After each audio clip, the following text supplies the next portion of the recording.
Introduction 1 David Graeber and Marshall Sahlins.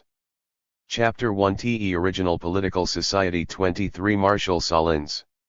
Chapter 2 TE Divine Kingship of the Shilluk, On Violence, Utopia, and the Human Condition 65 David Graeber. Chapter 3 TE Atemporal Dimensions of History, in the Old Congo Kingdom, for example 139 Marshall Sahlins. Chapter 4 TE Stranger Kingship of the Mexica 223 Marshall Sahlins.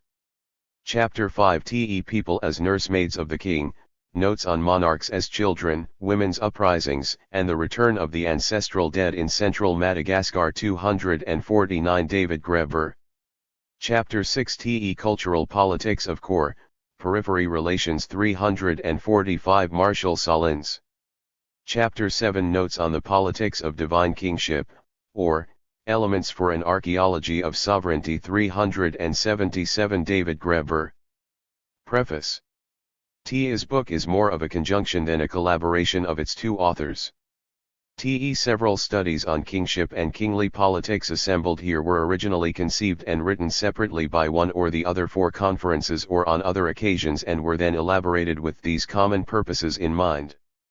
Accordingly, the EFECT is a set of complementary observations on kingship rather than a cumulative and sustained argument. Closest thing to the latter is the introduction, where we gather the observations on various aspects of kingship featured in the several individual studies. It almost goes without saying that the overall result is a work on kings, but not all about kings. It does not pretend to deal with kingship in all its structural dimensions and historical manifestations.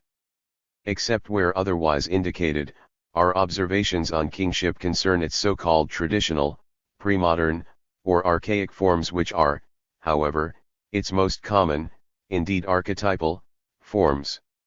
Of the 7 essays comprising the book, all but 2 are published here for the FRST time. TE exceptions are Marshall Sahlins' TE Original Political Society, Chapter 1, published simultaneously with this book in How, Journal of Ethnographic TE Ori 7-2, 2017, 91-128, and David Graeber's TE Divine Kingship of the Shilluk, On Violence, Utopia, and the Human Condition, Chapter 2, Original, How, Journal of Ethnographic TE Ori 1-1, 2011, 1-62. TE Original Political Society is based on the inaugural Arthur M. Hocard Lecture at SOAS, University of London, April 29, 2016. Chapter 3 by Sahlins, TE Atemporal Dimensions of History, in the Old Congo Kingdom, for example, was developed from a paper in the Conference on TE Varieties of Historical Experience at the University of Chicago, April 2014, Chapter 4 by Sahlins, TE Stranger Kingship of the Mexica, was a plenary lecture at the 50th anniversary celebration of the Museo Nacional de Antropología, Mexico, October 2014, Chapter 5 by Graeber, People as Nursemaids of the King, Notes on Monarchs as Children, Women's Uprisings, and the Return of the Ancestral Dead in Central Madagascar, was written for this volume but appeared in abbreviated form as Le Peuple, Nurse du Roi, Notes sur les monarques enfants dans le centre de Madagascar, in Madagascar, d'une crise et l'autre, Ruptures et continuite, edited by Mireille Rossa Fn Dracato, François Rubaud, and Jean-Michel Waxberger, Paris, Orstom, 2017, pages 120-44, Chapter 6 by Sahlins, Cultural Politics of Core, Periphery Relations. Was developed from the keynote lecture of a conference on cultural imperialism and soft power at the University of Chicago Center, Beijing, December 2016, and Chapter 7 by Graeber, Notes on the Politics of Divine Kingship, or, Elements for an Archaeology of Sovereignty, was written for this volume and has not been published elsewhere in any form. DG. London, MS. Chicago. August 2017. Introduction. Structures. Kingship in general. Kingship is one of the most enduring forms of human governance.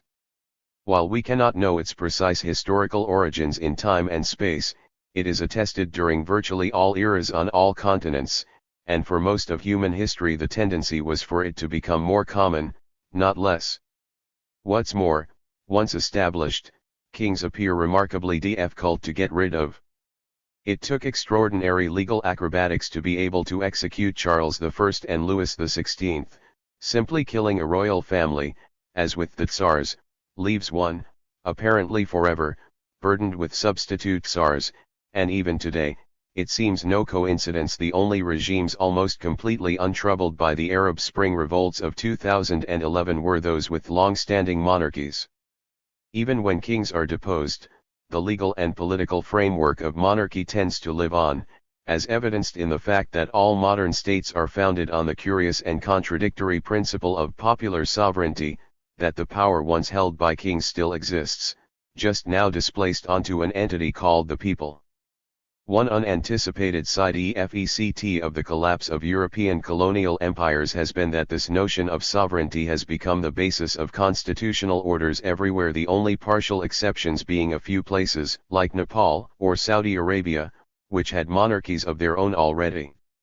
It follows that any theory of political life that does not take account of this, or that treats kingship as some sort of marginal, exceptional, or secondary phenomenon, is not a very good theory. In this volume, then, we propose some elements for a theory of kingship. Arguments set out from territory we have both explored already, in the one case, in the classic essays on the Stranger King, in the other, in the Divine Kingship of the Shilluk. Collection focuses particularly on what has been called divine or sacred kingship, but with the understanding that a thorough examination of its common features can reveal the deep structures underlying monarchy, and hence politics, everywhere. What follows are a series of general propositions inspired by the endings of the essays collected in this book. Certain entries, perhaps, lean more toward the perspective of one author than the other, but we believe the dialogic tension to be fertile, and that the resulting propositions may suggest important new directions for research. Cosmic polity. Human societies are hierarchically encompassed, typically above, below, and on Earth in a cosmic polity populated by beings of human attributes and meta-human powers who govern the people's fate. In the form of gods, ancestors, ghosts, demons, species masters, and the animistic beings embodied in the creatures and features of nature, these meta-persons are endowed with far-reaching powers of human life and death, which, together with their control of the conditions of the cosmos, make them the all-round arbiters of human welfare and ill-fare. Even many loosely structured hunting and gathering peoples are thus subordinated to beings on the order of gods ruling over great territorial domains and the whole of the human population. There are kingly beings in heaven even where there are no chiefs on earth. 3. It follows that the state of nature has the nature of the state. Given the governance of human society by meta-person authorities with ultimate life and death powers, something quite like the state is a universal human condition. It also follows that kings are imitations of gods rather than gods of kings, the conventional supposition that divinity is a re-effects of society notwithstanding. In the course of human history, royal power has been derivative of and dependent on divine power. Indeed, no less in stateless societies than in major kingdoms, the human authorities emulate the ruling cosmic powers if in a reduced form.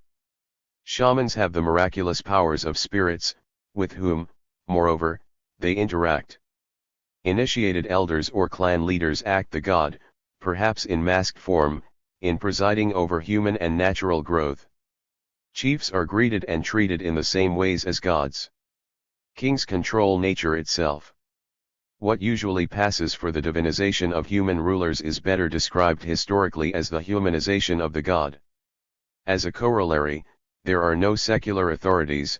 Human power is spiritual power, however pragmatically it is achieved. Authority over others may be acquired by superior force, inherited OFCE, material generosity, or other means, but the power to do or be so is itself deemed that of ancestors, gods, or other external meta-persons who are the sources of human vitality and mortality. In this cultural framework, a privileged relation to the metapersonal rulers of the human fate is the raison d'etre of earthly social power. Moreover, as demonstrated in worldly accomplishments, this access to meta-human powers may have subjugation effects on people beyond those directly affected by the acts of the persons of authority. Its charisma in the original, God-infused sense. In this God-infused sense, Schillich say the king is Juach, the god, but Juach is not the king. The divinity of the king is a kind of intersubjective animaism. As a modality of the one over many, divinity itself can be understood as the personae ed head of a class of things that are thus so many instances/instantiations of the Godhead, which is also to say that as a partible person, the God is immanent in the creatures and features of his or her realm. Hawaiians speak of symbolically relevant plants, animals, and persons as so many bodies, ki no lau, of the God, in which sense Captain Cook was famously the god Lono, but Lono was not Captain Cook. Such intersubjective animaism is not all that rare. Shamans are possessed by their familiars and victims by their witches. Idolatry and kinship are likewise forms of a broad metaphysics of intersubjective being. 4. Compared with the kind of cosmic polities that exist among foragers and many others, mortal kingship represents a limit on state power. There is simply no way that any mortal human, whatever his pretensions, whatever the social apparatus at his disposal, could ever really wield as much power as a god. And most kings, despite the absolute nature of their claims, never seriously make the attempt. For half of humanity, though, the creation of mortal kingship represents a major blow, because kings are, in virtually every known case, archetypically male. Nowadays, scholars are used to writing of Paleolithic or Neolithic representations of powerful female figures as mere mythological representations, of no political significance, but in the cosmic polities which then existed, this could not have been the case. If so, seeing divine political power in the male head of a royal household was a blow for patriarchy in two ways. Not only was the primary human manifestation of divine power now masculine, but the main purpose of the ideal household is producing powerful men. The precise historical trajectory by which divine power's sovereignty, properly speaking, devolved from meta-human beings to actual human beings, if it can ever be reconstructed, will be likely to take many unexpected turns. For instance, we know of societies, in Aboriginal California, or Tierra del Fuego, where arbitrary orders are given only during rituals in which human beings impersonate gods, but those who give the orders are not the gods, but clowns, who appear to represent divine power in its essence. In related societies, example the Kwakiutl, this develops into clown police who hold sway during an entire ritual season, then, in yet others, into more straightforward seasonal police. In such cases, sovereignty is contained in time, outside the specific ritual or seasonal context, decentralization ensues, and those vested with sovereign powers during the ritual season are no different from, and have no more say than, anybody else. Sacred kingship, in contrast, would appear to be largely a means of containing sovereign power in space. The king, it is almost always asserted, has total power over the lives and possessions of his subjects, but only when he is physically present. As a result, an endless variety of strategies are employed to limit the king's freedom of motion. Yet there is at the same time a mutually constitutive relation between the king's containment and his power. The very taboos that constrain him are also what render him a transcendent meta-being. 5. Stranger king formations. Stranger kingdoms are the dominant form of pre-modern state the world around, perhaps the original form. The kings who rule them are foreign by ancestry and identity. The dynasty typically originates with a heroic prince from a greater outside realm, near or distant, legendary or contemporary, celestial or terrestrial. Alternatively, native rulers assume the identity and sovereignty of exalted kings from elsewhere and thus become foreigners, as in the Indic kingdoms of Southeast Asia, rather than foreigners becoming native rulers. The polity is in any case dual, divided between rulers who are foreign by nature, perpetually so, as a necessary condition of their authority and the underlying autochthonous people, who are the owners of the country. The dual constitution is constantly reproduced in narrative and ritual, even as it is continuously enacted in the differential functions, talents, and powers of the ruling aristocracy and the native people. The kingdom is neither an endogenous formation nor does it develop in isolation, it is a function of the relationships of a hierarchically ordered, intersocietal historical feld. The superiority of the ruling aristocracy was not engendered by the process of state formation so much as the state was engendered by the a priori superiority of an aristocracy from elsewhere endowed by nature with a certain libido dominandi. The ruling class precedes and makes a subject class. On his way to the kingdom, the dynastic founder is notorious for exploits of incest, fratricide, patricide, or other crimes against kinship and common morality. He may also be famous for defeating dangerous natural or human foes. The hero manifests a nature above, beyond, and greater than the people he is destined to rule, hence his power to do so. However inhibited or sublimated in the established kingdom, the monstrous and violent nature of the king remains an essential condition of his sovereignty. Indeed, as a sign of the meta-human sources of royal power, force, notably as demonstrated in victory, can function politically as a positive means of attraction as well as a physical means of domination. For all the transgressive violence of the founder, however, his kingdom is often peacefully established. Conquest is overrated as the source of state formation. Given their own circumstances including the internal and external conflicts of the historical feld, the indigenous people often have their own reasons for demanding a king to lead us and to go out before us and fight our battles. 6. 1 Samuel 8:20. Even in the case of major kingdoms, such as Benin or the Mexica, the initiative may indeed come from the indigenous people, who solicit a prince from a powerful outside realm. Some of what passes for conquest in tradition or the scholarly literature consists of usurpation of the previous regime rather than violence against the native population. While there is frequently no tradition of conquest, there is invariably a tradition of contract, notably in the form of a marriage between the stranger prince and a marked woman of the indigenous people, most often, a daughter of the native leader. Sovereignty is embodied and transmitted in the native woman, who constitutes the bond between the foreign intruders and the local people. The offspring of the original union, often celebrated as the traditional founder hero of the dynasty, thereby combines and encompasses in his own person the essential native and foreign components of the kingdom. Father of the country in one respect, as witness also his polygynous and sexual accomplishments, the king is in another the child chief of the indigenous people, who comprise his maternal ancestry. Even where there is conquest, by virtue of the original contract it is reciprocal, the mutual encompassment of the autochthonous people by the stranger king and of the king by the autochthonous people. The installation rites of the king typically recreate the domestication of the unruly stranger. He dies, is reborn, and nurtured and brought to maturity at the hands of native leaders. His wild or violent nature is not so much eliminated as it is sublimated and in principle used for the general bene ft, internally as the sanction of justice and order, and externally in the defense of the realm against natural and human enemies. But even as the king is domesticated, the people are civilized. The kingship is a civilizing mission. The advent of the stranger king is often said to raise the native people from a rudimentary state by bringing them such things as agriculture, cattle, tools, and weapons, metals, even effery and cooking, thus a transformation from nature to culture, in the Levi-Straussian sense.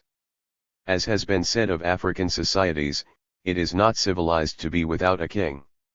As alleged in the original union, the synthesis of the foreign and autochthonous powers, male and female, celestial and terrestrial, violent and peaceful, mobile and rooted, stranger and native, etc., establishes a cosmic system of social viability.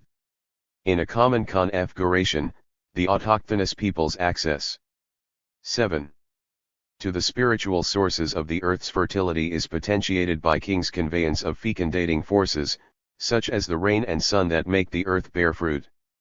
Each incomplete in themselves, the native people and foreign rulers together make a viable totality, which is what helps the kingdom to endure, whatever the tensions of their ethnic cum class differences. Although they have surrendered the rule to the foreign king, the native people retain a certain residual sovereignty. By virtue of their unique relation to the powers of the earth, the descendants of the erstwhile native rulers are the chief priests of the new regime. THIRD control of the succession of the king, including the royal installation rituals, is the warrant of the foreign-derived ruler's legitimacy. In the same vein, the native leaders characteristically have temporal powers as counselors of the stranger king, sometimes providing his so-called prime minister. To a significant extent, the principle that the sovereignty of the king is delegated by the people, to whom it belongs by origin and by right, is embedded in stranger king formations, hence widely known before and apart from its early modern European expressions. Notwithstanding the superiority and perpetual foreign ethnicity of the ruling aristocracy, they are often not dominant linguistically or culturally, but are assimilated in these respects by the indigenous population. Correlatively, the identity of the kingdom is usually that of the native people. European colonization is often in significant aspects a late historical form of indigenous stranger kingship traditions, Captain Cook, Raja Brooke, and Hernando Cortés, for example. Kingship politics. In general, political struggle over the power of the king generally takes the form of a battle between two principles, divine kingship and sacred kingship. In practice, divine kingship is the essence of sovereignty. It is the ability to act as if one were a god, to step outside the confines of the human, and return to reign favor or destruction with arbitrariness and impunity. Such power may be accompanied by the theory that the king by doing so demonstrates he is an actual embodiment of 8. Some already existing meta-human being. But it may not be. It could as easily be that by acting in this way, the king himself becomes a meta-human being. Japanese shoguns, a few anyway, Roman emperors, or Ganda Kabaka could all become gods in their own right. To be sacred, in contrast, is to be set apart, hedged about by customs and taboos, the restrictions surrounding sacralized kings not to touch the earth, not to see the sun. In Fraser's famous dictum are ways not only of recognizing the presence of unaccountable divine power, but also, crucially, of confining, controlling, and limiting it. One could see these two principles as refractions of different moments of the stranger king narrative, the first, of the terrible power of the king on his arrival, the second, his encompassment and defeat by his subjects. But in this larger sense, both are always present simultaneously. All the classic issues of divine kingship, then the royal displays of arbitrary power, the king as scapegoat, regicide, by duel or sacri fce, the use of royal effs, the oracular role of dead monarchs can best be understood as different moves in a continual chess game played between king and people, in which the king and his partisans attempt to increase the divinity of the king, and the popular factions attempt to increase his sacralization. Stranger kingship provides the deep structural foundations for a vernacular politics in which representatives of humanity, often literally, did battle with their gods, and sometimes prevailed. The chief weapon in the hands of those who oppose the expansion of royal power might be termed adverse sacralization. To recognize the meta-human status of the monarch, to keep the king divine, Richards 1968, requires an elaborate apparatus which renders him, effectively, an abstraction, by hiding, containing, or effacing those aspects of his being that are seen as embodying his mortal nature. Kings become invisible, immaterial, sealed off from contact with their subjects or with the stuff and substance of the world, and hence, often, confined to their palaces, unable to exercise arbitrary power, or often any power, in any effective way. Royal regicide is just the ultimate form of adverse sacralization. When popular forces win, the result can thus take the form of phrase Ryan sacred kingship, or the reduction of the monarch to ceremonial figurehead, like the latter-day Joe Emperor or present-day Queen of England. 9. When kings definitively win, example by allying with a newly emerging civil or military bureaucracy, a different range of conflicts ensue, largely, between the living and the dead. Having overcome boundaries in space, kings will regularly attempt to similarly overcome boundaries in time, and translate their meta-human status into some form of genuine immortality. Insofar as they are successful, they create a series of dilemmas for their successors, whose legitimacy is derived from their ancestry, but who at the same time are necessarily placed in a position of rivalry with them. Anthropologists have long remarked on the phenomenon of sinking status.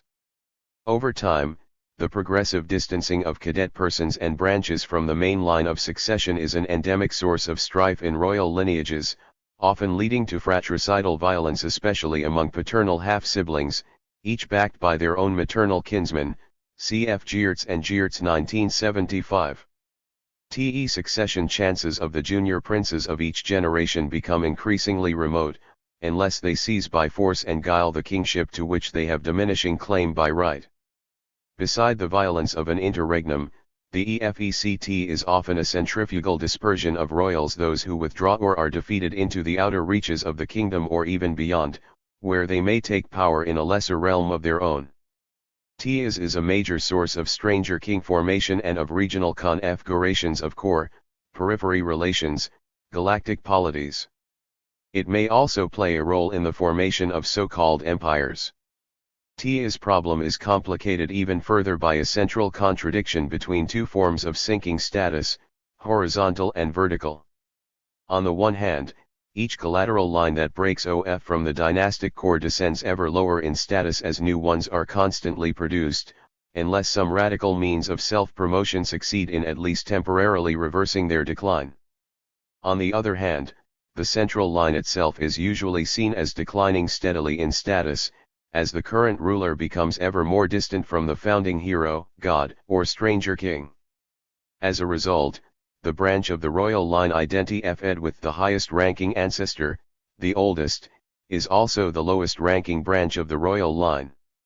The inevitability of sinking status over time leads to the dilemma of how to manage the royal dead.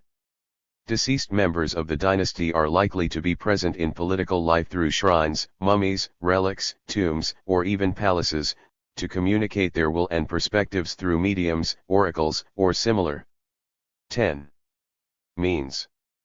The paradox of horizontal and vertical sinking status, that older ancestors rank higher for the same reason their descendants rank lower, becomes all the more acute the more active the role of the dead in contemporary politics becomes. His role can be very active indeed. Inca royal mummies continued to own the same palace, lands, and retinues of retainers they had possessed in life, forcing each new ruler to conquer new territories to support his own court. In all such systems, if things were left to their own devices for too long, living kings would be crowded out and overwhelmed by legions of the dead. So the dead had to be controlled, limited, contained, even purged. Like living kings, they had to be rendered more sacred, more bounded by restrictions that were restrictive of their power, even if those restrictions were ultimately constitutive of that power. It is a general sociological principle that the more ancestors are seen as fundamentally different sorts of being from present-day mortals, the more they are likely to be seen as a source of power, the more similar, the more they are seen as rivals and sources of constraint. The memory of a totemic killer whale ancestor, or witch Eddie Grub, is in no sense an imposition on the living. By contrast, the memory of a man remembered and venerated by his many descendants is very much a rival for any descendant whose life project is to achieve exactly the same thing. Only so many ancestors can become famous. Still, there is always a balance here. If ancestors are entirely effaced, their descendants lose all status. If they have too much power, they are seen as stifling those same descendants' self-realization. The result is often another variant of the politics of ritual subterfuge so typical of dealing with life-giving gods. They must be contained, driven off, or even destroyed, all in the ostensible name of honoring them. Ordinary mortals may or may not face this problem, it all depends on how they see themselves in time and history, but kings, whose legitimacy is based at least in part on descent from other kings, must always face it? To fee one's domain and become a stranger king elsewhere is in fact one way to escape the chokehold of the dead, but a stranger king's descendants will begin to have the same problem, and it will only get worse as time goes on. Much of the more extravagant behavior of the rulers of powerful kingdoms or early states can be seen as attempts to escape this chokehold, that is, as modes of competition with the dead. One might attempt to efface the dead, or become 11. The dead, but this is rarely entirely effective. One might enter into direct competition in the creation of timeless monuments, in conquest, or in the ritual sacrifice of ever greater numbers of subjects in attempts to manifest ever greater arbitrary sovereign power. One might even, this is sometimes done, attempt to reverse the direction of history entirely, and invent a myth of progress. All of these expedients create new problems. The ordinary balance of power between king and people is often maintained through intense emotional engagements, love, hatred, or some combination of the two. TSA often take the form of paradoxical inversions of what would normally be expected to be the result of those emotions. Shilluk or Swazi kings took on divine status at the moment people united in hatred against them. The nurturant love of Marina toward infantilized rulers might alternate between indulgence for acts that might otherwise be seen as atrocities, and harsh chastisement when they were seen as overstepping bounds. The perfection of the king, his court, palace, capital, or immediate surroundings, is not precisely a model of the universe, it is a model of the universe restored to a state of abstract Platonic perfection, one which it lacks in ordinary experience. Perhaps it once had this state. Perhaps it is felt it someday will again. The newly founded royal city, a projection of a single human vision imposed on the material world, can thus be seen as the prototype for all future utopias, an attempt to impose an image of perfection not just onto the physical world but also into the lives of those mortal humans who actually lived in it. Ultimately, of course, this is impossible. Humans cannot be reduced to Platonic ideals, and the fundamental quandaries of human life, revolving as they do particularly around reproduction and death, cannot be legislated away. Such states of transcendent perfection can perhaps be attained in moments of ritual performance, but no one can live in such a moment for their entire life, or even any substantial part of it. Some royal capitals try to exclude birth, infirmity, and natural death from the royal settlement entirely. Going that far is unusual. But something along these lines always happens. At the very least, royal courts will be marked by elaborate codes of etiquette which require that even everyday social interaction be governed by the pretense that such things do not exist. TSA codes set standards of comportment that are then realized at ever greater degrees of imperfection the further one travels, socially or physically, from the royal court. 12. In this way, where prophets foretell the total future resolution of the contradictions and dilemmas of the human condition, kings embody their partial present-day resolution. The arbitrariness of stranger kings is, however paradoxically, the key to their ability to establish themselves as avatars of justice. The ability to seize or destroy anything, even if only very occasionally deployed, is structurally similar to the ownership of everything. It is an undifferentiated relation between the monarch and everyone and everything else. His indifference is also impartiality, since such an absolute monarch has in principle at least no particular interest which might bias his judgment in disputes between his subjects. They are all the same to him. For this reason, kings will always claim some kind of absolute despotic power, even if everyone is aware such claims mean next to nothing in practice, since otherwise, they would not be kings. At the same time, the all-encompassing nature of such claims renders the very power of the king potentially subversive of existing social arrangements. While kings will, generally, represent themselves as embodiments and bastions of all existing hierarchies and structures of authority, example by insisting that he is father of his people, the monarch above all confirms the authority of actual fathers over their wives, children, and dependents. The ultimately undifferentiated nature of their power also meant all subjects were, ultimately, the same, that is, equal. As the Scottish Enlightenment philosopher Henry Home, Lord Kames, was perhaps first to point out, the difference between absolute despotism, where all are equal except for one man, and absolute democracy, is simply one man. There is thus a deep structural affinity between the contemporary notion that all citizens are equal before the law and the monarchical principle that they are equal as potential victims of purely arbitrary royal depredation. In political life, this tension can take many forms. Commoners may appeal to the king against his evil counselors.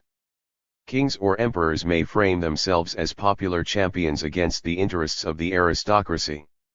Alternately, everyone, regardless of status, can unify against the king.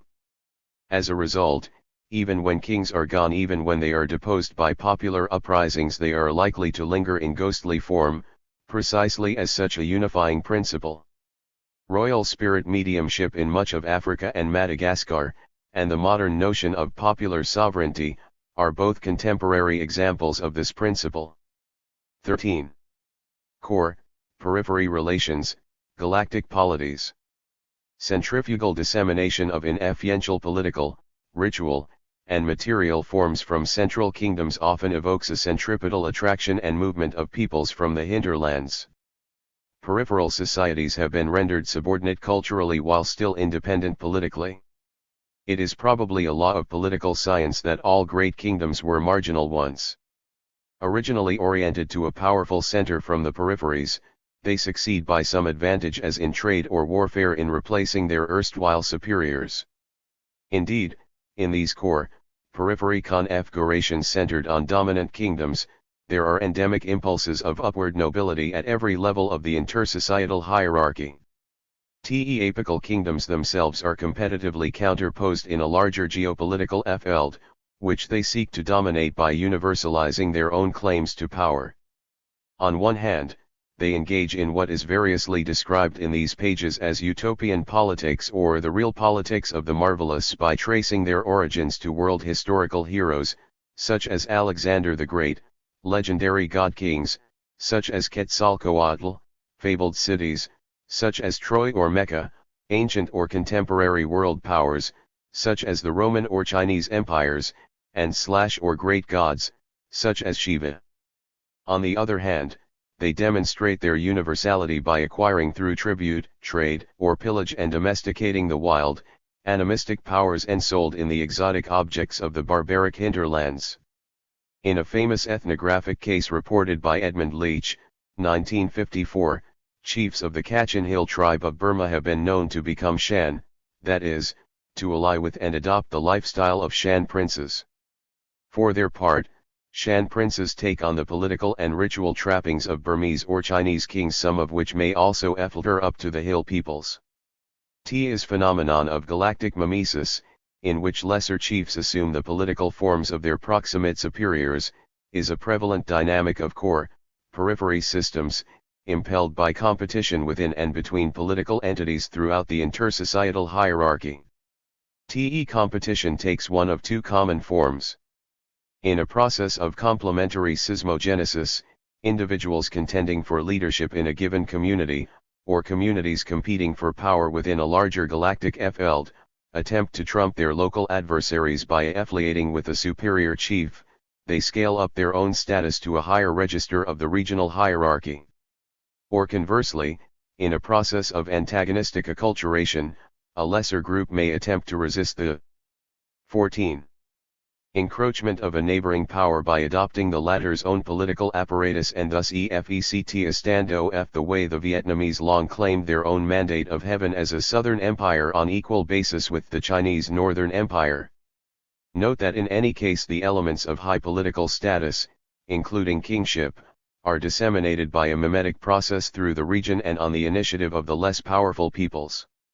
Taken together with the culturative influences radiating outward from core kingdoms, galactic mimesis has the effect of creating hybrid societies whose political and cosmological forms are largely not of their own devising and indeed surpass any possible determination by the economic basis. Given the pervasiveness of core, periphery relations the world around, even in parts of the tribal zone, This kind of hybridity or uneven development is more often the norm of socio-cultural order than the exception. Superstructure exceeds the infrastructure. The political economics of traditional kingship. Kingship proprietary schemes are complex. On one hand, the country is divided into local properties, of which the ancestors of the inhabitants, or the indigenous spirits with whom the ancestors have made a pact, are the true owners and the decisive agents of the area's fertility. Correlatively, the local subject population, who have ritual access to these meta-person authorities through their initiated elders or priestly leaders, are themselves deemed the owners, the earth, the land, or some such designation of their founder rights to the country relative to the ruling aristocracy, especially in stranger kingdoms, where the latter are foreign by origin and ethnic identity. Although possessory in relation to the rulers, the local people's rights are only usufructuary in relation to the spiritual inhabitants, whose ultimate ownership must be duly acknowledged by the current occupants. Notice that these relations between the local people and the autochthonous spirits are themselves analogous to the larger structure of the stranger kingdom. On the other hand, the ruling aristocracy and the king, who by tradition may have been poor and landless originally except as they were granted land by the native people, may also be owners, but here in the sense of lordship over large landed estates and their inhabitants, giving them tributary rights to a portion of product and manpower generated by the underlying. 15. Population. Whereas the subject people's relation to the process is productive, by virtue of their control of the primary means, the ruler's relation to the process is extractive, by virtue of their domination of the producing people. As the East African Nuro people put it, Makama, the king rules the people, the clans rule the land, BT 1971, 167. Accordingly, the kingdom economy has a dual structure, marked by fundamental differences between the oikos economics of the underlying population and the specie Kali political economics of the palace and aristocracy, undertaken with an eye toward the material subsidization of their power. Devoted rather to a customary livelihood, the primary sector is organized by the kinship and community relations of the subject people. The ruling class is principally concerned with the finished product of the people's work in goods and manpower, on which it takes a toll that helps fund an elite sphere of wealth accumulation, oriented particularly to the political finalities of strengthening and extending its sphere of domination. Labor in this sphere is organized by corvée, slave, and or client relations. Besides support of an imposing palace establishment, it is notably employed in the accumulation of riches from extramural sources by means of raid, trade, and or tribute. Employed, then, in conspicuous consumption, monumental construction, and strategic redistribution, and possibly in further military exploits, this wealth has subjugating effects, both directly, as benefiting some, and indirectly, as impressing others. Moreover, the material success of the king is the sign of his access to the divine sources of earthly prosperity, thereby doubling the political effects of his wealth by the demonstration of his godly powers. Kingship is a political economy of social subjugation rather than material coercion. Kingly power does not work on proprietary control of the subject people's means of existence so much as on the beneficial or awe-inspiring effects of royal largesse, display, and prosperity. The objective of the political economy is the increase in the number and loyalty of subjects as distinct from capitalist enterprise, which aims at the increase of capital wealth. To paraphrase a Marxian formula, the essential project of kingship economics is P, where the political command of people gives an accumulation of wealth that yields a greater command of people, by contrast to the classic capitalist formula, W, where the proprietary control of productive wealth, capital, gives the control of people, labor, in the aim of increasing productive wealth. 16.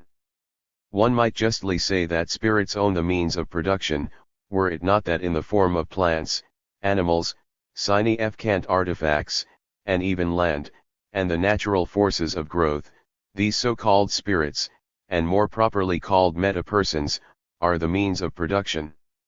Having their own dispositions and intentions, they are indeed their own persons, and, together with divinities, ancestors, and other such meta-person powers, they are known to be responsible for the success or failure of human work. Accordingly, the means of production characteristically includes ritual, especially sacrificial ritual, as an essential part of work, as in the famous Tikopian work of the gods. It also follows that the political benefits of material success, the rewards in status and in influence, go to the shamans, priests, elders, lineage heads, big men, chiefs, or kings, who have by ascription or achievement priority of access to these meta-human sources of human prosperity, but not necessarily, or only to a lesser extent, to the hunters, gardeners, or others who did the work. The alienation of the worker from his product was a general condition long before its notoriety in capitalism. So far as the social credit goes instead to the reigning politico-religious authorities, political power may thus have an economic basis, although the economic basis is not economic. Also, by the way, cannibalism is a widespread condition, even among many societies that profess to abhor it. Cannibalism is a predicament of the animistic hunter or gardener, who must live by consuming animals or plants who are essentially persons themselves. Hence the taboos and other ritual respects accorded to these species and their meta-person masters, again as a necessary condition of production. On shop-worn concepts that have outlived their usefulness. Cultural relativism, properly understood, has not outlived its usefulness.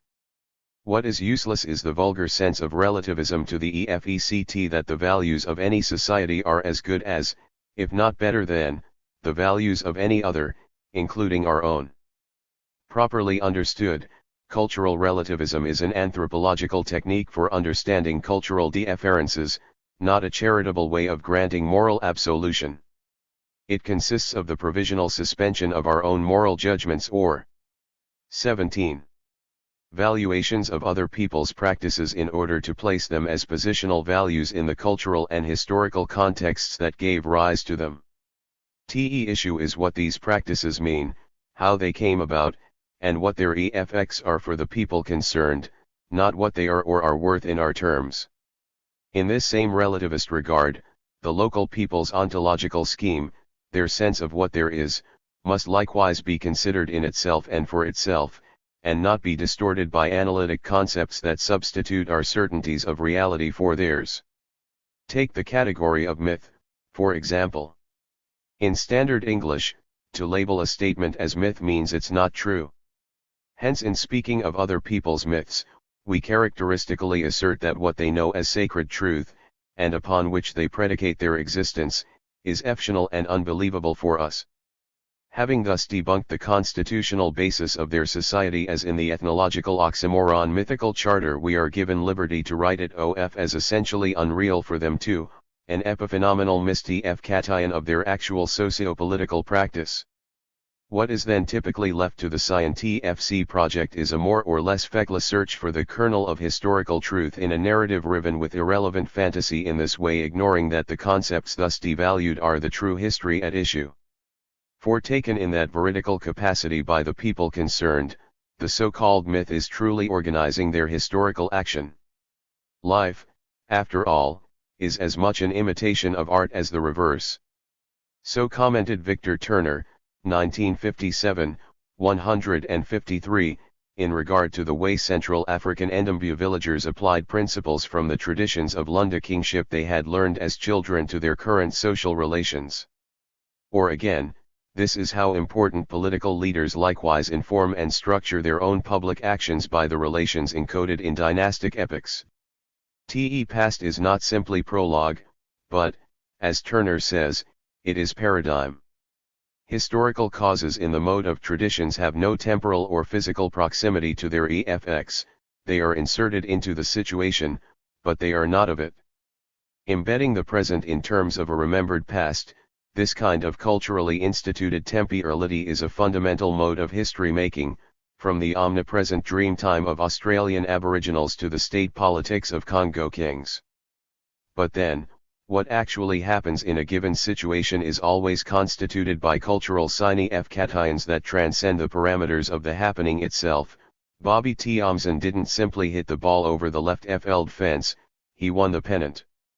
The better part of history is atemporal and cultural, not what actually happened, but what it is that happened.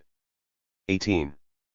Is does not mean that just because Neuer now insists they are all descended from a man named Neuer who lived 10 generations ago, we must ignore documentary evidence of the existence of Neuer before 1750. It does mean that if we do not care what being Neuer means to Neuer, then or now, we have no business speaking about Neuer at all. Shop-worn economic concepts. Ings, for example. Cartesian distinction of residential cogitans and res extensa subjects and objects, is not a good description of ontological schemes largely constituted on grounds of human attributes or personhood. As already repeatedly noted, in the societies at issue in this work the features of the environment with which people are significantly engaged, and even important productive artifacts of their own making, have the inner and essential qualities of human persons. The conventional anthropological concept of the psychic unity of humanity has to be extended to the subjectively infused universe for many or most of these societies. It was a distinctive Judeo-Christian conceit that the world was made of nothing, that spirit or subjectivity was not immanent in it, and for atoms eating an apple humans would be condemned to wearing themselves to death working on obdurate matter, thorns, and thistles. For most of the world, economic praxis has necessarily entailed intersubjective relations with the beings on which, with whom, people work and which, who, decide the outcome. The plants that the issue are women of Amazonia nurture are their children, even as the success of their efforts is due to the goddess of cultivation. Here it is not simply that human skills are a necessary but not sufficient cause of the successful outcome, but that human skills are the signs of divinely endowed powers. Our own parochial economic science of a Cartesian world notwithstanding, in this respect there are no simple things. The so-called objects of people's interest have their own desires. Likewise production, the notion of a heroic individual working creatively on inert matter, thereby transforming it into a useful existence by his own effort according to his own plan, does not describe an intersubjective praxis in which metapersonalities are the primary agents of the process. De Scola 2013, 321 f. It is more accurate to say that people receive the fruits of their efforts from these sources than that they create them. Example Harrison 1990, 47 f. The forces. 19. That make gardens grow, animals available, women fertile, pots come out intact from the kiln and implements from the forge, forces variously hypostasized as mana, Samangat, Hasana, Nawalak, Orenda, etc. are not of human origin. Conventional notions of the supposed functional effects of the relations of production on the larger relations of society are non-starters in regard to the many societies so ontologically constituted. Our notion of production is itself the secularization of a theological concept, but it derives from a very specific theology, in which an all-powerful God creates the universe ex nihilo. De Scola 2013, 321 f. An idea which is maintained in our cosmology in multiple ways even after God has been ostensibly taken out of the picture. But consider the hunter, forager, or share. Does she produce anything? At what point does a trapped FSH or uprooted tuber stop being a natural phenomenon and start being a social product? We are speaking of acts of transformation, attack, propitiation, care, killing, disarticulation, and reshaping. But the same is ultimately true of making automobiles. It's only if one imagines the factory as a black box, the way a man who doesn't know very much about the full course of pregnancy might imagine a woman's womb as producing, etymologically, pushing out, something fully formed through one great burst of labor, that it's possible to say production is the true basis of human life. Shop-worn concepts of socio-cultural order. As implied in the preceding discussion and amplified in the body of this work, several conceptual dichotomies of broad application in the human sciences are not receivable for the societies under consideration here, inasmuch as these binaries are not substantially differentiated, opposed, or otherwise ontologically pertinent. Typically, they are inappropriate ethnocentric projections onto culturally distinct others. But the peoples concerned do not distinguish R5 humans from spirits. So-called spirits, meta-persons, have the essential qualities of persons. R5 material from spiritual. TEY are largely and fundamentally alike on the common ground of humanity. R5 supernatural from natural.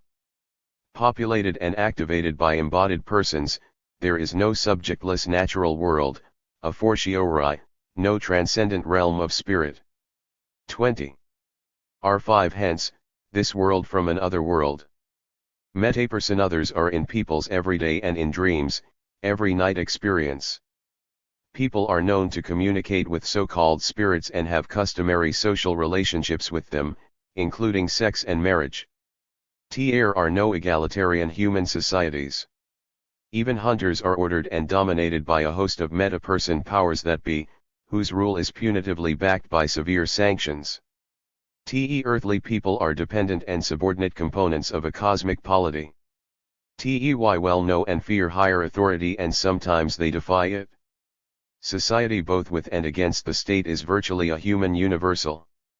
Does not mean the famous egalitarian ethos of so many hunting societies, and not just them, is an illusion. Just as assertions of the absolute power of the sovereign are also, tacitly, assertions of the absolute equality of his subjects, at least in relation to him, so assertions of meta-human power are also ipso facto ways of asserting that mortal humans are in all the most important ways the same. Deference is that a flesh and blood Sun King needs an apparatus of rule, which almost invariably becomes the primary object of hatred of his subjects. If the actual Sun is king, well, human beings are pretty much all equal compared to the Sun. TEFRST ideals of political equality, especially, the refusal to give and take orders between adults, so well documented among many societies with particularly terrifying cosmic powers, are themselves an effect of the cosmic polity such men and women inhabit. Is no less makes them pioneers of human freedom. Note the disproportions in structure and power between the cosmic polity governing the human community, including divine beings with ultimate life and death powers over the people, and the organization of the human society itself. In both morphology and potency there is no equivalence between the human social order and the cosmic authors of its fate. Great gods on whom human life depends are known to peoples in the Arctic, the New Guinea highlands, and Amazonia. As was said earlier, there are kings in heaven where there are not even chiefs on earth. Neither do kings on earth have the hegemonic scope and powers of the gods they imitate. Structural disproportion is one reason, among others, that the common human science of the supernatural realm. 21. As a discursive ideological re-FX of the people's socio-political order, being designed to functionally support it whether by cation or replication, is a theoretical practice as seriously odd as it is habitually repeated. Durkheim notwithstanding. Human societies of all kinds are never alone in another sense. Engaged in regional FLs with societies of cultural others, they are largely formed in respect of one another. As noted above, even apart from imperial systems or galactic polities centered in dominant kingdoms, core, periphery relations are known in the tribal zone as in the classic culture areas of the Native Americas, with their respective cultural climaxes, Graeber 1947, such that the structures and practices of any given society are predicated on those of other societies. Besides diffusion and acculturation by domination, a variety of other intercultural dynamics may be in play, including complementary seismogenesis, whereby interacting peoples take contrary cultural forms, whether in the mode of competition or interdependence, or the aforementioned galactic mimesis, whereby peripheral peoples take on the cosmopolitical forms of hierarchical superiors. Scandal is that while human societies are thus never alone, the human sciences have long pretended that they are. With few exceptions, such as recent world system and globalization theories, all our major paradigms of cultural order and change imagine that societies are self-fashioning monads, autonomous and sui generis. Durkheimian sociology is not the only one. Likewise, Malinowskian functionalism, the structural functionalism of Radcliffe F. E. Brown, the Marxism of base and superstructure, evolutionism from Herbert Spencer to Leslie White and Julian Stewart, Benedictine patterns of culture, even post-structuralist discourses and subjectivities, they all suppose that the forms and relations they are explicating are situated within a solitary socio-cultural order and that the articulations and dynamics of that order are the critical matters at issue. The concept of culture has been unfortunately tied to a politics of nationalism since Johann Gottfried von Herder and his followers formulated it in that context. And so, finally, we pass to that intellectual fetish whose worship today transcends even that of the nation, that is, its twin companion, the state. Asking whether a kingdom is a state or not rarely tells you very much at all about its politics or constitution. Surely we have learned all there is to learn from the 22.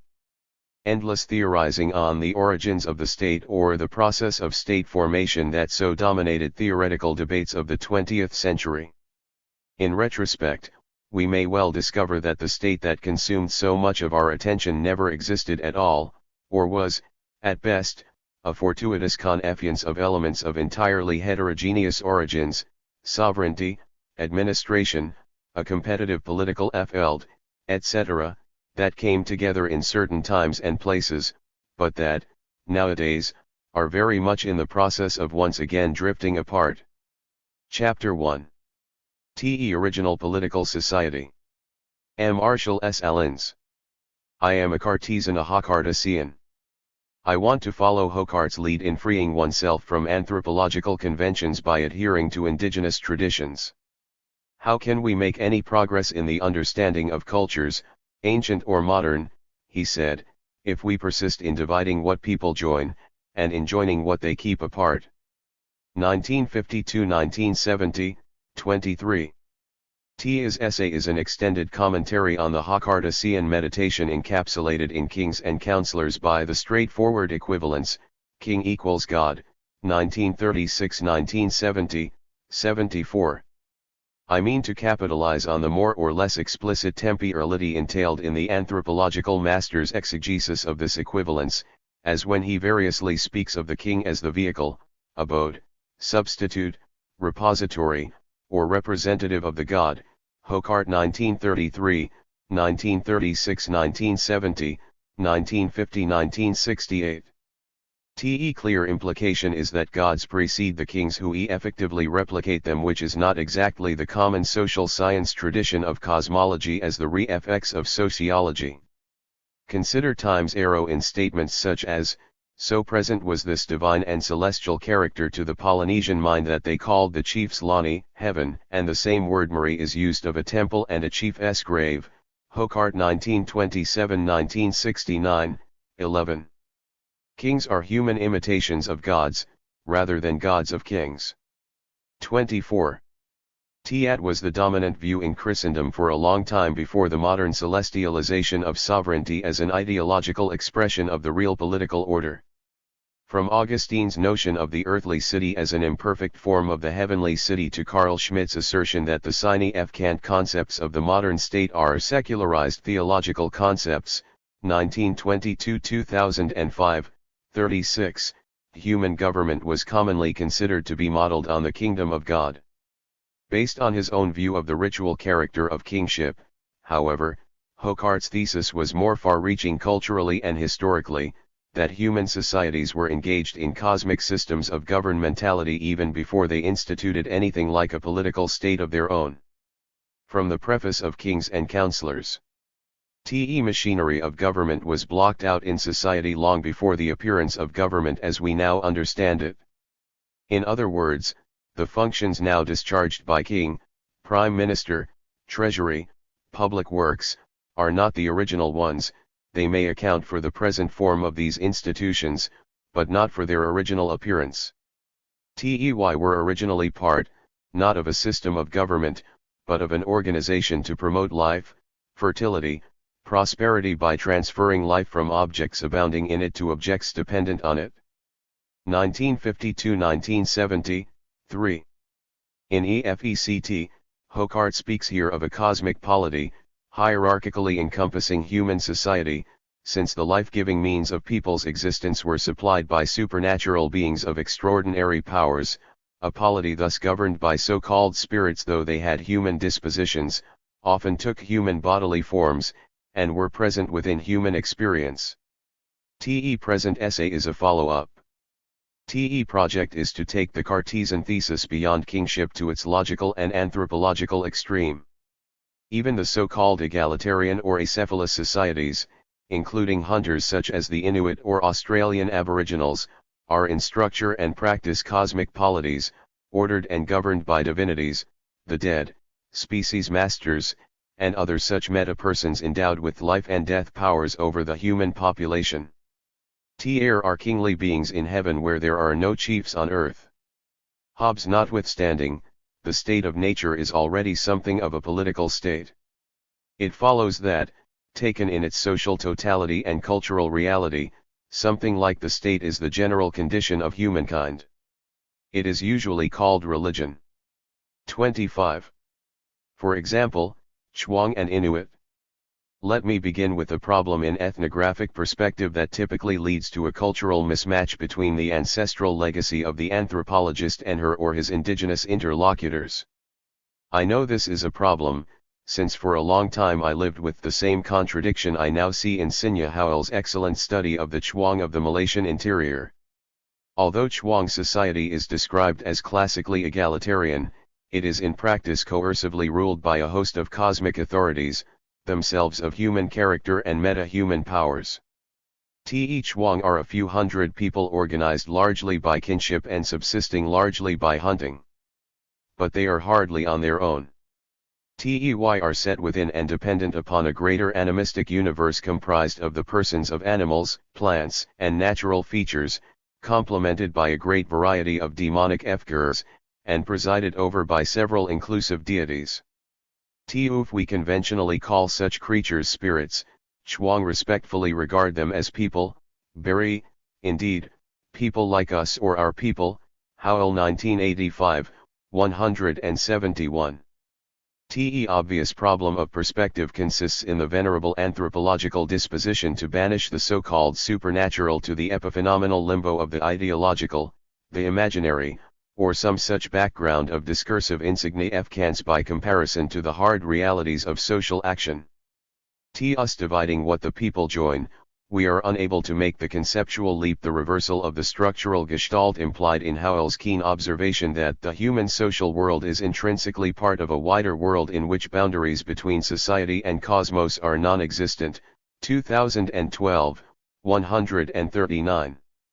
There is no meaningful separation, she says, between what one may term nature and culture or, indeed, between society and cosmos. Ibid. 135. So while, on one hand, Howell characterizes the Chwang as having no social or political hierarchy or leaders of any kind, on the other, she describes a human community encompassed and dominated by potent meta-persons with powers to impose rules and render justice that would be the envy of kings. Cosmic rules, Howell calls them, I reckon, both for their scope and for their origins. Meta-human persons who mandate these rules visit illness or other misfortune, not excluding penalty of death, on Chwang who transgress them. I can think of no act that is rule-neutral, Howell writes. Taken together, they refer not just to selected social domains or activities, but to the performance of regular living itself. Ibid. 140. Yet though they live by the rules, Chwang have no part in their enforcement, which is the exclusive function of whatever spirit or. 26. Non-human personage is activated by the disregard of a particular rule. Ibid. 139. Something like a rule of law sustained by a monopoly of force. Among hunters. When Sinya Howell FRST visited the Chwang in 1977, she found them obsessively concerned with a tragedy that happened not long before.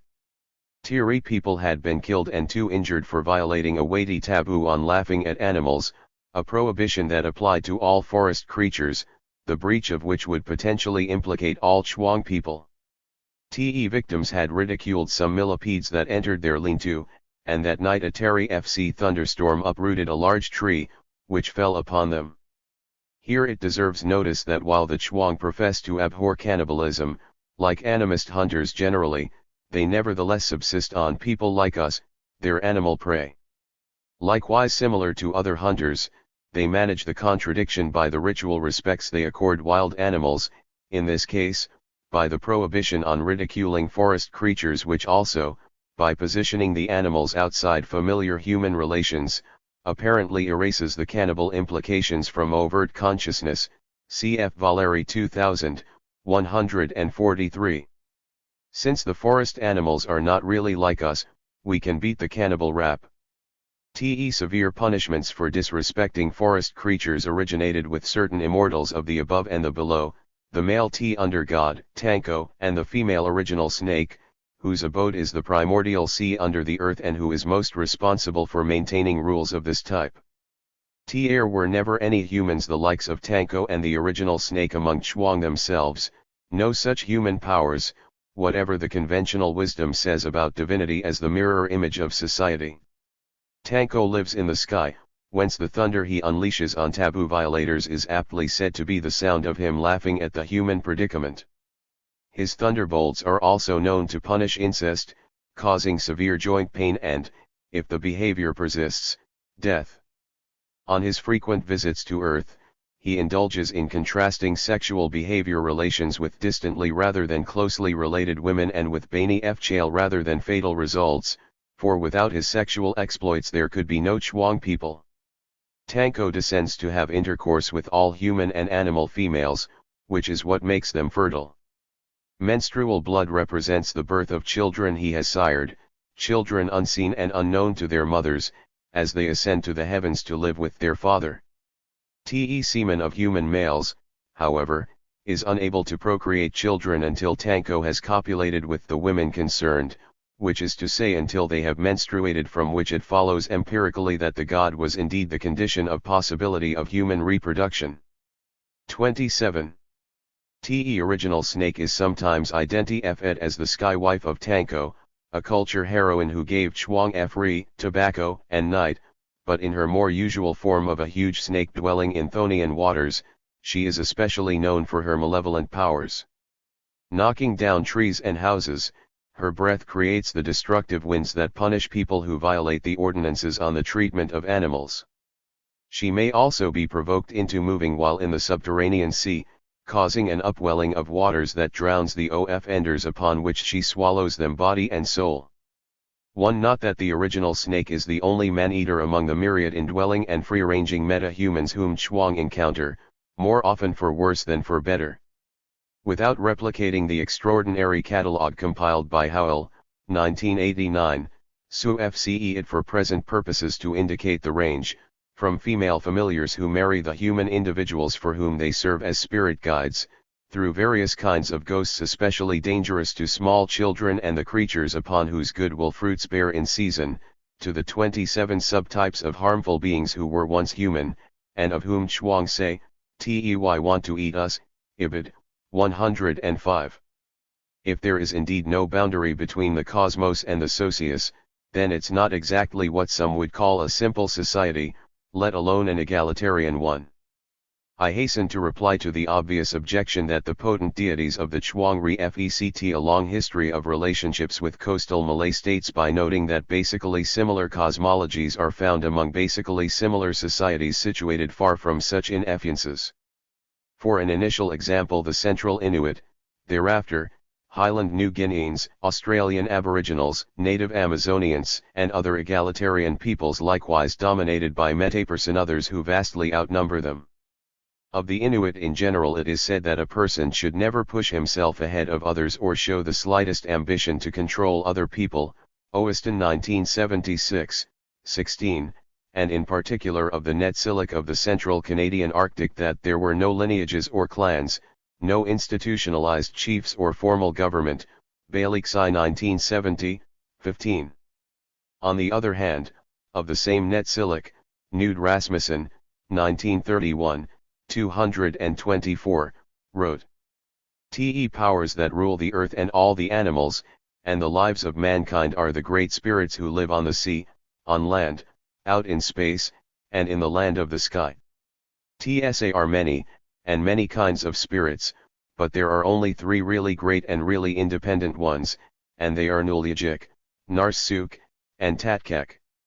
TSA 3 are looked upon as directly practicing spirits, and the most powerful of them all is Nulyajik, the mother of animals and mistress both of the sea and the land.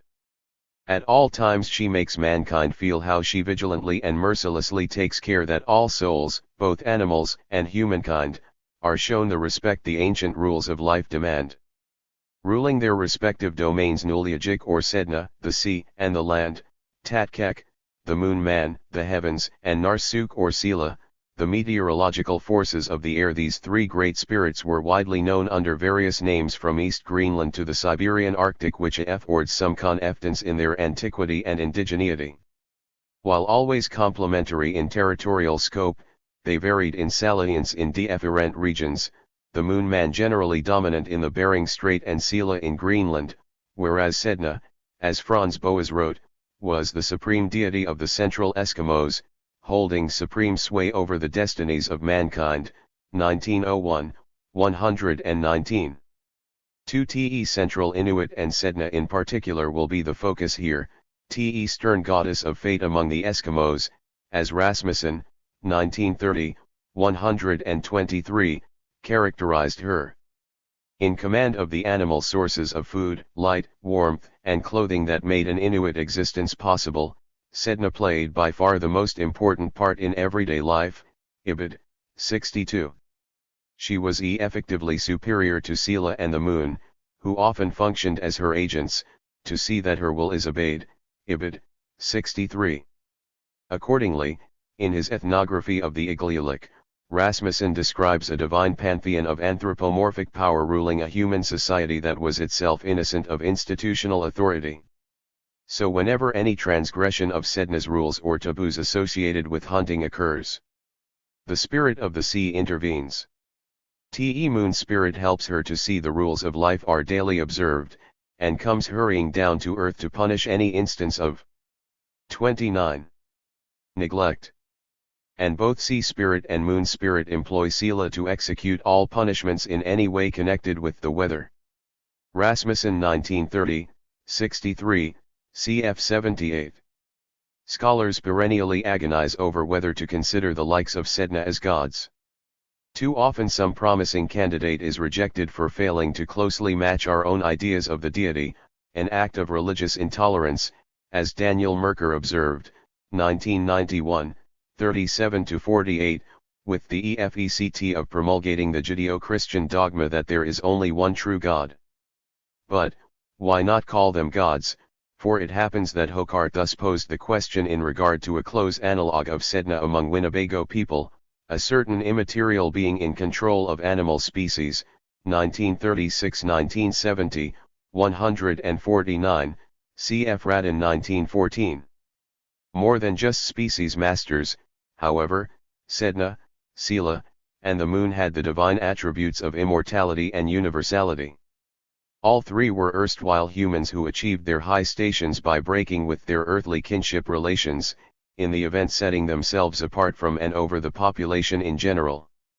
Various versions of Sedna's origin depict her as an orphan, as mutilated in Sakri Fce by her father, and or as responsible for his death. The moon man's divine career featured matricide and incest with his sister. Sela left the earth when his parents, who were giants, were killed by humans. Much of this is what Luc de Huysque, 1962, identified as the exploit in traditions of stranger kingship, the crimes of the dynastic founder against the people's kinship order, by which he at once surpasses it and acquires the solitude necessary to rule the society as a whole, free from any partisan affiliation. See chapters 3 and 4. And while on the matter of kingship, there is this, as the ruling powers of earth, sea, air, and sky, all of the Inuit deities, in breaking from kinship, thereby become territorial overlords. Transcending kinship, they achieve a kind of territorial sovereignty. The passage from kinship to territory was an accomplished fact long before it was reorganized as the classic formula of state formation. Is not only to say that the origins of kingship and the state are discursively or spiritually pre-figured in Inuit communities, but since, like Shuang, the human social world is intrinsically part of a wider world in which boundaries between society and cosmos are non-existent, this encompassing cosmic polity is actually inscribed in practice. Like the Shuang, the Inuit could pass for the model of a, so-called, simple society were they not actually and practically integrated in a, so-called, complex society of cosmic proportions. In the territories of the gods dwelt a numerous population of meta-human subjects, both of the animistic kind of persons indwelling in places, objects, and animals, and disembodied free souls, as of 30. Ghosts or demons. The invisible rulers of every object are the most remarkable beings next to Sedna. Boas wrote, everything has its Inua, owner, 1888 1961, 591. 3. All across the Arctic from Greenland to Siberia, people know and contend with these Inua, pl Inuit, a term that means person of the noun that precedes it. Or its man, as Waldemar Bogaras translates the Chukchi cognate, and which clearly implies that a human life spirit is supposed to live within the object, 1904-9, 27-29. Could Plato have imagined the perspectival response of Chukchi to the allegory of the shadows on the wall of the cave? Even the shadows on the wall, they say, constitute the Efnite tribes and have their own country where they live in huts and subsist by hunting. Ibid, 281. Note the repeated report of dominion over the thing by its person. Everything has its owner. Just so, as indwelling masters of their own domains, the gods themselves were superior Inuit, endowed with something akin to proprietary rights over their territories and the various persons thereof. J. G. Oiston explains. An Inua was an anthropomorphic spirit that was usually connected to an object, place, or animal as its spiritual owner or double. The Inuit of the sea, the moon, and the air could be considered spiritual owners of their respective territories, 1976, 27. Correlatively, greater spirits such as Sedna, mother of sea animals, had parental relations to the creatures of their realm, thus adding the implied godly powers of creation and protection to those of possession and dominion. Taken in connection with complementary powers of destruction, here is a preliminary conclusion that will be worth further exploration. Socially and categorically, divinity is a high-order form of animaism. That's how it works in Boa's description of Sedna's reaction to the violation of her taboos on hunting sea animals. By a well-known tradition, the sea animals originated from Sedna's severed effengers, hence, a certain mutuality of being connected her to her animal children. For its part, the hunted seal in Boa's account is endowed with greater powers than ordinary humans. It can sense that the hunter has had contact with a corpse by the vapor of blood or death he emits, breaking a taboo on hunting while in such condition. The revulsion of the animal is thereupon communicated to Sedna, who in the normal course would withdraw the seals to her house under the sea, or perhaps dispatch Sela on punishing blizzards, thus making hunting impossible and exposing the entire human community to starvation. Note that in many anthropological treatments of animaism, inasmuch as they are reduced to individualistic or phenomenological reifications on the relations between humans and animals, these interactions are characterized as reciprocal, egalitarian, or horizontal, whereas often in social practice they are at least three-part relations, involving also the master person of the species concerned, in which case they are hierarchical with the offending person in the client position. Or rather, the entire Inuit community is thereby put in a subordinate position, since sanction also falls on the fellows of the transgressor, and as the EFECT is likewise generalized to all the seals, the event thus engages a large and diverse social totality presided over by the ruling goddess. For in the same vein, the many and intricate taboos shaping Inuit social and material life entail submission to the metaperson others who sanction them, whether these prohibitions are systematically honored or for whatever reason violated. Of course, submission to the powers is evident in punishments for transgressions. But the same is doubly implied when the proscriptive rule is followed, for, more than an act of respect, to honor a taboo has essential elements of sacri-fce, involving the renunciation of some normal practice or social good in favor of the higher power who authorizes it. Cf. Leach 1976, Valeri 2000. In this regard, the existence of the Inuit, in ways rather like the Chwang, was organized by an elaborate set of rules of life, as Rasmussen deemed them, regulating all kinds of behavior of all kinds of persons. For even as the main taboos concern the hunt, the disposition of game, and practices associated with menstruation, childbirth, and treatment of the dead, the enjoined behaviors could range from how one made the first cut of snow in building an igloo, to whether a pregnant woman could go outside with her mittens on. Never, Rasmussen 1930, 170. Rasmussen's major work on the intellectual culture of the Igloolik includes a catalogue of 31 closely written pages of such injunctions, Ibid. 169-204. As, for example, R5 marrow bones of an animal killed by a first-born son are never to be eaten with a knife, but must be crushed with stones, Ibid. 179. For in a comparative discussion of species masters in lowland South America, Carlos Fausto, 2012, 29, notes that the topic has been relatively neglected by ethnographers, due to a widespread view of the South American lowlands as a realm of equality and symmetry. 32. R5 A man suffering want through ill success in hunting must, when coming to another village and sitting down to eat, never eat with a woman he has not seen before, Ibid. 182. R5 persons hunting seal from a snow hut on ice may not work with soapstone, Ibid. 184. R5 young girls present in a house when a seal is being cut up must take off their comics and remain barefooted as long as the work is in progress, Ibid. 185. R5 If a woman is unfaithful to her husband while he is out hunting walrus, especially on drift ice, the man will dislocate his hip and have severe pains in the sinuses, Ibid. 186. R5 If a woman sees a whale she must point to it with her middle finger, Ibid. 187. R5 Widows are never allowed to pluck birds, Ibid. 196. R5 A woman whose child has died must never drink water from melted ice, only from melted snow, Ibid. 198. Commented Boas in this connection, it is certainly difficult to find out the innumerable regulations connected with the religious ideas and customs of the Eskimo.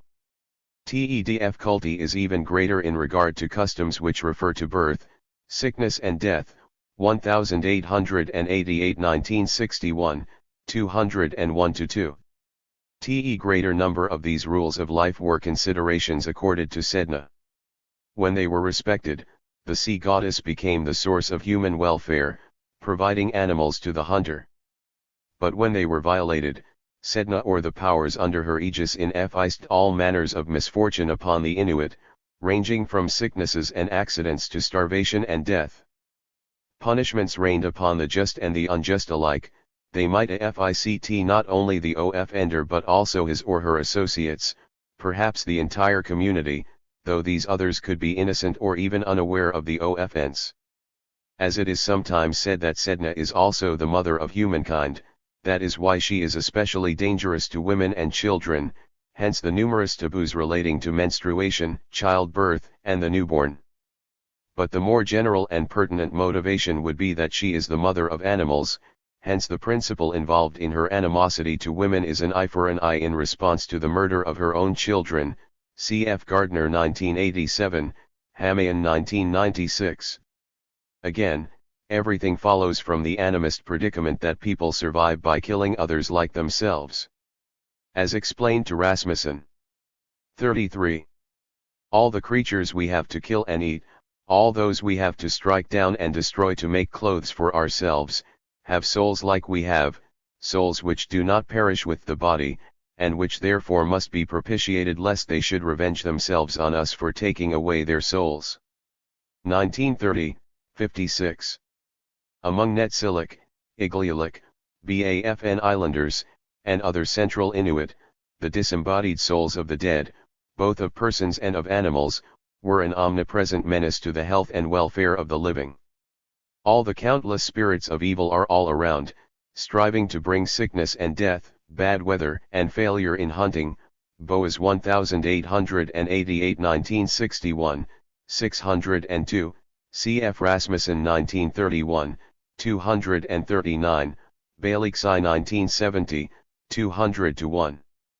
In principle, it was the persons and animals whose deaths were not properly respected ritually who thereupon haunted the living. But in this regard, Rasmussen confirms what one may well have surmised from the extent and intricacy of the rules of life, namely that the gods often act in ways mysterious to the people. There are never any definite rules for anything, for it may also happen that a deceased person may in some mysterious manner attack surviving relatives or friends he loves, even when they have done nothing wrong. Human beings are thus helpless in the face of all the dangers and uncanny things that happen in connection with death and the dead. 1930, 108. There is hardly a single human being who has kept the rules of life according to the laws laid down by the wisdom of the ancients. 1930, 58. In a way, the reign of the meta-person powers that be was classically hegemonic, which helps explain the seeming conflict between the common travelers' reports of the Inuits' good humor and their sense that human beings were powerless in the grasp of a mighty fate. Ibid. 32, we don't believe, we fear. Ibid. 55. Ambivalence, I suggest, represents different aspects of the same situation of the people in relation to the meta-person powers that be. What remains unambiguous and invariant is that for all their own loosely structured condition, they are systematically ordered as the dependent subjects of a cosmic system of social domination. Hobbes spoke of the state of nature as all that time in which men lived without a common power to keep them all in awe. Yet in Rasmussen's accounts of the Inuit, a people who might otherwise be said to approximate that natural state, mankind is held in awe given the fear of hunger and sickness. 34. Influenced by the powers governing them, 1931, 124. 5. If this accounts for the people's anxieties, it also helps explain the reports of their stoic, composed, often congenial disposition. Is happier subjectivity is not simply seasonal, not simply due to the fact that times are good in terms of hunting and food supply, for that in itself would be because the people have been observant of Sedna's rules, and accordingly she makes the animals available. There is a certain comfort and assurance that comes from the people's compliance with the higher authorities that govern their fortunes, or if you will, their compliance with the dominant ideology, cf. Robbins 2004, 212. In the upshot, it's almost as if these polar inhabitants were bipolar, except that, beside the fear and composure that came from their respect of the god, on occasion they also knew how to oppose and defy her. More precisely, if great shamans could on occasion force the god to desist from harming the people, it was by means of countervailing meta-persons in their service, familiar spirits they possessed or who possessed them. Thus empowered, the shaman could FGHT or even kill Sedna, to make her liberate the game, upon her revival, in a time of famine.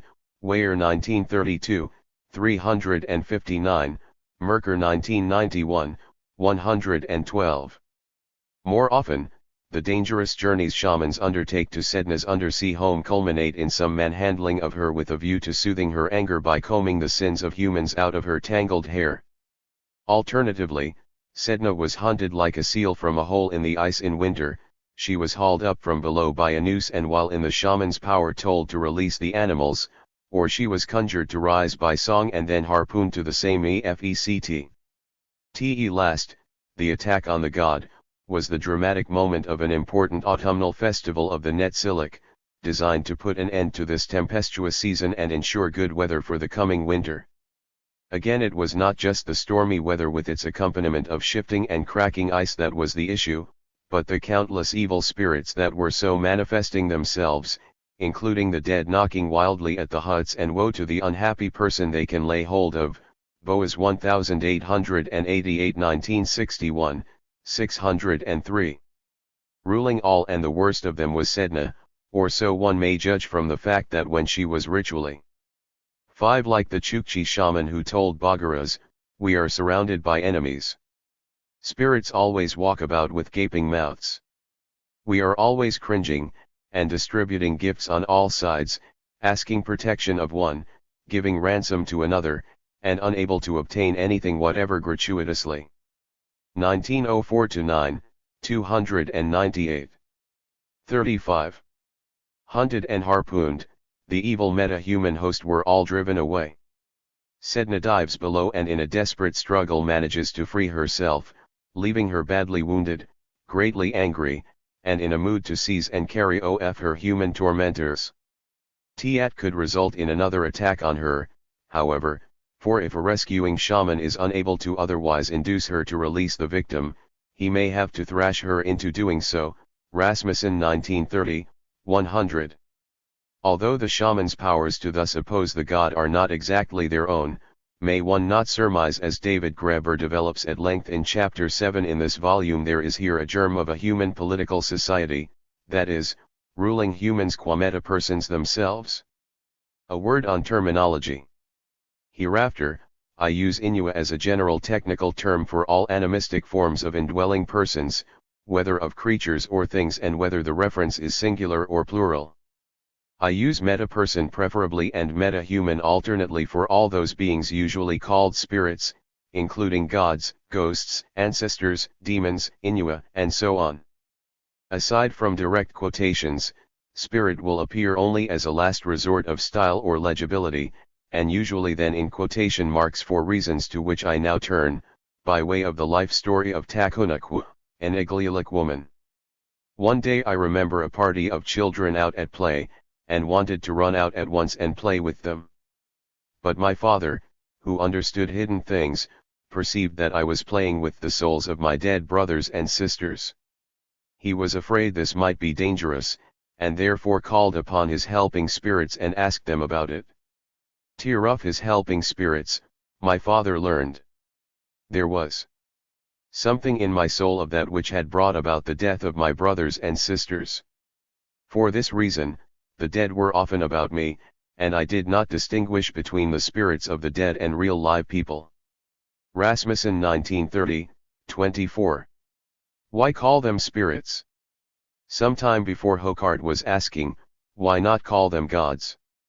Andrew Lang in EFECT asked of gods, why call them spirits? Just because we have been taught our God is a spirit, he argued, that is no reason to believe the earliest men thought of their gods that way. 1898 1968, 202. Of course, I cannot speak here of the earliest men, all those suggestive allusions to the state of 36. Nature notwithstanding, but only of some modern peoples off the beaten track of state systems and their religions. For the Inuit, the Chwang, and similar others, Lang would have a point. Our native distinction between spirits and human beings, together with the corollary oppositions between natural and supernatural and spiritual and material, for these peoples do not apply. Neither, then, do they radically differentiate an other world from this one.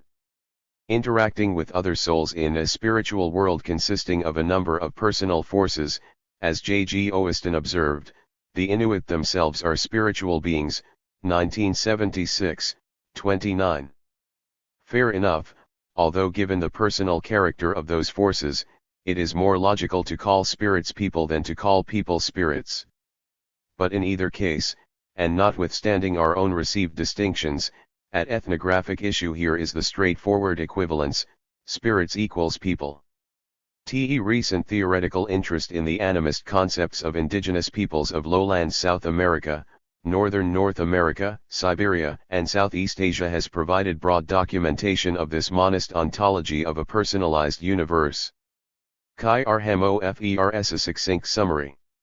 As opposed to naturalism, which assumes a foundational dichotomy between objective nature and subjective culture, Animism posits an intersubjective and personalized universe in which the Cartesian split between person and thing is dissolved and rendered spurious. In the animist cosmos, animals and plants, beings and things may all appear as intentional subjects and persons, capable of will, intention, and agency. The primacy of physical causation is replaced by intentional causation and social agency. 2016, 3. It only needs be added that given the constraints of this animist cosmos on the human population, the EFECT is a certain cosmopolitics in Eduardo Viveros de Castro's sense of the term, 2015. Indeed, the politics at issue here involves much more than animist inua, for it equally characterizes people's relations to gods, disembodied souls of the dead, lineage ancestors, species masters, demons, and other such intentional subjects, a large array of meta-persons setting the terms and conditions of human existence. Taken in its unity, hierarchy, and totality, this is a cosmic polity. As Deborah Danowski and Viveros de Castro, 2017, 68-69, very recently put the matter, just as this article was going to press. What we would call natural world, or world for short, is for Amazonian peoples a multiplicity of intricately connected multiplicities. Animals and other. 37. Spirits are conceived as so many kinds of people or societies, that is, as political entities. Amerindians think that there are many more societies, and therefore, also humans, between heaven and earth than are dreamt of in our philosophy and anthropology. What we call environment is for them a society of societies, an international arena, a cosmopolitea. There is, therefore, no absolute difference in status between society and environment, as if the first were the subject and the second the object. Every object is another subject and is more than one. In what follows IOFE are some selected ethnographic reports of the coexistence of humans with such metapersonal powers in the same intersubjective and personalized universe, just by way of illustration. But let me say here, and try to demonstrate in the rest of the essay, the implications are world historical, for if these metapersonothers have the same nature as, and are in the same experiential reality with, humans, while exerting life and death powers over them, then they are the dominant figures in what we habitually call politics and economics in all the societies so constituted. In the event, we will require a different anthropological science than the familiar one that separates the human world into ontologically distinct ideas, social relations, and things, and then seeks to discount the former as a dependent function of one of the latter two, as if our differentiated notions of things and social relations were not symbolically constituted in the first place. Not to separate, then, what peoples of the New Guinea highlands join, surrounded and outnumbered above, below, and on earth by ghosts, clan ancestors, demons, earthquake people, sky people, and the many Inua of the wild, the Mboam spend their lives completely under the spell and in the company of spirits. Spirits rule the life of men. There is simply no profane field of life where they don't find themselves surrounded by a supernatural force. Weisdom and Tishner, 1943-48, 2, 680-81. Yet if the other world is thus omnipresent around Mt. Hagen, it is not then an other world. TSA people, we are told, do not distinguish between the purely material and purely spiritual aspects of life, Ibid, 592. Nor would they have occasion to do so if, as is reported of May Nga, they conducted lives in constant intersubjective relations with the so-called spirits. Much of Nga behavior remains inexplicable to anyone ignorant of the pervasive belief in ghosts, reports Mervyn Magid. Not a day passes but someone refers publicly to the actions of ghosts, 1965, 109-10. Or as a missionary ethnographer recounts. 38. For the central Nga the natural world is alive and endowed with invisible power. To be seen otherwise would leave unexplained numerous events. Falling tree, the lingering illness, the killing frost, the haunting dream Alkan Frm, the belief in a relationship between the physical world and the powers of earth, sky and underworld. Brennan 1977, 11-12, cf. Feacham 1973. Such metapersonal powers are palpably present in what is actually happening to people, their fortunes good and bad. Hence Frederick Barth's own experience among Batamen in the Western Highlands. Striking feature is how empirical the spirits are, how they appear as very concrete observable objects in the world rather than ways of talking about the world. 1975, 129, emphasis in original. Supporting Barth's observation from his own work among nearby Myanmar people, Don Gardner adds that spirits of one kind or another are a basic feature of daily life. Events construed as involving supernatural beings are commonly reported and discussed. 1987, 161. 6 Mutatis mutandis, in the Amazonian forest, Eduardo Viveros de Castro comes to a similar appreciation of the gods and dead as imminently present for Eraut.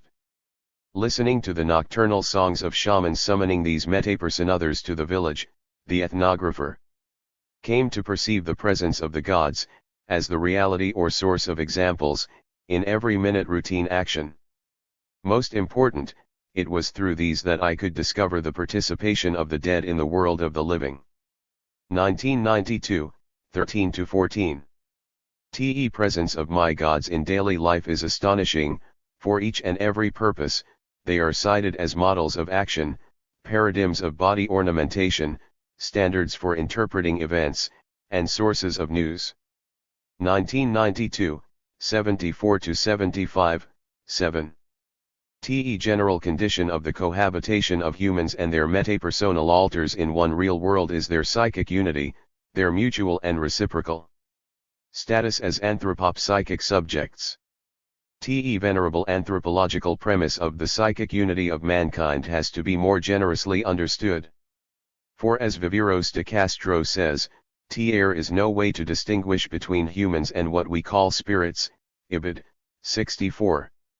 In EFECT, the so-called spirits are so many heterogeneous species of the genus Homo, human beings proper, bide, are a species within a multiplicity of other species of human beings who form their own societies, Ibid. 55. 8. As is well known, the statement would hold for many peoples throughout lowland South America. Of the Ishuar, Philippe de Scola writes that they do not know the supernatural as a level of reality separate from nature, inasmuch as the human condition is common to all nature's beings. Humans, and most plants, animals, and meteors are persons, ants, with a soul, wakan, and individual life. 1996, 93. In speaking of the own societies of the metapersoners as known to Eraut, Viveros de Castro alludes to the perspectivism that his writings have done much to make normal anthropological science. Well documented from Siberia as well as Amazonia, the phenomenon offers a privileged instance of the co-participation of humans with gods, ghosts, animal persons, and others in the same complex society. In consequence of differences in their perceptual apparatus, both people and animals live unseen to each other in their own communities as fully human beings, bodily and culturally, even as each appears to the other as animal prey or predators. In this connection, the common ethnographic observation that because the non-human persons are as such generally invisible, they must inhabit a different, spiritual reality, is a cultural non sequitur for Eraut and other perspectivists. In Lockean terms, the differences are only secondary qualities, due to perception because of the different bodily means thereof rather than to the thing thus perceived. In practice, moreover, the socius includes a variety of metapersonal communities, not only those of the animal Inua, but also the villages of the gods, the dead, and perhaps others, all of them likewise cultural replicas of human communities. Accordingly, the human groups are engaged in a sociological complexity that defeats the normal anthropological characterizations of their simplicity. A lot of social intercourse goes on between humans and the meta-human persons with whom they share the earth, as well as with those who people the heavens and the underworld.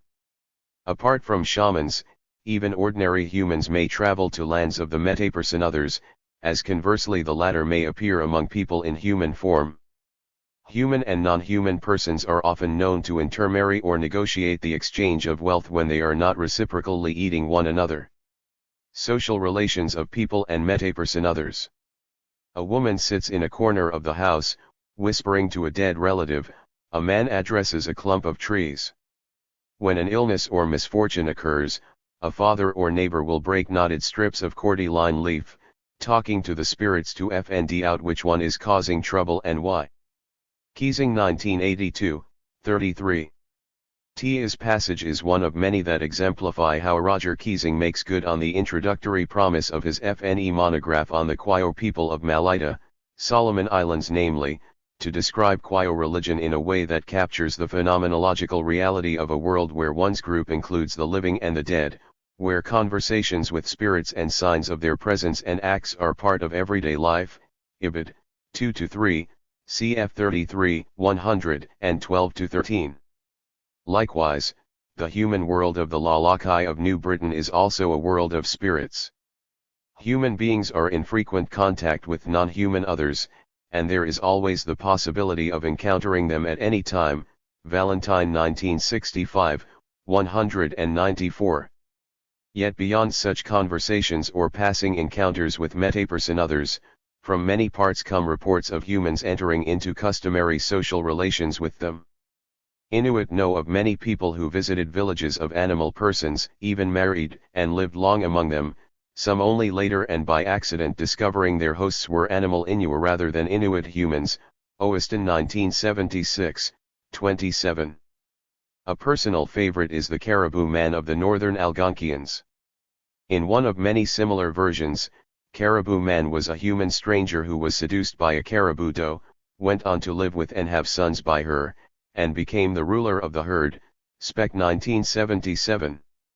French-Canadian trappers were not off the mark in dubbing Caribou Man Leroi de Caribou, as the story rehearses the archetypal stranger king traditions of dynastic origin, down to the mediating role played by the native woman and her foundational marriage to the youthful. 41. Outsider, see Chapter 3 in this volume. Besides the hierogamic experiences of Chuang women and the marriage of the gods with dead Araid women, there are many permutations of such interspecies unions, some patrilocal and some matrilocal, some enduring and some ended by divorce due to homesickness. A Kalyalai man of the New Guinea Southern Highlands may marry a woman of the invisible world, relates Edward Ski F. in 2005, 97, when the man has a child by her, he can leave his body in his sleep and visit her world. Reciprocally, people from that world may enter his body and through his mouth converse with the people present. And there was the Myanmar man of the Western Highlands who, beside his human wife, formed a polygynous arrangement with a dead woman from a different descent group. Dead wife lived in a nearby mountain, but she gardened on her husband's land and bore him a son. Gardner 1987, 164. Don Gardner also tells of the time that the Olap clan of the Myanmar saved themselves from their Ivik enemies by virtue of a marital alliance with their own dead. Ilvik clan people were bent on revenge for the death of many of their kinsmen at Olap hands. Some time before, the big man of the Olap and his counterpart among their dead, who lived inside the mountain on which the Olap were settled, exchanged sisters in marriage. When the big man of the dead heard the Ivik were threatening his living brother-in-law, he proposed that the two Olap groups exchange the pigs they had been raising for each other and hold a joint feast.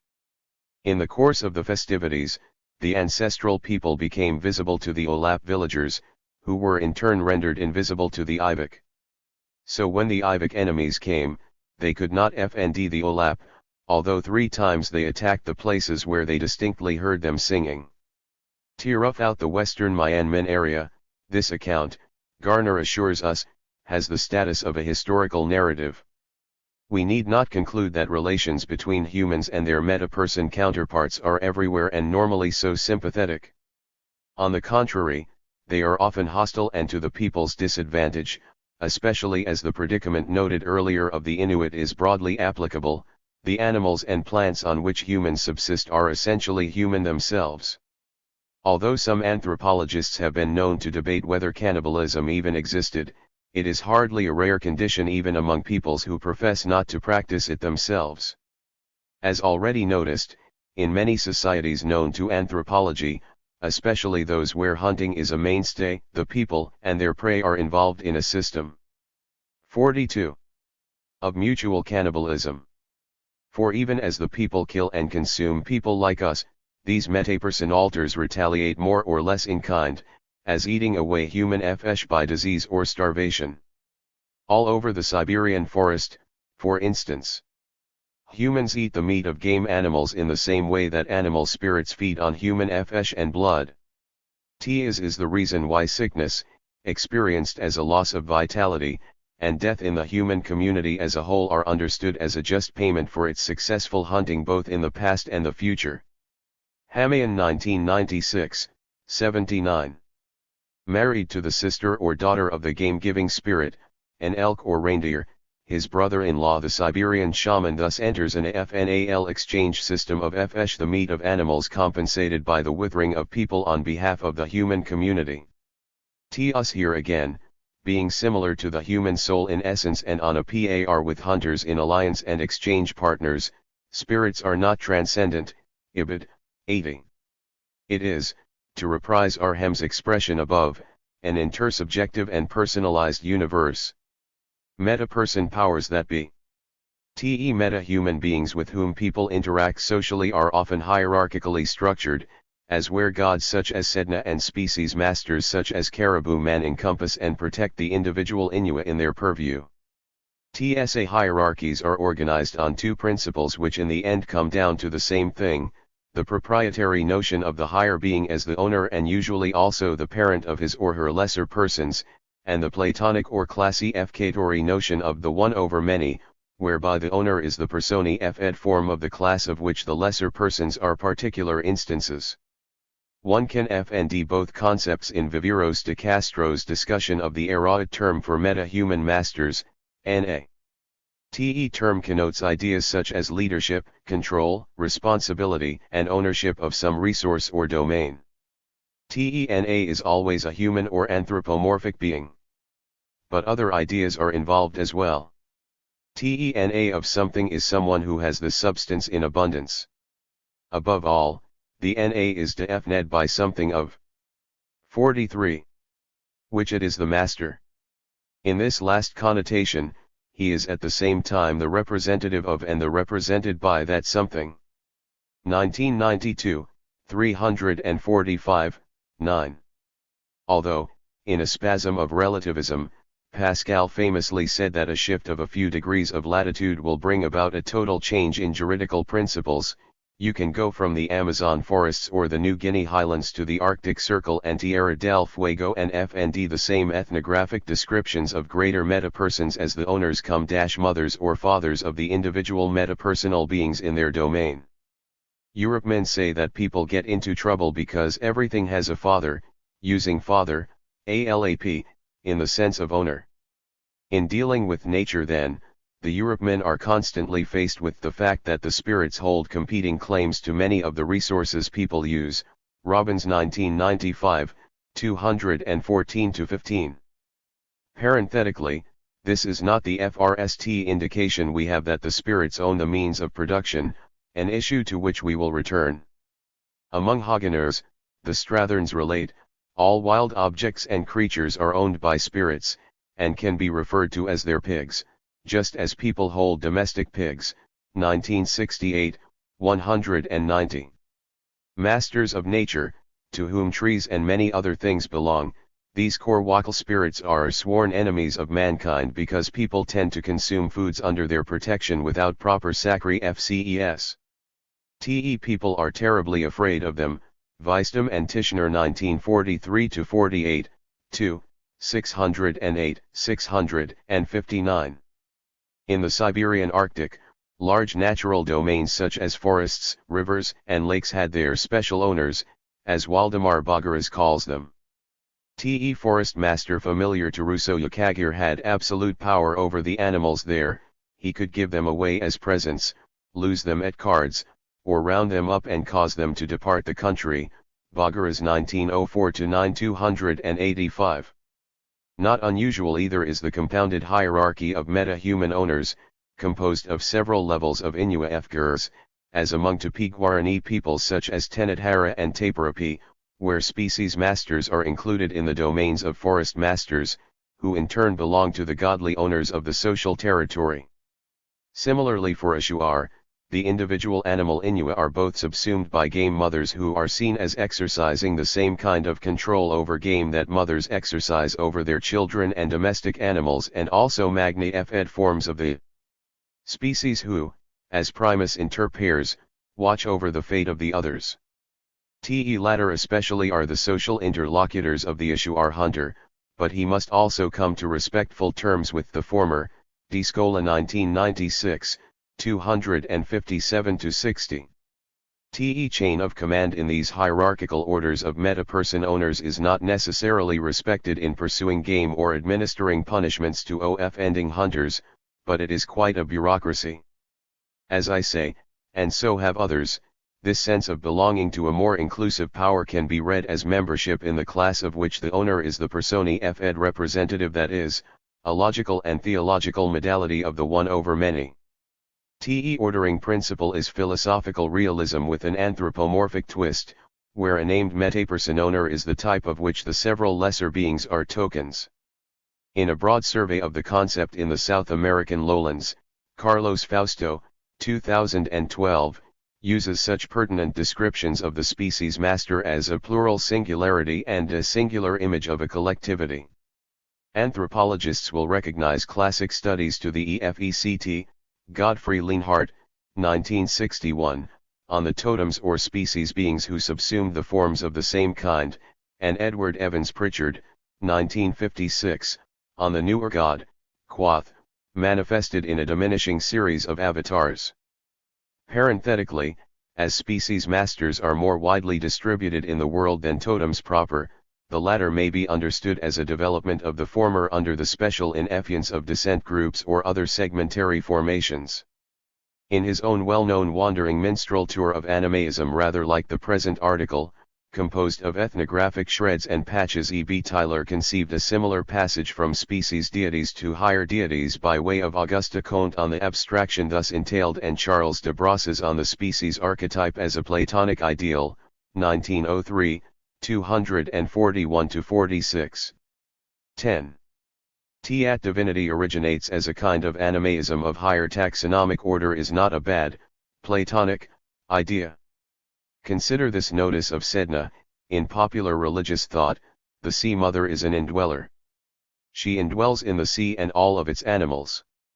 She is immanent in the calm of the sea, in the capes and shoals where the waters are treacherous, and in the sea animals and FSH, Merker 1991, 136.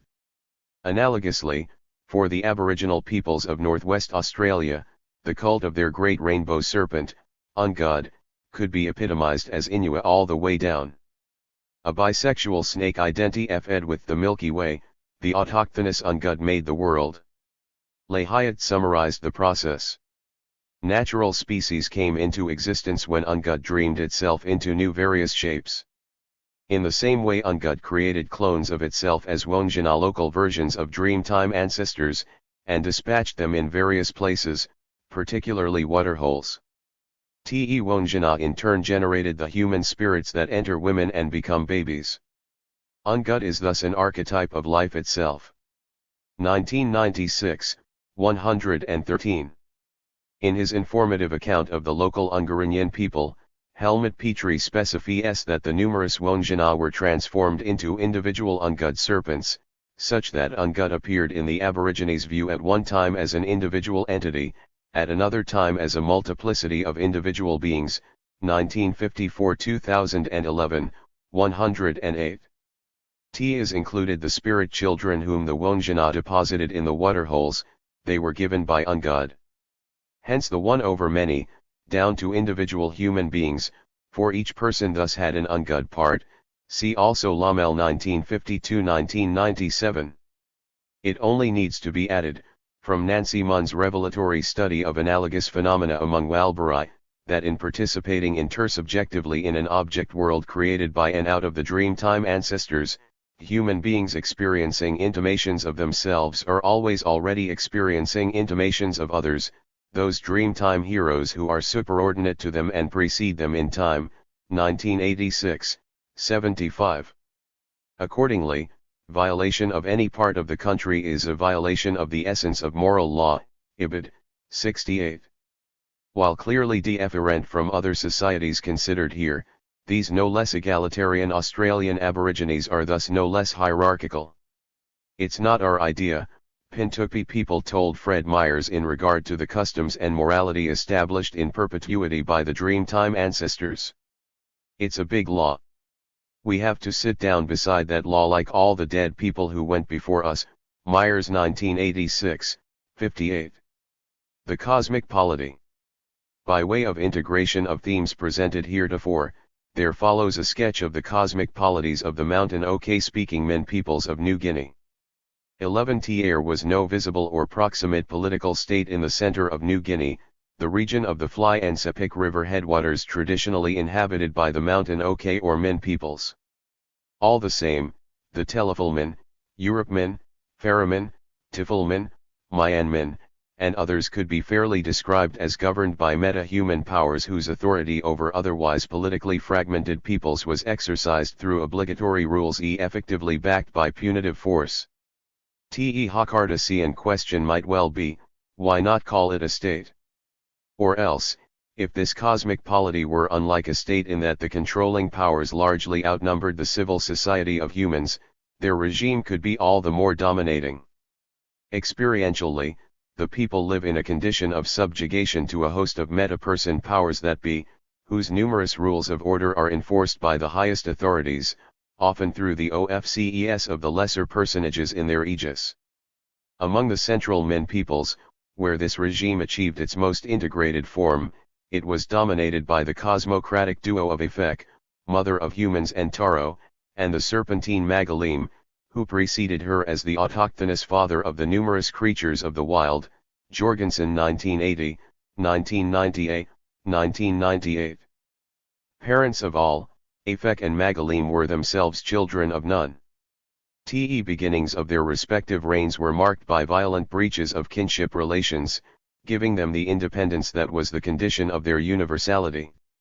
Efek was notorious for committing incest with her brother, whom she later killed, and revived. Magalim was born of himself by intervening in the sexual intercourse of a human couple. Emerging as a serpent, he was subsequently rejected by his would-be mother, swallowed his foster father, and killed his father's brothers. Magalim has been likened to the rainbow serpent. Fgurs of Aboriginal Australian traditions, among other resemblances, by his habitation of subterranean waters, from which he rises when irritated to cause destructive effluids, Brumbaugh 1987.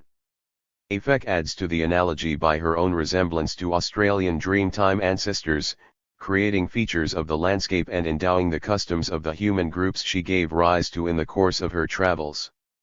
Thereafter Efek's presence would be mediated primarily by the human ancestors whose cult of fertility she established, whereas Magalim as indwelling boss of the land acted through the multifarious inua of its creatures and features. Although in EFECT they thus organized complementary domains Efek the human sphere and Magalim its untamed environs through their respective human and meta-human subjects each extended into the jurisdiction of the other often there to do harm. 12. Much of Min cultural order, including the taboos that sanction it, is the Cody F. Katayan of the legendary doings of Efek in the mode of mandatory custom. Since that time, Tifulmin people say, men and women have known how to do things, Wheatcroft 1976, 157-58. The precedents thus set by episodes in the Epic of Efek's advent include the different social and sexual roles of men and women and the rituals and practices of menstruation, initiation, childbirth, and death. Indeed, death itself was initiated by Efek along with the westward journey of the deceased on the underground road to the land of the dead whence in return come life-giving shell valuables, hence Efek is also the originator of wealth, exchange, and long-distance trade.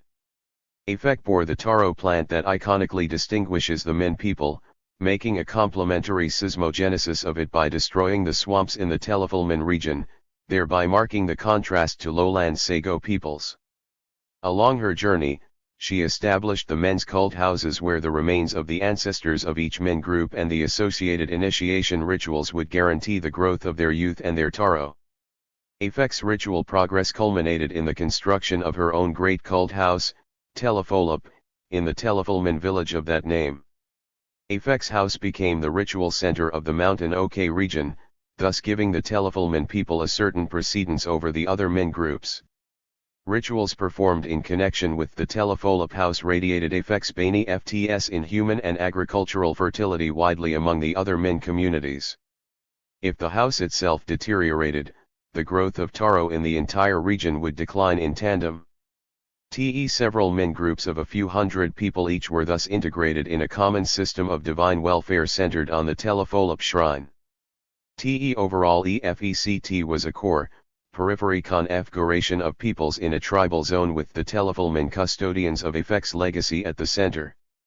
As described by Dan Jorgensen, 1996, 193 common linkage to Efek locates Mountain OK cults in a regional tradition. Myths concerning Efek not only account for the features of a particular ritual system or aspects of local cosmology, but also place groups relative to one another in terms of descent from Efek, or a sibling, cf. Robbins 2004, 16-17. A surprisingly ambitious ideology, comments Robert Brumbaugh, because it does not link up with any economic or political control from the center, 1990, 73. Here is another instance where the superstructure exceeds the infrastructure. What does link up with the superiority of Telefilmin, as Brumbaugh also says, is Efek's continued presence.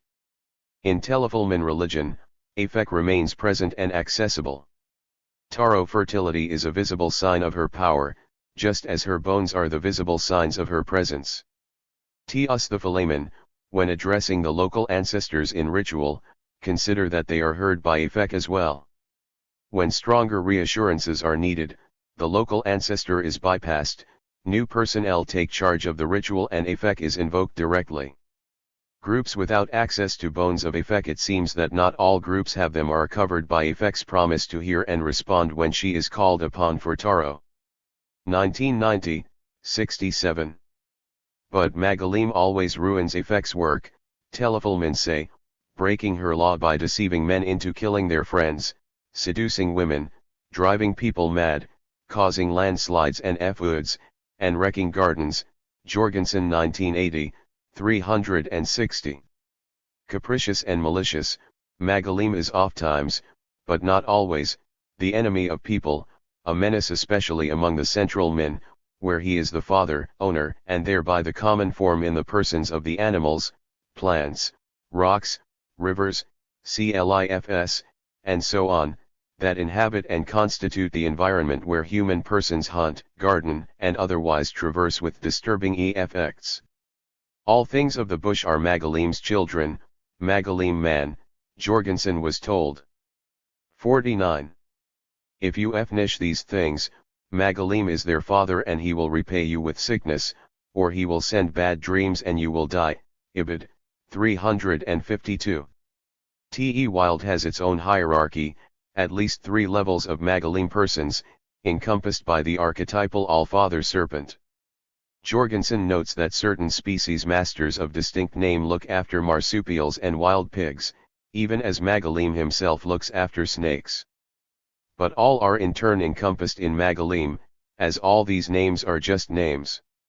True thing is Magalim, Ibid.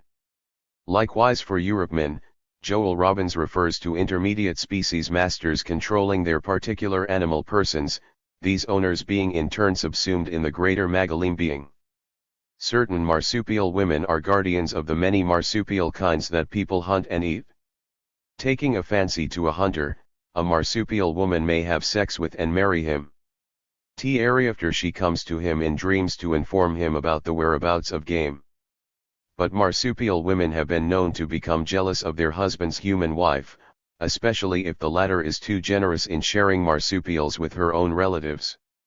The hunter has accidents in the bush or falls sick, or even dies if he does not leave his human spouse, Robbins 2004, 210.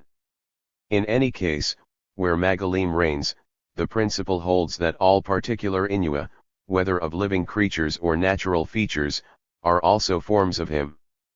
Individual Magalim persons who cause Pheromone people trouble may be treated as acting on their own or as agents of Magalim All-Father.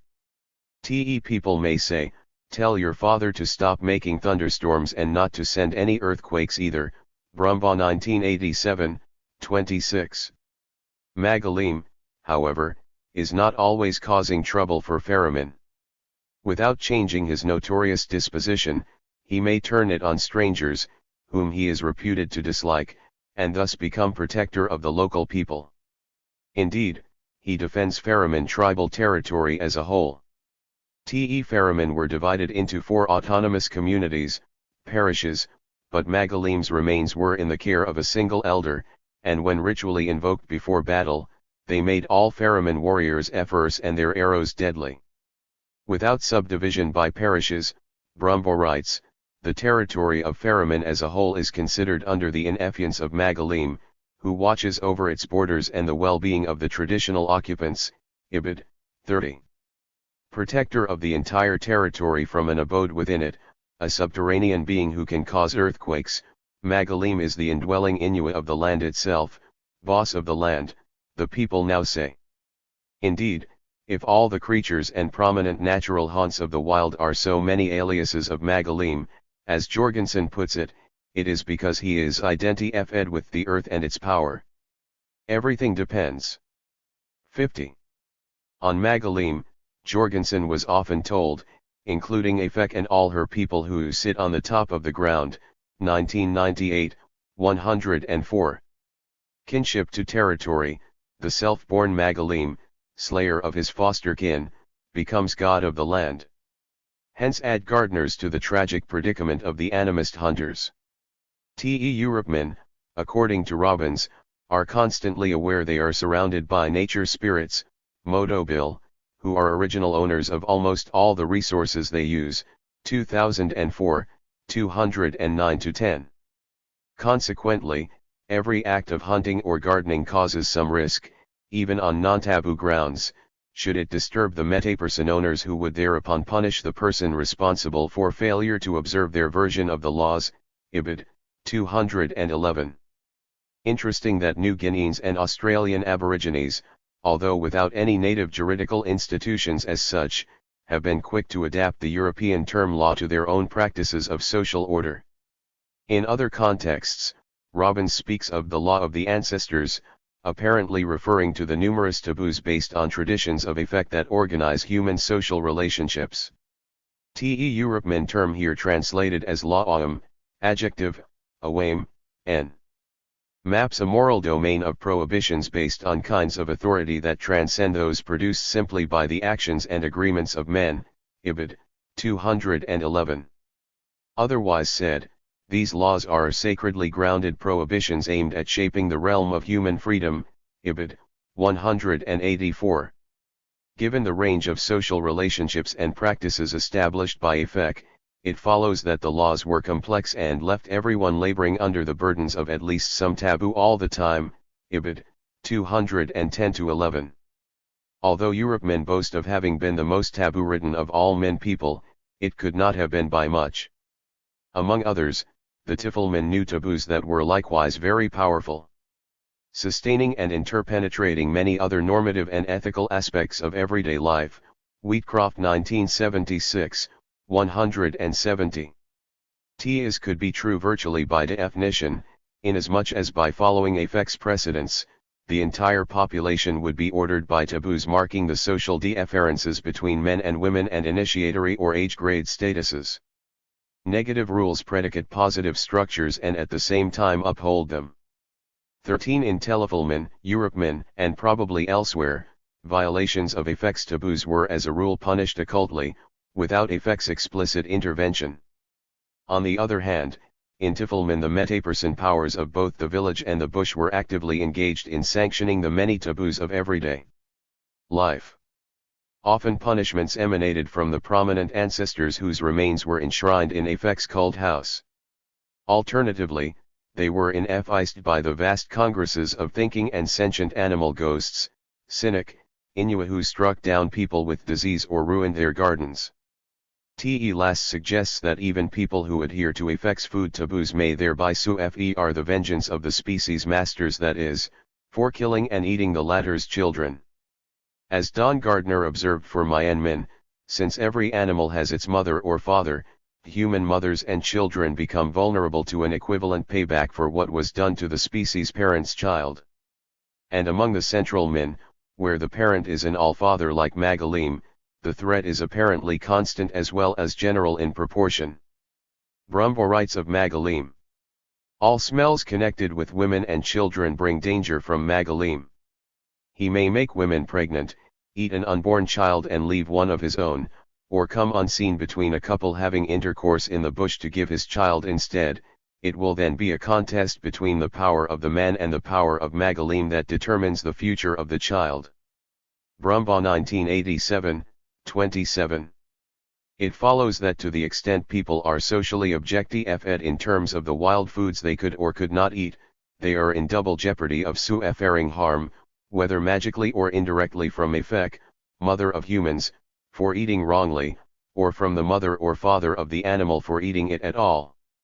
Here again are cosmic rules of human order, enforced throughout the social territory by metaperson authorities to whom it all belongs. Determination by the religious basis. Of the South American lowland people, the PRO, Joanna Overing writes.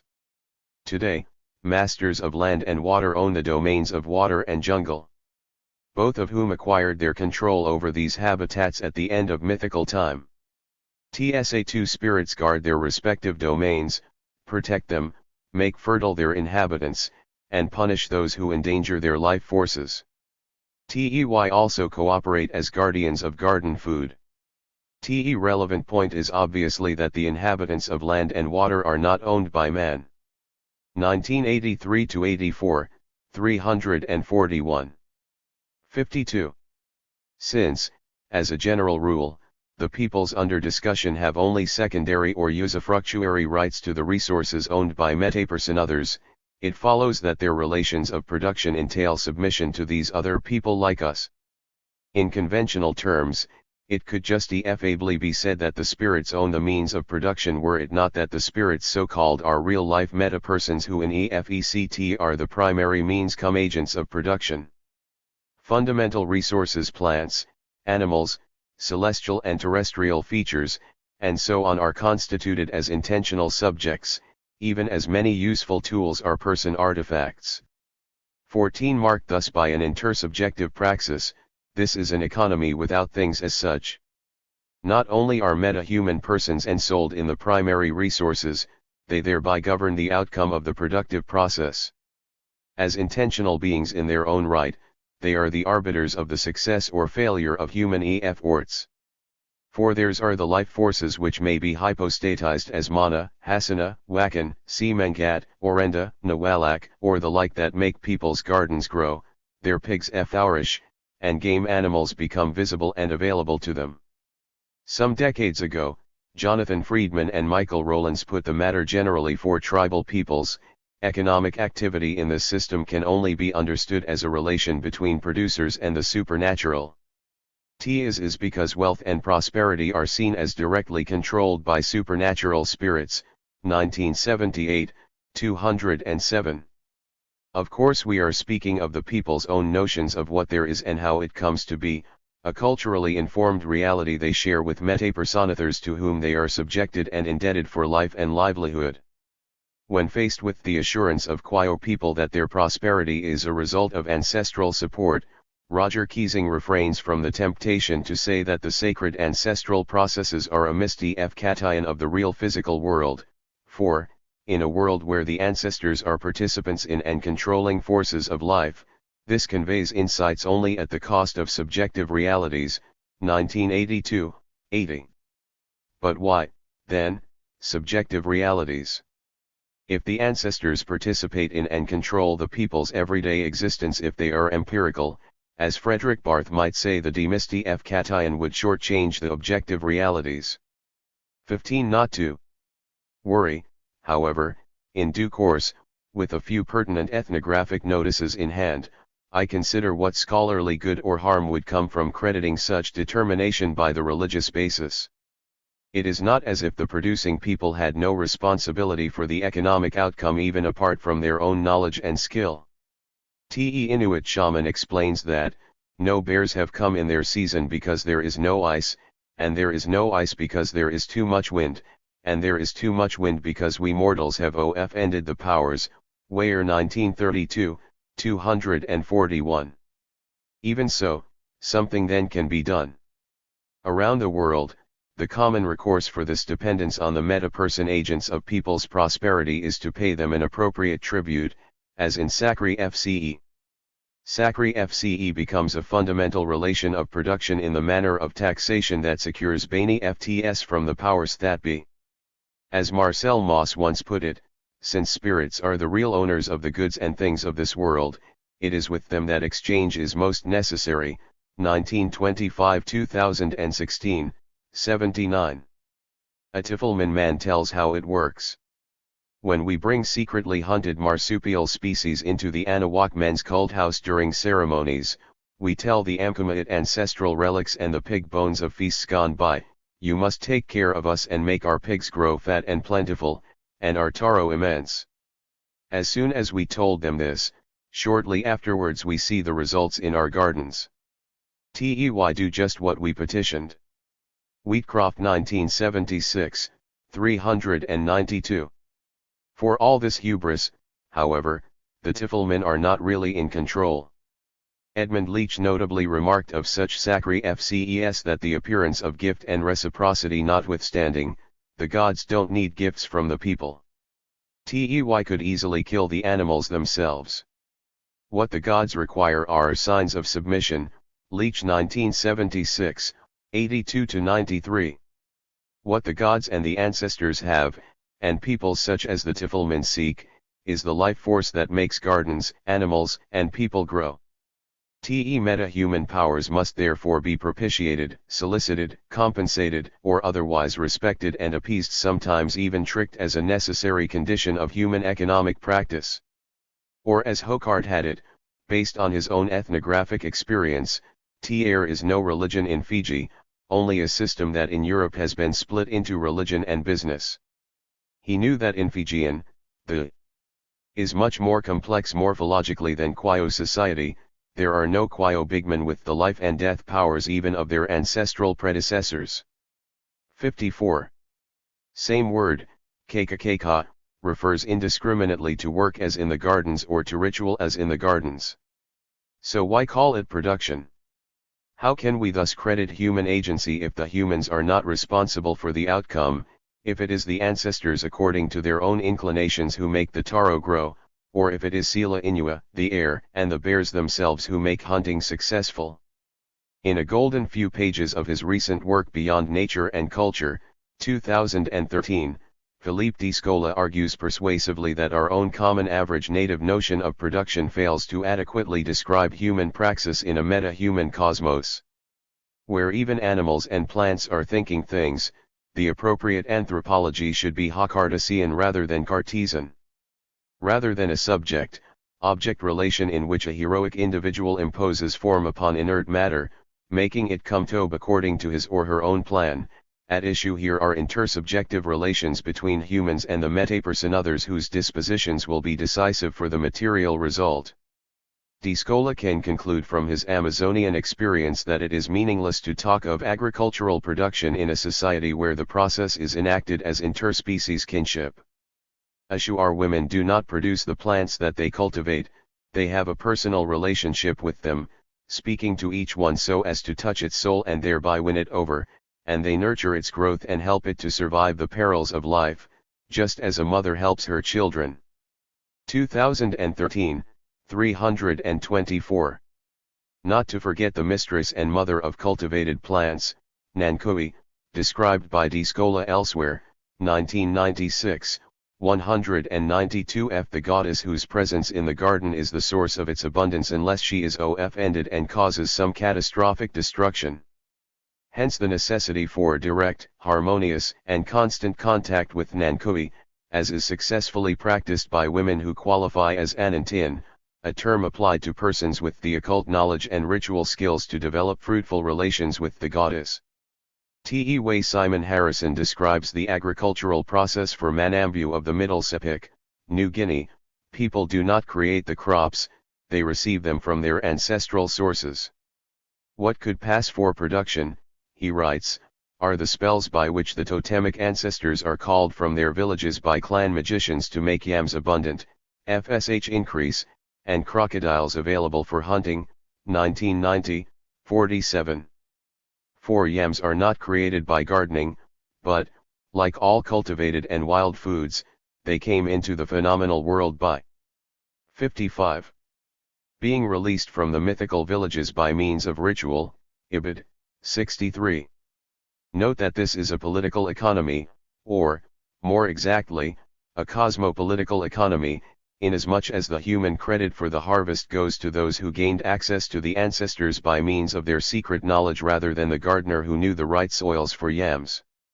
Of course, one may accurately say that, here as elsewhere, human technical skills, climatic conditions, and photosynthesis are responsible for the material outcome, for what actually happened, but also here as elsewhere, the decisive cultural issue, from which such specie political effects follow, is, rather, what it is that happened, namely, the clan magicians summoned the yams from the ancestral villages.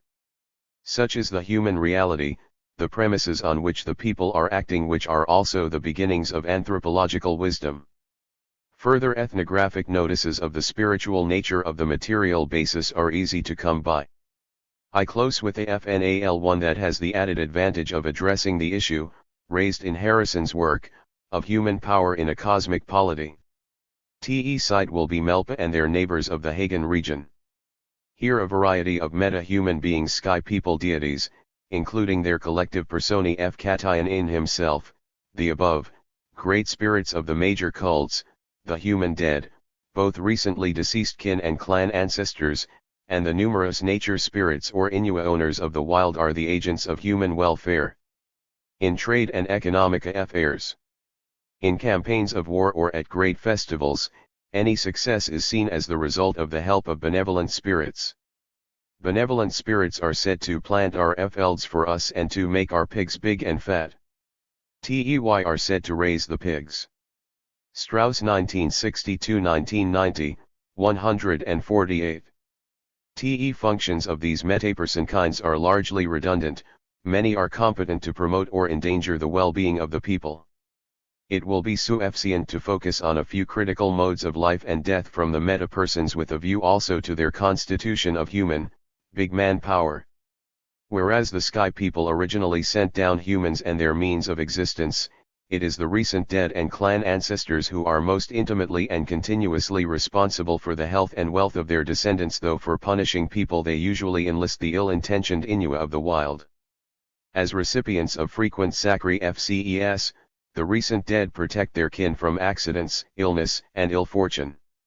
TEY will make the fields and vegetable gardens for us. Raise pigs for us, go ahead of us on journeys and trading trips. 56. Grant us large numbers of children. Stay at our side in every way. Ibid. 272. So likewise, on a larger scale, as when a meeting house is built for them, will the clan spirits make our fields bring forth. Our pigs multiply, protect our wives, children, and pigs from plagues and illness, keep sorcery and evil spirits at bay. Ibid. 279. But if the gardens are planted without proper sacri fces, the owner spirit digs up the fruits and eats them. Weisdom and Tishner 1943-48, 2. 677. By contrast to this constant attention, the great spirits of the collective cults are ceremonially celebrated only at intervals of years. On these occasions, the large number of pigs sacri said testi fes to the deity's exceptional ability to multiply things themselves by promoting the people's growth, fertility, and wealth. In such respects both the dead and the cult deities are particularly useful to big men and would-be big men, that is, as the critical sources of their human power. We rich people, i.e., big men, live and sacri fce to the core and ganap female great spirit. This enables us to make many mocha pig exchange festivals. Tear off this spirit we become rich, create many children who remain healthy and alive, and stay ourselves healthy. Our gardens bear much fruit. All this the core and ganap does, and that is why we sacri fce to it. Weisdom and Tishner 1943-48, 2, 794. T.E. Strathers relate that when a big man goes on a journey to solicit valuables, he asks his clan ancestors to come sit on his eyelids and induce his trading partner to part with his valuables. Big men are also helped by the ghosts of close relatives, who may be enlisted by partaking of the pig backbone cooked especially for them. T.E. same ancestors and ghosts are with the big man in the ceremonial ground when he makes the prestations that underwrite his fame and status. Strathern and Strathern 1968, 192. In another text, Andrew Strathern notes that traditional Hagan big men had a multitude of sacred and magical appurtenances which played an important part, from the people's own perspective, in giving them the very access to wealth on which their power depended. 1993, 147. Strathern here addresses a range of leadership forms in a variety of Highland New Guinea societies including Baruya, Duna, Simberi Anga, Kuskuzman, and Mering, as well as Melpa, to show that the ritual sources of power amount to a Melanesian realpolitik, the condition of possibility of human authority, as regards both the practices by which it is achieved and the reason it is believed. All the same, we 57. Need not completely abandon historical materialism and put Hegel right side up again, for in these big man orders one may still speak of economic determinism provided that the determinism is not economic. To conclude, we need something like a Copernican revolution in the sciences of society and culture.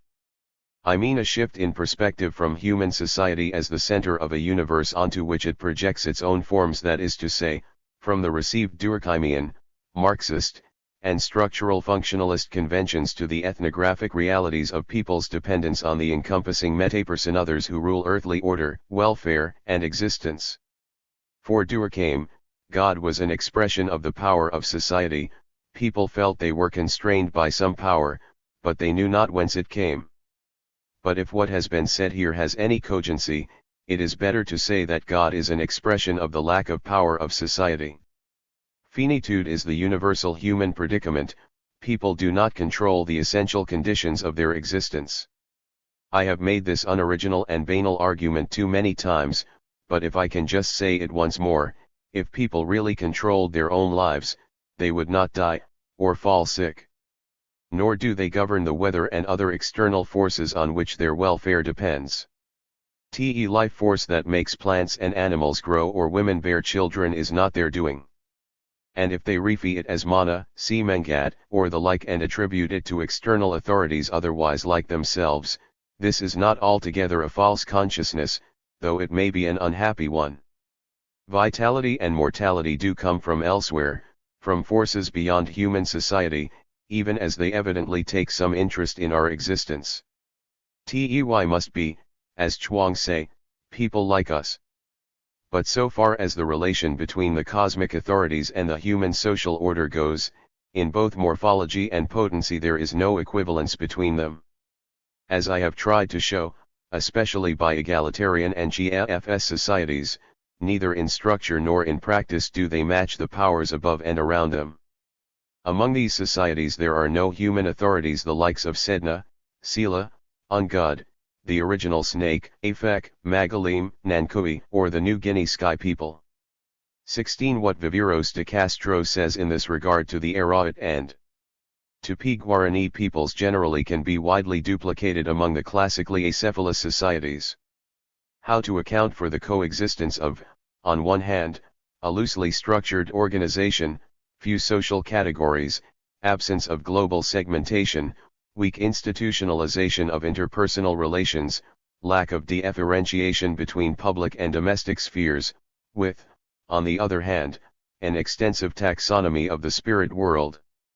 An active presence of that world in daily life, and a thoroughly vertical Gothic orientation of thought.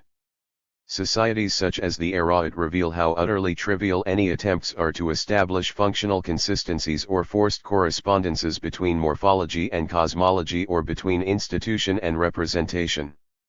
1992, 2-3.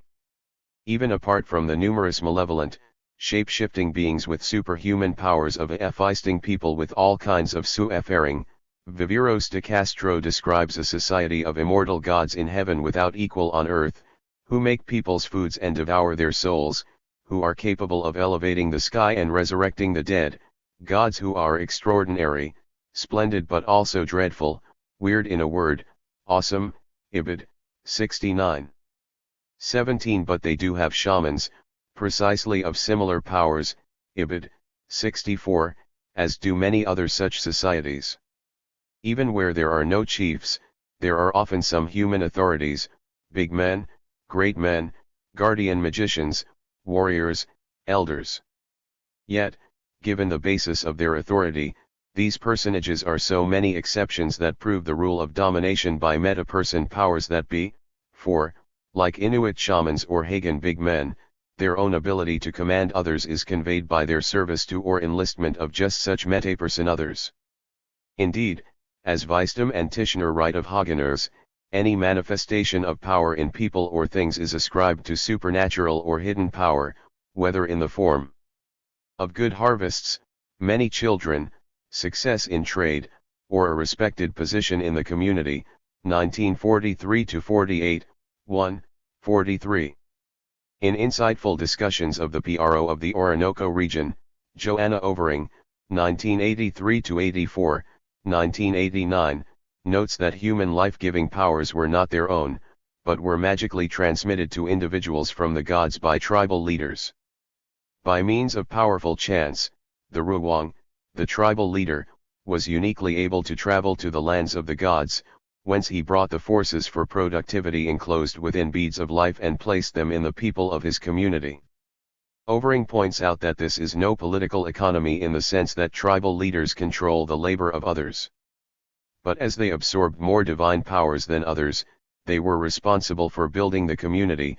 Without the work of the Ruwang, the community could not be created, and because of his greater creative power, he was also the most productive member of the community.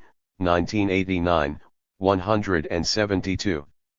In such cultural ontological regimes, where every variety of human social success is thus attributed to metapersonal powers, there are no purely secular authorities. Roger Keesing relates of an ambitious young Quio man that he is well on his way to big manship, as evidenced by his staggering command of genealogies, his encyclopedic knowledge of traditions of the ancestors and their feuds, his distinction as a singer of epic chants, and his acquisition of magical powers. Accordingly, he is not only acquiring an intellectual command of his culture, but powerful instruments for pursuing secular ambitions as a feast giver. Keesing 1982, 208. Or for an Australian Aboriginal example, Helmut Petrie concludes that the reason certain Ungarinyan medicine men and elders are leading and influential men of their communities is that they are regarded as people in whom primeval times are especially alive, in whom the great heroes and culture bringers are repeated and who maintain an inner link between mythical past and present. 1954-2011, 69. Not that those who so possess or are favored by divine powers are necessarily placed beyond the control of their fellows, for popular pressures may be put on them to use such powers beneficently. Here is where the famous egalitarianism of these peoples becomes relevant. Tony Swain, 1993, 52, notes that the native Australian elders' shared being with the land entails the obligation to make it abound with life, a duty the people will hold them to. Swain is careful to insist that the leader's access to ritual positions amounts to a certain control of the means of production, hence that this is not the kind of communalistic, non-hierarchical society imagined by early Marxists. But then, ordinary people, without direct access to. 60. Metapersonal sources of fertility can and do order ritual custodians to work to make them food. You mak father I want to eat. All of which brings us back to the issue of misty f cation. Earlier, I warned against too quickly writing off the human dependence on gods, ancestors, ghosts, or even seal persons as so much mistaken fantasy. Well, nobody nowadays is going to attribute these notions to a primitive mentality. And from all that has been said here, it cannot be claimed these beliefs in spirits amount to an ideological chimera perpetrated by the ruling class in the interest of maintaining their power, that is, on the Voltairean principle of there is no God, but don't tell the servants. Here we do have gods, but no ruling class. And what we also distinctively find in these societies is the coexistence in the same social reality of humans with meta-humans who have life-giving and death-dealing powers over them. Implications, as I say, look to be world historical. As is true of big men or shamans, access to the meta-person authorities on behalf of others is the fundamental political value in all human societies so organized. Access on one's own behalf is usually sorcery, but to bestow the life powers of the god on others is to be a god among men. Human political power is the usurpation of divine power. Is also to say that claims to divine power, as manifest in ways varying from the successful hunter sharing food or the shaman curing illness, to the African king bringing rain, have been the raison d'etre of political power throughout the greater part of human history. Including chiefdoms such as Kwakiutl, where chiefs are the assemblers, the concentrators, and the managers of supernatural powers. Human chiefs go out to alien realms and deal with alien beings to accumulate Nawalak generic life-giving power, and to concentrate it in the ceremonial house. When they have become centers of Nawalak, the salmon come to them. Power to draw salmon is equated with the power to draw people. Power to attract derives from Nawalak and demonstrates its possession. Goldman 1975, 198-99. It was not military power or economic prowess as such that generated the dominance of the Abalam people over the various other Sepik communities of New Guinea eager to adopt Abalam cultural forms, rather it was the supernatural power that their successes sine fed. Effectiveness in warfare and skill in growing yams, particularly the phallic long yams, Anthony Forge, 1990, 162, explains, were in local terms merely the material manifestations of a more 61. Fundamental Abalam domination, that of power conceived essentially in magical and ritual terms. What enabled the Abalam yams to grow larger, their gardens to be more productive, and their occupation of land once held by others was their superior access to supernatural power. Accordingly, the political cum cultural reach of the Abalam extended beyond their actual grasp. Beyond any real political or material constraints, the Abalam were admired and feared for their superior access to cosmic power in all its forms, and notably for its concrete expression in rituals, buildings, and a great array of objects, decorations, and aesthetic styles. Abalam culture was thus carried abroad by its demonstrable command of greater force than its own. Ibid. 163f. Southeast Asian tribals and peasants are well known for Sakri Fjal feasts of merit in which the display and or distribution of livestock, foods, and ritual valuables such as porcelain jars and imported textiles is the making of local authorities. But it is not so much the economic benefits to the population at large that constitute this authority as if the people were rendered dependent on the sponsor of the Sakri Fjal feast for their own means of existence as it is the privileged dependence of the feast giver on the meta-human sources of people's prosperity. As Kai Arham comments in regard to the ritual wealth thus expended. Such ritual wealth is regarded as objectivized spirit power, an indication that the owner is blessed and protected by personal spirits. Spirit possession manifests itself in good health and a large family. Blessings of the spirits are gained by proper conduct, keeping the precepts of the cosmologically underpinned social and moral order, and, above all, by continuously hosting animal sacri fces, the so-called feasts of merit. Wealth, sacri-fce, and spiritual blessing are thus linked in an endless, positive feedback circuit. Te implied reif cation of spiritual potency in the form of wealth and worldly power. Its acquisition and accumulation as well as its loss is central to Southeast Asian cosmology and politics. 2016, 20. Economic prowess is a metaphysical power. 18 TN again, there are other well-known ways, from the magical to the military, of demonstrating such meta-human potency. Even in the matter of kingship, the royal authority may have little or nothing to do with the accumulation and disposition of riches. In certain African stranger kingships described elsewhere, see Chapter 5 in this volume, power essentially rested on the ritual functions of ensuring the population's prosperity, the authority to do so being dependent on descent from exalted foreign sources, complemented usually by traditions of the dynastic founder's exploits as a hunter and warrior in the wild. As Shilluk, Luvdu, and Alur demonstrate, in more than one African realm such stranger kings reigned but did not govern.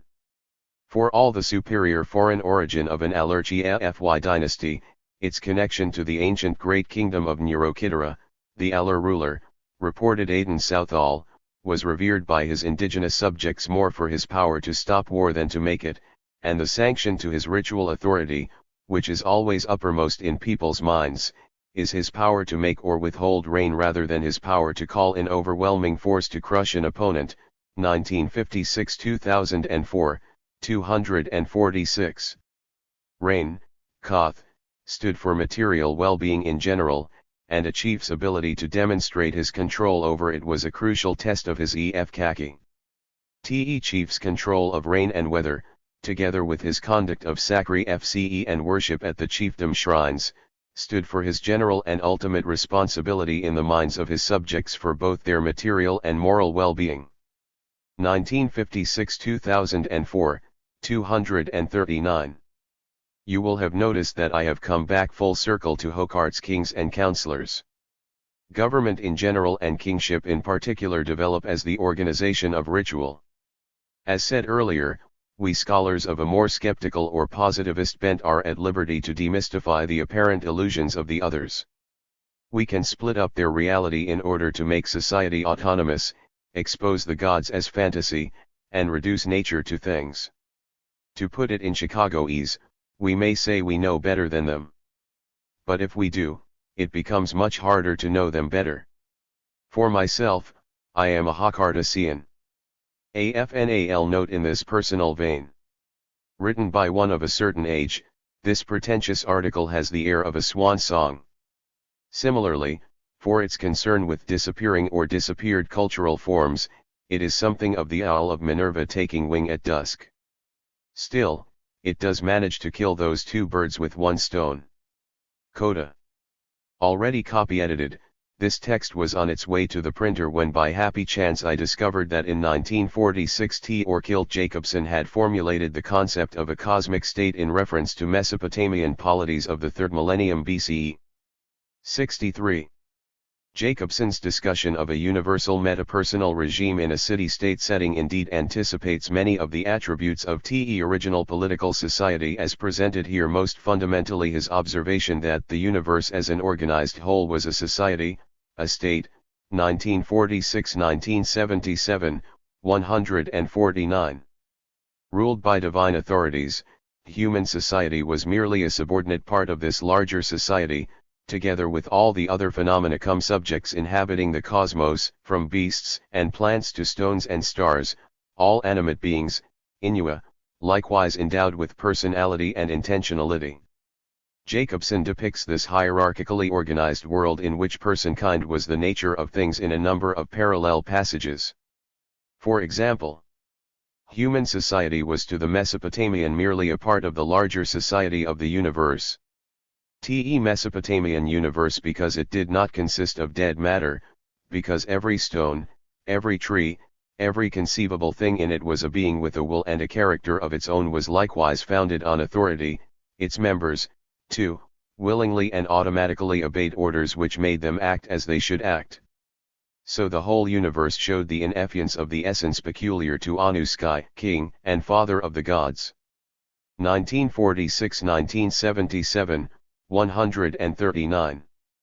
By Jacobson's descriptions, this universal animaism was classificatory. The personalities of elements of the same kind were instances of a master personality of the species, and the scheme was hierarchical at multiple levels. Species forms were in turn inhabited by higher, divine forms, such that the world was governed through the indwelling being of cosmocratic gods in every existing thing. While the whole universe manifested the essence of Anu, the goddess Niobe created and inhabited the useful reeds of the wetlands and by her presence made them flourish.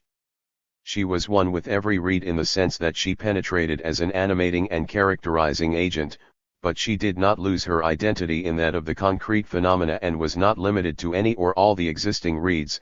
Ibid. 132. Note that this kind of philosophical realism, with the god as personae cation of the class of which individuals are participatory members, is a general logic of partability or individualism.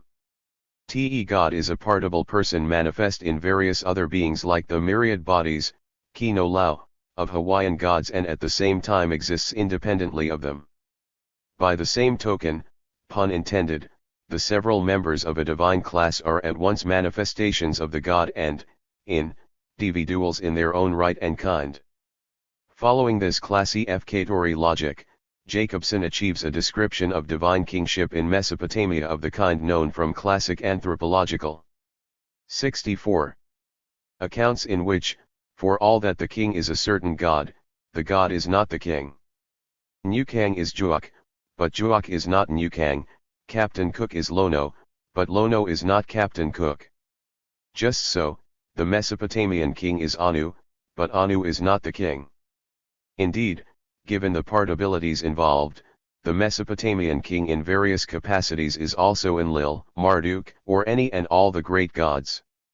Interesting that Hocart, 1936, 1970, 88 recounted the analogous claim of an important Fijian chief who, after enumerating the great gods of the chiefdom, said, "These are all my names."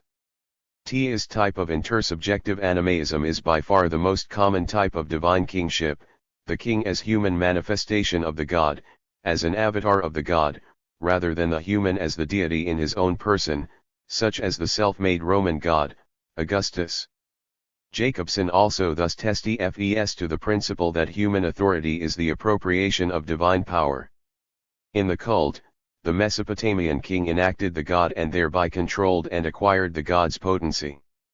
By a kind of usurpation, as it were, a man could clothe himself with these powers, with the identity of the gods, and through his own actions, when thus identified, cause the powers to act as he would have them act. Jacobson 1946-1977, 199. For the rest, Jacobson's text delivers on the usual ontological suspects of a metapersonal cosmos, no subject-object opposition, and, a fortiori, no differentiation of humans from nature, or can we not say, no culture-nature opposition? Similar observations are made in the same volume by John A. Wilson, 1946, 1977 on Ancient Egypt and H. A. Frankfurt, 1946, 1977 on Ancient Civilizations in General. Given this universal subjectivity as a matter of common experience, neither did the ancient Mesopotamians know a transcendent, supernatural realm. The Mesopotamian universe did not have different levels of reality. Jacobson 1946-1977, 149. Ethnographic examples of original political society were deliberately taken from so-called egalitarian societies situated far from any state system to avoid the possibility that the cosmic polities at issue had been diffused or otherwise transplanted from an already existing regime of ruling kings and high gods. However, comparing Jacobson's account with peoples such as the Inuit and New Guinea Highlanders, something of the reverse seems more likely, that the ancient civilizations inherited cosmological regimes of the kind long established in human societies. If so, the human state was the realization of a political order already prefigured in the cosmos. The state came from heaven to earth rather than the gods from earth to heaven. Chapter 2. Te Divine Kingship of the Shilluk. On Violence, Utopia, and the Human Condition. D. Abbot G. Graeber. God kills us. Malagasy proverb states, I once suggested, have a peculiar dual quality, they are always at the same time forms of institutionalized raiding or extortion, and utopian projects. Graeber 2004, 65. In this essay I'd like to put some flesh on this assertion by re-examining one of the most famous cases in the history of anthropology, the divine kingship of the Shilluk of the Nilotic Sudan. 1 Te Shilluk have been, since at least Sir James Fraser's time, the locus clas sikus for debates over the nature of divine kingship. However, the kingdom might seem an odd choice for an exploration of the nature of the state. Te Shilluk kingdom was clearly not a state. Te Shilluk Reith, or king, lacked any sort of administration and had little way to enforce his will. Nonetheless, I think that one reason anthropologists, and others, have found the Shilluk case so compelling is 1 Tsa words were written 6 years ago, and re-affection on cases like this has since inspired me to question whether the nature of the state is even the most useful thing to ask. But I thought it best to leave the argument largely as it stood in the original. I should note that Shilluk is an Arabization of the native term, Kalo, or Chalo. Most of the king's current subjects now use Chalo when writing in English. I have kept to the historical usage largely to avoid confusion. 66. Not just because they seem to come so close to actually enacting Fraser's apparently whimsical fantasy about primordial god-kings who are ritually said when their term expired, but because they share an intuition that these apparently minimal, stripped-down versions of sovereign power can tell us something profound about the nature of power more generally, and hence, ultimately, states. It strikes me this is especially true of the aforementioned predatory and utopian elements, both of which can be seen here in embryonic form. A proviso is in order. I am not saying this because I believe the Shilluk political system to be in any sense primitive, or think that forms of sovereignty that were later to blossom into the modern state were only beginning to emerge here like some half-formed idea. That would be absurd. Anyone living, like the Shilluk, within a few days' journey of ancient centers of civilization like Egypt, Meroe, or Ethiopia was likely to be perfectly aware of what a centralized government was. It is even possible, we don't know, that Shilluk kings were distinctly more powerful in the past than they were when our records kick in the 18th and 19th centuries. But one thing is clear from existing records, if the Shilluk were organized the way they were at that time, it is because those elements in Shilluk society that clearly would have liked to, and occasionally tried to, create something similar to surrounding states and empires had largely failed to convince the rest of the Shilluk population to go along with them. As a result, the Shilluk kingdom was a system of institutionalized raiding, and a utopian project, and very little else. I am also aware that the word utopian might seem odd here. One might just as easily substitute cosmological project. Royal palaces, royal cities, or royal courts almost invariably become microcosms, images of totality. Te central place is imagined as a model of perfection, but at the same time, as a model of the universe, the kingdom, ideally, should be another reproduction of the same pattern on a larger level. I emphasize the word ideally. Royal palaces and royal cities always fall slightly short of heaven, kingdoms as a whole never live up to the ideals of the royal court. Is one reason the term utopia seems appropriate. TSA are ideals that by definition can never be realized. After all, if the cosmos, and the kingdom, really could be brought into conformity with the ideal, there would be no excuse for the predatory violence. Perhaps the most fascinating thing about the Shilluk material is that these two elements are so clearly seen as linked. Sovereignty, that which makes one a sovereign, is definite as the ability to carry out arbitrary violence with impunity. Royal subjects are equal in that they are all, equally, potential victims. 67. But the king too is a victim in suspense, and in myth as well as ritual, it is at the moments when the people gather together to destroy the king or at least to express their hatred for him that he is mysteriously transformed into an eternal, transcendental being. In a cosmological system where separation is seen as balanced antagonism, opposition literally as at least potential hostility, the king inhabits a kind of tiny paradise, set apart from birth, death, and sickness, set apart equally from ordinary human sociality, representing exactly the sort of imperfect ideal.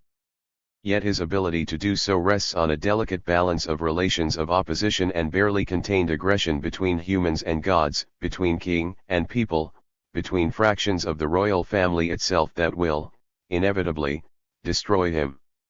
All this will become more clear as I go on. Let me begin, though, with a very brief survey of theories of divine kingship and the place of the shilluk in them. I will demonstrate how I think these pieces can be reassembled to create the elements for a genealogy of sovereignty. Theories of divine kinship. Shilluk FRST became famous, in Europe and America, through James Fraser's book Golden Bough. Tyr so frmly identi fed with Fraser that most are unaware the shilluk did not even appear in the book's FRST2 editions, 1890 and 1900.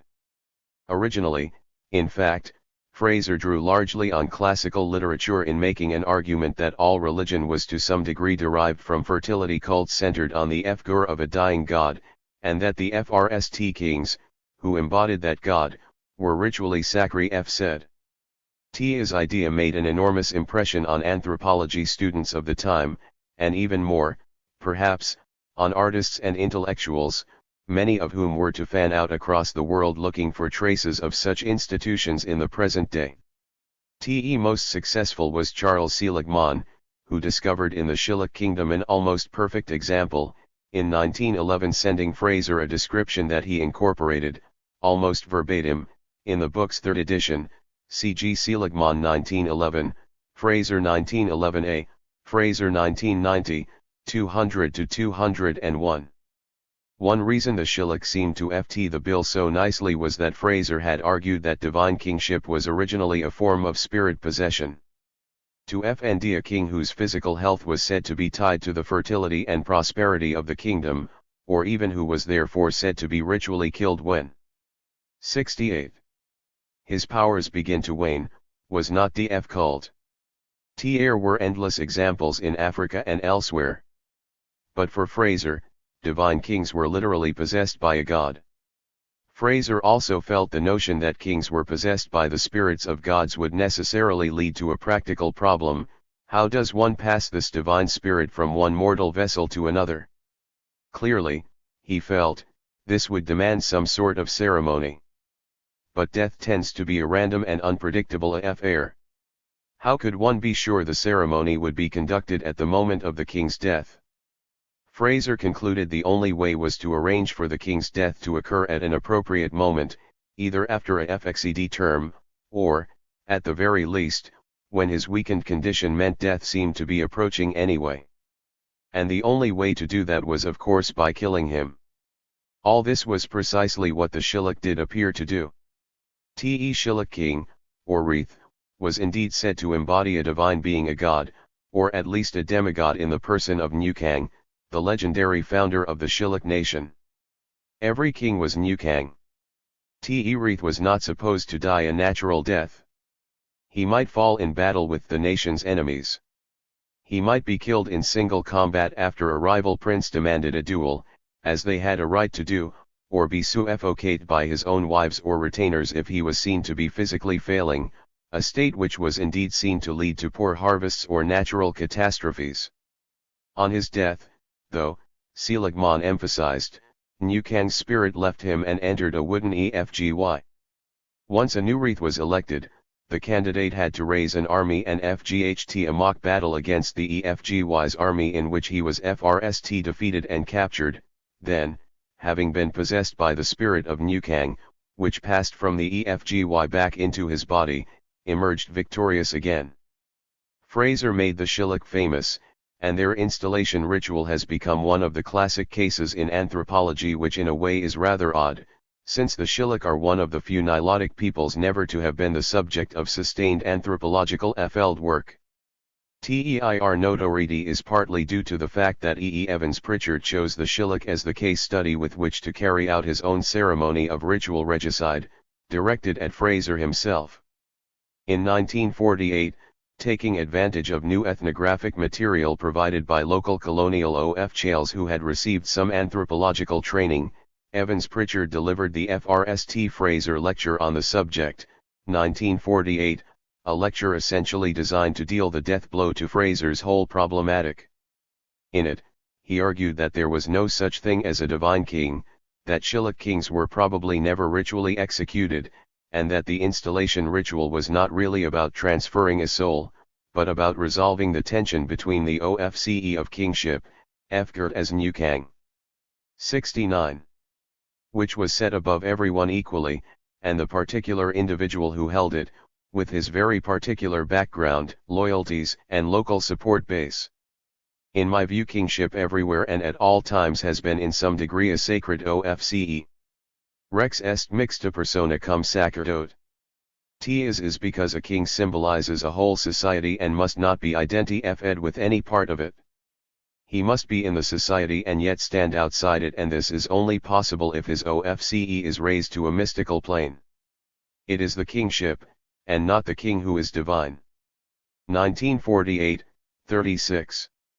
Intricacies of Shilluk royal ceremonial, according to Evans Pritchard, arose from a contradiction between dogma and social facts. Ibid.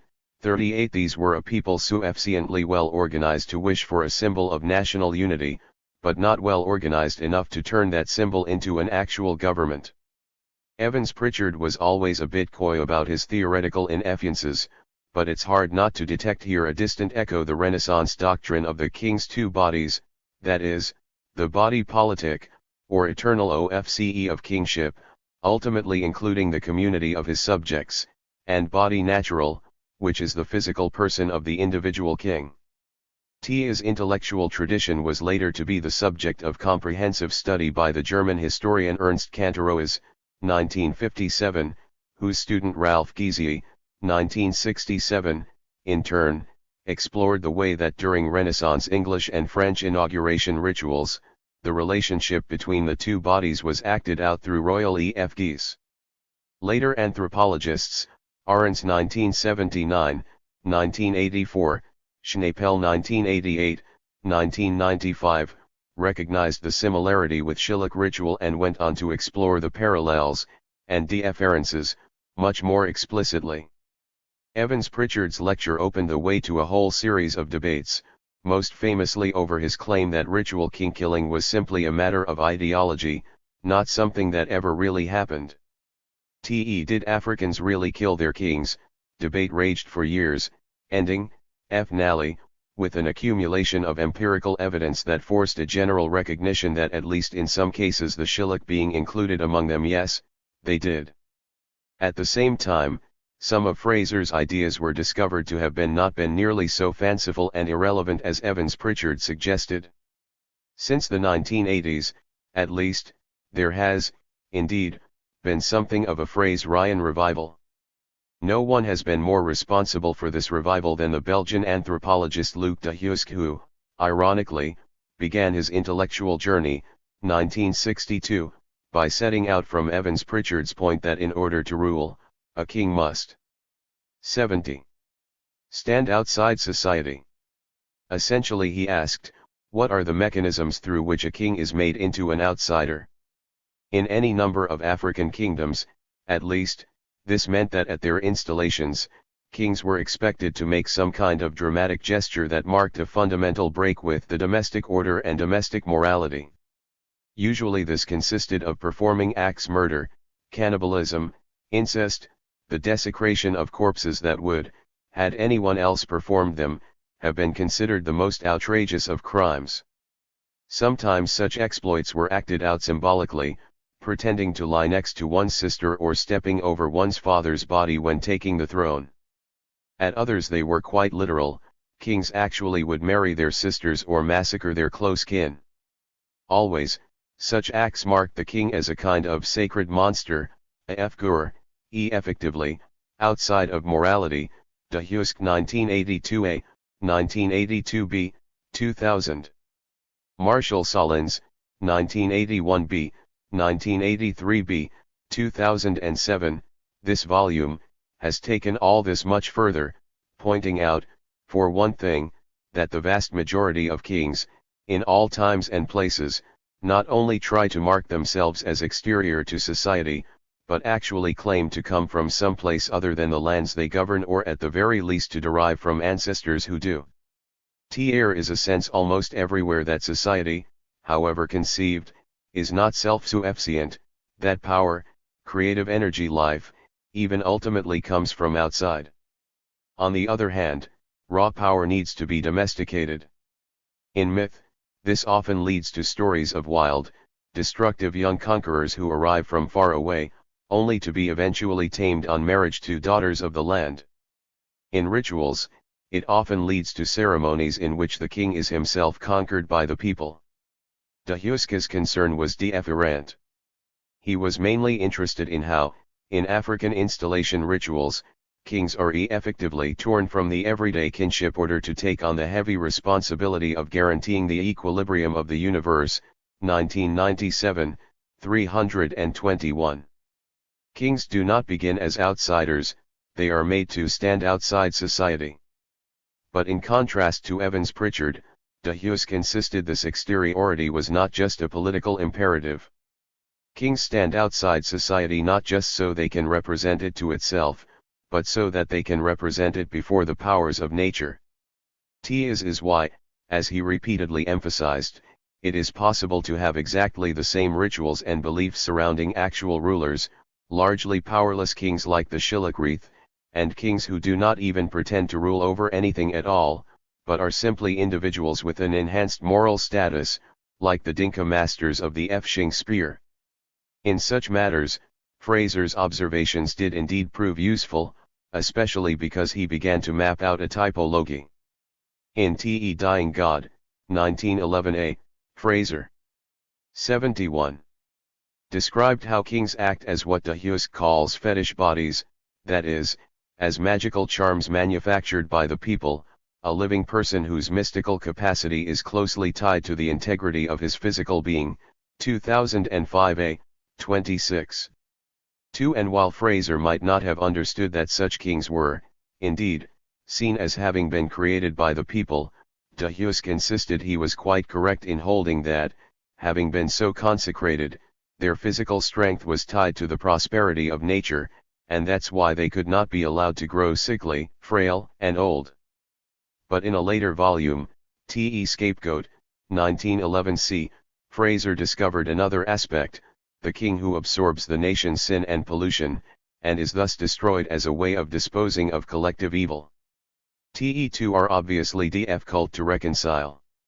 Yet in a surprising number of cases, example Quigley 2005, they seem to coexist. It's the scapegoat aspect that has generated the most voluminous literature, largely because students of divine kingship soon connected it with René Girard's quasi-psychoanalytic scapegoat theory, Macarius 1970, Scablat 2002, one which was gaining increasing popularity in French intellectual circles from the 1970s on. Girard, famously, argued that the scapegoat mechanism is really the secret lying behind all myth, ritual, and religion, and is, indeed, what allows the very possibility of human sociality itself.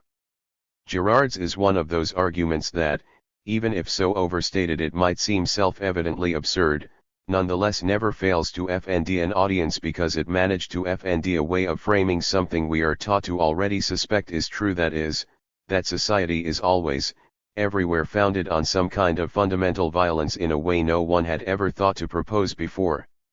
Girard does not seek to offend the sources of that violence in some pre-social nature, but quite the opposite.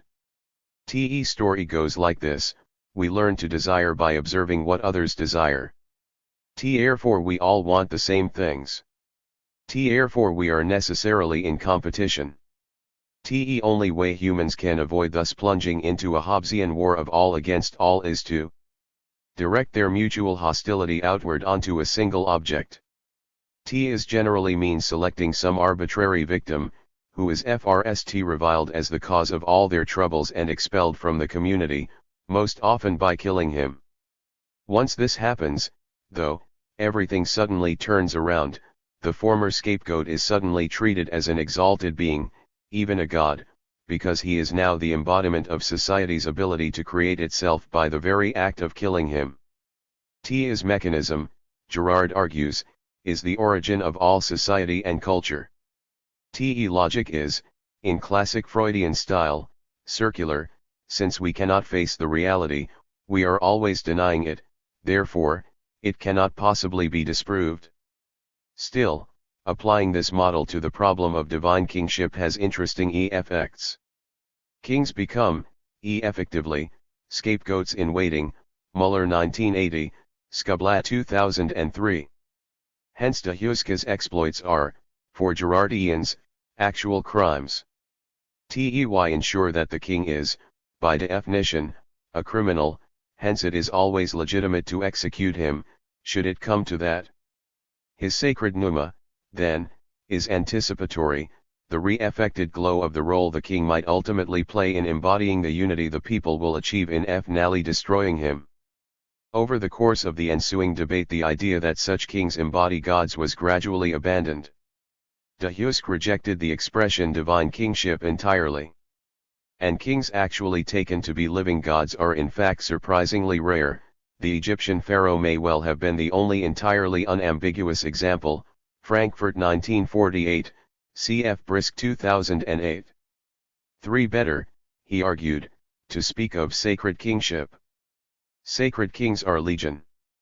But de Huyske also emphasizes that sacred kings are not necessarily temporal rulers. They might be. But they might equally be utterly powerless. Different functions: the king as fetish, the king as scapegoat, the king as military commander or secular leader can either be combined in the same figure or be distributed across many. In any one community, any given one of them may or may not exist. De Huyske 1997. De Huyske's ultimate conclusion is that A.M. Hocquart, 1927-1969, 1933, 1936-1970, was right. Kingship was originally a ritual institution. Only later did it become something we would think of as political, that is, concerned with making decisions and enforcing them through the threat of force. As with any such statement, though, the obvious question is, what does originally mean here? 5,000 years ago, when states first emerged in Egypt and Mesopotamia? And if so, why is that important? Or is the idea, instead, that whenever states emerge, it is invariably from within ritual institutions? It seems highly unlikely to be true in every case. Or is de Huyske simply saying that it is possible to have kings with ritual responsibilities and no political power, but not the other way around? If so, it would appear to be a circular argument, since then it would only be those political figures who have ritual responsibilities whom the analyst is willing to dignify with the name of king. It seems to me that de Huyske's real accomplishment is to demonstrate that what we are used to thinking of as government, or, maybe better, governance, is not a unitary phenomenon. Simon Simons, 2005, 72, for instance, observes that, really, all most Africans ask of their sacred kings is what most Europeans demand of their welfare states: health, prosperity, a certain level of life security, and protection from natural disasters. For he might have added, however, most do not feel it necessary or desirable to also grant them police powers in order to achieve this. The question of governance, then, is not the same as the question of sovereignty. But what is sovereignty? Probably the most elegant definition is that recently proposed by Thomas Hansen and Finn Steputat, 2005-2006. In its minimal sense, sovereignty is simply the recognition of the right to exercise violence with impunity. Is probably the reason why, as these same authors note, those arguing about the nature of sovereignty in the contemporary world, the breakdown of states, the multiplications of new forms of semi-criminal sovereignty in the margins between them rarely find the existing anthropological literature on sacred kingship particularly useful. 5. It seems to me this need not be the case. Existing literature does contain elements from which a relevant analysis can be constructed. Any such analysis would have to begin with the notion of transcendence, that in order to become the constitutive principle of society, a sovereign has to stand outside it. I mean, this is not quite in either Evans Pritchard's or de Huyske's sense.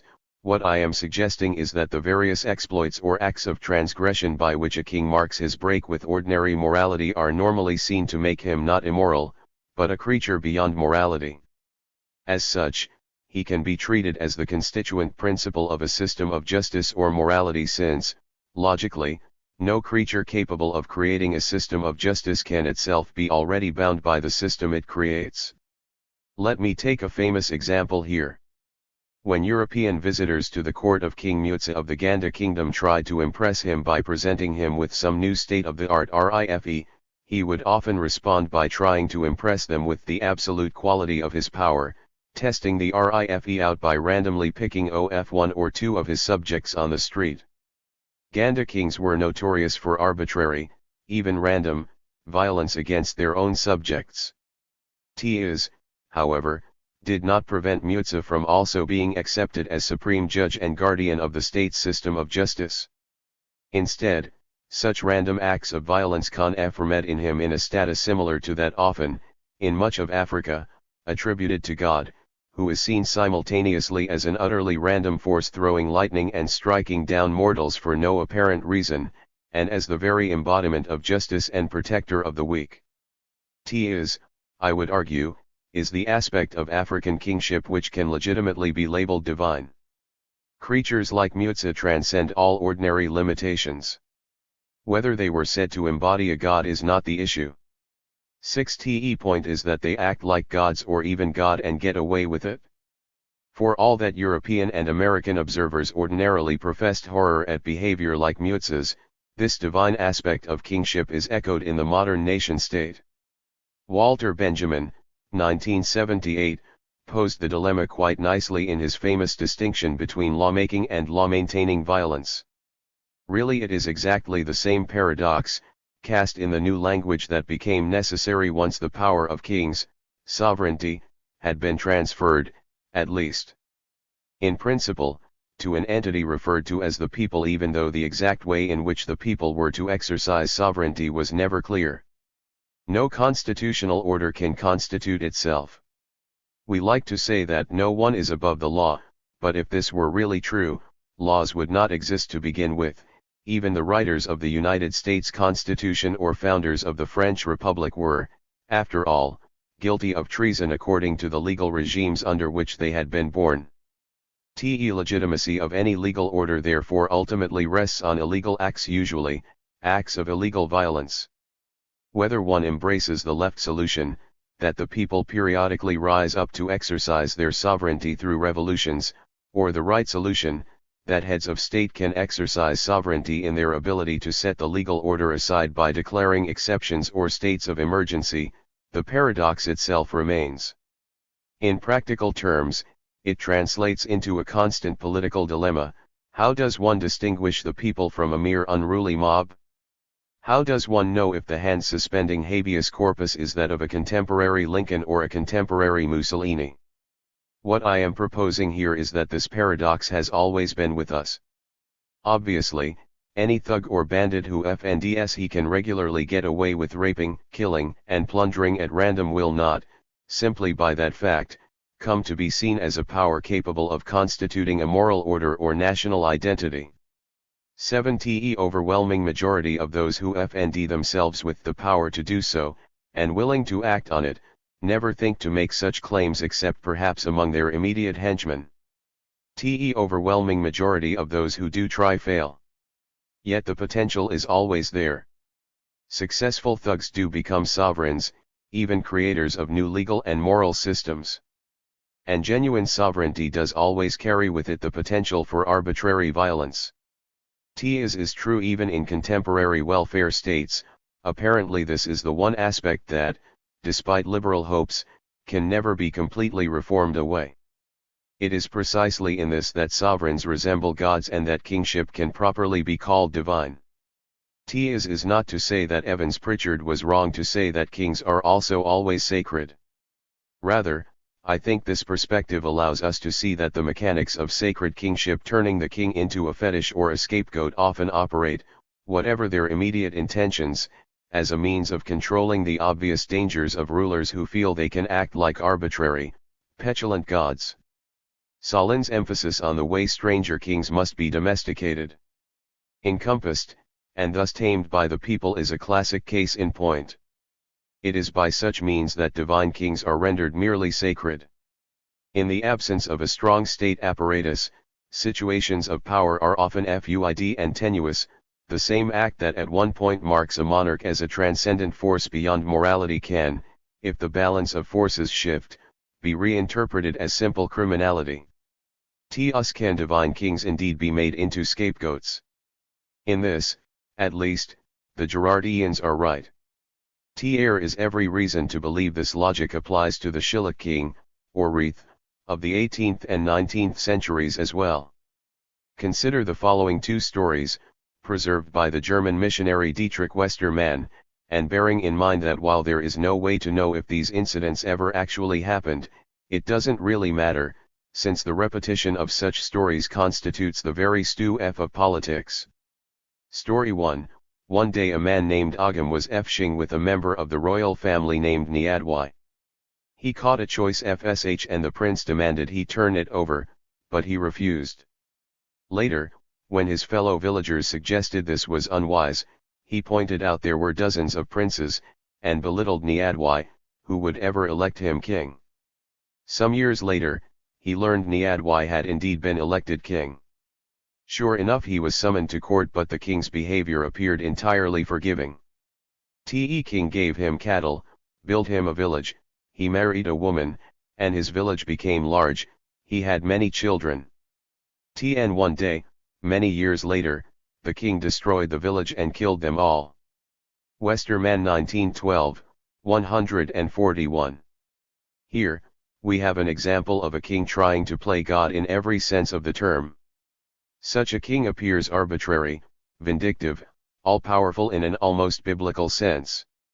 If one examines it in the context of Shilluk institutions, however, it begins to look rather different. Ordinarily, Shilluk kings did not even have the power to appoint or remove village chiefs. In the complete absence of any sort of administrative apparatus, their power was almost entirely personal. Niadwai created and destroyed Agam's village using his own personal resources, his own herd of cattle, his own personal band of retainers. If he had tried to exterminate the lineage of a real village chief, not one he had made up, he would likely have found himself in very serious trouble. What's more, Aretha's power in fact was almost entirely dependent on his physical presence. 77. Here's another story, about the death of that same bad king Niadwai, here seen as having getting his comeuppance for taking such high-handed behavior altogether too far. Story 2, Tyr was once a cruel king, who killed many of his subjects, he even killed women. His subjects were terrified of him. One day, to demonstrate that his subjects were so afraid they would do anything he asked, he assembled the Shilluk chiefs and ordered them to wall him up inside a house with a young girl. He ordered them to let him out again. Why didn't? So he died. Westermann 1912, 175, CFPP Howell ND SAD 69/2/57, 8.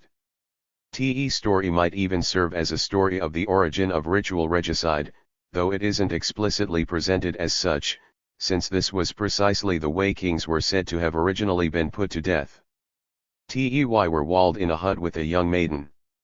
9 stories like these help explain a peculiar confusion in the literature on Shilluk kingship.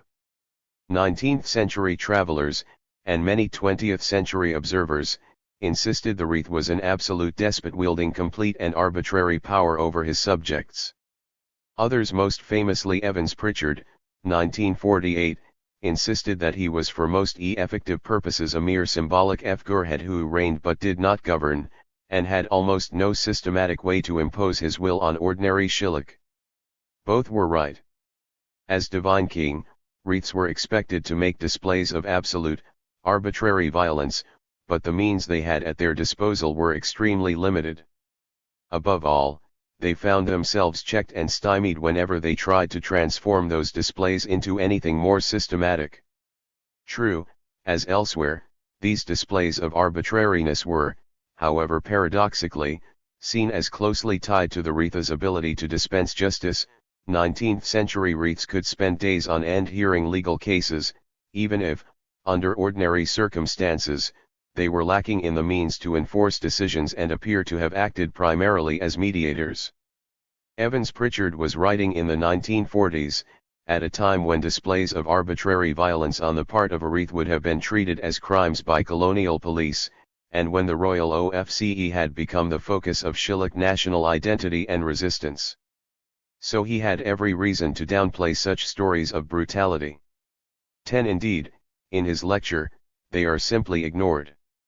Nonetheless, they are crucial, not only for the reasons already mentioned, but also because, under ordinary circumstances, the arbitrary violence of the king was central in constituting that very sense of national identity.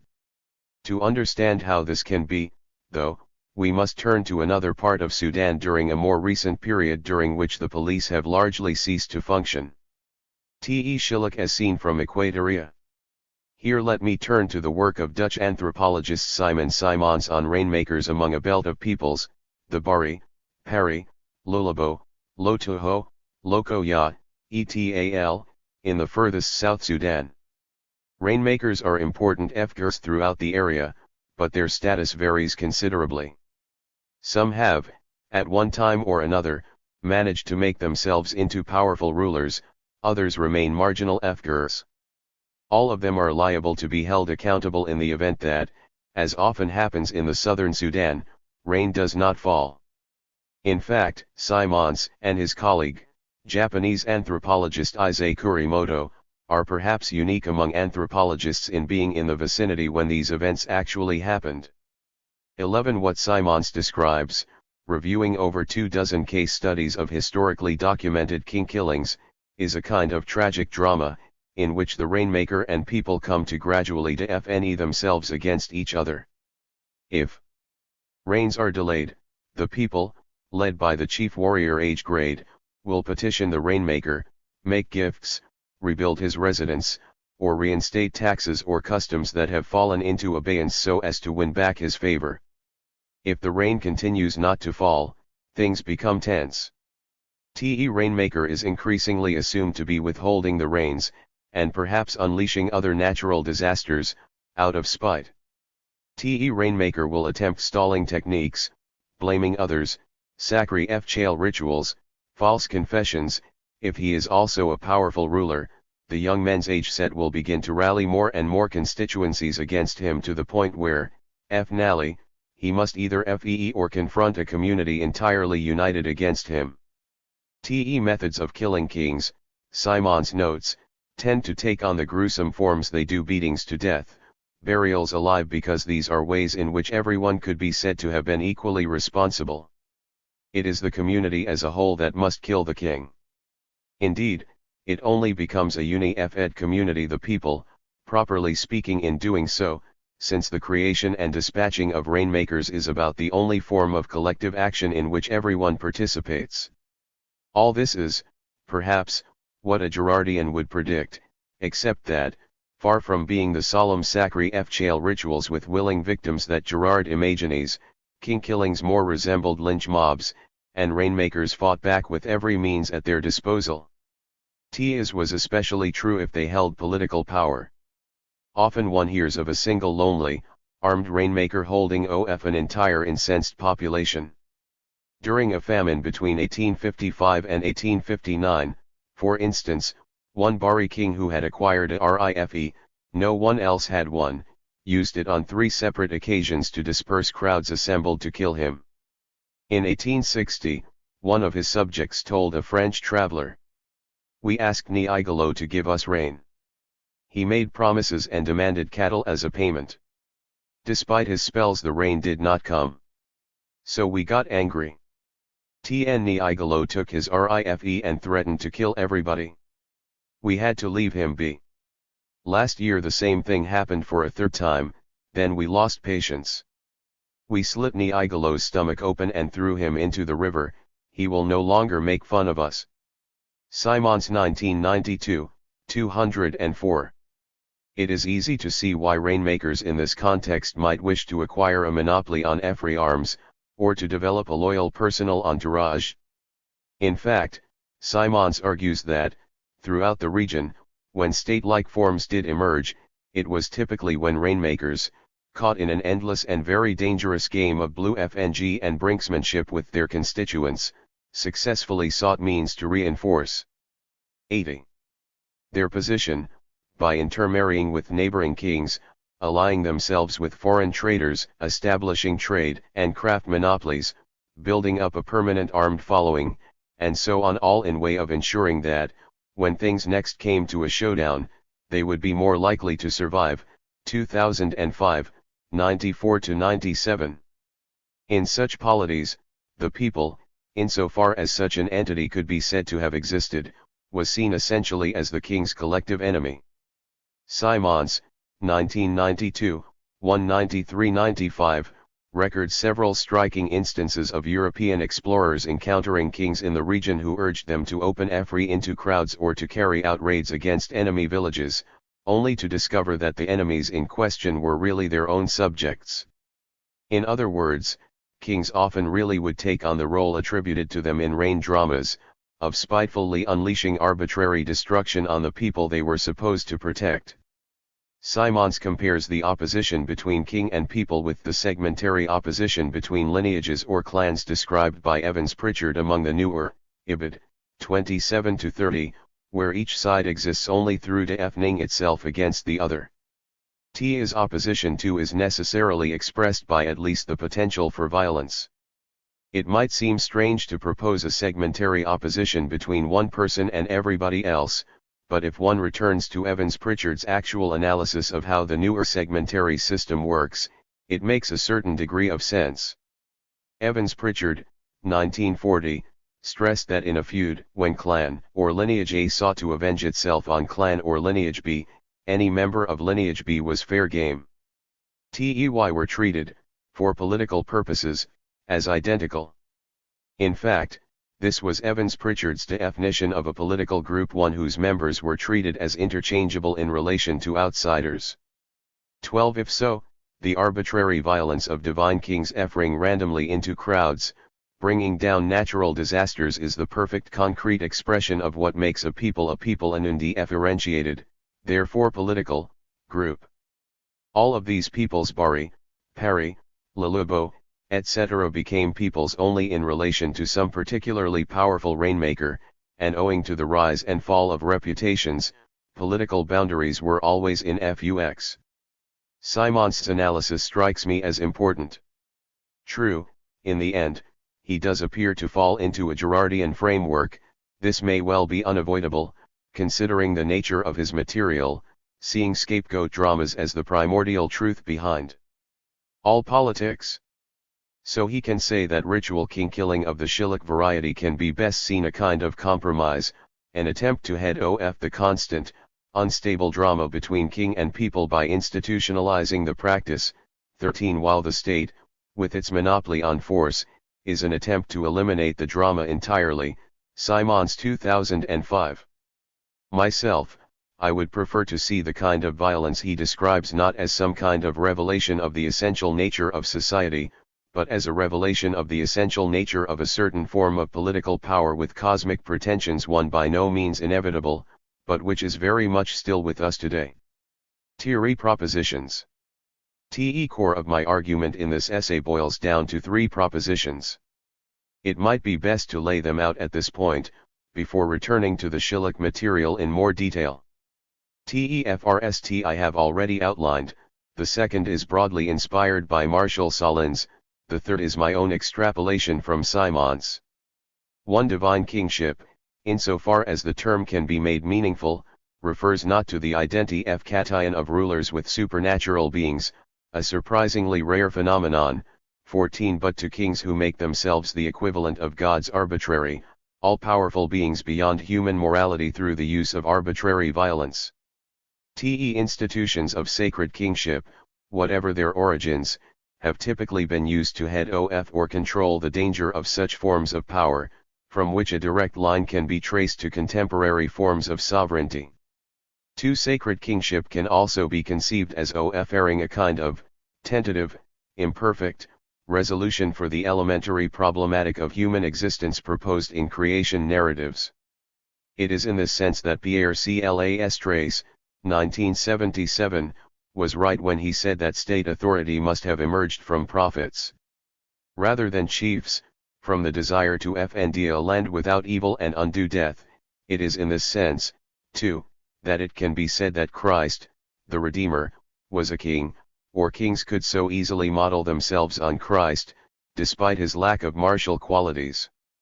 Here, in embryo, can we observe what I have called the utopian element of the state. 3. Violence, and more specifically antagonism, plays a crucial role here. It is a peculiar quality of violence that it simply fes things, draws clear lines where otherwise one might see only complex and overlapping networks of human relationship. It is the particular quality of sovereign power that it defines its subjects as a single people. Is, in the case of kingdoms, actually prior to the friend/enemy distinction proposed by Carl Schmitt, 1922-2005. Or, to be more specific, one's ability to constitute oneself as a single people in a potential relation of war with other peoples is premised on a prior but usually hidden state of war between the sovereign and the people. Schillich case, then, seems to be especially revealing, not, as I say, because it represents some primordial form of monarchy, but because in the attempt to build something like a state in the absence of any real administrative apparatus these mechanisms are unusually transparent.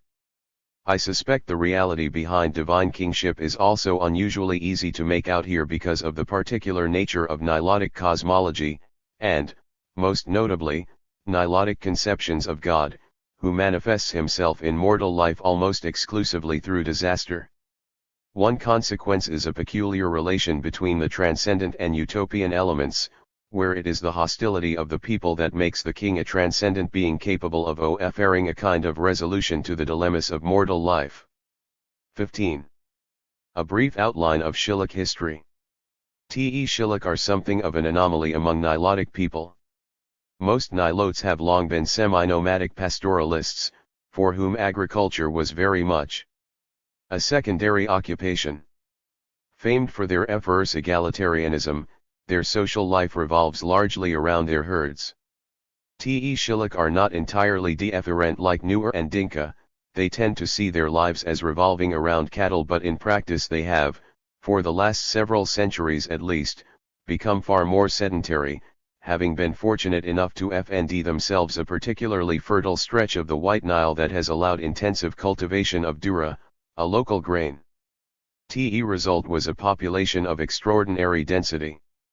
By the early 19th century there were estimated to be around 200,000 Schillich, living in some 100 settlements arranged so densely along the Nile that foreigners often described the 200 miles of the heart of Schillich territory as if it consisted of one continuous village.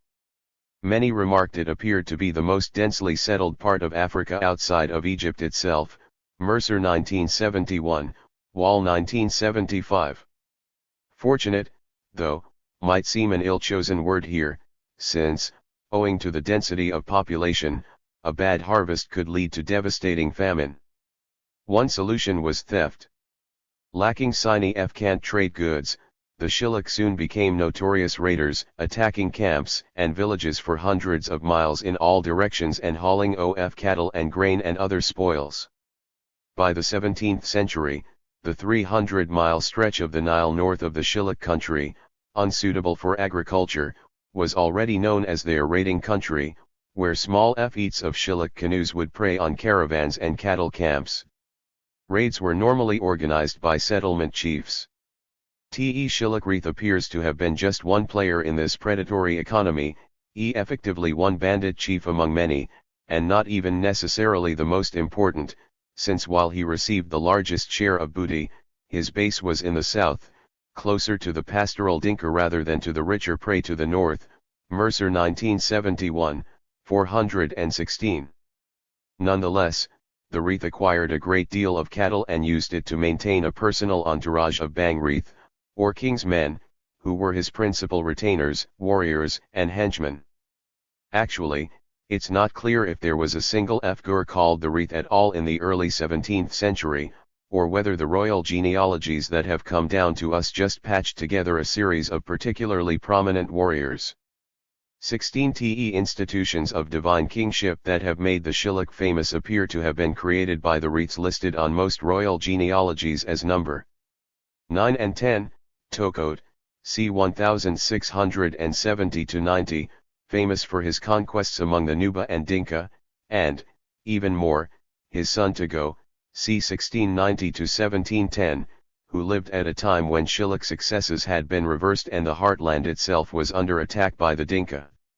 Togo is said to have been the first to create a permanent royal capital, at Fashoda, 17 and to create its shrines and famous rituals of installation, Agat 1964, Mercer 1971, Frost 1974, Wall 1975, Schnapel 1990, 114. Agat was the first to suggest that Togo effectively invented the sacred kingship, fastening on the Fgur of Newkang, probably at that time just the mythic ancestor of local Chia Fy lines, and transforming him into a legendary hero around which to rally a Shilluk nation that was, effectively, created by his doing so. Most contemporary historians have now come around to Agat's position. TR is another way to look at these events. What happened might well be considered a gender revolution. In most Nilotic societies, matters of war, hence politics, are organized through male age sets. By the time we have ethnographic information, Shilluk age sets seem to have long since been marginalized. P. Howell 1941, 56-66.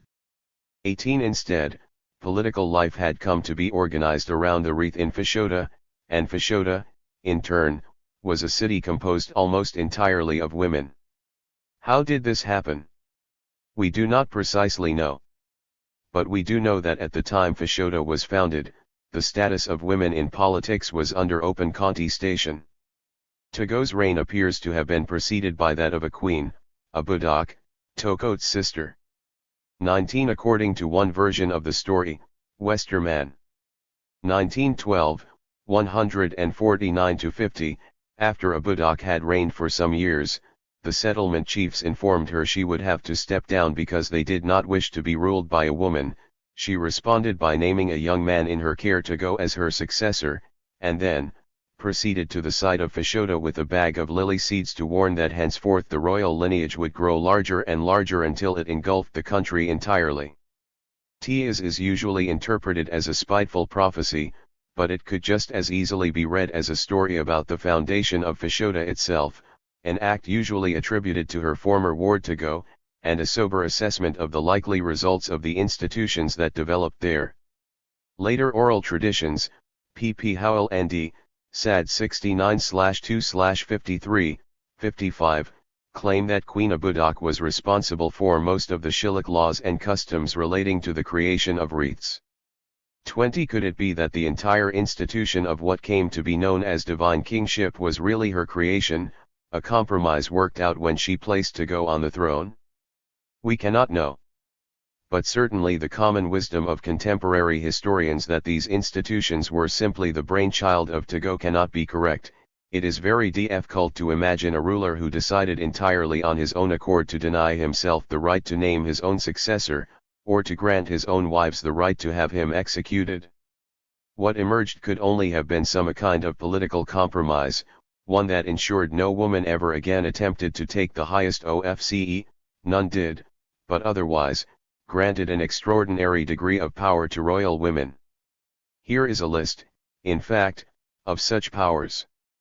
One where most African kings lived surrounded by a hierarchy of male officials, these were entirely absent from Fashoda.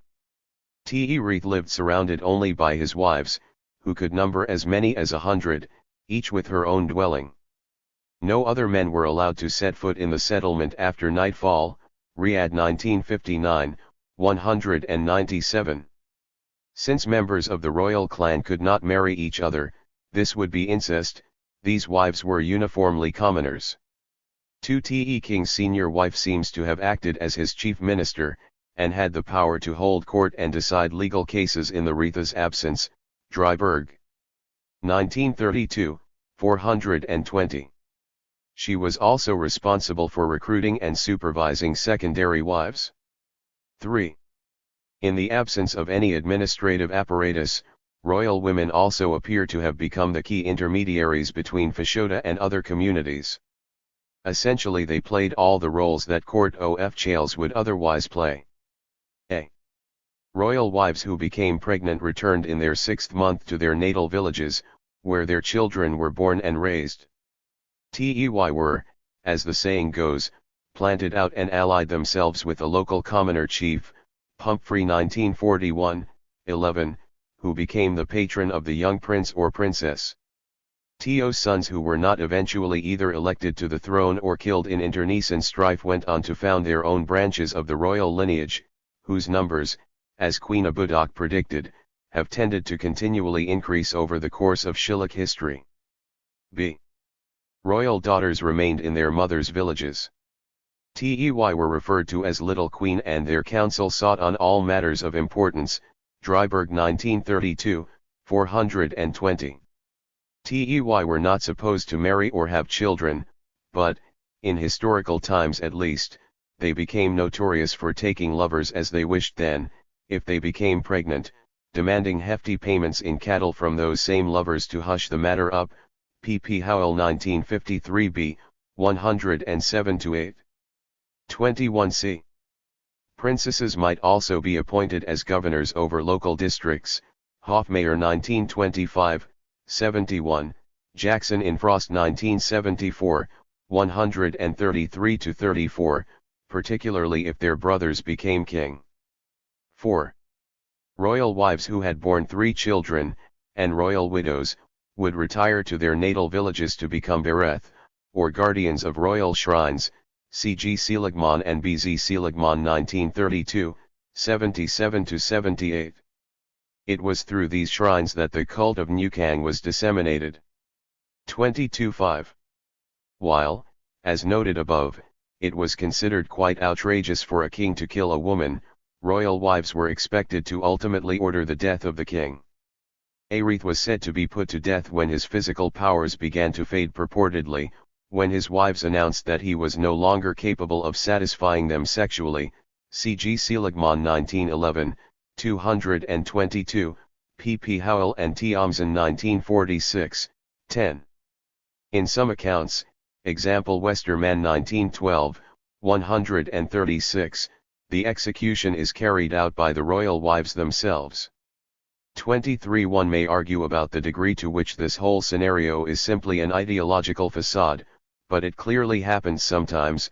Hofmeyr, for instance, writes of one king's affection for his mother, who had killed his father with a blow from a brass ring, 1925, 127, in Frost 1974, 82.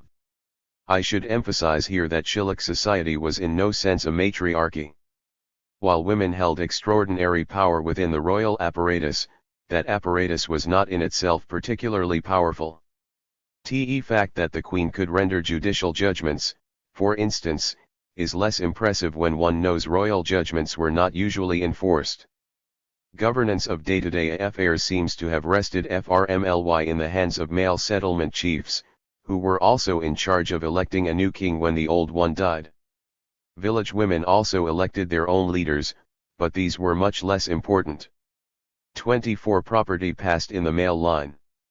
T'Rith himself continued to exercise predatory and sometimes brutal power through his personal retainers, occasionally raiding his own people as a mode of intervening in local politics. Nonetheless, that divine, arbitrary, power seems to have been increasingly contained within a ritual apparatus where royal women played the central political role. Insofar as royal power became more than a sporadic phenomenon, insofar as it came to embed itself in everyday life, it was, apparently, largely through the agency of the Bereth and their network of royal shrines, spread throughout Shillukland. Here, though, the EFX could hardly be overestimated. Tef of Newkang, the mythic founder of the nation, came to dominate every aspect of ritual life and to become the very ground of Shilluk social being. Where other Nilotic societies are famous for their theological speculation, and Sakri Fce the primary ritual is there dedicated to God and cosmic spirits, here everything came to be centered on the cult of Newkang. Tis was true to such a degree that by the time Seligman was writing, 1911, C.G. Seligman and B.Z. Seligman 1932, outside observers found it difficult to establish what Shilluk ideas about God or lineage ancestors even were. To give some sense of the cult's pervasiveness, while Nuer and Dinka who fell ill typically attributed their condition to attack by air spirits, and sought cures from mediums possessed by such spirits, most Shilluk appear to have assumed they were being attacked by former kings. Most often, Newkang's aggressive son Dok and sought the aid of mediums possessed by Newkang himself, C.G. Seligman and B.Z. Seligman 1932, 101-2. While most ordinary Shilluk, as we shall see, assiduously avoided the affairs of living royalty, dead ones soon came to intervene in almost every aspect of their daily lives. The obvious historical question is how long it took for this to happen. Here, information is simply unavailable. All we know is that the Fgur of Newkang did gradually come to dominate every aspect of Shilluk life. The political situation in turn appears to have stabilized by 1700 and remained stable for at least a century. By the 1820s, however, the Ottoman state began attempting to establish its authority in the region, and this coincided with a sharp increase in the demand for ivory on the world market. Arab merchants and political refugees began to establish themselves in the north of the country. Niidak, Reith from 1845 to 1863, refused to receive Official Ottoman envoys, but he kept up the Shilluk tradition of guaranteeing the safety of foreigners. Before long there were thousands of the latter, living in a cluster of communities around Kaka in the far north. Reiths responded by creating new trade monopolies, imposing systematic taxes, and trying to create a royal monopoly on Efri arms. 25 TEY do not appear to have been entirely unsuccessful. Foreign visitors at the time certainly came away under the impression they had been dealing with a bona fide monarch, with at least an embryonic administration.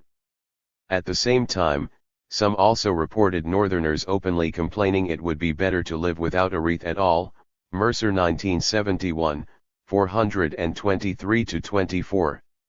The situation ended catastrophically. As the ivory trade was replaced by the slave trade, northern Shilluk increasingly signed up as auxiliaries in Arab raids.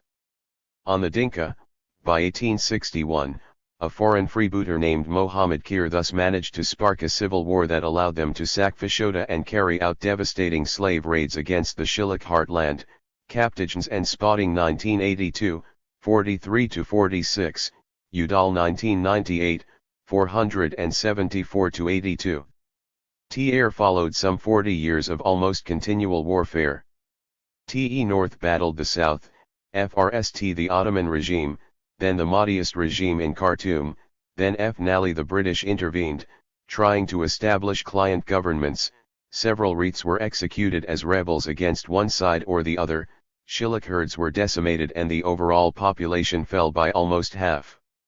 In 1899 British rule was established, Shilluk territory was restricted and those outside it were resettled, and the Reith was reduced to the usual tax collector and administrator of local justice under a system of indirect colonial rule.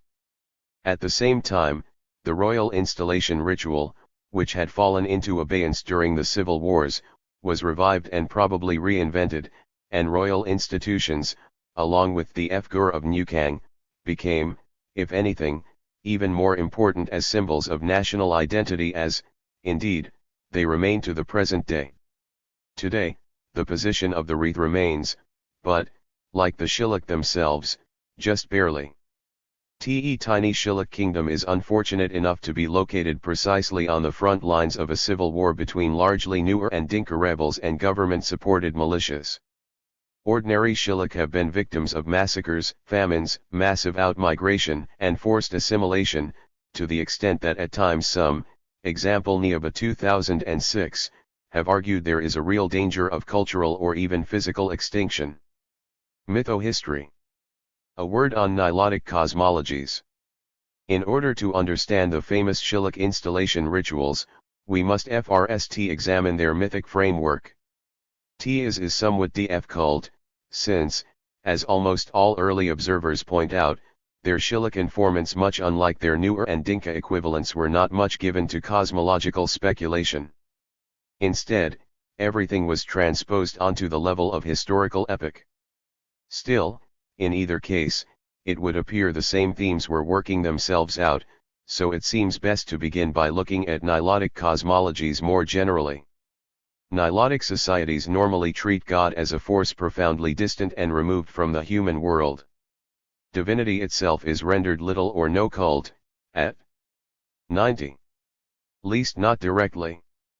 Instead, divinity is usually seen to be refracted through the cosmos, immanent particularly in storms, totemic spirits, numinous objects, or anything inexplicable and extraordinary. In one sense, then, God is everywhere. In another, he is profoundly absent. Creation stories almost invariably begin with a traumatic separation. Here is one typical, Dinka version. 26. Divinity, and the sky, and men, and the earth, were originally contiguous, the sky then lay just above the earth. Were connected by a rope. By means of this rope men could clamber at will to divinity. At this time there was no death. Divinity granted 1 grain of millet a day to the first man and woman, and thus satisfied their needs. Were forbidden to grow or pound more. First human beings, usually called Garang and Abuk, living on earth had to take care when they were doing their little planting or pounding, lest a hoe or pestle should strike divinity, but one day the woman, because she was greedy, in this context any Dinka would view her greed indulgently, decided to plant, or pound, more than the permitted grain of millet. In order to do so she took one of the long-handled hoes, or pestles, which the Dinka now use. In raising this pole to pound or cultivate, she struck divinity who withdrew, ended, to his present great distance from the earth, and sent a small blue bird, the color of the sky, called Atok, to sever the rope which had previously given men access to the sky and to him. Since that time the country has been spoilt, for men have to labor for the food they need, and are often hungry. Can no longer as before freely reach divinity, and they suffer sickness and death, which thus accompany their abrupt separation from divinity. Lienhart 1961, 33-34. In some versions, human reproduction and death are introduced simultaneously. The woman needs to pound more grain specifically because she bears children and needs to feed her growing family. Always, the story begins with the rupture of an original unity. Once, heaven and earth were right next to each other, humans could move back and forth between them. Or, there was a rope, or tree, or vine, or some other means of passage between the two.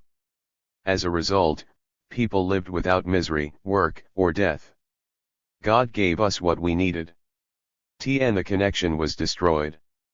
Stories like this can be termed Hesiodic because, like Hesiod's Prometheus story, or, for that matter, the story of the Garden of Eden, they begin with blissful dependency, humans being supplied whatever they need from a benevolent creator, to an unhappy autonomy, in which human beings eventually win for themselves everything they will need to grow and cook food, bear and raise children, and otherwise reproduce their own existence, but at a terrible cost.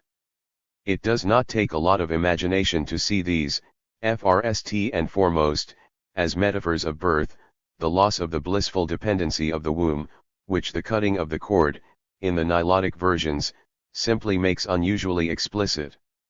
The problem is that once separation is introduced into the world, conjunction can only mean catastrophe. Now, when divinity, as absolute, universal principle, manifests itself in worldly life, it can only take the form of floods, plagues, lightning, locusts, and other catastrophes. Natural disasters are, after all, indiscriminate, they affect everyone, thus, like the indiscriminate violence of divine kings, they can represent the principle of universality. But if God is the annihilation of deference, sacri fce in nilotic society, the archetypal ritual is its recreation. The slaughter and division of an animal becomes a reenactment of the primal act of creation through separation. It becomes a way of expelling the divine element from some disastrous entanglement in human affairs by re-establishing everything in its proper sphere. 27 Ts was accomplished through violence, or to be more explicit, through killing, blood, heat, Fre, and the division of Fesh. Air is one way that divinity enters the world that is not disastrous. Is rain. Rain and water, more generally seen as a nurturant, essentially feminine principle, is often also treated as the only element through which humans can still experience some approximation of that primal unity. Is quite explicit in the southeastern societies studied by Simons. Ancestors of rain-making lines were often said to have emerged from rivers, only to be discovered by children minding cattle on the shore. In rituals, they recreated the vines that originally connected heaven and earth. They embody peace, coolness, fertilizing water. Simons 1992, 409-11. Hence, during important rain-making rituals, communities must maintain a state of peace. Edwer. Physical violence, drumming, shouting, drunkenness, dancing, are all forbidden, even animals, sacri F said. In rain, ceremonies had to be smothered so no blood was spilled, and they had to be imagined to go to their deaths voluntarily, without resistance. The state was ended with a bloody sacri fce at the end of the agricultural season. Edwer, though, was simply an exaggerated version of the normal mode of peaceable, sociable comportment with the community within human, social space, since even ordinarily, hot, bloody, violent activity was exiled to the surrounding wilderness. Tis was true of hunting and war, but it was also true of childbirth, the paradigm of traumatic separation. Women in labor were expected to resort to the bush, and, like returning hunters or warriors, had to be puri fed from the blood spilled before returning to their communities. Ibid. 412-16. The legend of Nukang. The human condition, then, is one of irreparable loss and separation. We have gained the ability to grow our own food, but at the expense of hunger. We have discovered sex and reproduction, but at the cost of death. We are being punished, but our punishment seems utterly disproportionate to our crimes. Tis is another element stressed by Godfrey Leonhardt, and another way in which the Nilotic material resonates with the Abrahamic tradition. None of Leonhardt's informants claimed to understand why wishing to have a little more food was such a terrible crime. It is our fate as humans to have no real comprehension of our situation. If God is just, at the very least we do not understand in what way. If it all makes sense, we cannot grasp how. It's possible that, ultimately, there simply is no justice. When God is invoked, in Nilotic languages including Shilluk, it is ordinarily as an exclamation, "Why, God," above all when a loved one falls sick, with the assumption that no answer will be forthcoming. Now, the Shilluk appear to be one of the few Nilotic peoples for whom such creation myths are not particularly important. The Shilluk past begins, instead, with a historical event, the exile of Nukang from his original home. Still, one story is quite clearly a transposition of the other. Nukang himself is the son of a king whose father descended from heaven. 28 His mother Nyakea was a crocodile, or perhaps part crocodile. She continues to be revered as a divinity inhabiting the Nile. 29 He is sometimes referred to as Child of the River. Originally, Nukang and his brother Duwut lived in a faraway land by a great lake or river in the south. TEY speak of it as the end of the earth, or some call it the head of the earth. In that land death was not known. When a person became feeble through great age, he was thrown out in the cattle yard, or in the road near it, and the cows would trample him until he had been reduced to the size of an infant, and then he would grow to manhood again. Euler 1918a, 107. Other versions gloss over this element probably because the story that follows turns on a dispute over royal succession, and it is difficult to understand how this would come up if no one ever died. In some versions, the people are divided over whom to elect. In others, New Kang is passed over in favor of his half-brother Duwat. He seizes some royal regalia and fees with his son Kal and a number of followers. Duwat follows in pursuit. In the end the two confront each other on either side of a great river.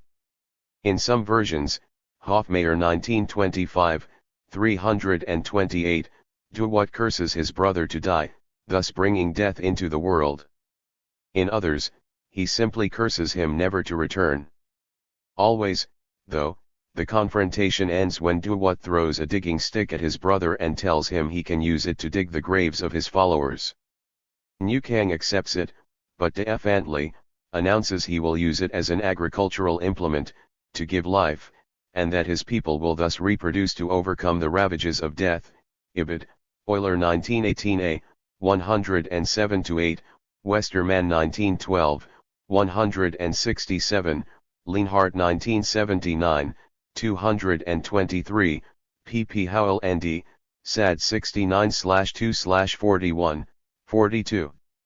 Obviously, this is just another version of the creation story, the loss of a blissful deathless paradise where people were nonetheless permanently infantilized by their dependence on higher powers, in this version, arguing over succession to the kingship when the king in fact will never die. Even the digging stick reappears.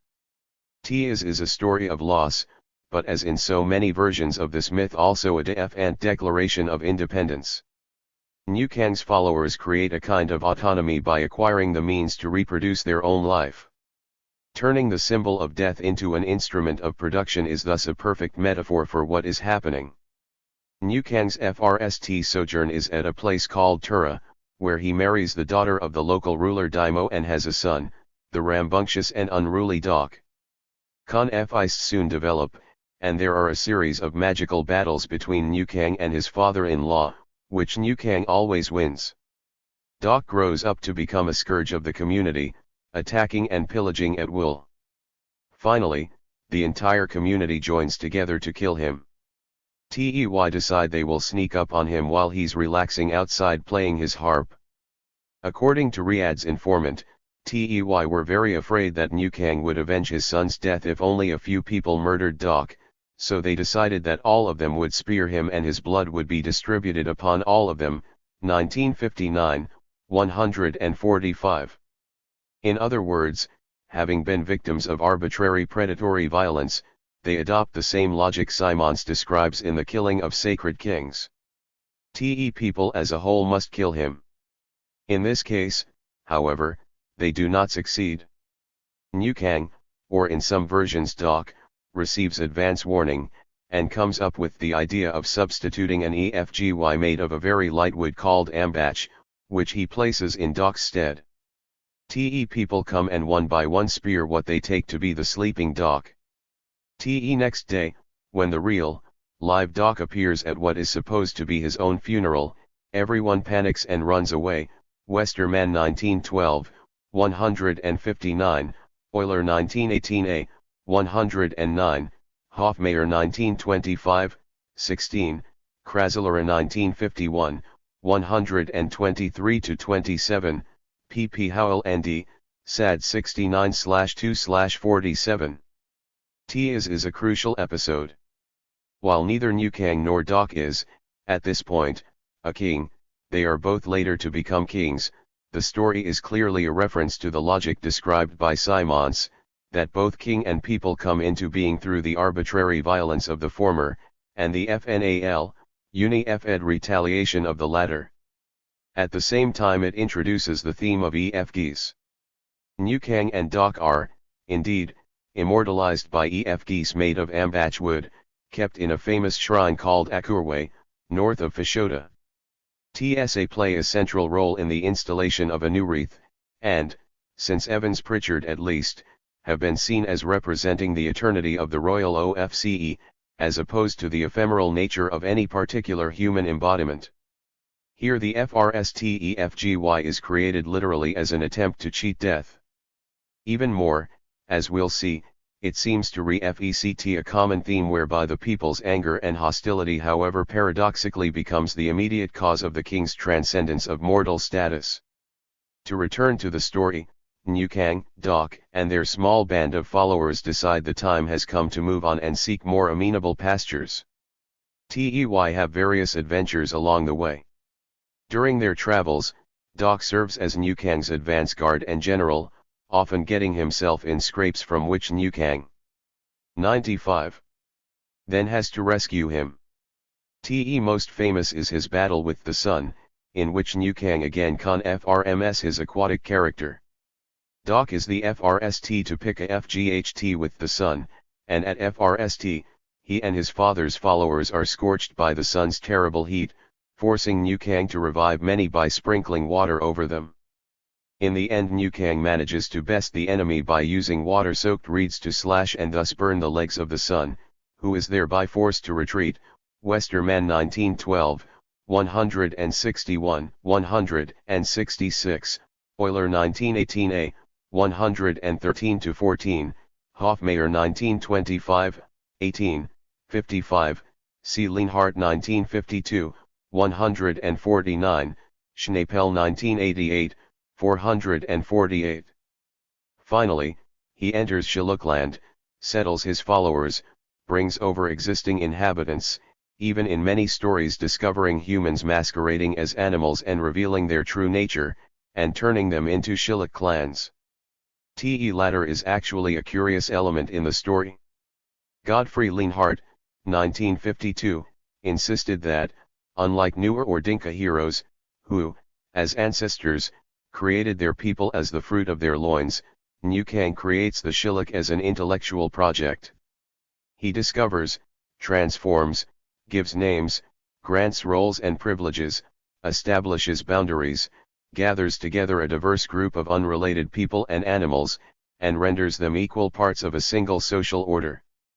Is true, though putting it this way rather downplays the fact that he does so through right of conquest, that is, that he appears amidst a population of strangers who have never done anything to hurt him and threatens to kill them if they do not do his will. 30. It is not as if this sort of behavior was considered acceptable conduct by ordinary people under ordinary circumstances. In most stories, the Fgur of Nukang is saved from too close an association with unprovoked aggression by effectively being redoubled. He plays the largely intellectual role, solving problems, wielding magic, devising rules and status, while the sheer arbitrary violence is largely pushed onto his son and alter ego, Doc. In the Shilluk heartland, especially, Nukang is always described as offending people who fell from the skies or were living in the country or fishing in the river, and assigning them a place and a ritual task, to help build the some house or shrine, to herd Nukang's sacred cattle, to supply the king with certain delicacies, etc. Only in the case of people who transform themselves into animals FSH, turtles, FREFIES, ETAL does he usually have to call in Doc, to net or spear or otherwise defeat them, whereon they ordinarily turn back into human beings and submit themselves. Submission is what renders people Shilluk.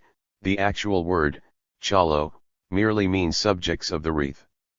31. Tuf in a larger sense, intellectual understanding and physical conquest are confated here. The stories of shapeshifters are paradigmatic. One can only tell what they really are by successfully defeating, even skewering them by literally pinning them down. For all this, Nukang's conquest of Shillukland, however, remains curiously unfinished.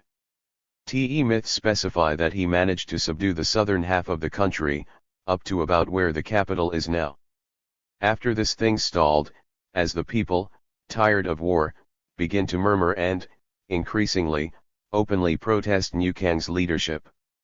Finally, at a feast held at the village of Akurwe, what is later to become his temple in Fashoda, New Kang chides his followers, instructs them on how to maintain his shrine and EFGY, and vanishes in a whirlwind of his own creation.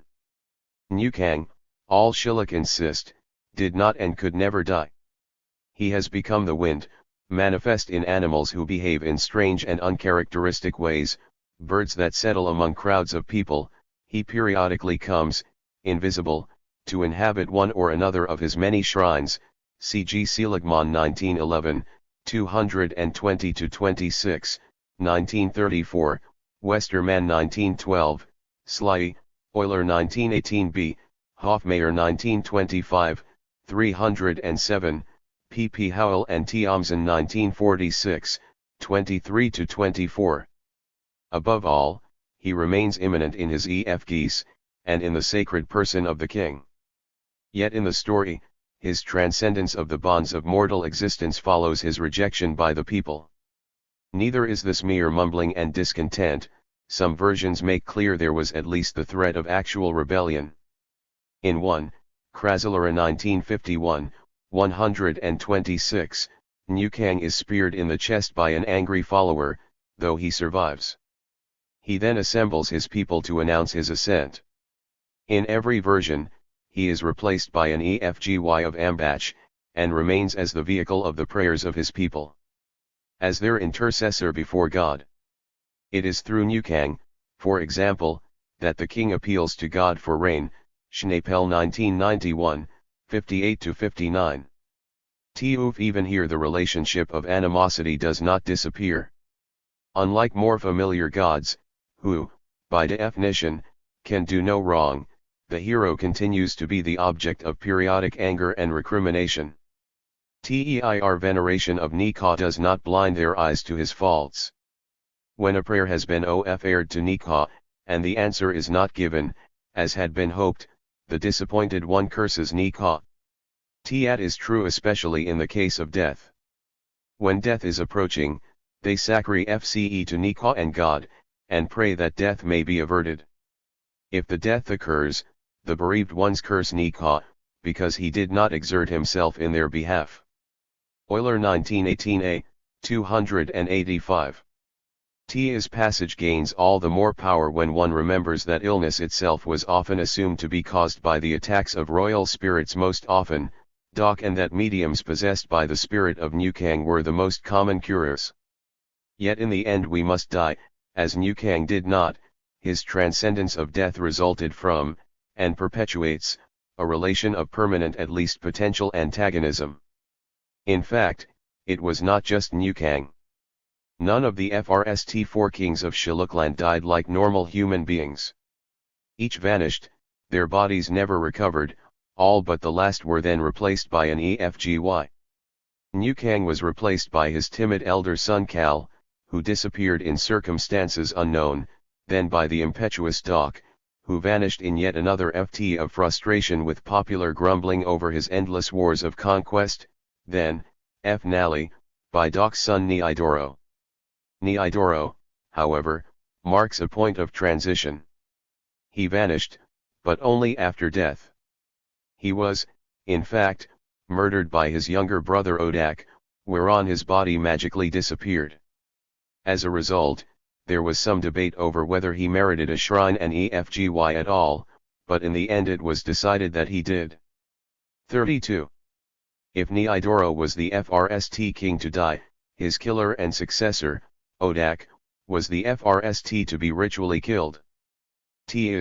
However, was a consequence not of internal conflict, as in the case of his own usurpation, but of external warfare. Odak was defeated in a battle with the Dinka and the Fung. After witnessing the death of all of his sons except one, he threw New Kang's sacred spears in the river in a gesture of despair, crying, "Now all my sons are dead." As one might imagine, this greatly hurt the feelings of the one son who remained alive. His young man, named Duwat, had been often belittled by his father in the past, but this was the final straw.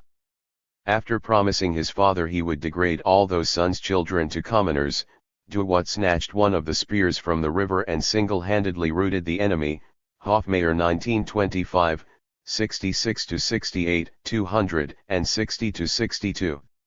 99. Apparently, Odak was discreetly efnished of soon afterwards, and when Duwat became king, one of his first acts was to degrade the descendants of his brothers to a lower status than the royal clan. Tey became the Ororo, excluded from succession, but who nonetheless play a key role in royal ritual. Tey's story began with a Duwat, and with this second Duwat, one might say the first round of the mythic cycle comes to an end.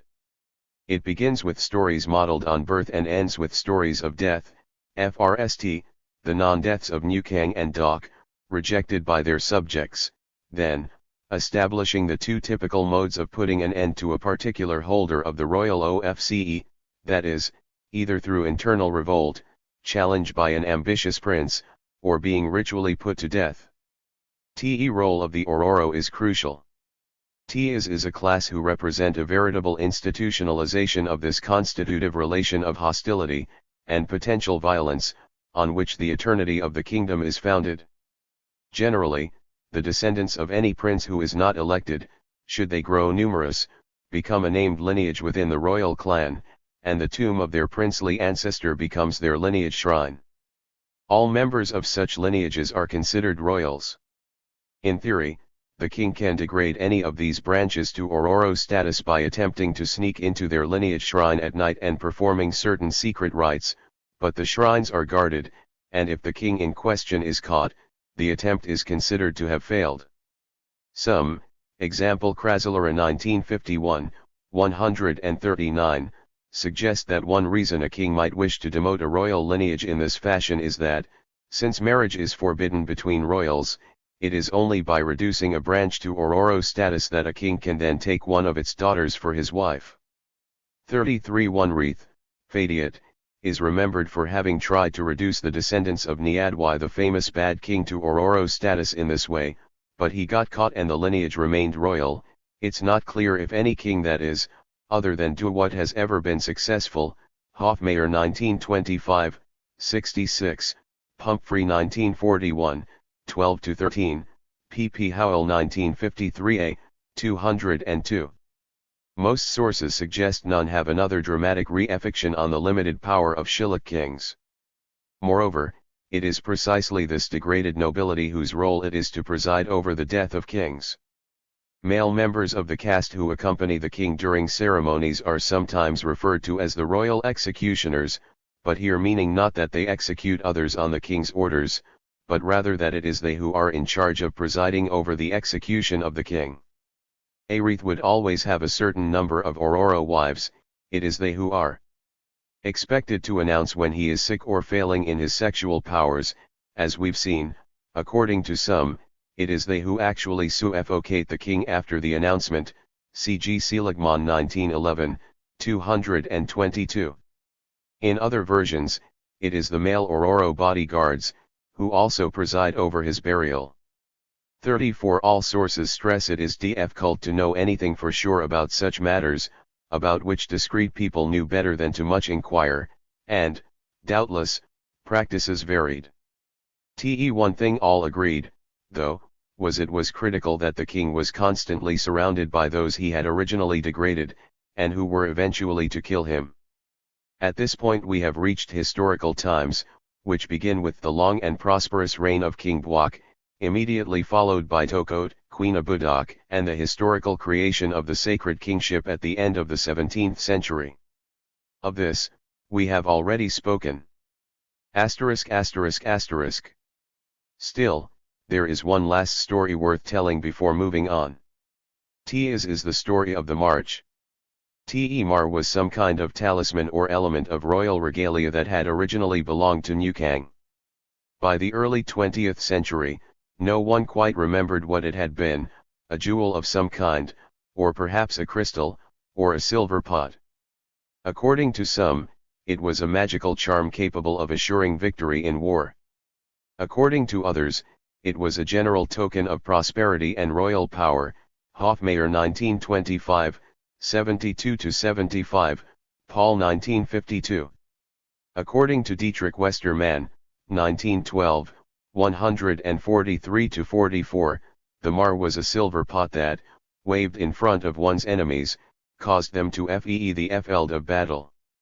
Tocote employed it in many successful wars against the Shilluk's neighbors, many of whom he incorporated into Shillukland, but eventually a familiar scenario. Now his followers grew tired of fleeing far from their wives and families, and began to protest and refuse his orders. In a ft of pique, Tocote threw the mar into the Nile.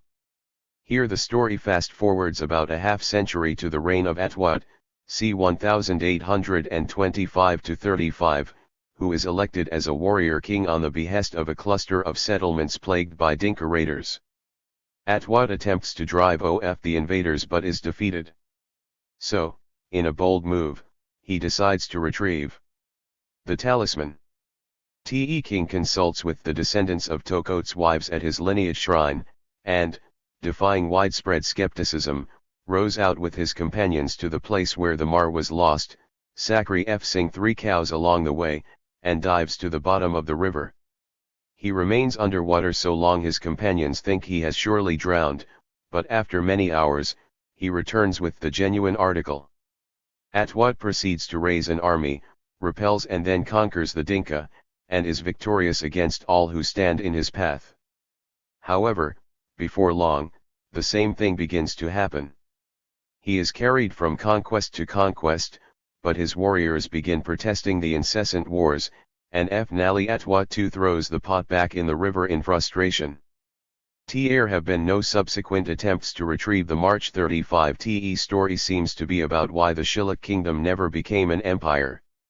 It as if every time kings move beyond defending the home territory or conducting raids beyond its borders, every time they attempt to levy armies and begin outright schemes of conquest, they find themselves stymied by protests and passive resistance. To this the kings respond with passive aggression, vanishing in a hoof, throwing precious heirlooms into the river. As we'll soon see, the scene of the king sacrificing cows and then diving down into the river to find a lost object appears to be a reference to a stage in the inauguration ceremonies in which the candidate must find a piece of wood that will be made into new body of Nukang. Yet here, instead of an image of eternity, the river becomes an image of loss. According to one source, Paul 1952, the mar was the luck of the Shilluk, now forever lost.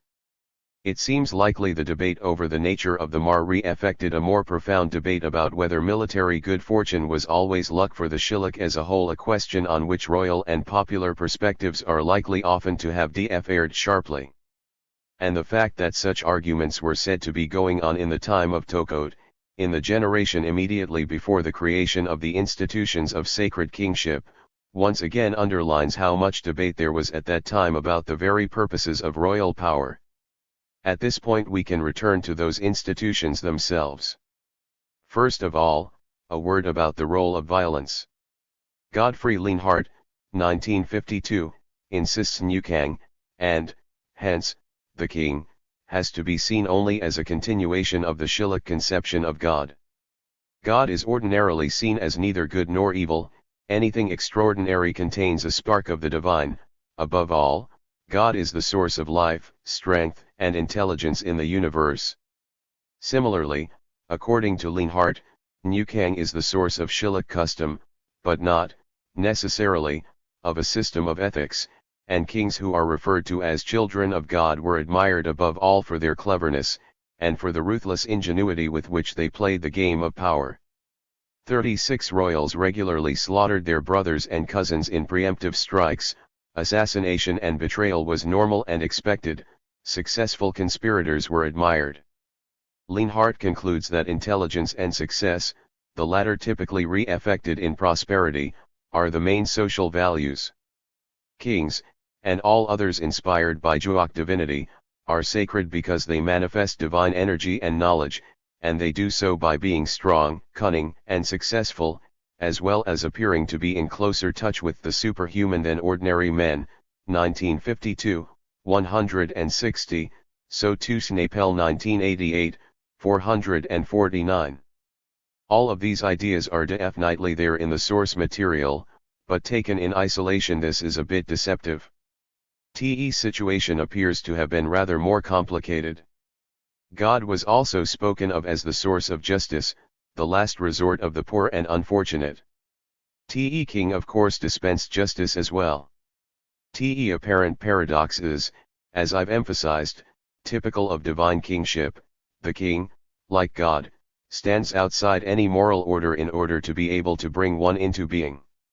Still, while a prince who successfully lured potential rivals to a feast and then massacred them all might be admired for his cunning, this was hardly the way ordinary people were expected to behave. Nothing in the literature suggests that if a commoner, or even a member of the royal clan who was not a prince, decided to act in a similar fashion to head off later quarrels over his father's cattle, this would be regarded as anything but reprehensible by the king, if the matter was brought before him, or by anybody else. It was, rather, as if ruthlessness of this sort was to be limited to the royal sphere, and the royal sphere carefully contained and delimited from ordinary life in part for that very reason.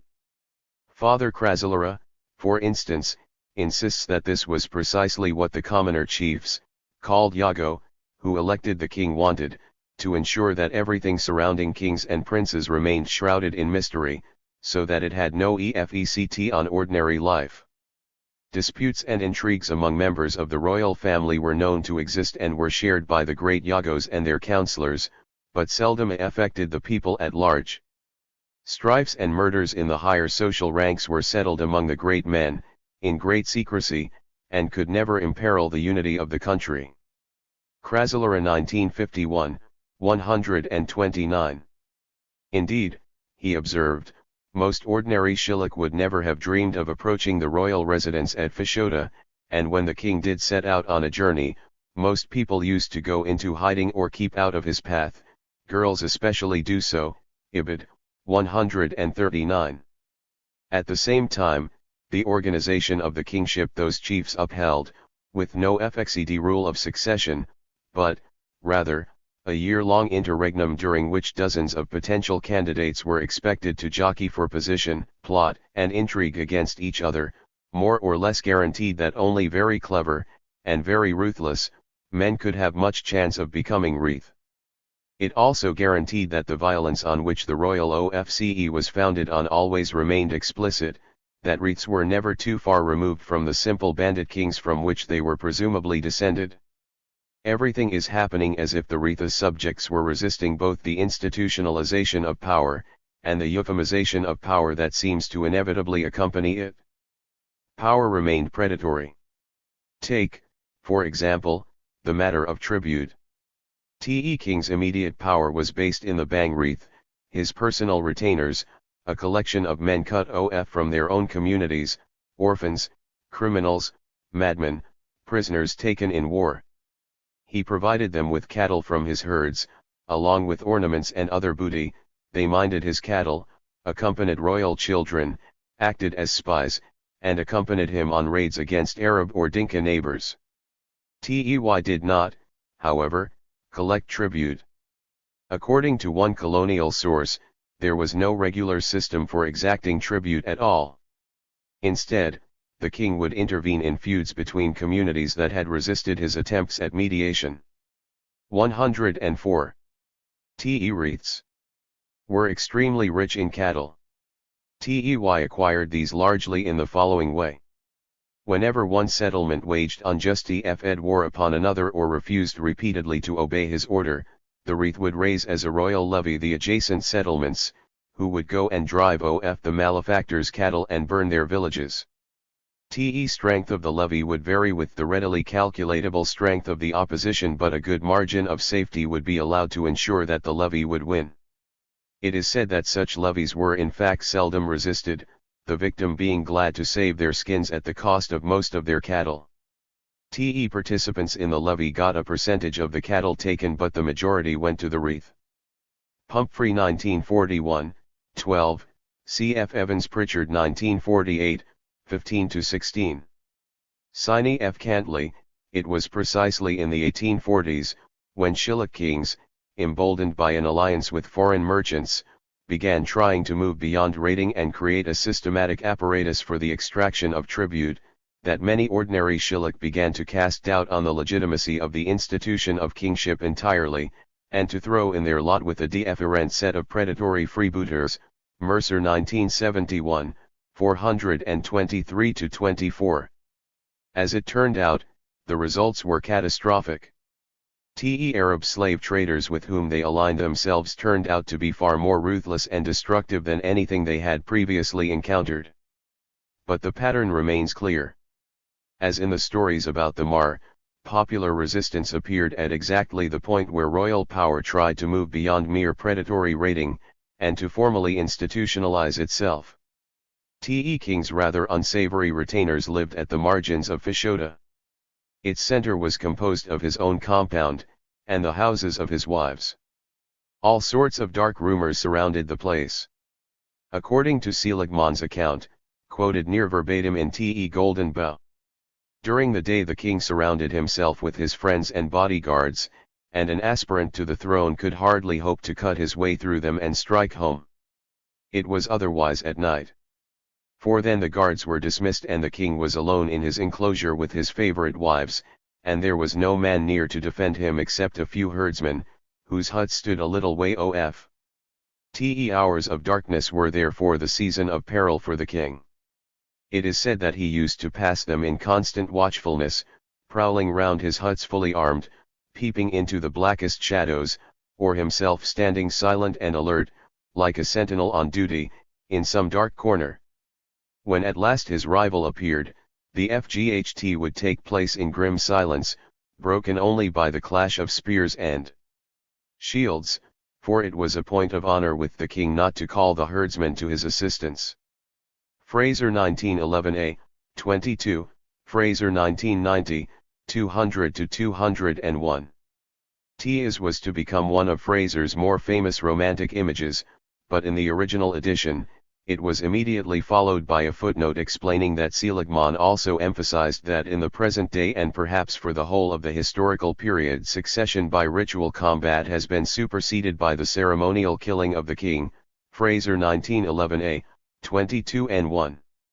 Tears would suggest we are not dealing with a Victorian fantasy here, or not only that but with a shilluk one, a legend about the ancient past. 37. Even here things are confusing. Seligman also contradicts himself by simultaneously insisting, i.e., 1911, 222, also Hofmeyr 1925, 175, that even in his own day, wreaths did tend to sleep during the day and keep armed vigil at night, and that the drowsy behavior of the wreath, the one time he did meet one, would appear to confirm this. In fact, such stories seem to be typical of the mysteries surrounding royalty. Very few people knew what really went on at Fashoda, and everything concerning kings was tinged with doubt and peril. 38. All evidence suggests that, except perhaps during periods of civil unrest or when the wreath had concrete evidence of some particular conspiracy, life in Fashoda was distinctly more relaxed. True, many observers do remark on the eerie quiet of the place, much in contrast with other shilluk settlements. But this is for an entirely different reason. Fashoda was entirely lacking in children, example Riyadh 1959, 197. As the reader will recall, not only was the settlement occupied almost entirely by women, the king's wives were sent back to their natal villages in order to give birth, and royal children were not raised in Fashoda. It was a place where there was sex, but no biological reproduction, no nursing, no child rearing, but also, no old age, grave illness, or natural death, since the king was not allowed to grow frail and pass away in the normal fashion, and his wives normally returned to their parents' settlements before they grew very old. All of this very much recalls the villages described by Simons further to the south, where birth and killing or anything involving the spilling of blood were considered hot, violent, dangerous activities which should be kept entirely outside the confines of inhabited space.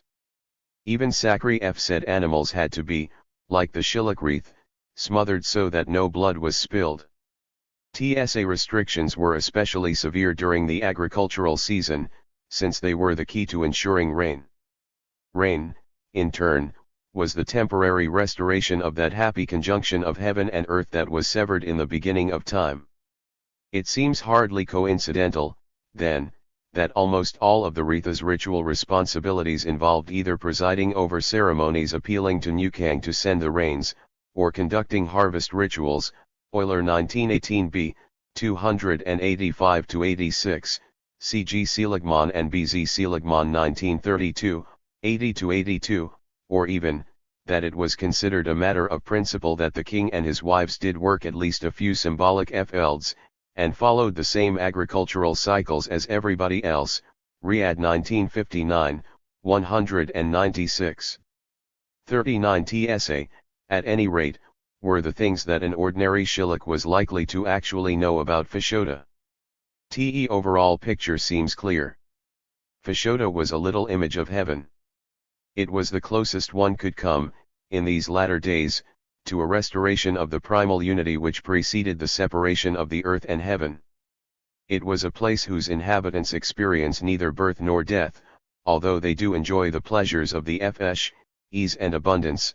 There was rumored to be a storehouse of plundered wealth, and certain clans were charged with periodically bringing the Wreath tasty morsels, and also engaged in 39. I might add here that many of the more exotic seeming practices of the capital seem to be adopted from ordinary shilluk practice.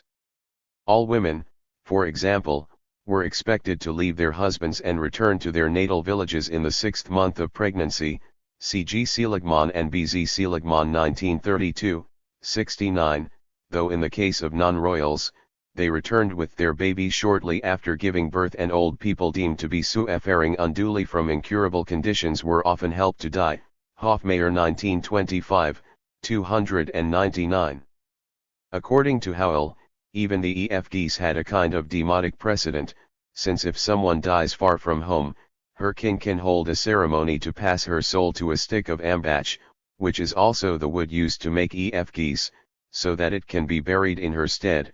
P.P. Howell 1952a, 159, see also Euler 1918b, 291.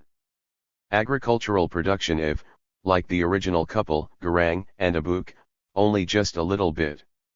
Fashoda is, then, an undoing of the dilemma of the human condition. Obviously, it could only be a partial, provisional one. T.E. Shilluk Wreath was, as Burkhard Schnapel aptly put it, 1995, temporarily immortal. He was Nukang, but he was also not Nukang. Nukang was God, but Nukang was also not God.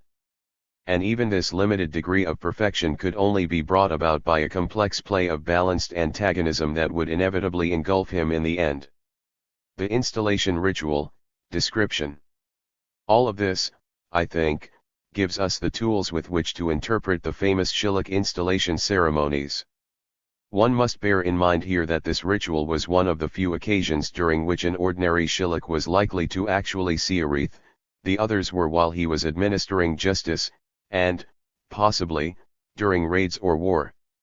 Almost every clan played some role in the proceedings, whether in the preparation of rebuilding of royal dwellings beforehand, by bringing sacrificial animals or regalia, or by presiding over certain stages of the rituals themselves.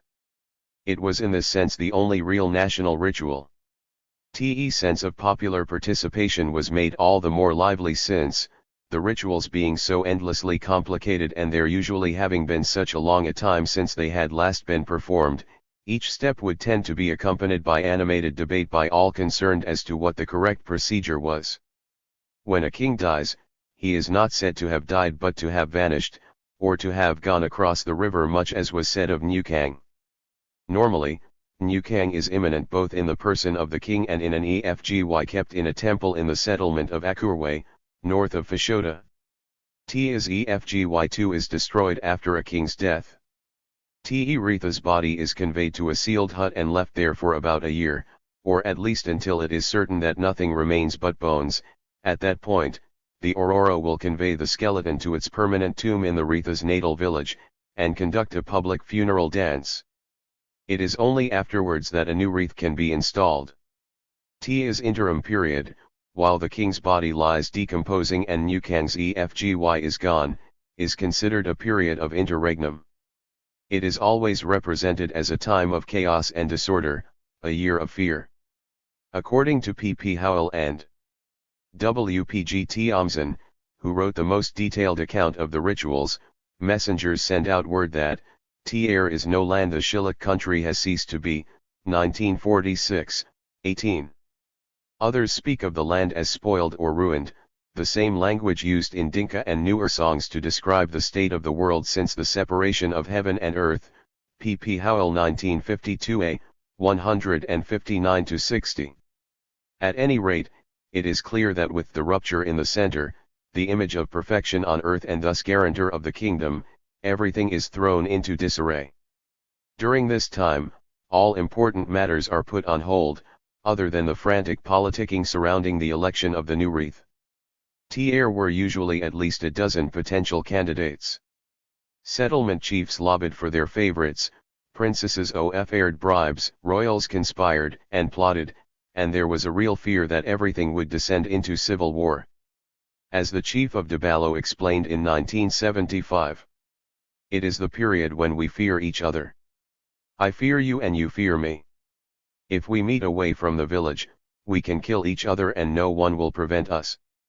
So the meaning of Wanyamo year of fear is that we are all afraid and keep to our own homes, because there is no king. Singer Inchnapel 1988, 443. Is sounds very much like a Hobbesian war of all against all. Still, when the chief suggests that the chaos is the result of the mere absence of the king's power to impose justice, one must bear in mind that this is a local of Chale who grew up in a time of strong state authority, during which the wreath was subordinated to, but also supported by, Sudanese police. In earlier centuries, as we've seen, the wreath did not play this role. Rather, it would seem that the interregnum was the time when royal politics, ordinarily kept at a safe distance from ordinary people's lives, really did spill over into society as a whole, and that, as a result, anyone became a potential enemy. Traditionally, the interregnum lasted roughly a year, and ended during the cool months after the harvest in January and February, when the new election would be held so that the wreath could be installed. It was considered important the installation be completed in time to allow the new wreath to preside over rainmaking ceremonies in April. Neither was the election itself, conducted by 20 major chiefs or yagos, presided over by the chief of Dabalo, definitive. As Schnapel, 1988, 444, notes, the College of Electors did not so much select the king as identify the candidate the chiefs felt most likely to be able to successfully endure the series of tests and crises that make up the ritual. Every step was a kind of ordeal and, thus. 109. Another judgment. Candidates often feared assassination at critical points of the ceremony. It was said if they were so much as injured in the course of them, they would be declared unft and disqualified. For commoner participants, the rituals were also tinged with fear, but at the same time, enormously entertaining. TEEFKs of Nukang and Dok, according to most sources, were seen as particularly amusing. Let me lay out the events, in abbreviated form, in roughly their order of occurrence. 40. Once the Electoral College, presided over by chiefs of the northern and southern halves of the country, had reached a decision, word was sent to the prince, who could be expected to be lingering nearby. Method of summoning the wreath was interesting. Chief of Gol Nukang 41 sent his son by night to get him. Whether or not there was a mock FGHT between the selected candidate and the messengers I do not know, but the traditional form of the words announcing the choice was told to me. It is an interesting example of Shilluk understatement when talking of the wreath. You are our Dinka slave, we want to kill you, which means, you are our chosen wreath, we want to install you in Fashoda. Tiomson 1948, 154. Only at this point is it possible to finally proceed with the FNAL burial of the old king and the initiation of his shrine. This, unlike the election, which is primarily an affair of commoners, is presided over strictly by royals. 42. TE candidate-elect is now summoned, shaved, and washed by Aurora women, and placed in seclusion. Immediately thereafter, select detachments of men from the northern and southern halves of the country set out on expeditions to acquire materials needed in the ritual, and, particularly, with which to remake the EFGY of New Kang. T's EFGY is so important, and so famous, that it is efting to OFER a full description. Actually, New Kang's EFGY is one of three. In addition to his, there is also an EFGY of his rambunctious son Doc, and, F. Nally, one of his older, but timid, son Cal. TEFRST2 almost always appear together. The EFGY of Cal is much less important, only appearing at the very last day of the ceremony. TE body of New Kang's EFGY consists of a FVEN half-foot trunk of ambach wood, adorned with cloth and bamboo, and topped with a crown of ostrich feathers. Doc is similar in composition, but his body is much smaller. However, unlike New Kang, his EFGY is normally carried atop an 8-foot tall bamboo pole. TEFGY of Cal consists primarily of rope. Ordinarily, all three are kept in New Kang's most famous shrine in the village of Akurwe, said to be the very place where New Kang vanished into the whirlwind. TEIR traditional keepers are a clan called Kwan Yu Kwam, children of the stool, inhabitants of the place. TSAEF geese are not merely symbols. TEY may become active at any time, and when active they are New Kang and Doc. TEFGY of New Kang is rarely taken on a journey in normal times, though it is often brought out to dance during religious festivals at Akurwe itself. TEFGY of Doc makes periodical excursions through the country. Both EF geese have an important part to play in the ceremonies of installation. TE soul of New Kang is manifest in the EFGY for the occasion, and he must march from Akurwe to Fashoda to test the qualities of the new successor and to install him in the capital. P. Howell and T. Omsen 1946, 40. Before this can be done, however, the EFGY of New Kang destroyed after the death of the former wreath has to be entirely recreated, and that of Doc, refurbished. All the expeditions that set out of the country to gather materials are organized like war parties, and some of them, such as those sent into the raiding country to acquire ivory, silver, and cloth, originally were expected to acquire them by ambushing villages or caravans. In more recent times, those sent out have been obliged instead to buy them in markets to the north of Shillukland. P. Howell ND, SAD 69/2/1, 13. However, whether they were sent outside the country to hunt ostriches or antelopes, or to gather rope or bamboo, all these parties are clearly seen as seizing goods by force, and little distinction is made between Shilluk and foreigners, since along the way they are given, or take, what they want from Shilluk as they pass. P. Howell and T. Omsen 1946, 38. 43. All of these expeditions also seem to be under the broad aegis of Doc, whose EFGY remains in the temple during the whole of the interregnum, except when leading occasional expeditions outside. 44. TE raiding country to the north of Shillukland is seen as his particular domain. TE most important of these expeditions by far is the one dispatched to FND, the new body of New Kang. It is led by the EFGY of Doc, accompanied by his keepers from among the children of the stool, along with some men from the settlement of Muomo in the far north of the Shilluk country, who act as divers. After sacrificing a cow so that its blood runs into the river, they set out from Akurwe in canoes to an island in the midst of the raiding country called the Island of New Kang. A drum is beaten, Doc scours the waters of the Nile. When a white bird appears to indicate the right spot, ornaments are cast into the water as an offering, along with the Sakri Fchail ram, and a diver descends to search for an ambach trunk of roughly the right size to make the new body of New Kang. P. Howell 1953a, 194. If he FNDS1, the body is wrapped in a white cloth and carried back to Akurwe, where both New Kang and Doc are out-efted with their newly acquired cloth, feathers, and bamboo. But luck was not guaranteed. Riyadh's informants emphasized that Newkang himself has specifically instructed his descendants to observe this custom as an ordeal, to test the wreath elect, since, although the latter does not participate in the ceremony, Newkang will not appear if he disapproves of the elector's choice. In fact, they emphasized that if the trunk could not be found, the entire ceremony would have to be conducted again, starting from Akurwe, and that after 10 failures, the wreath elect would be killed and another candidate chosen in his place.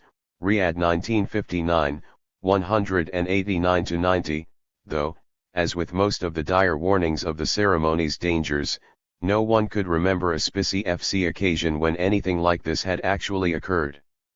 Once Newkang has been brought to life again in the form of an EFGY, he and Doc march to the northern border of the country and begin to assemble an army, drawn from the men of the northern half. It is said that they retrace the steps of his original conquest of the country.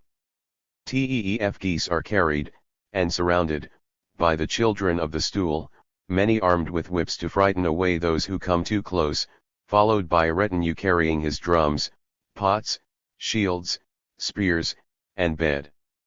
No one is allowed to carry weapons in the EF geese presence, so when they stay overnight at village shrines, their hosts, who would ordinarily be carrying spears, carry millet stalks instead. During this time, Newkang usually retires, and Doc comes out to dance with, and bless, the assembled crowds. Everyone comes out to see the show, and to ask for cattle, sheep, spears, and so on. But they also hide their chickens. It is usual for gifts of a sheep or a goat to be presented or exacted by Newkang, and it was noticeable how all small stock or fowl were either shut up or driven away from the vicinity of Newkang, for Newkang has the right to anything he fancies. As Newkang proceeds with Doc his son beside him, the escort chants the songs of Newkang and Doc recounting their exploits of conquest. From time to time Newkang turns round and dances back as if to threaten those following.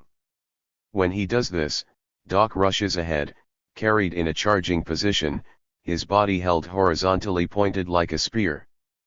P. P. Howell and Thompson 1946, 41-42. Occasionally, though things could also get out of hand. It is accepted custom among the Shilluk that Newkang and his followers may seize cattle, sheep, or goats which cross their path.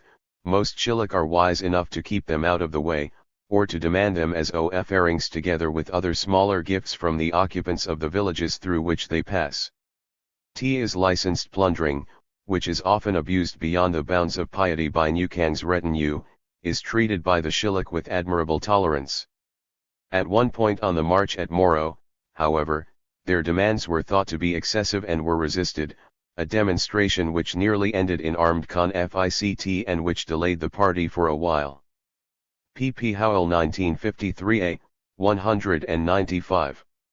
At the same time, the whole procedure is considered something of a farce. Howell remarks that the EF geese are treated by the Shilluk with a mixture of hilarity and dread, mixed emotions that are always apparent. Ibid, 192. 113. It's clear enough what's happening.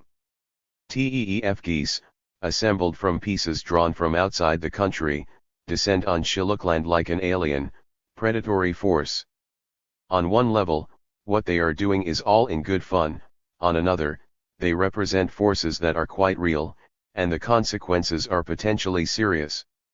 Newkang and Doc proceed from settlement to settlement, gathering their forces, retracing, it is said, their original path of conquest. Often members of new communities will at first oppose them, then, energized, rally to their side. Finally, they approach Fashoda. Te King has all this time been in seclusion in the capital, but on hearing of Newkang's passage through Galbani, the capital of the northern half of the country, he fees at night to take refuge in Dabalo, the capital of the southern half. During that night, all FRES are put out in both villages. Te chief of Dabalo challenges the wreath elect, asking his business. He replies, I am the man sent by God to rule the land of the Shilluk, Hofmeyr 1925, 145. Unimpressed, the chief has his men try to block his party from entering, leading to mock battles, where, after being repelled 3 times, the wreath-elect F-Nally enters. At this point the F-Res are relit, using F-Re sticks. According to Riyadh, 3 are lit in front of the king's hut, 1 from the royal family, 1 from the Ororo, and 1 from the people. TSAF-Res, one of the symbols of royalty, are never put out as long as the king lives, and are transported to Fashoda when the king moves to the capital, Riyadh 1959, 190. 45 Once in Dabalo, the wreath-elect gathers his own followers. At some times, he is surrounded by men seeking forgiveness for sexual misdemeanors, he grants this in exchange for gifts of sheep and goats. At others, he is himself treated like a small boy, belittled and humiliated by the chief, made to sleep in a rude hut and to herd sheep or cattle. He is formally betrothed to an 8 to 10-year-old girl, called the Niakur or girl of the ceremonies, who will be his almost constant companion from them on. Gradually, the southern chiefs all arrive with their warriors, to match Nukang's army of the north. Both sides.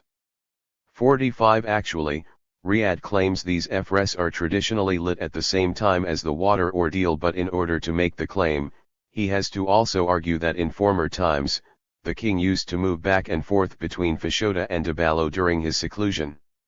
Whether or not this is the case, the parallel that he or more likely his informants are trying to draw here between water in the north and F-Re in the south is sine F. Kant. Charles Seligman, 1934, 9. Adds that one of the 3 F-Res is transported to Fashoda as the life token of the king.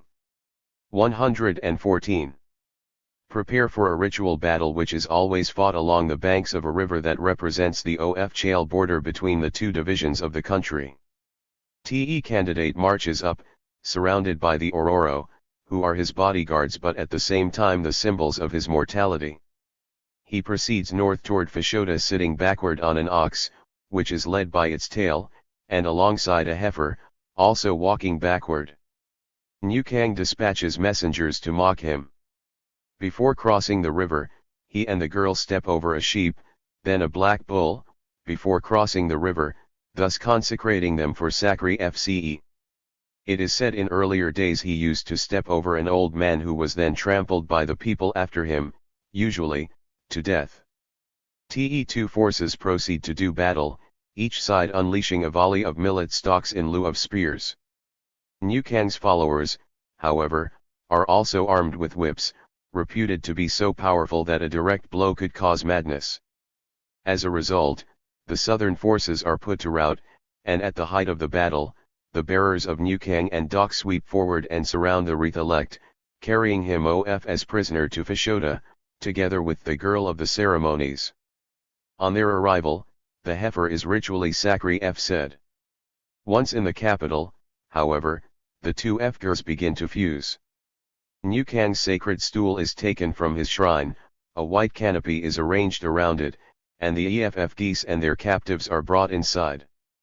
First, Nukang is FRST placed on the throne, then removed and replaced with the wreath-elect.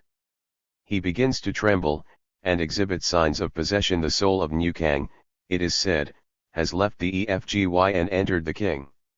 He's doused with cold water. At this point the EF geese retreat to their shrine, and the wreath is revealed to the assembled people, as his wives, newly transferred from the harem of the previous king, warm water for a ritual bath while he sits like a graven image on the chair. Monroe 1918, 546, himself now an EFGY, and later is led out before the assembled people. In one case, at least, observers remarked he seemed visibly in trance. After the Sakri Fce of an ox, he is led to a temporary camp just opposite the shrine, where he is bathed in great secrecy, with water alternately warm and cool, to express the desire that he rule with an even temper and avoid extremes. P. P. Howell and T. Omsen 1946, 64. Tia's bath is part of a broader process of communion with the spirit of Nukang, which was considered arcane knowledge about which outsiders should know little, but according to some, the wreath spent many hours of contemplation as the soul passed fully into him. The transfer of New Kang's soul marks the new Retha's last public appearance for at least 3 days. Afterwards, the king remains in seclusion, guarded only. 115. By some Ororo and a few of his own retainers. Once again, he is treated like a boy, expected to tend a small herd of cattle, and accompanied only by his betrothed child bride. At some point, though, adult sexuality intervenes. An Ororo woman, in some versions, there are 3 of them, lures the king away to the shrines on the Mound of Achirwick in Fashoda and seduces him. 46. While he is thus distracted, New Kang steals out from another of the shrines and kidnaps the girl of the ceremonies. On the king's return, he discovers her gone and, pretending outrage, begins searching everywhere. On finally realizing what's happened, he confronts the chief of Kwan Yu Kwam, who is acting as New Kang's spokesman, explaining that the girl had been properly betrothed by a payment in cattle, and New Kang had no right to her. The chief, however, insists that the herds used, which are, after all, the old Retha's herds, are really New Kang's. Finally it comes down to another contest of arms. Both sides marshal their forces in Fashoda. This time, New Kang is accompanied not only by the ferocious Dok, but also by his hapless son Kal. A smaller mock battle ensues, but this time the northerners' whips prove ineffective. The Wreath sweeps in and recaptures the girl from New Kang. Finally, the geese have to fght their way back into their own shrines, and negotiate their effective surrender. The girl remains with the king, who has, in his victory, demonstrated that he and not the EFGY is the true embodiment of New Kang. At this point the geese disappear, and do not return for the remainder of the ceremonies. At this point, too, the drama is also effectively over. The New Wreath spends the next day on his throne at Achirwick, holding court amidst an assembly of the nation's chiefs. Each places his spearhead down in the ground and delivers a speech urging the new ruler to respect elders and tradition, protect the weak, preserve the nation, and similar sage advice. Drums salute their words. The king is invested in 2 silver bracelets that serve as marks of OFCE, an ox is speared. Finally, the king is given a tour of the capital. Everything is back in place. The newly installed Wreath sends cattle for Sakri FCE to each of the shrines of New Kang scattered throughout the country. Some weeks later he is ready to preside over his FRST major ritual, a series of Sakri FCEs calling on New Kang to call on God to send the rain. Once the FRST rains fall, the EF geese leave Fashoda and return to their shrine in Akurwe, and do not return until the new king dies. Since the drama began with the people's representatives announcing, euphemistically, that they wish to kill the candidate-elect, it might be best to end it by noting that even here, in the Retha's most benevolent function, there were similar, darker possibilities. While one would imagine a newly inaugurated Wreath would have nothing but enthusiasm for his role as rainmaker, this was not always assumed to be the case. The king is the only authorized person to refuse or permit Sakri FCES at the important ritual ceremonies. The act of Sakri F-sing animals to appease Juak, the highest spirit, and New Kang, the demigod, cannot be correctly undertaken without the king's sanction. Without Sakri FCES the people's wishes cannot be granted. It follows that the king is the real power in religious matters, and sometimes he withholds his Bani Fchail powers if he feels the disloyalty of his subjects or their hatred towards him. Riyadh 1959, 205, citing Hofmeyr 1925, 152 and 1. In other words, while the Wreath, unlike Simon's rain-making kings, was not personally responsible for bringing down rain through magical means, his role was, at least potentially, not so very different. A drought might well be blamed on royal spite and, presumably, begin to spur a political crisis, even if it was unlikely to end with an actual lynch mob. The installation ritual, analysis. To some degree, the symbolic structure of the ritual is quite transparent. Tier is a constant juxtaposition of north and south, the former the division of New Kang, the latter, of the king. Te north is identi-fed with the eternal, universal kingship, the south, with the particular, mortal king. Hence, as Evans Pritchard put it, in the ritual, the kingship captures the king, 1948, 27. Having been defeated as a human, the wreath elect becomes Nukang, and is thus able to defeat the EFGY and banish it back to its shrine. Another explicit element is the opposition of Efri and water. At the same time as the image of Nukang emerges from the river far to the north, new Efres are lit into Balo, the capital of the south, that will burn for the rest of the king's reign and be put out when he dies.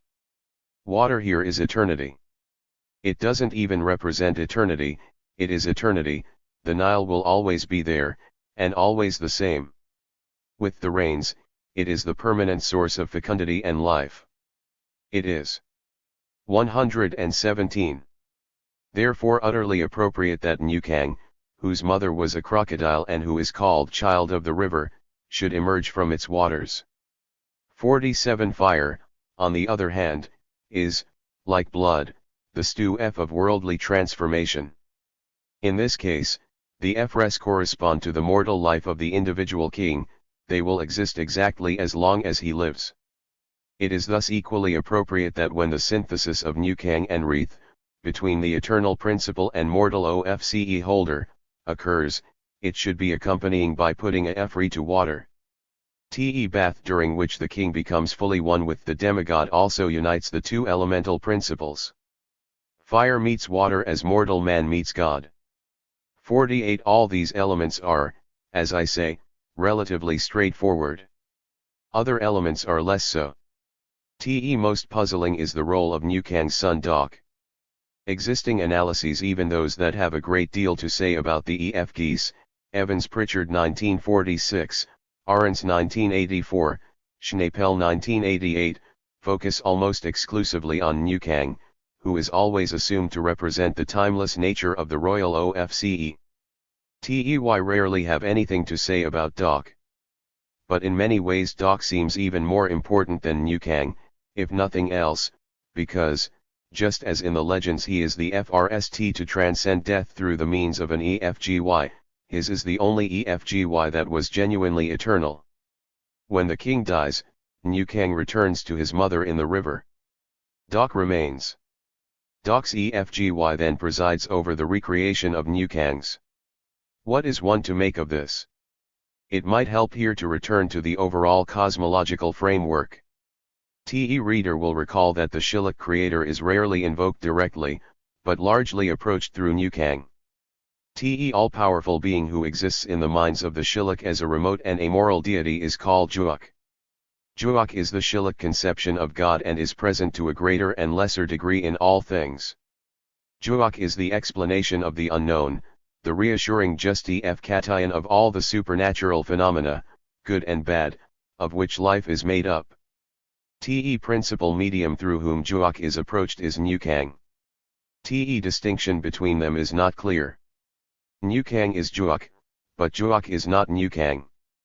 Further, the soul of Nukang is reincarnate in every Shilluk wreath, and thus exists both in the past and the present. Nukang is the wreath, but the wreath is not Nukang. Te paradox of the unity yet separation is not easy to define. Te Shilluk themselves would fnd it difficult to explain. Juak, Nukang, and the wreath represent the line through whom divinity runs. Te wreath is clearly himself the medium through which both Nukang and, more vaguely, Juak are approached, and is the human intercessor with God. P. P. Howell and T. Omsen 1946, 8. After many years of contemplation and debate, scholars of Nilotic religions have learned to read such paradoxical phrases, example God is the sky, but the sky is not God, as statements about refraction and encompassment. Nukang is an aspect of God, but God is in no way limited to that aspect. 49. We are presented, as in a rainmaking ceremony, with a very straightforward model of a linear hierarchy. God. Nukang. The wreath. The people. Te wreath intercedes for the people and asks Nukang to intercede with God to bring the rains. If the rain comes, it temporarily joins everything together. However, as we've seen, at every point there is potential antagonism. People may hate the wreath or wish to kill him, they may curse Nukang, the wreath may withhold the rains out of resentment of the people, the king and Nukang raise armies and do battle with each other. Only God seems to stand outside this, but only because God is so distant. In Nuer and Dinka cosmologies, where divinity is a more immediate concern, we learn that the human condition was first created because of God's, apparently unjust anger against humans, and there are even stories of defiant humans trying to make war on God and on the rain. Lienhart 1961, 43-4.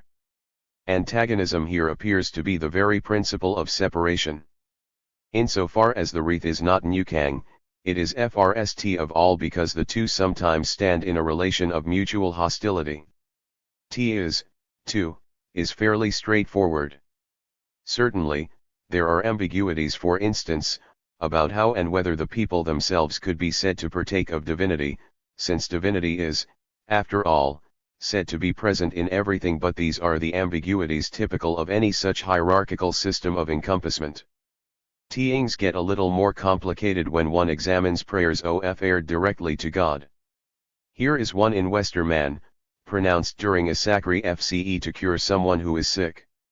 There is no one above thee, thou God.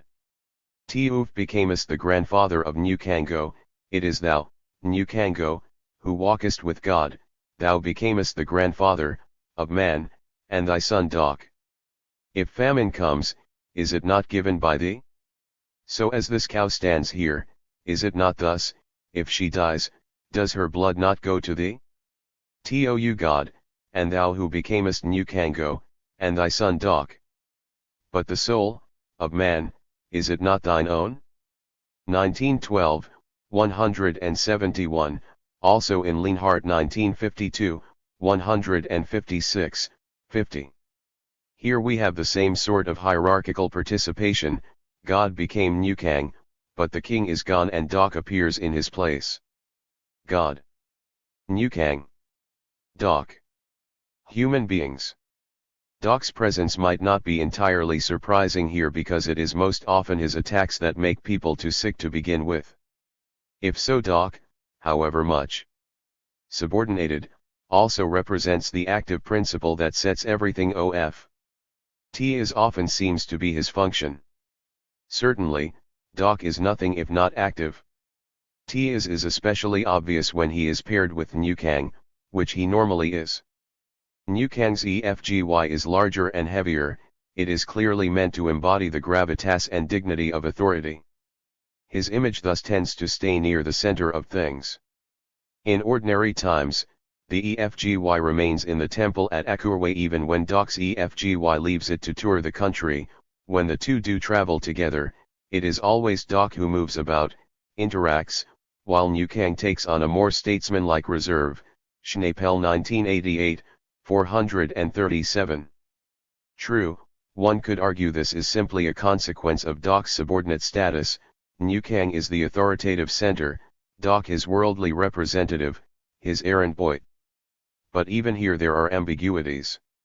Most strikingly, while Dok is smaller than Nukang, he towers above him, always being carried atop an 8-foot pole.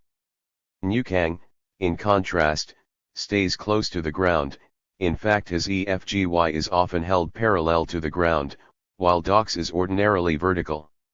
Similar ambiguities appear in stories about the two heroes' lives. Sometimes, especially in his youth, it is Dok who is always getting himself in trouble and Nukang with his magical power who must step in to save him. But later, during the conquest of Shillukland, it is more likely to be the other way around. Nukang is foiled by some problem, and Dok proves more ingenious, or more resourceful with a spear, and manages to solve it. Tier is also the peculiar feature of Kal, Nukang's feckless older son, who never accomplishes anything and whose image appears only when the EFG's forces lose. Dok and Kal seem to represent opposites, pure aggression versus absolute passivity, with Nukang again defining the center. Yet in what way is New Kang superior if he is more like the useless Cal? What I would suggest is that this is not just a dilemma of interpretation for the outside analyst, it reflects a fundamental dilemma about the nature of political power that Schillich tend to find as intractable as anyone else. Rituals can be interpreted as ways of puzzling out such problems, even as, simultaneously, they are ways of making concrete political change in the world. Critical here is the role of the interregnum, the year of fear. Wherever there are kings, interregna tend to be seen as periods of chaos and violence, times when the very cosmological order is thrown into disarray. But as Burkhard Schnepel, 1988, 450, justly points out, this is the reason most monarchies try to keep them as brief as possible. There is no particular reason why those organizing the Schillich installation ceremonies could not have declared, say, a 3-121 FVE day period of chaos and terror. In fact, by the 1970s, that's exactly what they decided to do, abandoning the year-long interregnum entirely, Ibid, 443. If for centuries before they didn't, it indicates, if nothing else, that this year of fear was fundamentally important in some way. Its importance, I think, is the key to understanding the importance of Doc as well. During the interregnum, royal politics, ordinarily bottled up in the fgur of the wreath, overflows into society at large. The result is constant peril.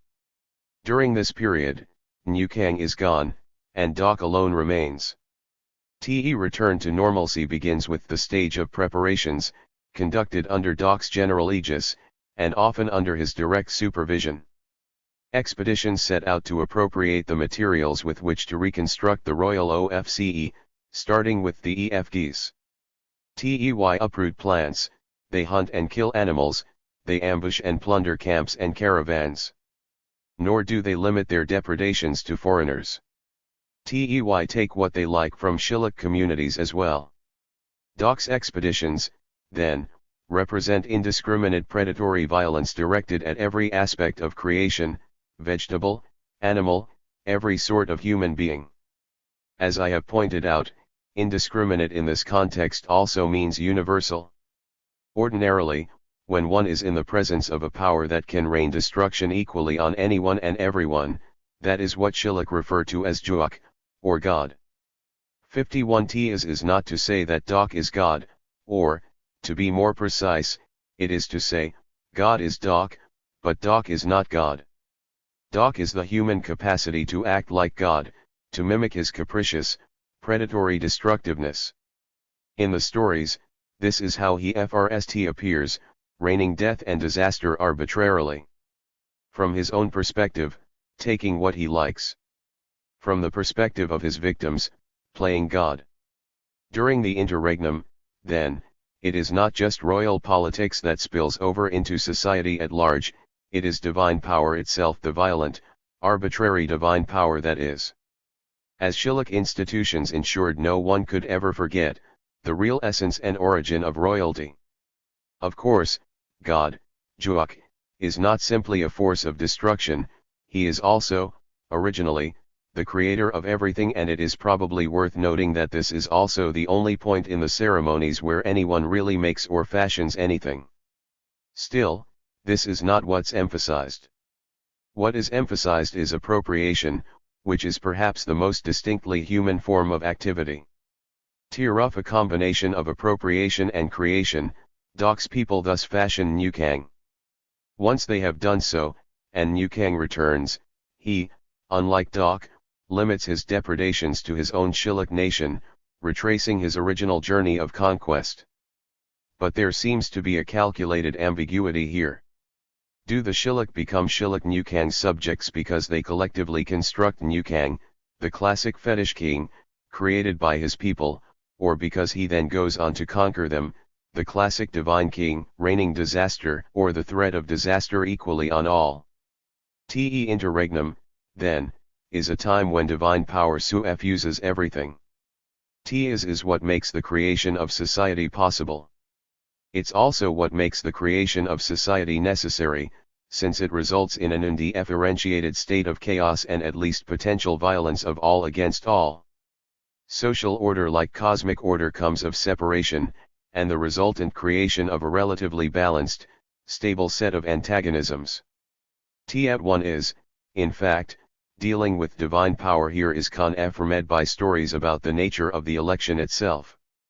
The Electoral College is made up primarily of commoners, with a few royal representatives, but many insisted that in former times a delegation from the Nuba kingdom, the ancient allies of New Kang, performed a ritual, a Efri ordeal, involving throwing either sticks or pebbles in a Efri, that ensured that the new wreath was chosen directly by God. Westermann 1912, 122, Hofmeier 1925, 451. Even in current times, the election is taken to represent God's choice. This is what allows the wreath to tell the chief of Dabalo that he is the man sent by God to rule the land of the Shilluk. Lienhardt 1952, 157. 52 TE people and God are here interchangeable. With New Kang's return, God leaves the picture, and Doc is again reduced to his father's deputy. Divinity begins to be properly bottled up. New Kang may continue Doc's predatory ways, looting and pillaging as he reenacts his conquests, but it has all become something of a burlesque. Over the course of the ceremonies, New Kang's spirit, having been coaxed out of the river, is transferred FRST into the EFGY, then, just as reluctantly, into the body of the wreath-elect. In doing so, New Kang is also moving forward in history, from his birth from the river in mythic times, to his heroic exploits in the beginning of Shilluk history, to his current incarnation in the body of a contemporary king. If one looks at what is happening in the south, surrounding the candidate, however, we see a very different kind of drama. I have already mentioned the contrast between the water symbolism surrounding New Kang and the Efri symbolism surrounding the king. Is also a juxtaposition between mortality and eternity. New Kang might be constructed, but he is constructed of eternal materials. Air will always be a river, just as there will always be ostriches and bamboo. He then moves from the generic and thus timeless to the increasingly particular, and hence historic. But he will never actually die, just disappear and begin the cycle all over again. King, on the other hand, is from the start surrounded by reminders of his own mortality. If the Efres are the most obvious of these reminders, the most important are surely the Ororo. Ororo preside over every aspect of the king's mortality. As degraded nobility, their very existence is a reminder that royal status is not eternal, that kings have children, that most of them will not be kings, that eventually, royal status itself can pass away. In royal ritual, Ororo have a jurisdiction over everything that pertains to sexuality and death. Tey are the men who carry out the sacrifices for the king by spearing and roasting animals, they are the women who wash, shave, and seduce the king, they will provide his highest-ranking wives, they protect but eventually kill him, they officiate over the decomposition and burial of his corpse. To rough out the ceremonies, the wreath-elect is surrounded by Ororo.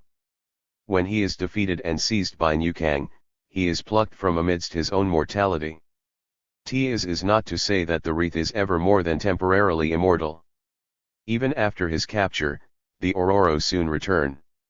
Tia's theme plays itself out throughout the ceremony. If the drama in the north is about the gradual containment of arbitrary, divine power, the drama in the south is about human vulnerability.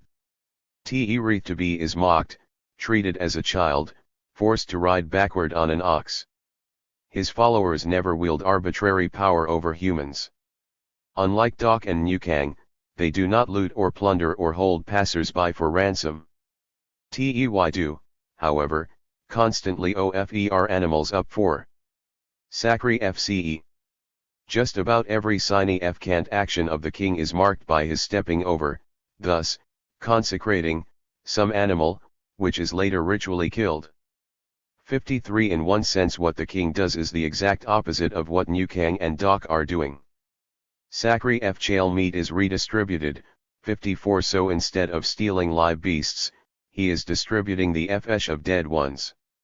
T is especially significant since, when presiding over sacrifices meant to resolve feuds, Shilluk kings have been known to state quite explicitly that the flesh and blood of the animal they sacrifice should be considered as their own, Euler 1920a, 298. Since in ordinary Shilluk sacrifices the life and blood of the creature, unlike the flesh, are said to go up to God and to Nukang, it would seem the king is here playing the part of humanity as a whole, placing himself in a willfully subordinate position to the cosmic powers that will ultimately take hold of him. In a larger sense, sacrifice in all Nilotic religions, the paradigmatic ritual is about the re-establishment of boundaries. 55 Divinity has entered into the world, the ordinary divisions of the cosmos, example between humans, animals, and gods, have become confused, the result is illness or catastrophe. So while sacrifice is, here as everywhere, a way of entering into communication with the divine, it is ultimately a way of putting divinity back in its proper place.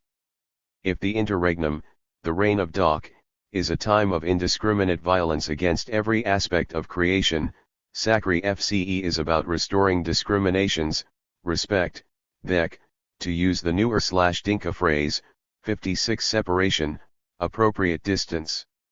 In this sense, the entire installation ceremony is a kind of sacrifice, or at least does the same thing that a sacrifice is ordinarily meant to do.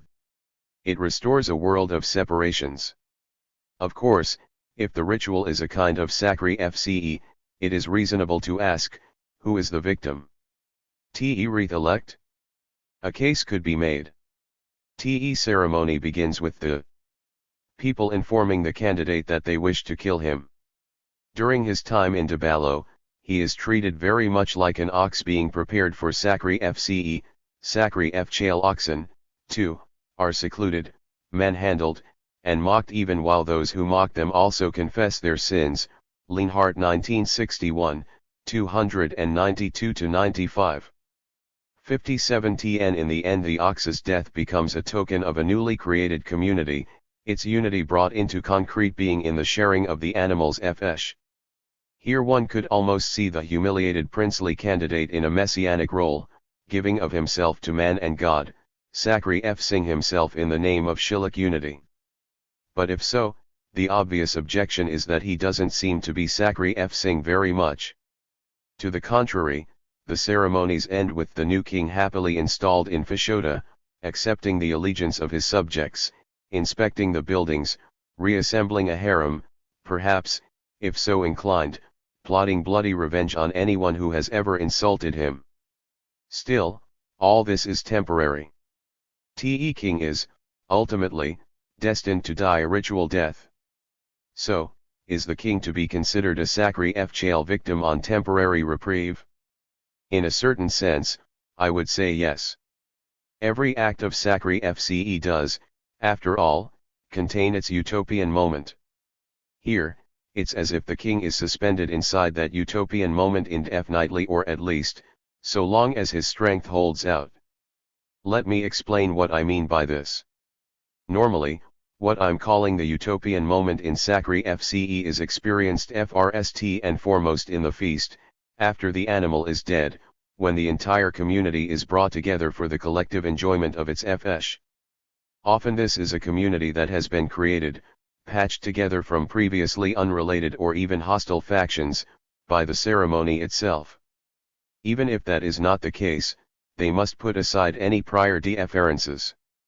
According to Lienhart, for Dinka, such moments of communal harmony are the closest one can come to the direct experience of God, or, to be more exact, to divinity in its aspect of benevolent universality.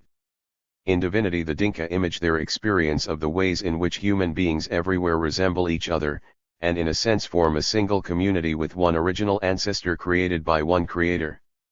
When, therefore, a prophet like Arian shows that he is able to make peace between normally exclusive and hostile communities, to persuade them to observe between them the peaceful conventions which they had previously observed only internally, and to unite people of different origins in a single community, he proves that he is a man of divinity.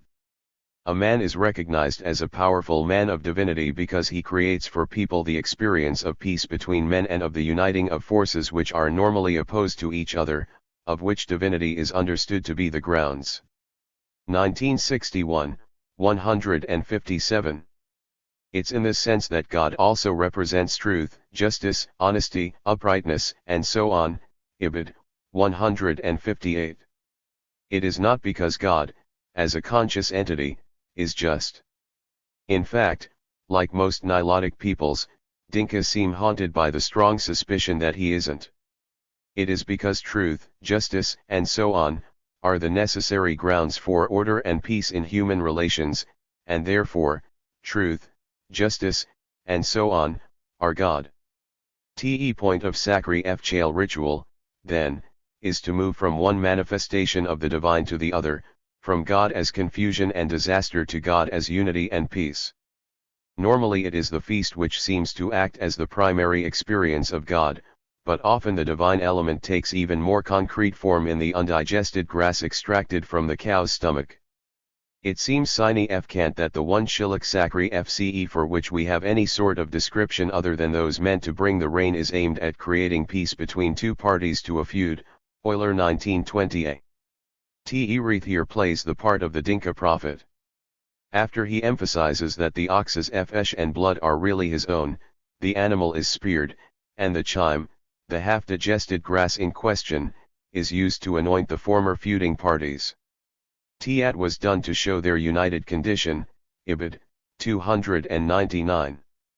58 Newer insists that chime, like the blood and more generally the life, is the part of the sacrificed animal that belongs to God, Evans Pritchard 1956, 212, Evans 1989, 338. Generally speaking, in Nilotic ritual, chime 59 is treated as the stew F of pure potential, it is grass in the process of becoming Fesh, the differentiated substance in the way of creative transformation. As such it is itself the pure embodiment of life. It seems to me that this is the utopian moment in which the wreath is suspended. Not only is he, as wreath, the ground for order and peace in human relations, of unity and hence of justice, he is the person actually responsible for mediating and resolving disputes. Peace and justice, then, is the social equivalent of rain, and chime, like falling water, is the very physical substance of the divine in its most benevolent aspect. All this is stated almost explicitly in the Peace Sakri Fce, the king is the ox, he is God, he is peace, he is the unity of all his subjects. T is, too, is how the wreath can be both Sakri Fchail victim in suspense, and living in a kind of small version of paradise. The installation ritual begins with a nightmare vision of a world infused with divine power, in which no separations exist, and all human relations are therefore tinged with potential violence. It is the worst kind of unity of God and world. It ends with the restoration of the best kind. In this sense, it is the transformation of divine king into sacred king. Doc, in his untrammeled form, embodies the former. The proceedings seem to be based on the assumption that the primordial truth of power that it is arbitrary violence has to be acknowledged so it can then be contained. One might argue the two main forms of sacred kingship identi fed by Luc de Huysque are the two principal strategies for doing this. Each plays itself out in a different division of the country. In the north, divine power is reduced to a fetish literally, an EFGY which is constructed by, and hence to some degree therefore manageable by, ordinary humans. In the south, we see the making of a classic scapegoat king. Ultimately the two become one. The king not only becomes Nukang, he also, at least momentarily, becomes an EFGY. Ordered, hierarchical relations, God, Nukang, king, people, are restored. The new king is, as Doc was originally, in a sense all of them at once, even as he is also the means to keep them apart, suspended in a kind of balanced antagonism. As such he is a victim himself suspended, temporarily, in a miniature version of the original unity of heaven and earth, in a strange village with sex but without childbirth, a place of ease and pleasure, devoid of hunger, sickness, and death. Paradise, however, is temporary, and the solution always provisional, incomplete. Arbitrary violence can never be entirely eliminated. Heaven and earth cannot really be brought together, except during momentary thundershowers. And even the simulation of paradise is bought at a terrible price. Some words in way of a conclusion. I have framed my argument in cosmological terms because I believe one cannot understand political institutions without understanding the people who 128 create them, what they believe the world to be like, how they imagine the human situation within it, and what they believe it is possible or legitimate to want from it. Is true everywhere, even though cosmological formulations themselves can vary enormously. Still, anyone coming at the Shilluk material from a background in Judaism, Christianity, or Islam is unlikely to feel entirely here. There is a reason early anthropologists often saw Nilotic peoples as the closest living cousins of the biblical patriarchs. Not only are Semitic and Nilotic languages distantly connected, in each case we are dealing with semi-nomadic pastoralists with a lineage-based form of organization, monotheists whose ritual life was dominated by sacrifice to a distant and arbitrary god. Actually, I suspect this F90 is true, in a more attenuated sense, for Africa more generally. It is easy to get the sense, reading African myths, that the basic dilemmas of human existence they explore the reasons for suffering, the justice of God are much the same as those grappled with in the Abrahamic tradition, if nothing else, certainly far more familiar to someone raised on the tradition of the Bible and Greek myths than equivalent stories from, say, Amazonia or Polynesia or even ancient Ireland. To some degree, too, they deal with issues that are universal. It would have to be so, or it would not be possible to make cross-cultural generalizations about divine kingship, sacred kingship, or scapegoats to begin with. His essay is really founded on two such generalizations. First is that it is one of the misfortunes of humanity that we share a tendency to see the successful prosecution of arbitrary violence as in some sense divine or, anyway, to identify it with some kind of transcendental power. It is not entirely clear why this should be. Perhaps it has something to do with the utterly disproportionate quality of violence, the enormous gap between action and effect. It takes decades to bring forth and shape a human being, a few seconds to bring all that to nothing by driving a spear into his chest. It takes very little effort to drop a bomb, unimaginable effort to have to learn to get about without legs for the rest of one's life because they've been blown off by one. Even more, acts of arbitrary violence are acts which for the victims and their families must necessarily have enormous significance, but have no intrinsic meaning. Meaning, after all, implies intentionality. But the definition of arbitrary is that there is no particular reason why one person was shot or blown up and another wasn't. Such acts are therefore by definition meaningless, in that they do not embody a conscious or even unconscious intention. Is just what allows arbitrary acts of weather to be referred to as acts of God. Meaning abhors a vacuum. Particularly when we 129 are dealing with actions or events of enormous significance, it is hard to resist the tendency to ascribe some kind of transcendental meaning, or at least to assume that one exists even though we can't know what it is. It is in this absolute absence of meaning that we encounter the divine. Of course, this is only a tendency. As I remarked earlier, it's not as if any bandit who finds himself in a position to wreak random violence with impunity is therefore going to be treated as a god, except perhaps in his immediate presence. But some are. It is also clear that the apparatus of sacred kingship is a very effective way of managing those who are treated in this way. Here I introduce my second cross-cultural generalization. Sacred, everywhere, is seen as something that is or should be set apart. As much as an object becomes the embodiment of a transcendental principle or abstraction, so much is it to be kept apart from the muck and mire of ordinary human life, and surrounded, therefore, with restrictions. TSA are the kind of principles of separation that Nuer and Dinka, at least, refer to with the word thek, usually translated respect. Violent men almost invariably insist on tokens of respect, but tokens of respect taken to the cosmological level, not to touch the earth, not to see the sun, tend to become severe limits on one's freedom to act violently.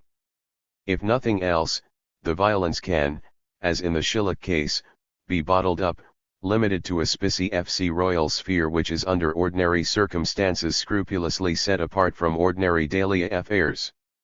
We will never know the exact circumstances under which Shilluk royal institutions came into being, but the broad outlines can be reconstructed.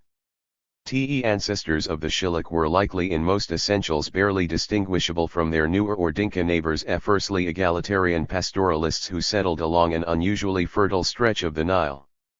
They became more sedentary, more populous, but also began regularly raiding their neighbors for cattle, wealth, and food. To some degree this appears to have been born of necessity, to some degree, it no doubt became a matter of glory and adventure. An incipient class of war chieftains emerged who assembled wealth in the form of cattle, women, and retainers. TSA became the ancestors of Shilluk royalty. However, the royal clan itself only appears to have developed, at least in the form in which anthropologists came to know it, after a prolonged struggle over the nature of the emerging political order, the role of women, and the power and jurisdiction of commoner chiefs. A compromise eventually emerged, which has come to be known as the divine kingship of the Shilluk. TS's compromised formulation appears to have been brilliantly successful in creating and maintaining a 130 sense of a uni-fed nation, capable of defending itself and usually dominating the surrounding territories, without ever giving the royals with their fractious politics much chance to play havoc with local affairs. It was sustained by popular vigilance. Ordinary Shilluk appear to have resisted the emergence of anything resembling an administrative system. Communications between Fashoda and other settlements were maintained not by officials, but principally by relations with and between royal sisters, wives, and daughters. Any attempt at creating systematic tribute relations, at home or abroad, appears to have been met with such immediate and widespread protest that the very legitimacy of the kingship was soon called into question. As a result, the royal treasury, such as it was, consisted almost entirely of wealth that had been seized in raids either against foreigners, or against Shilluk communities that resisted attempts to mediate disputes. Playful raiding during installation rituals was simply a reminder of what everyone already knew, that predatory violence was and would always remain the essence of sovereignty. Above all, there seemed to be an at least implicit understanding that such matters ought not be in any way obfuscated, that the euphemisation of power was essential to any project of its permanent institutionalization, and this was precisely what most people did not wish to see. My use of the term utopia is somewhat unconventional in this context. I am defining utopia, in the fairly colloquial sense, as any place that represents an unattainable ideal, particularly if that ideal involves an impossible resolution of what are otherwise taken to be the fundamental dilemmas of human existence, however those might be conceived. Utopia is the place where contradictions are resolved. 60 Part of my inspiration here is Pierre Claster's argument, 1962, 1977, that among the Amazonian societies he knew, states could never have developed out of existing political institutions. Those political institutions, he insisted, appeared to be designed to prevent arbitrary coercive authority from ever developing.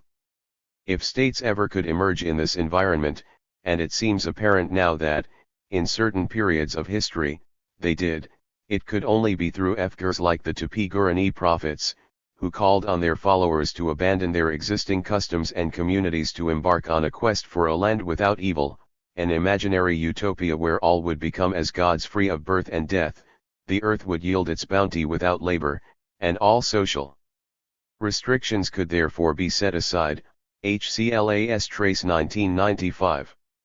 The state can only arise from such absolutist claims, and, above all, from an explicit break with the world of kinship. Luc de Huysque's original insight on African kingship, which came out in the same year as Claster's original essay, 1962, makes a similar argument: kingship must always mark an explicit break with the domestic order. Perhaps this is not surprising, as both emerge from the mutual confiance of revolutionary politics and structuralist theory. 61 Obviously, de Huysque was later to take it in what might seem a very different direction. But how different is it really? Certainly, Shilluk kings do share certain qualities with Nuer and Dinka prophets, even if, unlike them, they don't predict the coming of a new world where all human dilemmas will be resolved. 62 Certainly, the organization of the royal capital did represent a kind of partial unraveling of the dilemmas of the human condition. But we can also consider de Huysque's idea of the body fetish. The reader will recall that the basic idea here is that rituals of installation turn the king's own physical person into the equivalent of a magical charm. He is the kingdom, its milk and its grain, and any danger to the king's bodily integrity is thus a threat to the safety and prosperity of the kingdom as a whole. If he grows old and sickly, defeats, crop failures, and natural disasters are likely to result. Hence the principle, so common in Africa, that kings ought not to die a natural death. For this reason, the king must keep himself in a state of ritual purity, as Evans Pritchard stressed, and also a state of physical perfection, 1948, 20. All sources agree on this latter point, and it is a common feature of sacred kingship. A legitimate candidate to the throne must not only be strong and healthy. He must have no scars, blemishes, missing teeth, asymmetrical features, undescended testicles, deformities, and so forth. What's more, his bodily integrity must be fastidiously maintained, particularly at ritual moments. We are told that if during the installation ceremonies the wreath is injured in any way, even if the king is only punched and blood appears, Singer in Schnapel 1988, 444, he is immediately disqualified for OFCE. For this reason, some sources insist kings could not even FGHT in war, but were rather borne along as a kind of standard, while others were FGing. Historical narrative suggests this was not always the case, but certainly, if the king were seriously injured, this could not be allowed to stand, and he would be discreetly dispatched. The very idea of physical perfection is strangely paradoxical if you really think about it. What does it mean to say someone is physically perfect? Presumably that they correspond to some idealized model of what a human being is supposed to be like. But how do we even know what humans are supposed to be like? There is only one way, by observing actual human beings. But actual human beings are never physically perfect. In fact, when compared with the model of a generic human we have in our heads, most seem at least slightly misshapen. This is partly because, when moving from tokens to types, we wipe out change and process. Real humans grow, age, and so on. Generic humans are, FRST of all, caught forever at some idealized moment of their lives. But it's also an EFECT of the process of generalization itself. In moving from tokens to types, we always seem to generate something which we find more proper or appealing than the tokens, or at least the overwhelming majority of them. In this sense, the king is indeed an abstraction or transcendental principle, the ideal typical human, though here I am using the phrase not in Weber's sense, but rather from the understanding that, like Leonardo da Vinci, when we try to imagine the typical, we usually end up generating the ideal. 63 Insofar as the wreath is the embodiment of the nation, and of humanity as a whole before the divine powers, he is a generic human. Insofar as he is the generic human, he must be the perfect human. Insofar as he is an image of humanity removed from time and process, he must be preserved from any harmful transformation until the point where, when this becomes impossible, he must be simply destroyed and put away. In the sense, the king's body is less a fetish than itself a kind of micro-utopia, an impossible ideal. There is always, I think, a certain utopian element in the sacred. That which is sacred is not only set apart from the mundane world, it is set apart particularly from the world of time and process, of birth, growth, decay, and also simple bodily functions, ways in which the body is continuous with the world. I have explored this phenomenon in great detail elsewhere, Graeber 1997. What is most striking in the case of sacred kingship is that this is re-affected above all in an urge to deny the king's mortality, and this denial is almost invariably affected by killing people. Rulers of early states, Egyptian and Mesoamerican pyramid builders being only the most famous examples, had a notorious tendency to develop obsessions with their own mortality. In a way, this is not hard to understand. Like Gilgamesh, having conquered every other enemy they could imagine, they were left to confront the one that they could never ultimately defeat. Killing others, in turn, does seem one of the few ways to achieve some sort of immortality. That is to say, most kings are aware that there are rulers remembered for reigns of peace, justice, and prosperity, but they are rarely the ones remembered for all time. If history will accord them permanent sine vacance, it will most likely be for either one or two things: vast building projects, which often themselves entail the death of thousands, or wars of conquest. There is an almost literal vampirism here. 10,000 young Assyrians or Frenchmen must be wiped from existence, their own future histories aborted, so the name of Assurbanipal or Napoleon can live on.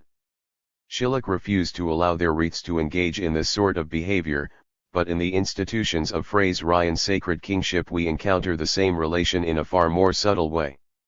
The connection is so subtle, in fact, that it has gone largely unnoticed. But it comes especially clearly into focus if one compares the Shilluk kingdom with its most notoriously brutal cousin, the kingdom of Buganda, located on the shores of Lake Victoria a few hundred miles to the south. In many ways, the similarities between the two are quite remarkable. Ganda legends, too, trace the kingship back to a cosmic dilemma about the origins of death. Here, too, the First king did not die but mysteriously vanished in the face of popular discontent. Here, too, the next three kings vanished as well. Here, too, there were elaborate installation rituals with mock battles, the lighting of ritual efres, and a chaotic year-long interregnum. Yet in other ways the Ganda kingship is an exact inversion. Much of the deference turned on the status of women. In Buganda, women did almost all subsistence labor, while having no autonomous organizations of their own. Men formed a largely parasitical stratum, the young ones organized into militarized bands, older ones into an endlessly elaborate administrative apparatus that seemed to function largely to keep the younger ones under control, or distracted in endless wars of conquest. The result was, by any definition, a bona fide state. It was also one of those rare cases when bureaucratization did not in any sense lead to any sine vacant euphemization. While the king was not identified with any divine being, he remained very much a divine king in our sense of the term, a dispatcher of arbitrary violence, and higher justice, both at the same time. However, where the Shilluk king was surrounded by executioners whose role was eventually to kill him, the Ganda king was surrounded by executioners whose role was to kill everybody else. Teozans might be slaughtered during royal funerals, installations, or when the king periodically decided there were too many young men on the roads surrounding the capital, and it was time to round a few hundred up and hold a mass execution. Kings might be killed in rebellions, but none were ritually put to death. As Gillian Feely Harnick, 1985, 277, aptly put it, regicide, here, seems to have been replaced by civicide. 64 When David Livingstone asked why the king killed so many people, he was told that if he didn't, everyone would assume that he was dead. Benjamin Ray remarks that the capital was, as so often in such states, a microcosm of the kingdom, laid out so that it re-affected the administrative order of Buganda as a whole. 1991, 203, the king was the linchpin of the social cosmos, distributor of titles and spoils, and, hence, the ultimate arbiter of all forms of value. His was a secular court, with few of the formal trappings of sacral kingship. Even his close relatives insisted he just a man like any other. Still, the person of the king is always sacred, and the very fact that this was a regime based almost solely on force meant that the ritual surrounding the person of the king took on a unique ferocity. Kabeka, as he was called, did not leave the palace except when carried by bearers, and the punishment for gazing directly at him was death. Rules of courtly etiquette, such as the prohibition against sneezing or coughing in the king's presence, were considered as important as the laws of the state. For behavior towards the king's person was regarded as an expression of one's allegiance to the throne he represented. Osmutzes sometimes condemned his wives to death because they coughed while he was eating. Ray 1991, 172.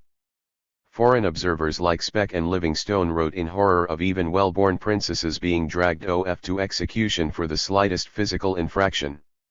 65 As might seem about as far as one can get from the Shilluk court, where women were sacrosanct and it was the king who was eventually executed. But in fact it is a precise inversion, a mirror image, and hence, on a deeper level, precisely the same thing. Constant element is the illusion of physical perfection at the center, which brings with it the need to suppress whatever are taken to be the most significant signs of bodily weakness, illness, or lack of physical control, and, above all, the fact that this illusion was ultimately enforced by threat of death. Deference is simply that the direction of the violence is reversed. It is, perhaps, a simple matter of balance of forces. In the war between sovereign and people, the wreath was at a constant disadvantage. Kabeka, in contrast, held all the cards. One might even say that, for the moment at least, he had definitively won. His ability to rain arbitrary destruction was unlimited not just in principle, but largely in practice, and the bodies of royal women were simply the most dramatic means of its display. Granted, the situation was not ultimately viable. Such victories can never be sustained. Even in the 19th century, it was assumed that every Kabeka, driven mad by power, would eventually go too far, and be destroyed if not by real flesh and blood rebels, then at least by the angry ghosts of his victims. By the end of the century, the entire system was overthrown and mass executions were abolished. What I really want to draw attention to here, though, is, first of all, the intimate connection between the otherworldly perfection of royal courts and their violence to the fact that such utopias do, always, rest on what we euphemistically call force. Second point is that the violence always cuts both ways. Is the truth that is being acknowledged in the Shilluk stories that show how Dox EFGY, which represents human capacities to become a god through violence, was created when the people as a whole set out to kill Doc, or how Nukang vanished and became a god when everybody hated him. What I would suggest is that this has remained the hidden logic of sovereignty. What we call the social peace is really just a truce in a constitutive war between sovereign power and the people or nation, both of whom come into existence, as political entities, in their struggle against each other. Furthermore, this elemental war is prior to wars between nations.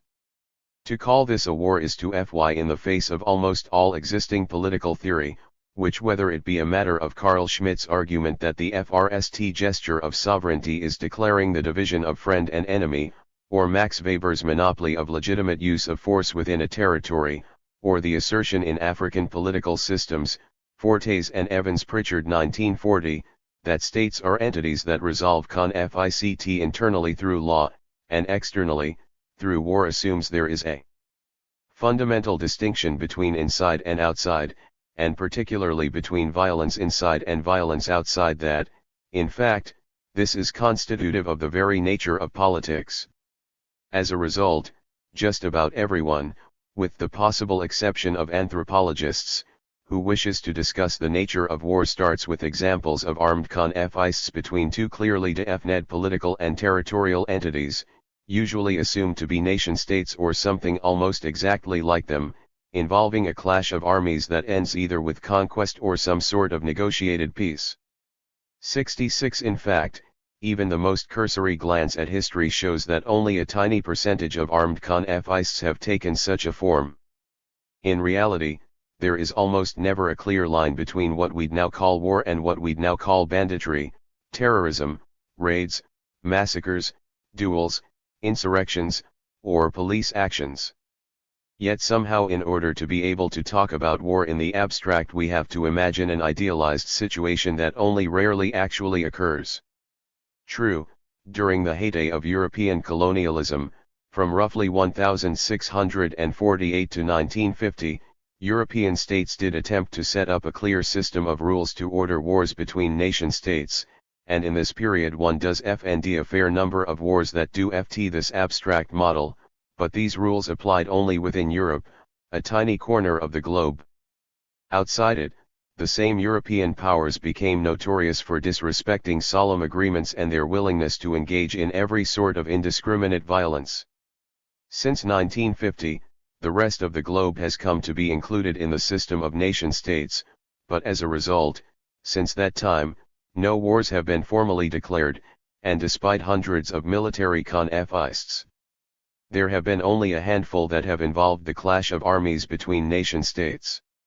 Obviously, the conceptual apparatus, the way we imagine war, is important. But it seems to me it is mainly important in occluding that more fundamental truth that the Nilotic material brings so clearly into focus. As those European travelers discovered, when asked by Nilotic kings to conduct raids or rain random gunfire on enemy villages that actually turned out to be inhabited by the king's own subjects, there is no fundamental difference in the relation between a sovereign and his people, and a sovereign and his enemies. Inside and outside are both constituted through at least the possibility of indiscriminate violence. What differentiates the two, at least, when the differences are clear enough to bear noticing, is that the insiders share a commitment to a certain common notion of utopia. Their war with the sovereign becomes the ground of their being, and thus, paradoxically, the ground of a certain notion of perfection, even peace. Any more realistic exploration of the nature of sovereignty, I believe, should proceed from examination of the nature of this basic constitutive war. Unlike wars between states, the war between sovereign and people is a war that the sovereign can never, truly, win. Yet states seem to have an obsession with creating such permanent, unwinnable wars, as the United States has passed over the last half-century, from the war on poverty to the war on crime to the war on drugs, the FRST to be internationalized, and, now, to the war on terror. Scale changes, but the essential logic remains the same. Is the logic of the assertion of sovereignty. Of course, no war is, as Clausewitz falsely claimed, simply a contest of untrammeled force. Any sustained conflict, especially one between state and people, will have elaborately developed rules of engagement. Still, behind those rules of engagement always lies at least the threat, and usually, periodically, the practice of random, arbitrary, indiscriminate destruction. It is only in this sense that the state is, as Thomas Hobbes so famously put it, a mortal god. I don't think there is anything inevitable about all this.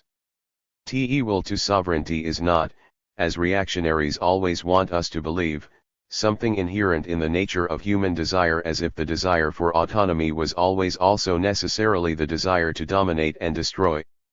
Neither, however, does the historical emergence of forms of sovereignty mark some kind of remarkable intellectual or organizational breakthrough.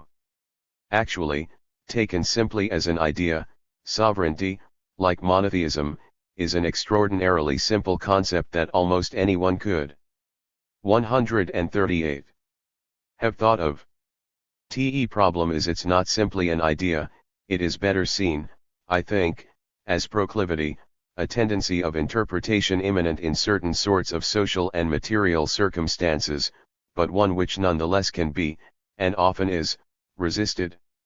As Luc de Huysque makes clear, it is not even essential to the nature of government. Only by putting sovereignty in its place, it seems to me, can we begin to look realistically at the full range of human possibilities. Chapter 3. Temporal dimensions of history. In the Old Congo Kingdom, for example. M. Marshall S. Allens. Introduction, Paradigmatic Histories. There's something particular to Muslims. When I read, I feel the behavior of people who lived a glorious past in our consciousness, not in our experience, so we feel it keenly, he said. And now in a quest to find that honor, there is a voraciousness to find it again and seize it once more. Fathi Ben Haj Yahya, in TE New York Times International, August 8, 2015. We are going to take the marvelous seriously, for we intend to reconstruct the mythological universe within which Bantu historical thought has developed.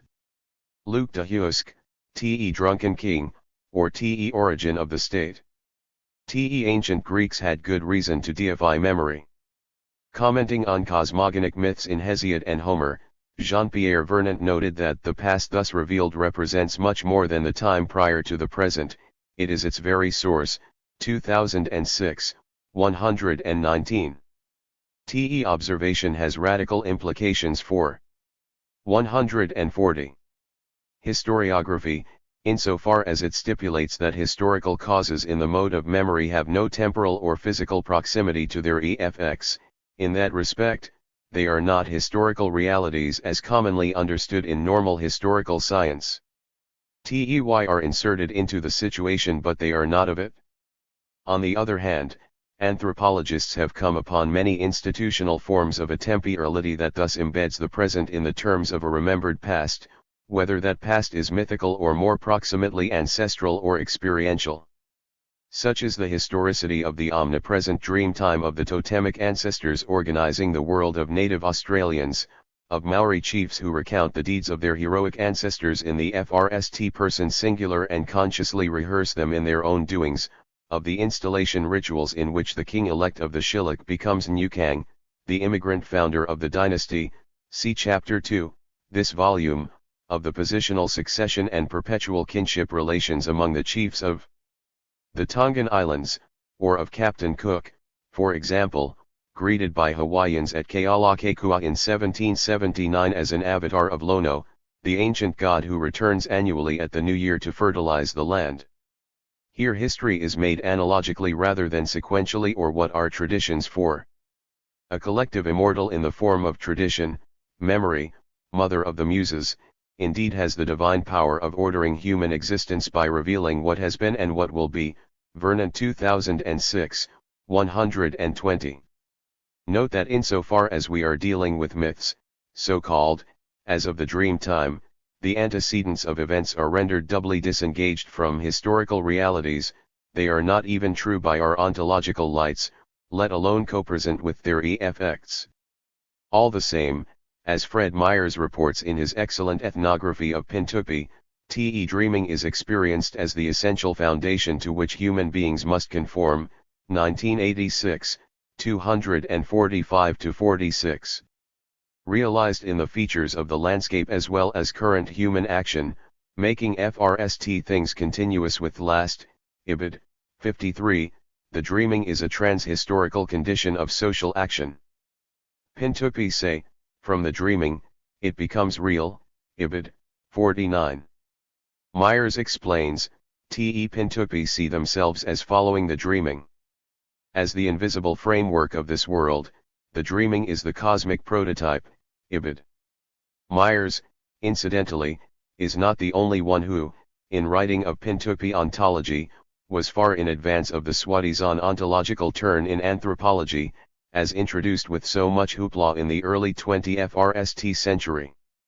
Irving Hollowell had already published a foundational article, Ojibwe Ontology, Behavior, and Worldview, in 1960.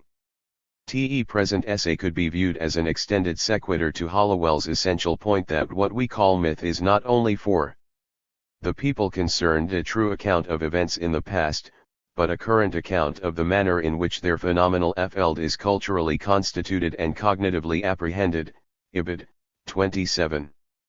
Similar observations are features of the ethnographic record the world around. As, for example, the New Guinea Highlands, for them Boam myths are the truth, historical facts handed down. TE forces which they describe and represent are not of the type which occur only once but are continuously effective, actually existing, Weisdom and Tishner 1943-48, 729.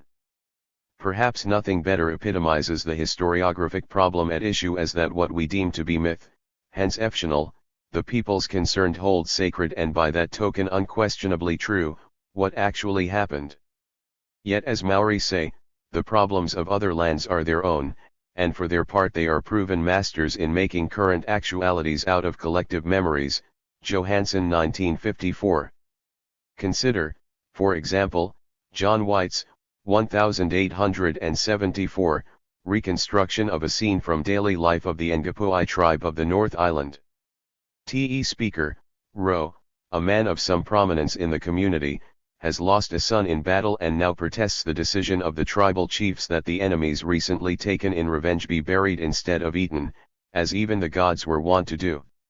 His disagreement with the chiefs thus begins at the origin of the world, with a reference to the famous Maori cosmogonic narrative of the sons of Rangi, a tradition which among other precedents includes the origin of cannibalism on the part of the god Tu, the ancestor and patron of man as warrior. Tu defeated and ate his elder brothers, themselves ancestors of birds, trees, cultivated and wild foods, and thereby gained the ability to consume their offspring. If the gods eat each other, Roe says, and they were brothers, why am I not allowed to eat those who killed my child?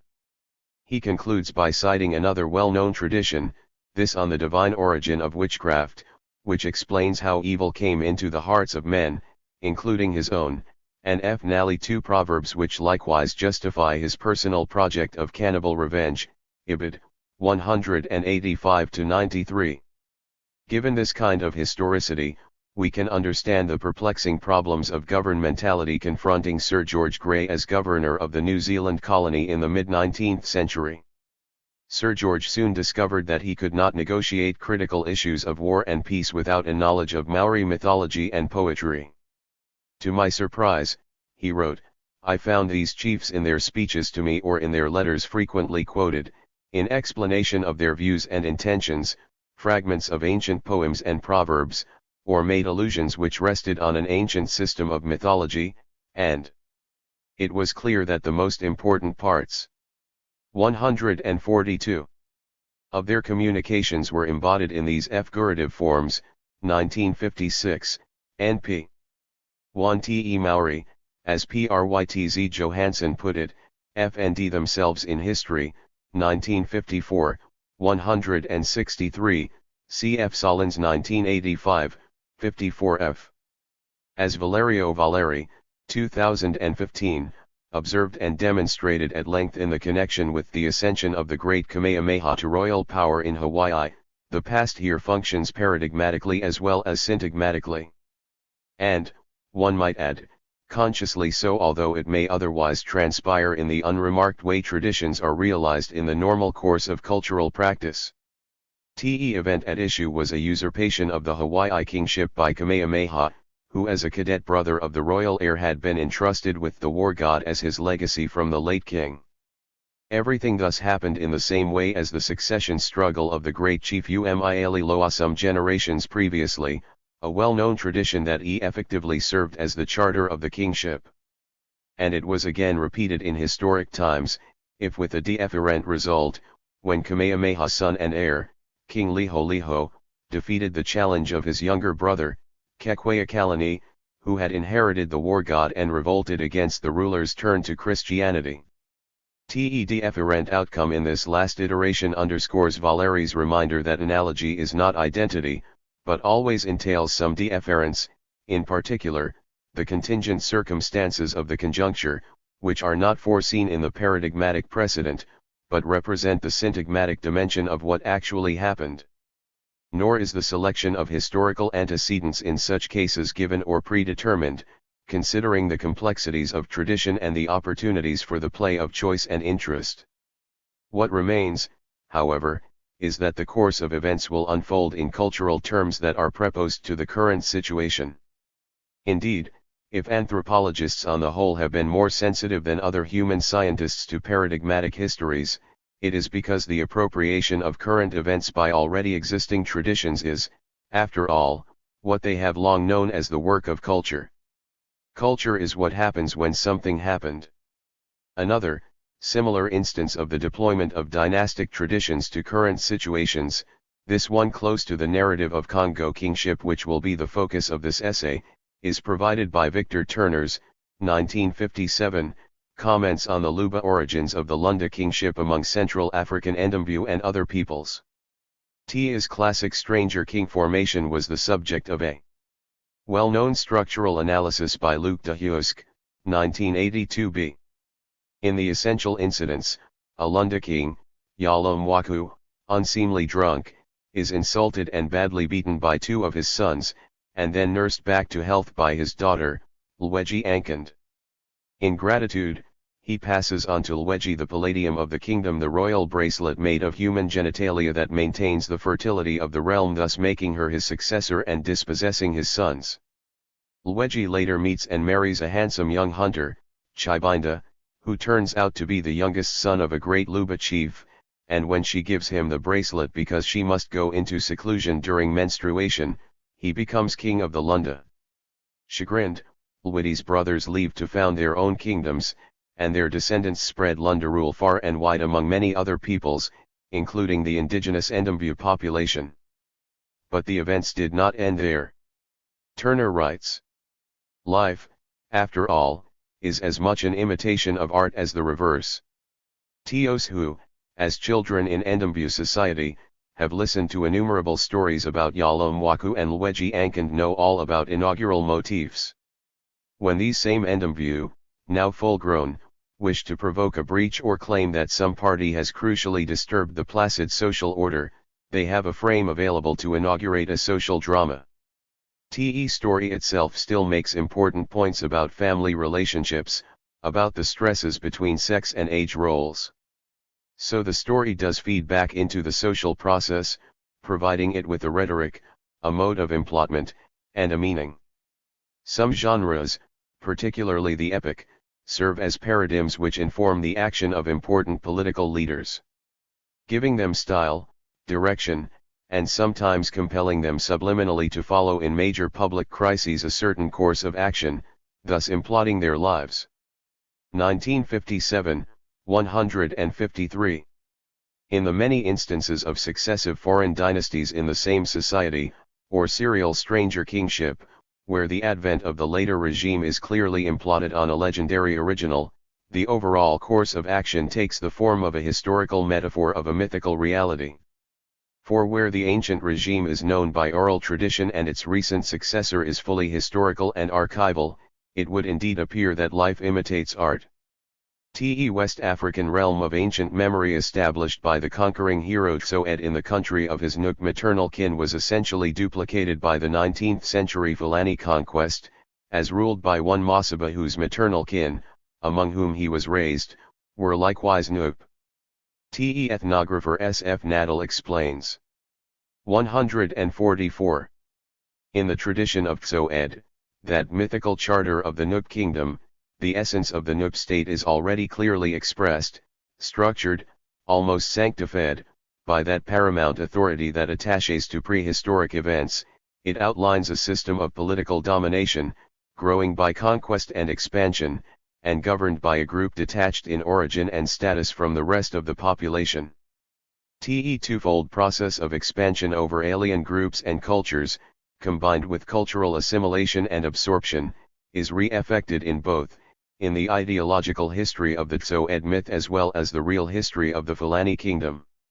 In one there is Tsoed, who conquers Nook with the help of alien magic, who brings into Nook the insignia of alien rulership and culture, but who, himself half Nook by maternal descent, creates a new, independent, and united Nook. On the other, there is this remarkable piece of empire policy when Masaba claims succession to the Nook throne on the grounds of his being half Nook by birth and full Nook by education. 1942, 87. Te Nook, as Nadal says, are a historically minded people. Te highest, constantly invoked authority for things existing is, to the Nook, the account of things past. Ibid. 72. But then the common distinction Nadal draws between ideology and real history would have no value for Nook, inasmuch as the ideological mythical status of the Tzoed tradition is, on exactly that basis, real history proven source of what has been and what will be. Hence the credibility, too, of the observation commonly attributed to Mark Twain. History doesn't repeat itself, but it does rhyme. African Stranger Kingdoms. Stranger kingdoms the likes of Lunda, Ndemvu, and Nupe in Africa comprise the dominant form of pre-modern state the world around, on every continent.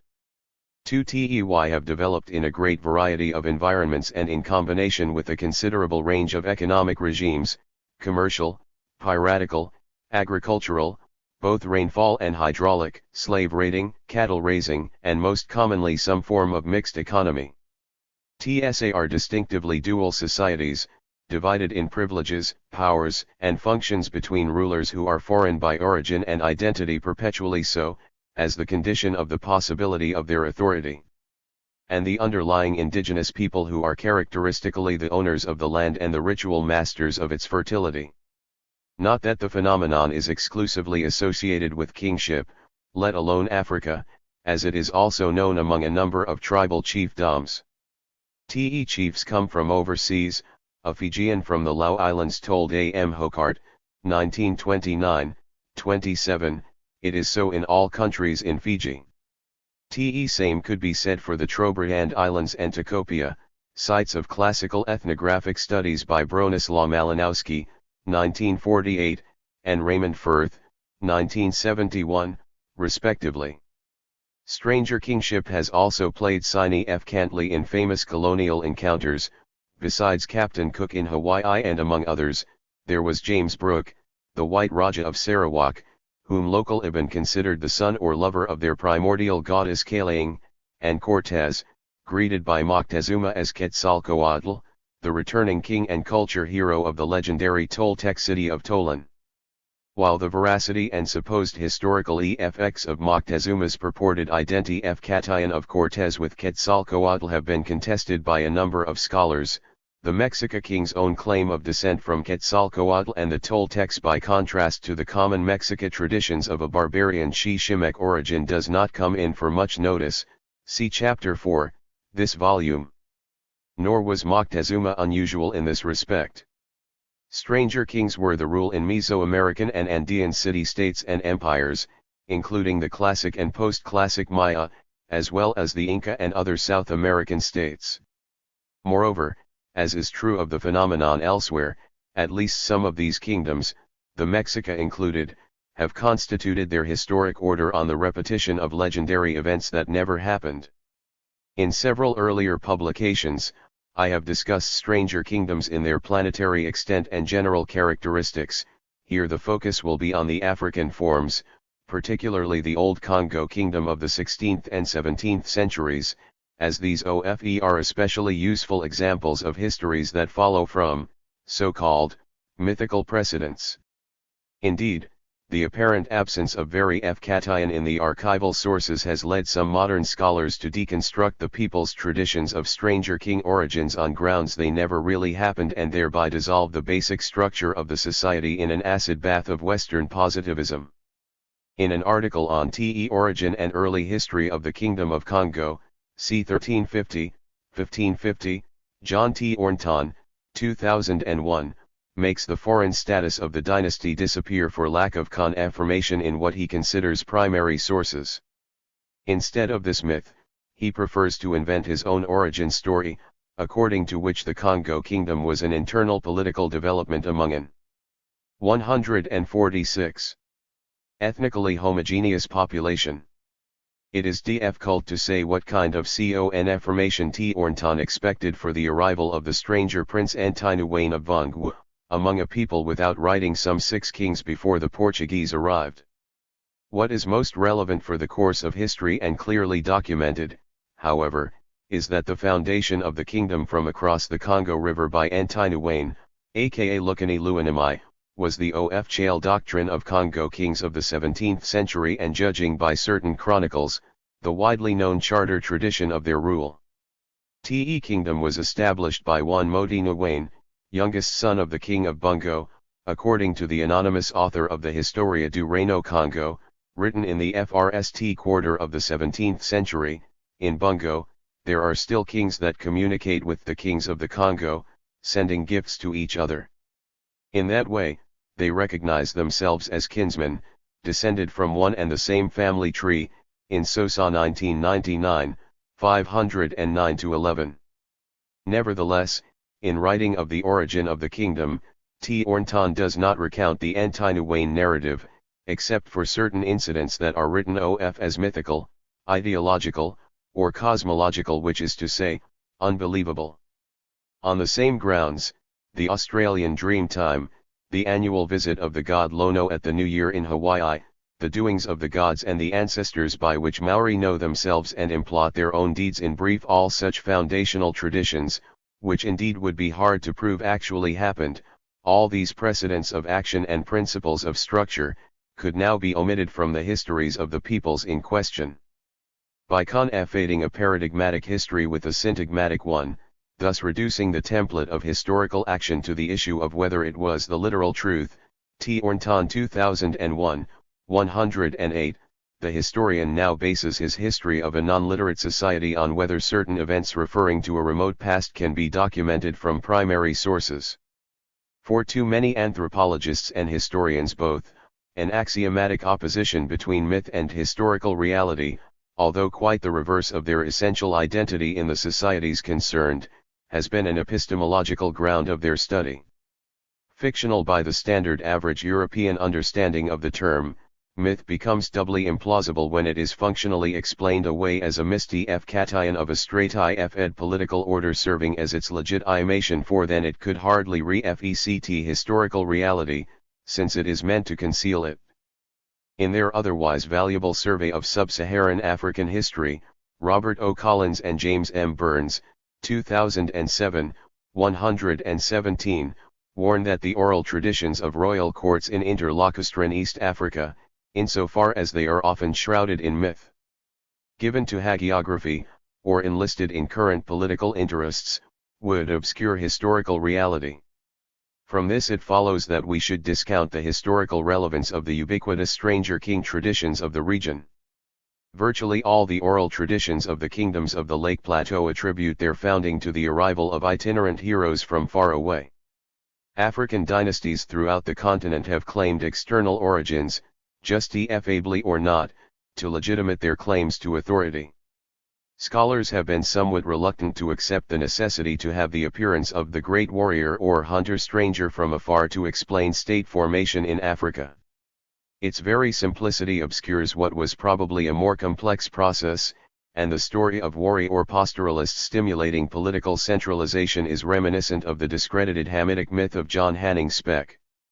Like Bunyoro and many other states of the Lake Plateau, the oral traditions emphasized the role of northern migrants in the founding of their kingdoms. Such traditions should be viewed skeptically, however, since they're the living memories of rulers, not subjects, and are devoted to ensuring their legitimacy. 2007, 123. At the foreign origin of the ruling dynasty would promote its legitimacy seems counterintuitive on the face of it, but it becomes all the more so in the case of Bunyoro, since the Nilotic founders of the historic dynasty were by their own traditions a rude and unsophisticated lot compared to the Bantu rulers of the fabled Kidara Empire they replaced, BD 1971. Same would be true of the relatively crude or obscure foreign ancestors of the kings of Congo, Mossi, certain Swahili cities, and a number of other such realms established by upstarts from the galactic peripheries. Whether the foreign origins of the kingship are lowly or godly, however, we shall see that there are profound structural reasons for their existence. In any case, the traditions of stranger kingship, which are much more complex than this formulaic reduction to the advent of a great hunter or warrior would allow, are typically as well known to the subject peoples as they are to the rulers, if in certain contexts either may relate rather self-serving versions. 3. Yet most regrettably and ironically, the effect of all such reductions of stranger kingship traditions to speculative political functions is precisely to ignore their historical reality, not only as presence but as cause their own historicity. For inasmuch as these charter narratives lay down the fundamental relations between rulers and ruled, inasmuch as they are constantly rehearsed in rituals and continuously practiced economically as well as politically. To dismiss them as mythical or ideological is to efface their profound influence on the course of events. Inscribed in memories and practiced as habitus, the tradition lives on as a historical force often for centuries. Not to deny that what actually happened is important to know. In the many actual cases of a stranger kingship structure without an event, that is, of native kings who become strangers rather than strangers who become native kings, this is important to know, since here history consists precisely in such inventions, however seemingly without material, formal, or efficient cause. In this connection, the claim of the rulers of the West African realms of Kanem-Bornu, the Hausa Emirates, the Yoruba states, and others that they descended from exalted personages of Mecca or Baghdad, or else, as in the instance of Borgu kings, that they come from one Kisra, the reputed enemy of Muhammad, reminds us of what is always implied in stranger king formations, that the societies in question exist in larger, hierarchically ordered fields of intercultural relations. It follows that stranger kingships are generated neither by internal conditions nor by external relations alone, but in a dialogue between them. Africa probably deserves the title of the locus clas siecus of stranger kingship. Of the many hundreds of African kingdoms, large and small, known to anthropology and history, it would be hard to find any that are not ruled by a dynasty of foreign derivation. Constituted in charter traditions, rehearsed in periodic rituals, and practiced in everyday social and economic relations, the dual division of society into indigenous subjects and rulers of external origins is here the normal if not the universal form of state. From traditions recorded in European travelers' accounts to the detailed reports of modern ethnographers, notably Aidan Southall on the Allur, Ian Cunnison on the Kazembe Kingdom of the Luipulu, Michel Izard on the Yatenga Mossi, Jacques Lombard and Marjorie Stewart on Borgu kingdoms, among many others, socio-political formations of this description dominate the literature from every quarter of the continent. The chief, given his juridical functions and spiritual powers, while maintaining he holds power on their sufferance, while the chiefs emphasize or justify their coercive authority.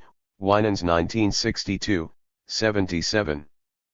Pre-colonial states ruled by stranger kings, noted in Lucy Mayer's African Kingdoms, 1977, not a long book, include Oyo and other Yoruba kingdoms, Luba, Lunda, Congo, Benin, Zanda, Allur, Dahomey, Asante, Borgu, Malawi, Ngoni, Ndambu, Nyiro, Ganda, Rwanda, Nyakayosa, Soto, and a good number more.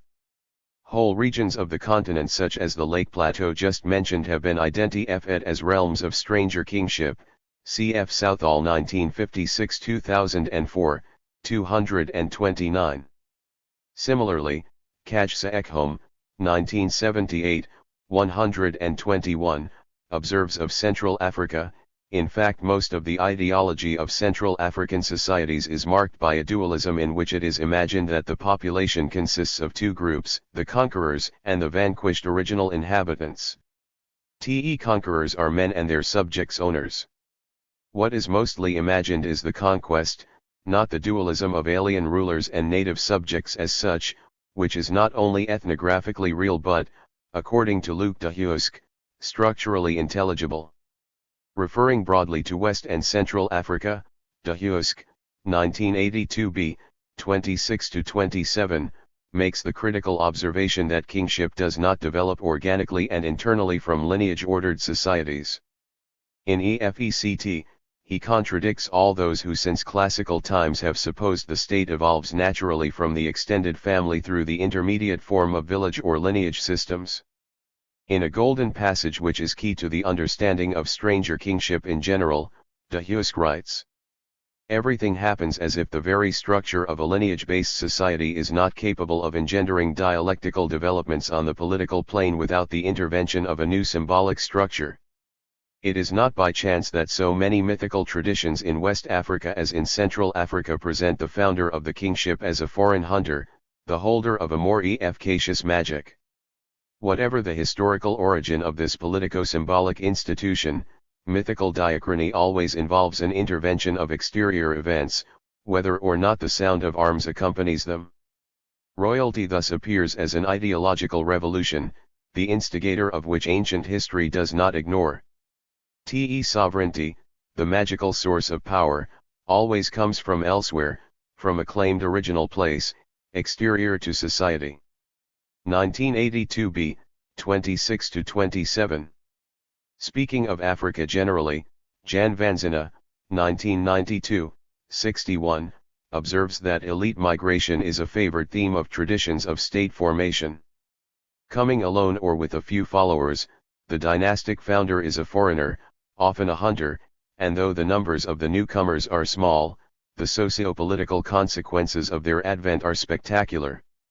In the same vein, while noting the analogous 150 pattern of kingdom origins among the Mossi and related West African peoples, Dominique Zahan, 1961, 6n, writes, traditions of African states on both sides of the equator practically without exception speak of the two social components, the aboriginal and the foreign or the invader. Nearly always they thus explain the origin of the state among these peoples. In an extended essay on internal African frontier, Igor Kopyto F., 1989, 60, recounting the standard myth of the founding of most African polities, tells of the founders leaving their place of origin, entering a frontier, confronting the local population, and instituting a new political order that was the origin of the society currently in being. In what is effectively a notice of the residual sovereignty marking the native people's status in these societies, Kopyto F. observes that from their perspective, the polity had issued out of the acceptance by the subjects of the ruler, and it continued to exist because of it. Rulers were intruders, outsiders, aliens, latecomers, ibid. Also implies that stranger king formations are basically contractual for all the usual talk of conquest. A few pages on, Kopyto F. observes that the alien rulers institute a new political era by taking on the local trappings and symbols of legitimacy. Hence the crucial point in Africa is that by way of the compact entailed in his ritual incorporation, the stranger king is legitimate by the indigenous people. In the constitutional perspective of the subjects, Kopyto F. writes, the people existed before the rulership existed since they were the grantors of authority. This was congruent with the subjects' paradigmatic myth of their precedence, ibid. 64-65. Consider, then, that the structure is inherently temporal as well as hierarchical, and that the encompassment of the native people in the rule of the stranger is effected through the encompassment of the stranger by the native people, all of which will be illustrated shortly. For now notice that in Kopyto F.'s own wording this history was made paradigmatically. Recent research thus confirms what Lucy Mayer, 1977, 1, wrote on this account decades ago. As the prehistory of Africa is reconstructed, it seems often possible to trace the imposition of GFY authority by outsiders on tribes without rulers.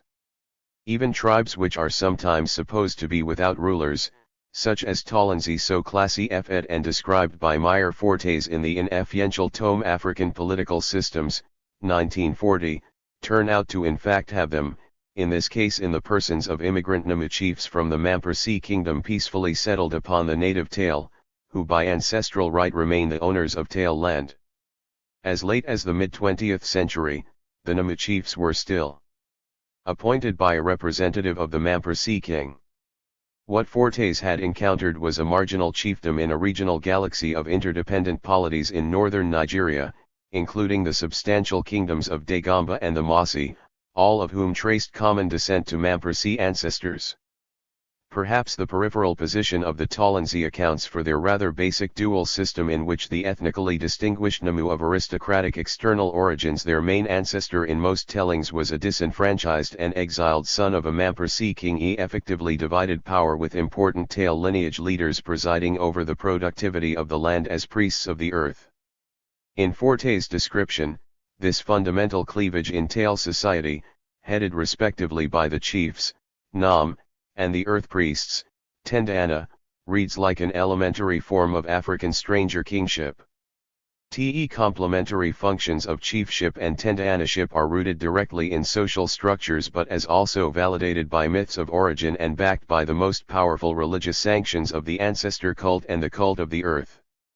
Namus are believed to be descendants of immigrant Mamprasi who fled from the capital Mamprugu many generations ago. Hence, they claim remote kinship with the ruling aristocracy of Mampurugu. Their chiefship is derived from that of the paramount chief of the Mamprasi, and this is the ultimate sanction of its politico-religious status in Tale society. Tales and other clans that have the tendanaship claim to be the aboriginal inhabitants of the country, and the ritual sanctions of their OFCE are derived from the earth cult. 1949-1969, 3-4. One is constantly reminded of the cleavage between Namus and non-Namus. For they are continually contrasting themselves. 1945, 25. One might add that the Tale priests of the earth, like their counterparts throughout the continent, are known as the successors of the leaders of the aboriginal people, which helps explain their own sometimes appearance as figures of GFY authority. Indeed, the priests may represent the aristocracy of a former stranger king regime, as in the cognate structures of Mossy states whose priestly order notably interested Sir James Fraser, 1918, 85-87. Citing an account of Louis Toxier, Fraser observed that the Mossy rulers, as strangers in the land, were not entitled to minister to the local spirits, the divinities of the bearing earth. 152. It was only the vanquished, the ancient owners of the soil, with which they the rulers continued in good relations, who were qualified for that. Hence the political head of the Aborigines was bound to become a religious chief under the rule of the Mossy. The king, Moronaba, never himself offers the sacri fces to earth at Ouagadougou, nor does he allow such sacri fces to be offered by his minister of religion, the Gandanaba. He lays the duty on the king of Ouagadougou, Ouagadougounaba, the grandson of the Aborigines, who as such is viewed favorably by the local divinities. Toxier in Fraser 1918, 86. Note also Forte's observation of the functional complementarity between the Namu chiefs and the earth priest leaders of the indigenous Tales, even as one is constantly reminded of the cleavage between the groups. Here as in many similar dual regimes, there is an oppositional tension in the relationship between the native people and their foreign-derived, and identified, ruler, a tension that, among other expressions, is often a feature of royal installation rituals. But as will become apparent in the following discussion, the native and foreign components of the chiefdom or kingdom are each functionally incomplete without the other, whereas together they make a social, material, and cosmological totality. Hence their enduring coexistence on the condition of their deference. On the way to the kingdom. Charter narratives of the advent of the African stranger hero consistently feature a number of themes that prefigure fundamental attributes of his future kingship. Theory that are especially pertinent to the Old Congo regime are singled out here. First, to borrow from Aidan Southall, 1956-2004, on the Eller, the topos of the turbulent prince or the troublesome son, the hero is an ambitious offspring of the king in his own land, destined to rule by nature but condemned to exile for some fault or by losing out in a conflict royal with other pretenders to the kingship. Second, what Luc de Huysque, 1958, 1962, called the exploit, the hero commits a crime against kinship and common morality: incest, fratricide, parricide, murder of a close kinsman, adultery with a wife of his father, etc. On the journey to his kingdom, perhaps it was the reason for his exile. THIRD, the theme Jane Geyer, 1993, 257, refers to as capture. The hero in the course of his migration demonstrates his prowess as a great hunter and or a great warrior, thus proving his ability to control the vital and mortal powers of the wild and thereby, provided such powers are properly domesticated, demonstrating his capacity to rule people. The diaspora of turbulent princes is a main source of stranger king formation. Succession struggles that give rise to it often go beyond fraternal rivalries, engaging a larger network of interested royal kin and loyal followers. For besides the force of ascribed rank or customary rules of succession which in principle disqualify princely candidates who nonetheless may have kingly ambitions, certain structural conditions function to expand and intensify these conflicts. In the common case of royal polygyny, many of the sons of the king who compete to succeed him are paternal half-brothers, and as each is backed by his own maternal kinsman, their interpersonal contention becomes a multi-party conflict among collective factions. As, for example, in Ankali succession struggles, where, even in a quite recent epoch, the primary heirs, each aided by their maternal kin, entered into a bloody conflict that lasted several months, de Husk 1966, 28. Or as Marjorie Stewart wrote of the Borgu kingdoms. When the throne became vacant and competition for its possession became intense among the princes, matrilineal relatives of each prince played an important role, 1993, 92. Hence the well-known interregna of many African kingdoms, notable for their duration and carnage. Princes not only menace one another, they may well be a threat to the general peace and even the life of the king. For all those princes aspiring to the throne, writes Father Krasilera of the Shilluk, the main obstacle is the ruling yet the king, therefore they bide expectantly for his demise, and many a spear has been flung by royal hands in the past against the yeth, 1951, 134. Azanda, Shilluk, Ganda, Alur, and Borgu kings, among others, dispatched such unruly sons to peripheral provinces, often to the areas of their maternal kin, where they became semi-independent stranger rulers themselves and potentially the founders of autonomous kingdoms. TEEFECT is what Audrey Richards described for the Interlocustran region as multi-kingdom tribes. To rough out the whole Interlocustran area, she wrote, the sons who became princes over sub-districts showed a tendency to assert their independence and even rebel against their fathers, forming separate states in what are called multi-kingdom tribes, 1960, 34. A like EFECT may follow from the phenomenon that Hildred and Clif or Geertz, 1975, identified as sinking status in Balinese royal lineages internally ranked by seniority of descent often also found in African aristocracies. 4. Owing to the growth of the senior line, the collateral kinsmen will be progressively distanced in status and disqualified for OFCE over time unless they can muster the means to take by cunning or force what they can no longer claim by right. Alternatively, they can move out as would-be kings in search of a chosen people. It is relevant in this connection that many of the ruling aristocracy of African states, inasmuch as they are possessed of marvelous powers by divine gift and entitled to rule by ancestry, have been known to exhibit a certain libido dominandi. Vocation of every Mossi, writes Michel Izard in reference to the ruling group, is to exercise power, nam, and thus to be a chief, naba, to command, so, and thus to have a command, solemn, 1985, 20. Of the Shambhala of Tanganyika, Edgar Winans, 1962, 91, noted, as all royal clan members consider themselves rulers, an attitude which is reinforced by most or all of their subjects, and as only a few hold regular and legitimate chiefship, then tension in the system gives rise to the expansion of the state.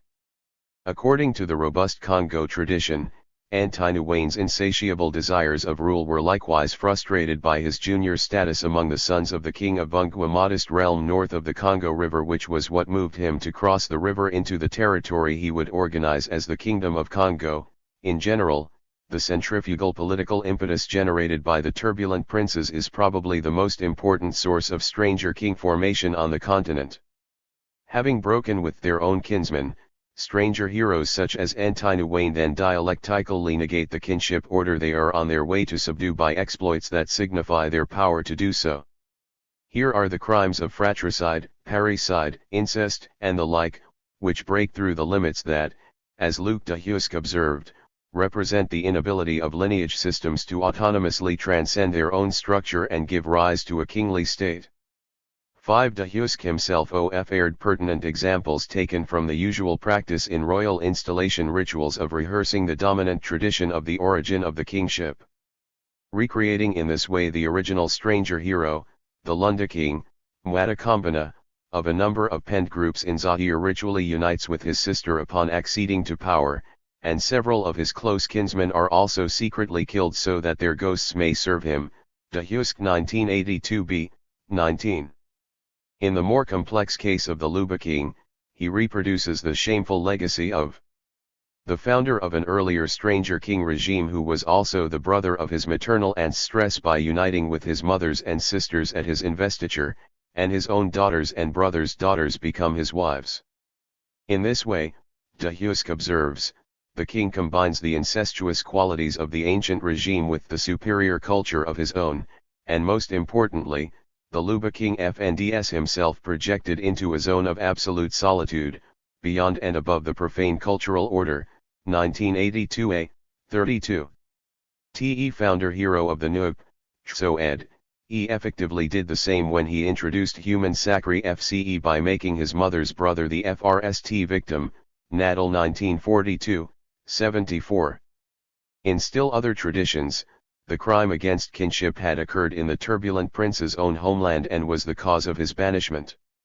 Te ancestor of Shambhala rulers, Mbagha, was deprived of the kingship in his natal country as a result of a demonstrable blemish of his person that mystically killed his relations, because as an infant he had cut his upper teeth FRST, his presence was causing his kinsmen to die. Fireman 1974, 43. Te willingness of the youngest son of the Kir conqueror of the Zambezi Valley to commit the forbidden act of incest with his own sister when his older brothers refused is indeed what made him the heir to his father's rule. Len 1985, 86. Sovereign exceptionalism, Schmidt avant la lettre. Just so, when Antinu Wayne killed his pregnant aunt because she refused to pay the proper toll for crossing the Congo River, the crime not only initiated his departure from Vongwu, but defnet him as a king, Antinu, and pre-efker his rule of Congo. Te report of this tradition from the Capuchin missionary Giovanni Antonio Cavazzi de Montecuccolo, in Congo in 1664-65, relates that the woman was Antinu Wayne's father's sister, a paternal FNE in the Ba Congo matrilineal order, and that the deed infuriated his royal father, Nimaya Enzima, who wished to punish him, so saw 1999. But this crime against kinship and perhaps lèse majesté to boot was the mark of Antinu Wayne's royal nature, for the exploit moved his henchmen to proclaim him king, Antinu. Indeed his following increased rapidly in the aftermath, upon which he led them across the Congo River, and embarked on a career of conquest and diplomacy that appended the state of Congo to the kingly title he had already manifested. Note that by tradition the conquest was not the origin of Wayne's kingship but rather the other way around, his kingship was a precondition of his martial success. Re-effecting on this narrative, Georges Balandier underscored the same break with tribal society and the same manifestation of the power to create a new and greater order that Luc de Husk had perceived. By killing his kin, Antinu Wayne acquires the state of solitude necessary for the domination of men and the consecration of power. Te defense of the fundamental principles of society is the mark of an exceptional being. He has denied the ancient order, he has acquired an autonomy which can only be explained by the possession of extraordinary powers. It is on the basis of these powers that he will construct outside the prevailing form a new society subject to his law only. Balandier 1968, 37, emphasis in the original. Instructive, you could say, is the contrast between the take of the anthropologists Balandier and de Husk on such feats of royal exceptionalism and the interpretation of the Antinu Wayne episode by the historian John T. Ornton. T. Ornton FNDS The charter traditions of the Congo kingship as a rule defective because of the DF cult problem of linking the secondary elements of tradition, like the narrative origin story, to documented reality, 2001, 96. T is like saying that for lack of any link to documented reality, we should have to eliminate the crucifixion of Jesus, let alone his resurrection, from an account of the nature and history of Christianity. Ironically, the particular fault T'Ornton FNDS with Congo narratives, namely that they are only interpretive histories incorporating secondary explanatory narrative, is a good description of how he provides alternative interpretations that purportedly reveal the historical realities by means of his own native common-sense explanations. TEEFECT is rather to substitute ethnocentric banalities for ethnographic realities. Although with regard to Antinouane's murderous exploit, Kavazi had commented that the BA Congo admired such bloodthirstiness, T'Ornton countered by a feckless analogy to the well-known story of the most Christian Congo King Afonso, r. 1506-1543, who had his idolatrous mother buried alive for the sake of the faith. Despite repeated remonstration by the king, she refused to part with the traditional amulet. In what amounts to a secondary explanatory narrative with the added defect of substituting his own commonsensical motive for a deed infused with Congo meanings of kinship horror and royal violence, T'Ornton opines that both kingly exploits were legitimating signs of a ruler who upholds the law, which is rather the opposite of what they were doing. In any case, neither story could be true, he concludes, and the Antinouane tradition in particular is a tale we must not take too seriously, given its ideological sine F. Kant's, Ibid. 109. Not take too seriously? Historiographic positivism would thus doubly distance itself from a historical anthropology, for in inviting us to commit the ethnological cardinal sin of not taking something too seriously. Because the people concerned do so take it, T'Ornton thereupon assigns what they take seriously to the louche status of ideology. In the end, the truth value of the tradition for BA Congo having been ignored, so also is its effectiveness as a paradigmatic tradition thereafter neglected. In any case, there is evidence early and late that exploits of kinship killing are distinctive marks of Congo kingship. Beside the stories of such deaths in royal installation rituals, Messenger Cavelier, 1946, 288-89, tells of a certain clan device, other than the one vaunting King Afonso's pious murder, that claims Anlaza Antatila King Anlaza killed his mother, Ngudi, in the public square of Mbanza Congo the capital, without anyone questioning him for it. Is a device, Cavelier adds, adopted by certain clans that reigned in Congo. Nor were BA Congo kings the only rulers in the region who were renowned for so disposing of their mothers. Tired of his mother's foretelling that a rival would usurp his power, Kingalo, FRST divine king of the Luba, dug a ditch with his own hands and buried his mother alive in it, De Husk 1962, 17. Indeed, according to the master ethnographer Wyatt MacGafey, the ability to kill a near kinsman still sine fetgafness for Congolese people in the 20th century.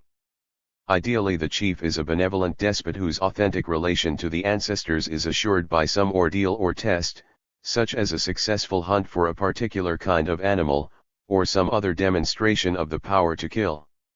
Modern informants said, if we choose someone to be chief, we would require him to kill one of his nephews. If he could not, we would have to FND someone else to be chief. 1986, 176.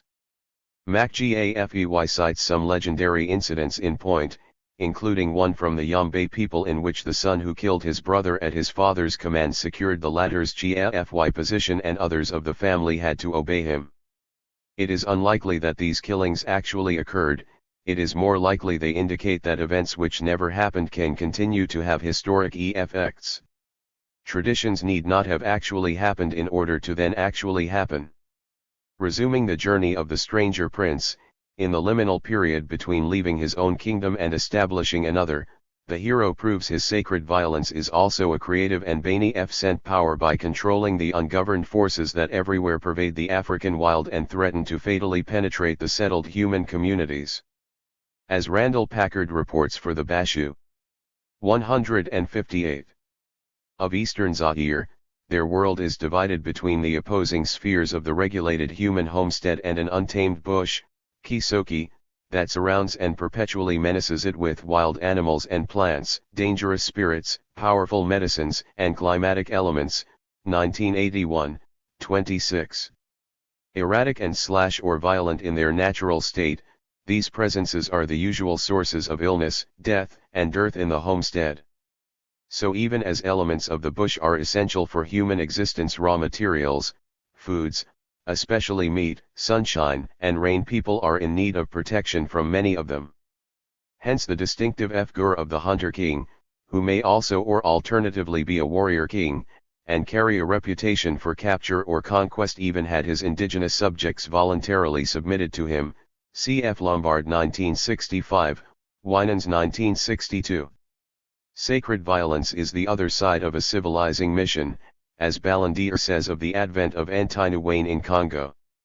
If his own Vungu people knew Antinouane was a king because he killed his aunt, upon which he forsook his homeland for a career of foreign conquests, the native Shambhala people were moved to make the foreign hunter Mbagha their king because he had killed a lion, indeed because he was a lion. Mbagha was the disinherited son of the king of Kyland in the Uzamberi Mountains, who became a great hunter when forced into the wild. One night he killed a lion that was menacing Shambhala people, which motivated them to make him king the next morning. "Te man has killed a lion," the people exclaimed. "Te man is a lion," Winans 1962, 80. Just so, on his way to the kingship, Mbagha lived the life of an animal, sheltering in rude camps and caves, and hunting wild pigs, a prized food that is also dangerous, whose capture would thus be a felicitous sign of kingly powers. Mbagha had occult knowledge of hunting and healing medicines, and after he fled his native land, he acquired a packet of magic that allowed him to control the clouds and the rain, thus agricultural fertility, and to foretell future events, Ibid. As Stephen Fireman observed, however, the hero's life-giving powers were the obverse side of his destructive magic. Te justi f katayan, for the king's right to destroy is that of a rain magician. A magician of the fertility of the land must possess and dominate the entire land in order to be effective. So if the king is a lion, if he eats the wealth of the whole countryside, then the land will be fertile. 1974, 59. In everyday conversation in Shamba one often hears that rain magic, the key to fertility, began with Mbagha. His magical powers, which were the powers to kill, and which derived from his wildness, were also the powers to bring fertility to Shamba. When all Shamba became his possession, he was transformed from a killer to one whose power led to an increase of life. 1974, 62. As such meta-human powers of life and death come from the outside, so do the human rulers who will instantiate them inside. Ergo, Fraser cogitates. And given such cosmic powers, one can see why a foreign identity is an enduring attribute of the ruling aristocracy, an ethnic distinction that may well survive their cultural assimilation by the Aboriginal people as the recurrent historic expression of a paradigmatic myth.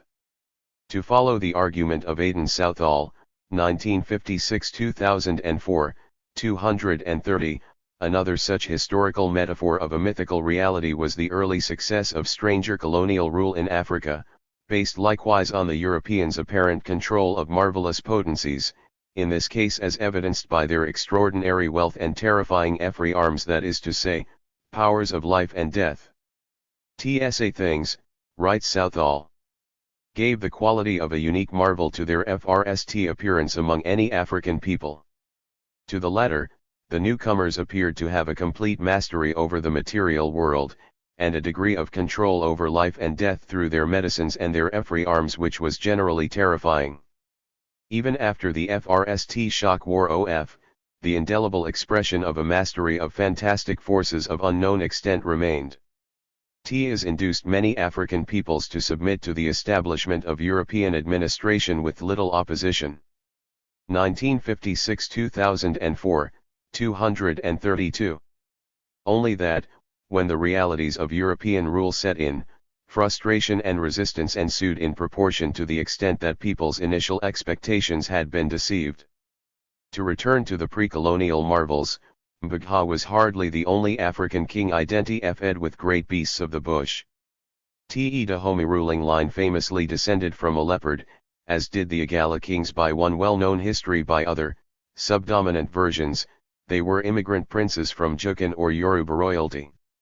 All this helps explain why King Joao II of Congo, r. 1688, post 1716, was pleased to style himself the one who tramples the lion in the kingdom of his mother, T. Ornton 2001, 98. Indeed, the phrase distills the whole process of stranger king formation to its essence, the synthesis of an outsider endowed of transcendent powers with the indigenous masters of the bearing earth through his union with an esteemed daughter of the latter, thus giving rise 160. To a dynasty that in its paternal and maternal ancestry combines the fundamental sources of life and death. Advent of the stranger king. Considering the process of kingdom formation as described in the historical traditions of rulers and ruled alike, conquest is too often invoked as the origin of sovereign power, the ferocious attributes of the stranger culture hero notwithstanding. In this connection, with the Alur and other African peoples in mind, probably conquest has been overrated in Western scholarly traditions since Ludwig Gumplau's, 1899, mistakenly assumed that the ubiquity of an ethnic distinction between rulers and ruled in Africa and elsewhere was evidence that the state must have so originated. But Mbagha the hunter and lion killer dominated the Shambhala more by gifts of meat than by force, and in any case, the native people themselves claim to have initiated the process, whether or not it is true in an historical sense.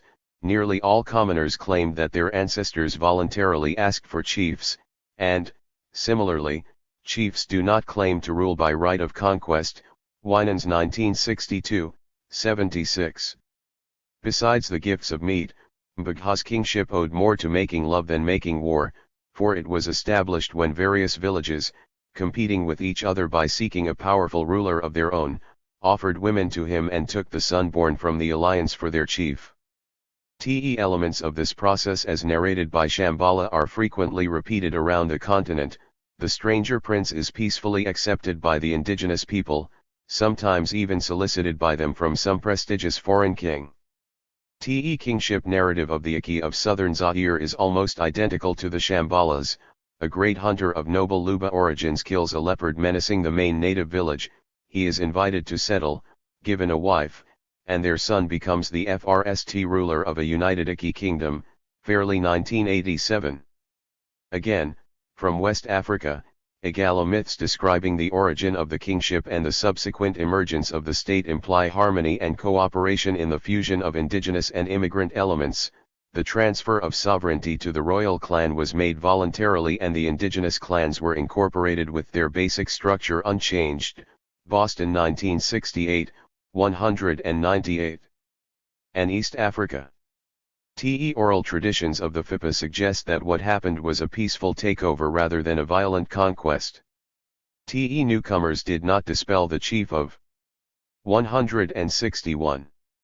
Milancy, the ancient center of authority in Ufpa, but allowed him and his successors to remain in Milancy as chiefs of that village and the country for a few miles about, and to be the senior prize of all Ufpa.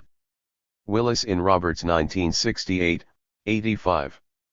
So were alien dynasties also peacefully founded in great kingdoms such as Benin in West Africa or Bunyoro Kidira in East Africa, among others, as well as in lesser realms such as Akoli, Sogo, Bashu, Talanzi, or Alur, among numerous others. In some instances, what passes for conquest is the usurpation of a previous regime, as Audrey Richards remarked for certain interlocustrine societies. It appears that more often than not, according to the broadly accepted traditions, the foreign rule was imposed without violence. There may be continuing tensions between the native people and their foreign-derived rulers, but usually sooner than later, the differences are synthesized in a uni-fed kingdom of ritually and otherwise complementary components. So the question becomes, what makes the alien dominance legitimate? In Aidan Southall's ethnographic experience, the Alur stranger chief was more revered for his ability to stop war than to raise war, and more to bring or withhold rain than to muster punitive force. Had his position depended on the command of force or on personal prowess in war, it appears that many units of Alur domination of other peoples would never have come into existence, for no irresistible force was brought to bear in their establishment. 1956-2004, 246. Moreover, Southall was prepared to generalize the phenomenon, the achievement of the Eller, in building up a new society out of diverse ethnic elements submitting to Luo domination, seems to represent a type of largely peaceful development which has been important elsewhere in the region, and which has so far received little attention in African studies, Ibid, 234. Or as he wrote in another context, "It is very hard in this secular age, even in imagination, to conceive of one ethnic group submitting and accepting subordination to another without some kind of coercive force or solid material inducement, simply under the impact of belief in more potent supernatural power." But such occurrences evidently did occur in many parts of the world, over and again, even if forceful conquest was more common. 1988, 55. There is no doubt that the currency of arguments in the human sciences pitting society against the state, with their emphasis on the weapons of the weak. 162. Wielded against draconian state power, has empirical as well as moral warrant, but it is not always or often pertinent to the kind of state formation at issue here. In regard to the too common scholarly claim that Stranger King narratives are fundamentally ideological, having been perpetrated by the ruling class to legitimate their dominance, it should not be overlooked that agency in the matter also comes from the native subjects. In the same way as the Israelites petitioned Samuel for a king like the other nations, the indigenous peoples may well have their own good reasons for acquiring a ruler. It appears, writes Southall, that many groups entered the Aller system to escape from factors operating within, not outside, their own societies, 1956-2004, 234.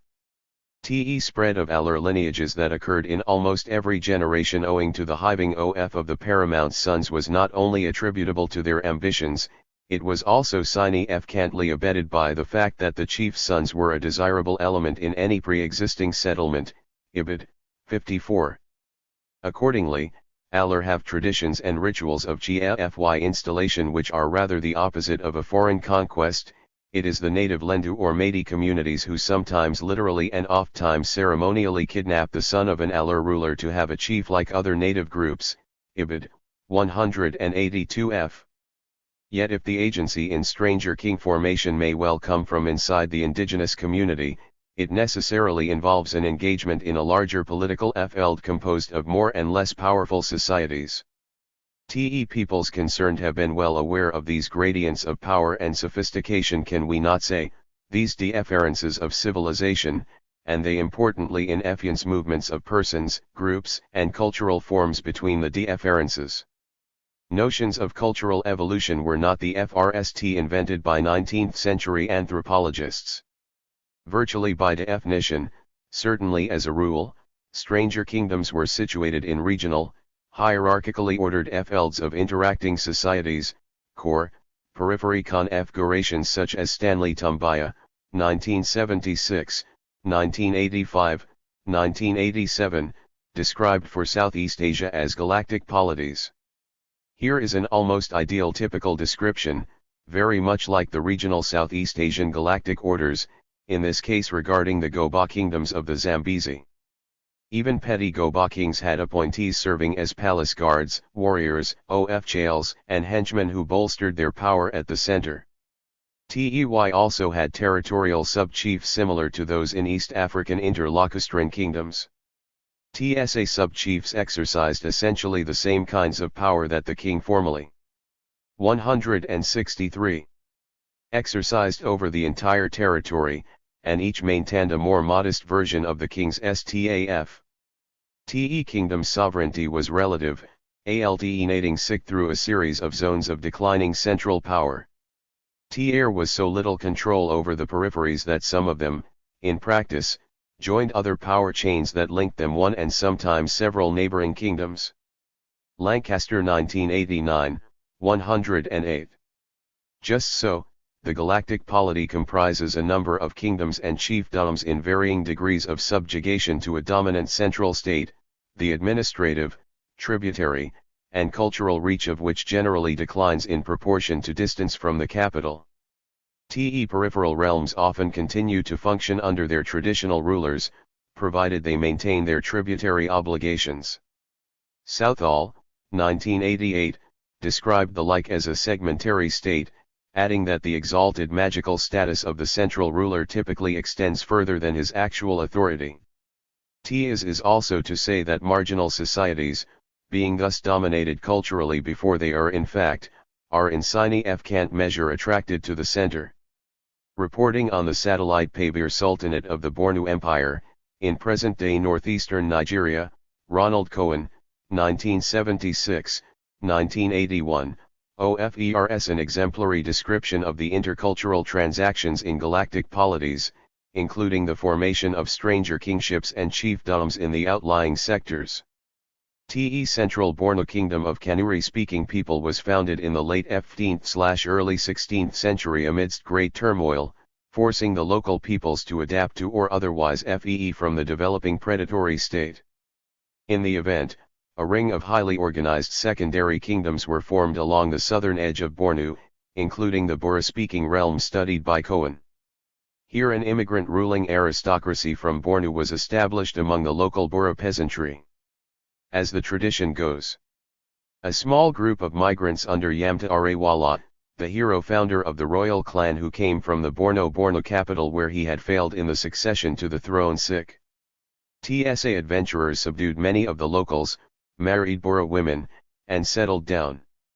TEY are said to have learned the local language and customs, but retained their own methods of warfare, the concept of political centrism, and a sense of superiority to the local population.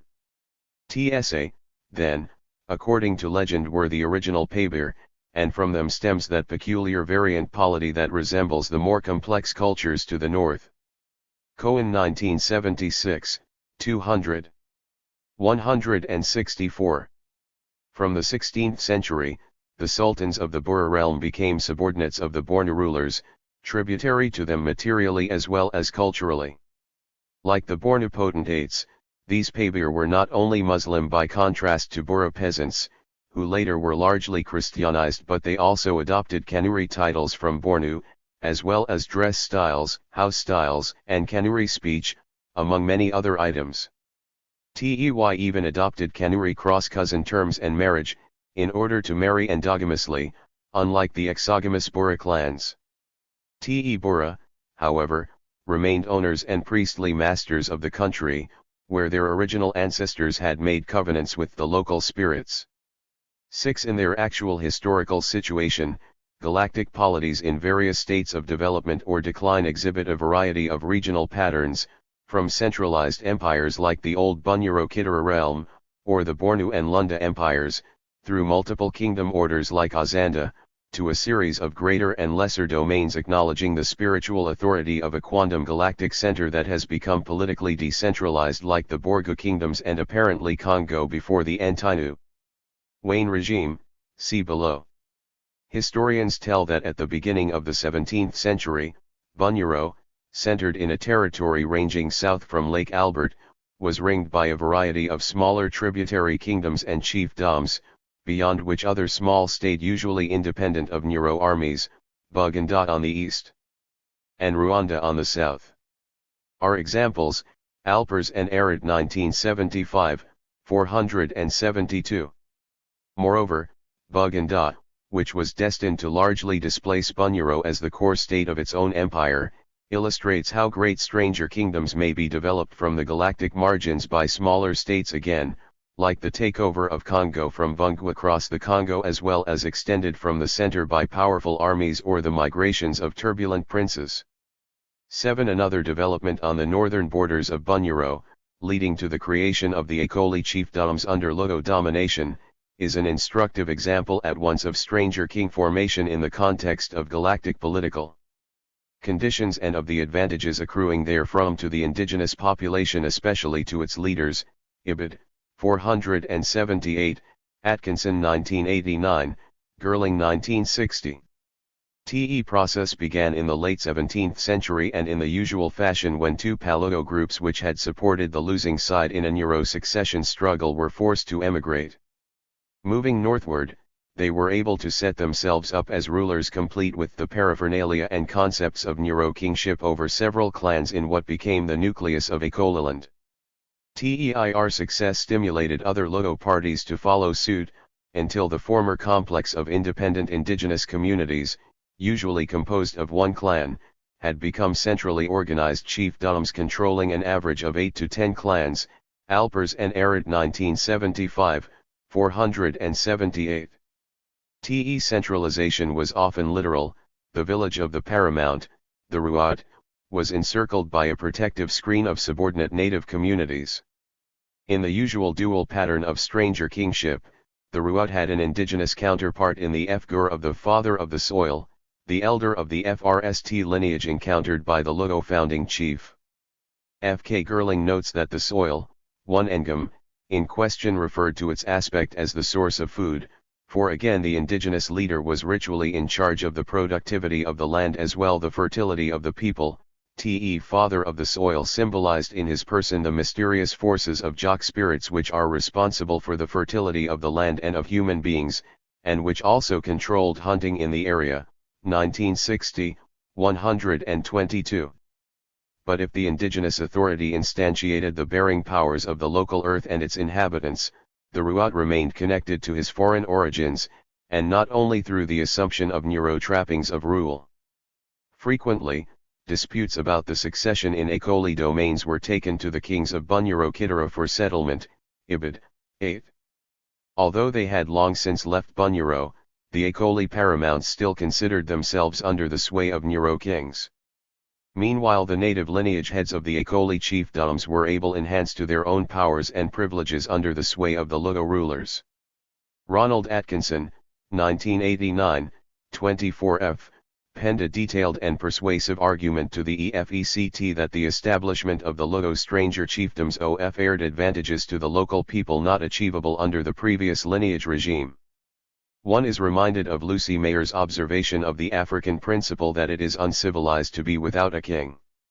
Socially and politically, the native headmen not only continued to manage their own lineage affairs, they also functioned as the main advisors and counselors to the Ruat and as major spokesmen for and representatives of their lineages within the polity as a whole. Economically, 166. They collected tributes for the Ruat, and perhaps retained a small portion. Religiously, they were collectively the main ritual Fgurs within the chiefdom and, evidently referring to the father of the soil, at least one lineage head usually from the group acknowledged as the oldest in the area became the primary ritual Fgur for the chiefdom as a whole. In the pages that follow it will be seen that these Ekoli developments are hardly unique, at least some native authorities enhance their standing and powers under the aegis of stranger kings. Given these Bani FTS, it is not surprising that an important impetus for the formation of the stranger kingdom may well come from the internal politics of the indigenous communities. Engaged in their own rivalries, indigenous leaders and would-be leaders have been known to look upon the advent of a powerful stranger as a political resource, most useful for the prosecution of their own parochial ambitions. Competing for the leadership of the native community or region, one or another of the rivals will go outside the Feld and enlist a potent foreign ally whatever the cost in submission and tribute his people would now pay to the latter. Or it may be the conflicts between local communities as such that lead one to enlist outside support upon which the others will probably do the same. TE competition in either case is of the form Gregory Bateson, 1935, 1958, called symmetrical seismogenesis, here involving the tactic of trumping the opposition by engaging an external political power beyond any that could be mustered within the arena of the contest. 8. Lloyd Fallers, 1965, 145, recounts how the endemic struggles over succession in Soga states made them much more vulnerable to the penetration of powerful outsiders by invitation than by invasion. Rulers and princes were constantly on the lookout for powerful allies, and both the Ganda and the Europeans were ready to supply such aid in exchange for overall control. In the same way the Soga had viewed the Bugandaking, they saw the Europeans as a powerful patron with whom they might ally themselves in the traditional manner. Similarly, among the Ekoli in relation to outside Luo chiefs. Commoner households sought the protection of the Ruut for a variety of reasons and contracted AFNAL ties with him directly or with one of the branches of his agnatic lineage. To rough the enjoyment of the ruler's favor, some of the household heads became the founders of separate commoner village lineages. Gerling 1960, 84. Soga, Aller, and others also illustrate the cascading effect that the acquisition of an outside chief by one community can have on the aspirations of others. Speaking of Mbagha's accession to power among Shambhala, Fireman, 1974, 85, notes of the two densely populated regions of Vuga and Bumbuli.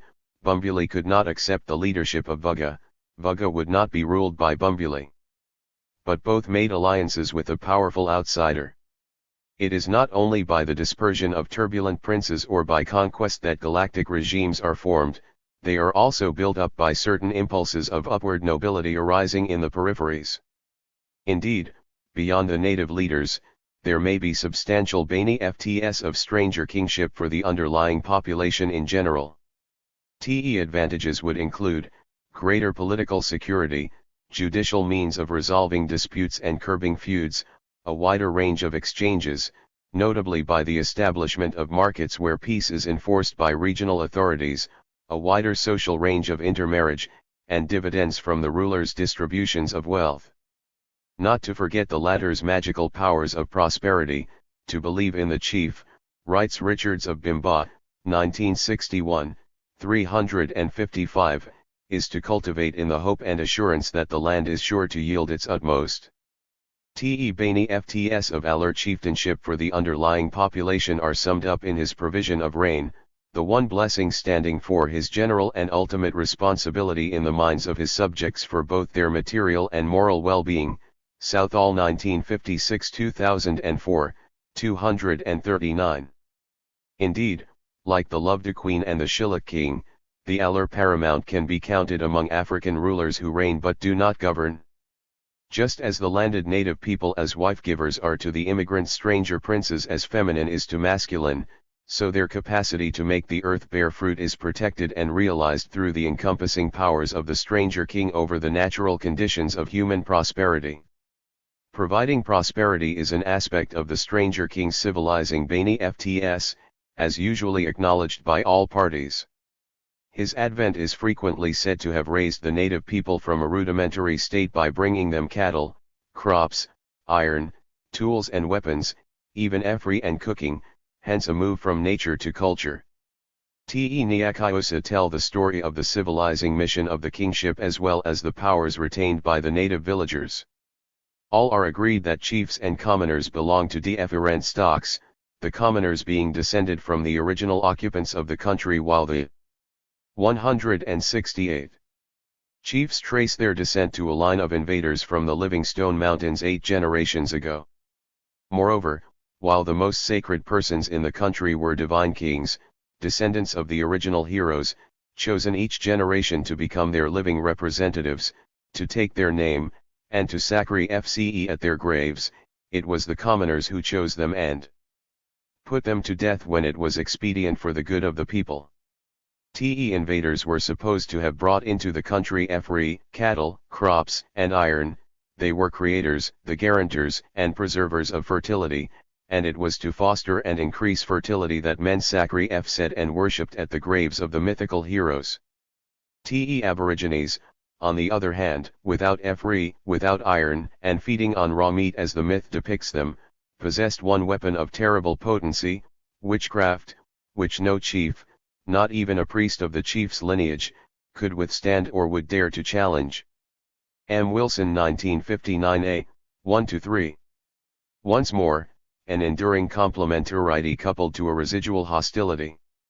To return to the stranger king effects of the competition between groups in galactic fields, the same kind of seismogenesis when it involves competition between the most powerful states can generate a politics of the marvelous, leading great kingdoms to conjure ancestors of universal renown from exalted realms of ancient memory.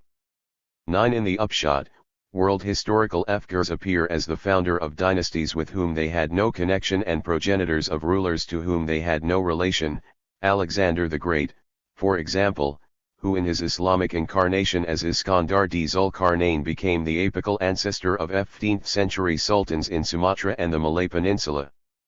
The historic dynasty of Benin was founded by the son of the Yoruba ruler of fabled Ile-Ife, Otojuwa, who had been solicited from his father by the representatives of the autochthonous Edo people. The latter, the Uzuma elders, were reportedly dissatisfied with the unkingly behavior of their existing ruler, Bradbury 1957, 1967, 1973. Following a pattern we have already noted more than once, the Yoruba prince Otojuwa thereupon married a local woman, and their son, combining the Edo and Yoruba identities and powers, became the first king of the new order. By a popular Yoruba narrative, however, the dynasty would have even more fabulous antecedents. The Yorubas are said to have sprung from Lamuradu, one of the kings of Mecca whose offspring were, Otojuwa, the ancestor of the Yorubas, and the founding kings of Gagahiri and the Kukuwa, two tribes in Hausa country, Johnson 1921-2006, 3.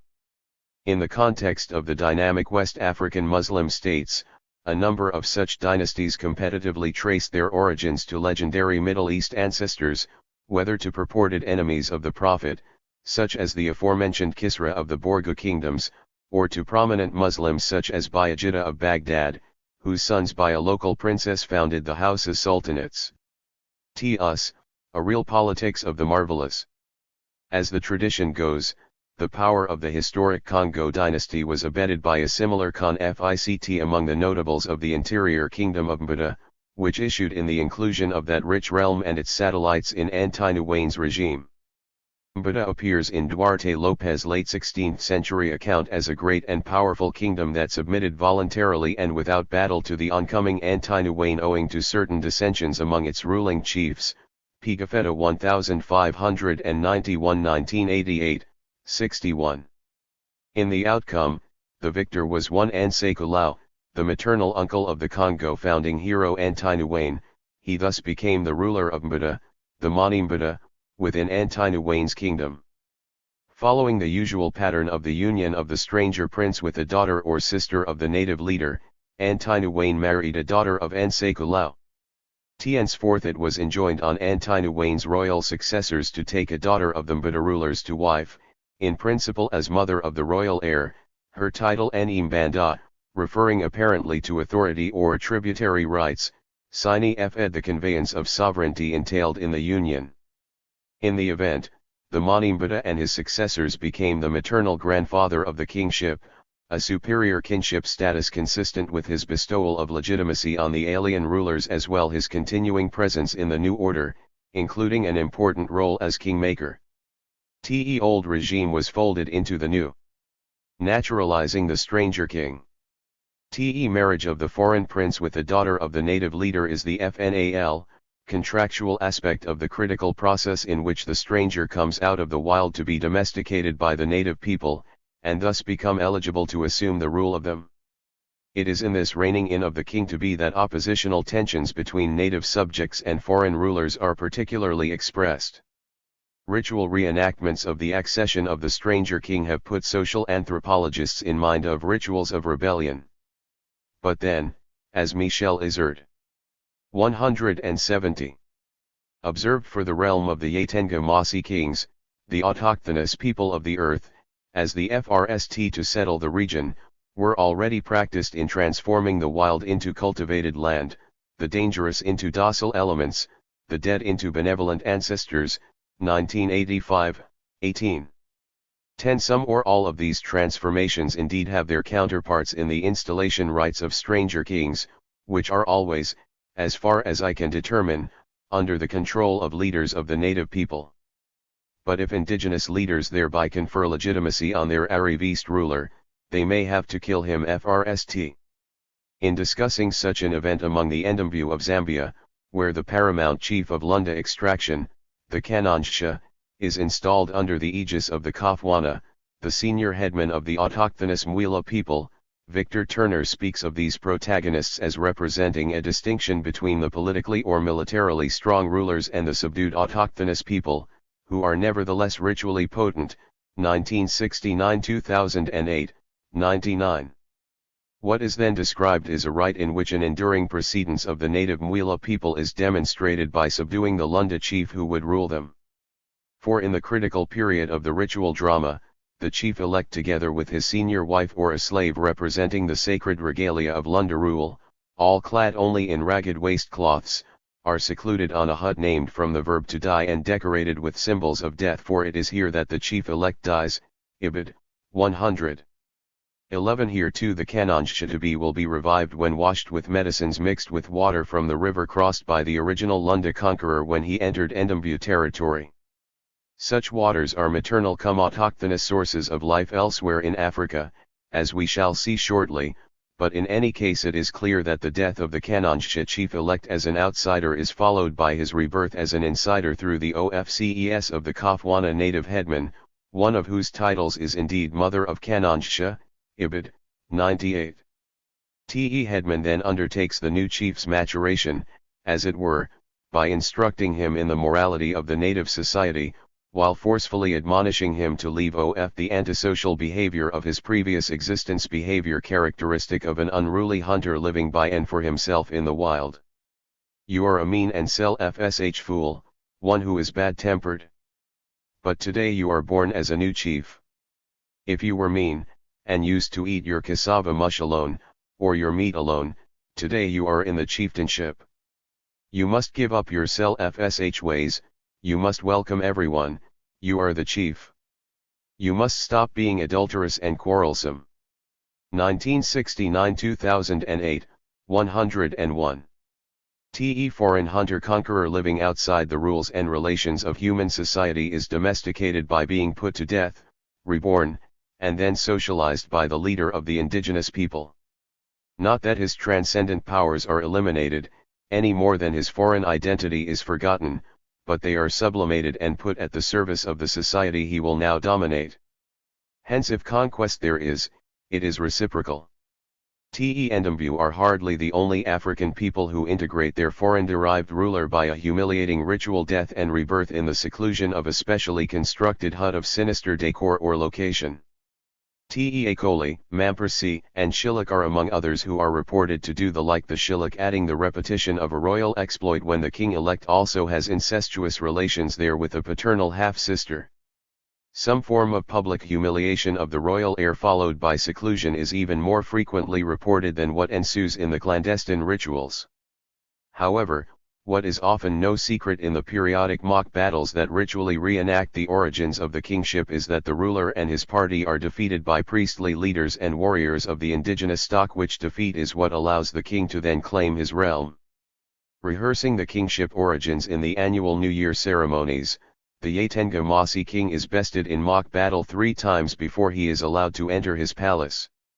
In the Shilluk installation, the party of the king-elect is twice beaten by the host of the original King Nukang in ritual battles, whose prize was the girl of the ceremonies, provided by a certain autochthonous clan. Hence, again, at stake was the appropriation of the life of the land through a union with a marked daughter of the aboriginal population. Nukang's victories were also initiated by crossing a certain stream outside the capital of Fashoda, and were followed by a reconciliation of this original king with his successor, in the course of which the latter gained the girl. 12. Te Mampersi Ofe are a clear example of subduing the stranger king in the critical episode of the New Year ceremonies, where he was not only defeated by the priest chiefs and elders of the previous regime, but also symbolically killed. Drucker Brown 1975, 95-96. Marked by successive foreign-derived dynasties, the Mampersi comprise a good example too of serial stranger kingship wherein the priest chiefs, the heirs of the former rulers, take the part of the kingdom's native element. In the rite in question, a group of drummers and dancers led by 2 of these great priests of the earth, war spears in hand, confronted a party of the king and his supporters in the enclosure in front of his house. At a certain moment, the dancers, also armed with spears, with the priest chiefs apparently in their lead, moved toward the king with loud cries, as if they were going to war. One prince, attempting to make light of the affair, told Susan Drucker Brown, the ethnographer, that the menacing shouts of the priest chiefs were merely a blood dance. Nearing the king, the dancers raised their spears as if to hurl them at him, and then gently lowered them and stopped dancing. The king now wept just for the moment, explained a young royal, tears come down from his eyes. That is the most essential part of the Damba, the New Year writes. A commoner elder expressing the view of the subject people in general on their relationship to the king provided what Drucker Brown deemed perhaps the most accurate analysis of the ceremony. The priest chiefs are saying, we own you to the king. For that is how it is. We own the king and he owns us. Ibid. 96. Just so, the stranger kingdom is marked by the reciprocal encompassment of the indigenous subjects by the foreigner king and the king by his indigenous subjects. Even as the king instantiates the totality of the polity and the ruling aristocracy fes the diverse native communities, the native leaders, by representation or in combination, naturalize and integrate their foreign royalty to the extent that in most African stranger kingdoms, great empires partially excepted, the dominant identity, language, and customs of the society as a whole are those of the native owners rather than the immigrant rulers. Ethnic identities of both may have been developed in the course of the kingdom's formation, but that of the indigenous owners typically serves as the identity of the totality. Moreover, as perennial kingmakers, these native authorities not only legitimate the authority of the kings of foreign origin, they thereby demonstrate their own residual sovereignty. In many African kingdoms they are the designated regents during the extended interregnum that follows the death of the king. Nor do they ever surrender their ownership of the earth of the kingdom with which they share an existential identity. Kings of the old Congo state were no exception to traditions and rituals of their sublimation and integration by an older aristocracy, especially those functioning as priest chiefs, Kidamai, of the kingdom and its several provinces. According to the dominant charter tradition, an important priest chief, Anseku Nivunda, mediated the advent of Antinuwane, founder of the historic dynasty, as we shall see, and thereafter, no prince could be invested in the kingship without the endorsement of the titular successors of this priest. I am unaware of any detailed text on what happened in the 8-day seclusion of the king-elect during the Congo installation rites, although a report from 1668 tells that the assembled people threw dust upon him as he was being escorted to the place of Kon F. Namant, Dapper 1868 1970. It is also reported that the installations of pre-Christian kings included draconian breaches of kinship on their part. They are said to have killed one or more junior kinsmen of their own clan and also had intercourse with a clanswoman. But we do have a revelatory notice of the installation rites of the governor or duke of the important Nsundi province in 1651 from the journal of the Capuchin Father Girolamo da Monte Sarchio, Bovines and Cavelier 1951, 97-101. Nsundi was the particular patrimony of Congo kings, reputedly because it was the FRST realm subdued by the dynastic founder, Antinuwane, and the governorship was accordingly reserved for the designated heir to the kingship. Before he could take OFCE at the Nsundi capital, however, the prince, together with his wife and entourage, was obliged to travel to the village of the major priest chief, Kidamai, of the province, a personage who was venerated as if he were the god of the country. Monte Sarchio continues. Kidamai was so esteemed that it was if it depended on him that one acquired the power and authority to rule the province. Duke was convinced that if he did not go through the process at the Kidamais, he would have no power over the people, who would accord him neither submission nor tribute, and indeed his life would be cut short. Bovines and Cavelier 1951, 98. Encounter of the Duke and the Kidamai took place across a certain stream, apparently at the border of the village. On one side the Duke, his wife, and party, arrayed as though for battle, faced the Kidamai, his wife, and their people on the other. Followed a mock combat with bows and straw arrows, in which the stranger prince was subdued. Duke and Duchess were obliged to acknowledge themselves defeated. But the defeat allowed them to cross the stream into the territory they would rule. For the Kidamai then gave the Duke a hand across, and his wife did the same for the Duke's consort. Comments Monte Sarchio, without that ceremony, the Duke would not be able to cross the stream, Ibid. The following day featured something of a reversal of the stranger prince's defeat in what appears to have been the symbolic form of a sexual conquest. Next morning, the Duke and his wife lay down on the ground before the door of the Kitamai's house. Kitamai and his wife came out of their house, took off their clothes so as to ostentatiously display their genitals, then dropped their clothes and trampled them underfoot. In the sequel, the priest chief poured some water on the earth to make a muddy mixture with which, as if it were blessed earth, he daubed the Duke and his wife. The latter pair thereupon gave all their clothes to the priest chief and his wife. Kitamai followed by entrusting the Duke with several objects of superstition which had to be kept in the house of the Duke's wife, to be worshipped there as if they were sacred relics, if not more, Ibid. He also gave him a certain Efri brand from which everyone would light their Efri. It had to be taken to the Nsundi capital, distant some 6 days' march. Efri brand also had to be kept in the house of the Duke's wife. Thus ends the account of the ceremonies. To comment only on the obvious, the stranger prince is able to gain the rule solely on the condition of his own submission to the native priest chief, god of the country, owner of the earth. There will be reason to suppose from comparable notices elsewhere that the remoteness of the Kitamai's village from Banza Nsundi, the capital, indicates that it is an old cultic center, the foyer of some of the earliest inhabitants of Nsundi. In any case, it is in this capacity that the Kitamai and his spouse the protagonists are conjugal pairs, as if to signify the reproductive aspects of the rites offer themselves sexually as wife to the princely couple. Anointing the latter with earth mixed with water, the iconic patrimony of the autochthonous people, the Kitamai at once naturalizes the foreign royals, conveys the territory to them and perhaps humiliates them. We are not told whether the clothes given by the princely pair to the Kitamai and wife had special value.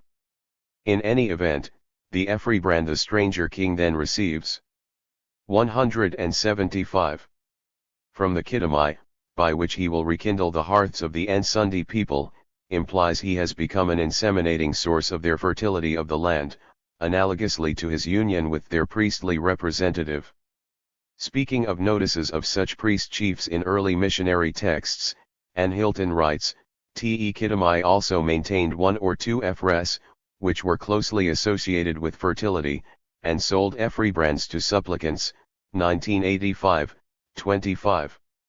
Hilton also comments on this ritual by reference to another, more generalized 17th century account in which the Kitamai was said to tread the governor under his feet to demonstrate he must be subject, and the governor swore perpetual obedience, Ibid. 47. In essence, the ritual consists of a transfer of sovereignty in the course of which the stranger prince is appropriated by the native owners of the land, and vice versa. Is recursive theme of royal ceremony and collective memory is not false historical consciousness, but rather, to borrow a phrase from Clif or Geertz, it is a model of and for cultural order and historical action. On crossing the river and marrying the land. Not to forget a fundamental episode in the installation of the Duke of Nsundi in the role of stranger prince, the crossing of the river. Crossing the river to take possession of the land is rather like marriage of the stranger prince with the ranking woman of the native people that engenders the ruling chief. Symbolically, the crossing and the marriage are versions of one another. Similarities are cosmological at the same time they are political. For such very reasons, some Western scholars think they are not historical. Why can't be real? Genealogy of the founder of the Shilluk kingdom, Nukang, leads back to the heavens and God, Juak, on the paternal side, and on the maternal, to earthly rivers. His mother Nukea is associated with all riverine phenomena and beings, FRST, and foremost with the crocodile, and she is associated with fertility and childbirth, Schnapel 1988, 448. Nukang is searched for in the White Nile at the beginning of the Shilluk installation rites, in the course of which he will be instantiated in the king. One of Nukang's titles is in fact Son of the River. Another is Te Crosser of the River, referring to Nukang's initial traverse of the Bahr el Ghazal into the territory he then conquered and organized as the Shilluk, kingdom. As we already know from several 176 Stranger King narratives, including the Congo in some detail, terrestrial waters as well as the Bering Earth are the inalienable domain of the indigenous maternal component of the Stranger Kingdom. 13 TSA associations can be found even in nascent tribal forms of Strang kingship. As reported by Godfrey Lienhart, 1961, for example, in Dinka charter traditions, cognate to the Shilluks, Iwal, FRST son of the god and ancestor of the priestly masters of the Fshing spears, emerged at birth from a river. TSA masters of the Fshing spears will marry of their sisters to the Arivist warrior chiefs, become the mothers brothers of the latter, and thereby unite the dual ruling components of Dinka society. Lienhart reports that rivers have influence on and are influenced by pregnant women. The association to which we point is between the river as a source of life for the Dinka, women as sources of life, and the prototype of sisters of masters of the Fshing spear as dispensers of life, Ibid. 203. As distant in space and language as the Bantu Ba Congo are from the Nilotic Dinka, crossing the river has very similar implications for them. MacGAFEY distills the sexual and reproductive symbolism from various legendary episodes. Tia's concern with fertility is represented in the legends by the magical elements associated with the crossing of the river, in which sexual imagery is explicit, planting the staf that burgeoned. The sister who insulted her brother by suggesting incest, the awl in the navel, hollowing a canoe, splitting a rock, where the knife in the rock is still a current sexual metaphor, or parting the water as did the chief Makaba. By tying from shore to shore a woman's tumpline. A symbol of her reproductive capacity. 1986, 92. The motif of crossing the river is a Rubicon moment in a goodly number of African dynastic traditions, the fateful move that will set an ambitious immigrant prince on a course to his kingship and introduce a new order among the native people of the land. Indeed, writes Aidan Southall, it was the crossing of the Nile and the process of incorporation of other groups that constituted the emergence of a new, composite society, called Eller, 1989, 188. It is pertinent to add that the generic ethnonym, Aller, referred originally to the indigenous Sudanic populations of the region, an identity that subsequently included their late-coming Nilotic chiefs, who for their part, however, preferred to vaunt their kinship with the Beto rulers of the once great Kitaran kingdom. For more Stranger King ironies that have nothing to do with history except to create it, the Nilotic Beto, however, have long adopted the Bantu speech of their dynastic predecessors. Not coincidentally, the Beto crossed the Nile on their way to the Kitara kingship. Again and generally, the migration of the eponymous ancestor of the Bambara dynasties contains the theme of river crossing that is found in so many legends of origin in Africa, Izzard and Kizerbo 1992, 330. Perhaps, then, we can up the symbolic ante on the meanings of narratives such as that of the installation of the Duke of Nsundi. In crossing the river and marrying the land, the stranger hero effects a cultural synthesis of cosmic dimensions, as between the celestial and the terrestrial, masculine and feminine, the wild and the sown, foreign mobile riches and produce of the local earth, war and peace, in brief, the fundamental conditions of human order and welfare, the powers and sources of which are ultimately beyond society itself, cf. Solins 2014. Indeed, MacGAFEY has emphasized that the motif of crossing the river takes its meaning from the Congo conception of the universe as an upper world of humanity separated by water from an underworld of the dead inhabited by the spiritual beings in control of the human fate. Alternatively, the model is triadic, adding an upper world of divine beings to the earthly plane and underworld of the dead. Accordingly, in a text there will be occasion to revisit, MacGAFEY says of the prescriptive crossing of the river in Congo origin traditions, the elsewhere from which the king comes is a land of spirits, Bupemba, Mpemba, Upemba, although it may be identified with a geographical location, 2003, 11. The externality of the kingship is essential because power itself, the spiritual sources of human vitality, mortality, and prosperity, comes from beyond society. Bakongo see the ability to survive in the universe as a function of the play of power. The terms for ordinary people who lack kindoki or kundu, witchcraft power, are derogatory. People who have power obtain it directly or indirectly from the other world. Tey are relatively successful, they live longer and have more children and more wealth, both mbongo. Power obtained from the other world can be used for personal or for public bani ft, with productive or destructive effect. MacGAFEY 1986, 190. Considering the recent anthropological interest in cosmologies and ontologies as the relative cultural grounds of what there is and how such things came to be, not to mention the ethnographic evidence of the potency of Altierite, it seems curious that the historian John T. Ornton should dismiss the long-standing Congo traditions that the founder of the kingdom, Antinuwane, embarked on his kingly project by crossing the Congo River as merely a cosmological necessity surrounded by ideological stories.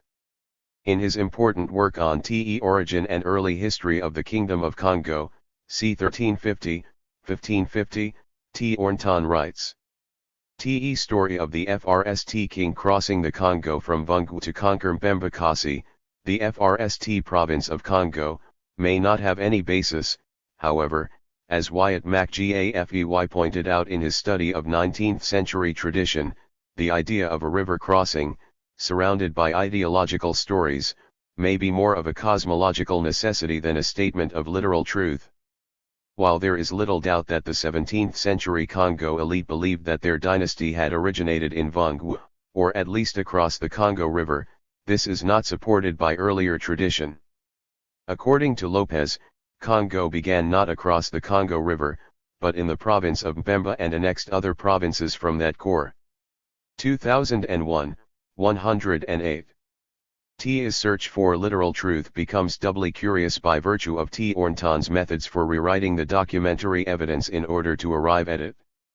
For one, there is his singular reliance on the 1591 text of the Italian humanist Filippo Pigafetta based on a manuscript penned by Duarte Lopez for his own reconstruction of Congo kingship origins, although this work says very little about it, and T. Ornton takes the liberty of boldly revising what it does say about it. A merchant who served as Congo's ambassador to Rome, Lopez wrote the FRST explicitly historical description of Congo in 1588, Ibid. 102. T. Ornton allows that, in fact, Lopez says little about the kingship origins, because it was intended to convince Vatican authorities that Congo was a Christian kingdom of good standing and thus worthy of having its own bishop, and did not deal very much with the pre-Christian period, Ibid. The pre-Christian period would be c. 1350, 1500. But at least equally important, apart from a few snippets of local traditions, Lopez does not even discuss the earlier kings because, for all he knew, the Congolese had no memory of them. Tey preserve no history of the ancient kings, nor any memorial of past ages, not knowing how to write. Pigafetta 1591 1881, 111. Not a good start. 14. T. Ornton will rely sine efcantly on Montesarchio as well as Lopez for his historiographic project, which involves the deconstruction of the foreign origin of the historic Congo kingship in favor of a reconstructed truer history of its endogenous beginnings immediately south of the Zaire River in the region known as Mbembakasi, aka Mbembangese, etc. FG1. Not only did the dynasty really originate within Congo, T. Ornton argues, but the founding hero and FRST king was not really Antinuwane from Vungu, as commonly believed, but his father, Nemaya Enzima of Mbembakasi. An important piece of evidence was a passage from Montesarchio's journal describing his visit to Mbembakasi in 1650 or 1651, which reads in part, I went to Mbembakasi, governed by a chiefess having authority over several villages who held the title of Mother of the King of Congo, Bovines and Cavelier 1951, 70, to which T. Ornton suggestively adds, the key Congo word Nguti means mother but might also mean origin or source, 2001, 108. So the text might also indicate she was, or rather her ancestress was, the origin of the kingship. Possibly true, but to the opposite effect than T. Ornton supposes, as it rather implies an archetypal marriage of the stranger hero with the daughter of the autochthonous people, upon which she will become the mother of the king and maternal ancestress of the dynasty. Like Joautu, who tramples the lion in the kingdom of his mother. Indeed, the documentary evidence early and late makes it clear that the reference to the mother of the king of Congo recalled a hypergamous union of a native woman of rank with a stranger king from across the Congo River. So reads the relevant passage of Monte Sarkio's journal, when taken in its entirety including what T. Ornton left out. I went to Mbembakasi, governed by a chiefess having authority over several villages who held the title of Mother of the King of Congo. Here is the reason: when the First King, the one who established his sovereignty over the Congo, left Coimba, crossed the Congo, and began to be Lord of Congo, it was at the village of Mbembakasi that he began to reign. Bovines and Cavelier 1951, 70-71, 15.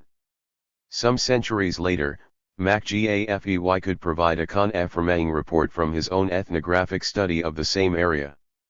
The likelihood is that Ngazia-Congo has dominated Mbanza-Ngazia capital center of the region continuously for 100 years. The name is a title implying that the owners had the right to provide the king, Ne Congo, with his Chale wife at the time of the coronation. Tia's woman was probably his classy Katori father or grandfather by lineage. And she would be known as Mbembangazia, which is the FRST recorded name of the Mantique region. Probably this is what Father Jerome de Monte Sarkio referred to when he gave the title of the chief he met in Mbanza-Ngazia in 1650 as Mother of the King of Congo.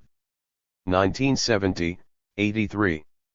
A corollary problem with T. Ornton's thesis that Congo began in Mbembakasi is that his primary documentary source, the Duarte Lopez text as transmitted by Pigafetta, distinctly says otherwise. It says that the cradle of the kingship was in the province of Mbemba, which is in the center of the Congo kingdom, not to be confused with Mbembakasi in the north where is located the capital Mbanza Congo, later San Salvador. According to the Lopez account as translated by T. Ornton, Mbemba was the center of the state of Congo and the origin of the ancient kings and the land where they were born, to which T. Ornton adds, thus the original territory to which the other provinces were added, 2001, 104. The well-known tradition to which T. Ornton alludes, however, recounts how Ntinu culminated his conquest of Congo from Vungu north of the Congo by distributing the land to his followers from a mountain in Mbemba near the capital he would subsequently establish at Mbanza Congo, Cavelier 1946. Mbanza Congo, another old name of which was Mbanza Wayne, remained the royal seat of the Congo state into the Christian era, which is not inconsistent with Lopez's statement that it was the center of the kingdom and the origin and birthplace of ancient kings whose traditions were largely unknown to him. However, on the basis of his own choice of kingdom origins at Mbembakasi, T. Ornton simply asserts that Lopez, or Pigafetta, had gotten mixed up, that in describing Mbemba as the origin of the ancient kings, the author must have really meant Mbembakasi in the north. What seems likely, to T. Ornton, is that Lopez or Pigafetta confederated Mbemba, the large southern province, with Mbembakasi, the smaller northern province, thus putting both Lopez and the later Capuchins in agreement over the original core of Congo, 2001, 108. How could this be? T. Lopez text, Pigafetta 1591-1881, 62-70, is perfectly clear about the location of and unmistakably detailed in its description of Mbemba province and its capital Mbanza Congo. In this case, 182. Lopez must have known what he was talking about. He lived in Mbanza Congo for some years, and he was the ambassador of Mbanza Congo to the Vatican. As for the later Capuchins purportedly in agreement that Mbembakasi was the original core of Congo, besides Monte Sarkio, T. Ornton is invoking the 1687 text of Kavazai, who was in the region in the mid-1660s, in which the founder of the kingdom came from across the Kwango River, rather than the Congo, and Mbembakasi was the first place in Congo he had conquered, Cavelier 1946, Sosa 1999. 16. In sum, T. Ornton's rewriting of the primary sources is perfectly arbitrary, except as it is motivated by his own empirically challenged, secondary interpretation purporting to be what actually happened.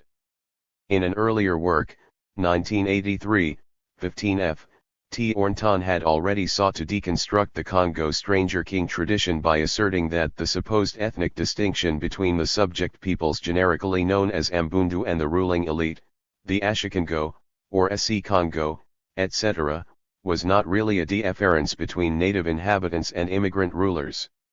Te reputed ethnic distinction was merely an ideological supposition, on the part of the Congolese people, a mirage based on a more fundamental difference between the social systems of the countryside and the town as constituted in the 17th century. As we know, T. Ornton is not the only student of African societies who, by positing that Stranger King traditions are functional, superstructural, re-FXs of the real political or real economic structures at a given moment, consider that they have no real historical value and can thenceforth be ignored. Since these traditions are time-bound, secondary rationalizations, and not literally true so far as the historian is concerned, it helps if they are called myths. They are supposed to have no real effect on the destiny of the people who continue to hold and practice them as timeless truths, trans-historical memories of what has been and will be. In this matter of the confinement of the stranger kingship of Congo to the dustbin of real history, T. Ornton offers a quasi-Marxist explanation of the distinction between Ambundu subjects and SC Congo rulers as a reification of differences in modes of production, the Ambundu social formation based on agriculture as organized by relations of kinship, and the SC Congo, based on tribute, slave labor, and foreign wealth obtained by levies on trade and war. More than just dialect or supposed ethnic origin, he writes. This distinction was a social and economic one, a reification of the way Congo's production system and social relations were organized in the 17th century, Ibid. 15-16. 17. But if stranger kingship apparently mirrors the relations of production, is it not because the image has indeed been reversed, not that the distinctions of stranger kingship reifict the relations of production, but that production is organized by the relations of stranger kingship? Te ownership and control of the means of production in the primary, agricultural sector by the underlying people is sequitur to the broad cultural distinctions of autochthony and aldeirity. It is the opposition between the descendants of FRST settlers existentially connected by ancestry to the spiritual sources of the earth's fertility, and the dominating latecomers of foreign derivation and violent disposition ruling by tributes and foreign wealth acquired by trade, warfare, and so on. Clearly, the relations of production are structured in the terms and forms of stranger kingship as such, but the terms and forms of stranger kingship are not those of production as such. In any event, the distinction between the immigrant SC Congo nobility and the indigenous Ambundu peoples was structurally pertinent in the Old Congo Kingdom, and it could not be so simply characterized as a difference between the denizens of the towns and countryside. In the beginning of his long reign, 1506-43, King Afonso styled himself simply as King of Congo and Lord of the Ambundu, a title that was repeated by his successor King Diego in 1647, Cavelier 1946, 339.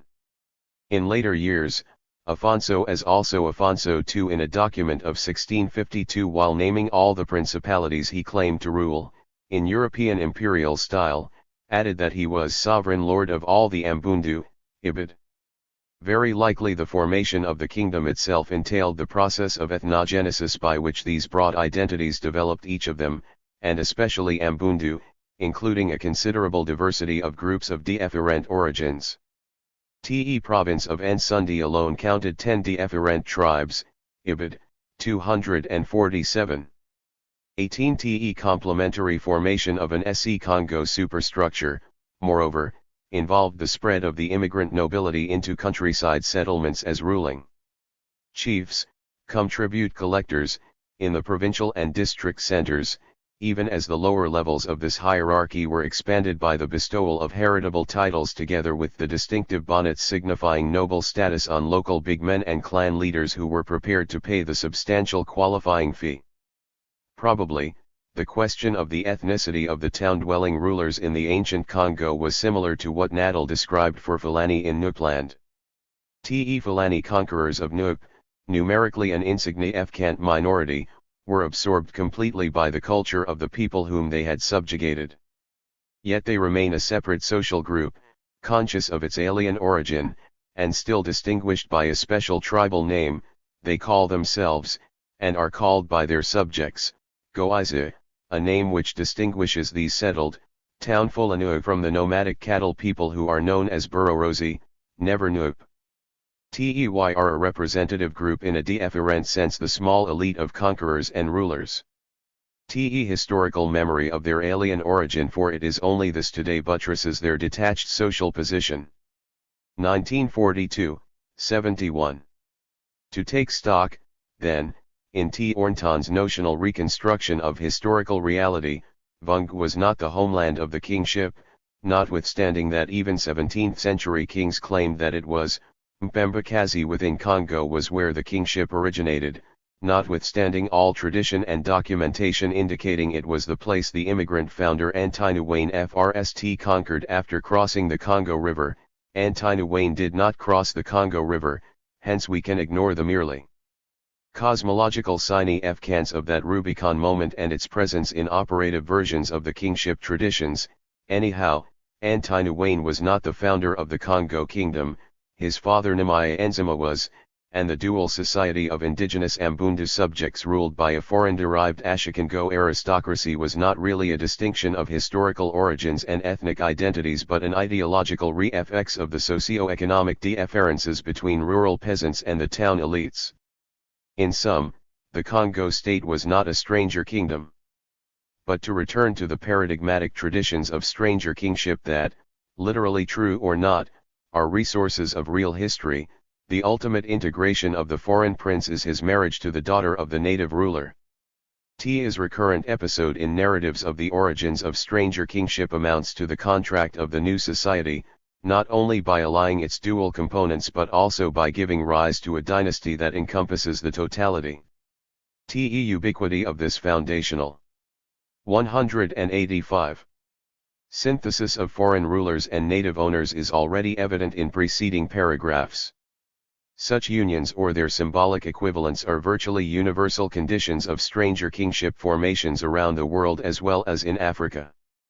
What Marjorie Stewart writes of the Borgu kingdoms in this regard could easily be duplicated from accounts of stranger kingship origins anywhere. It was common practice.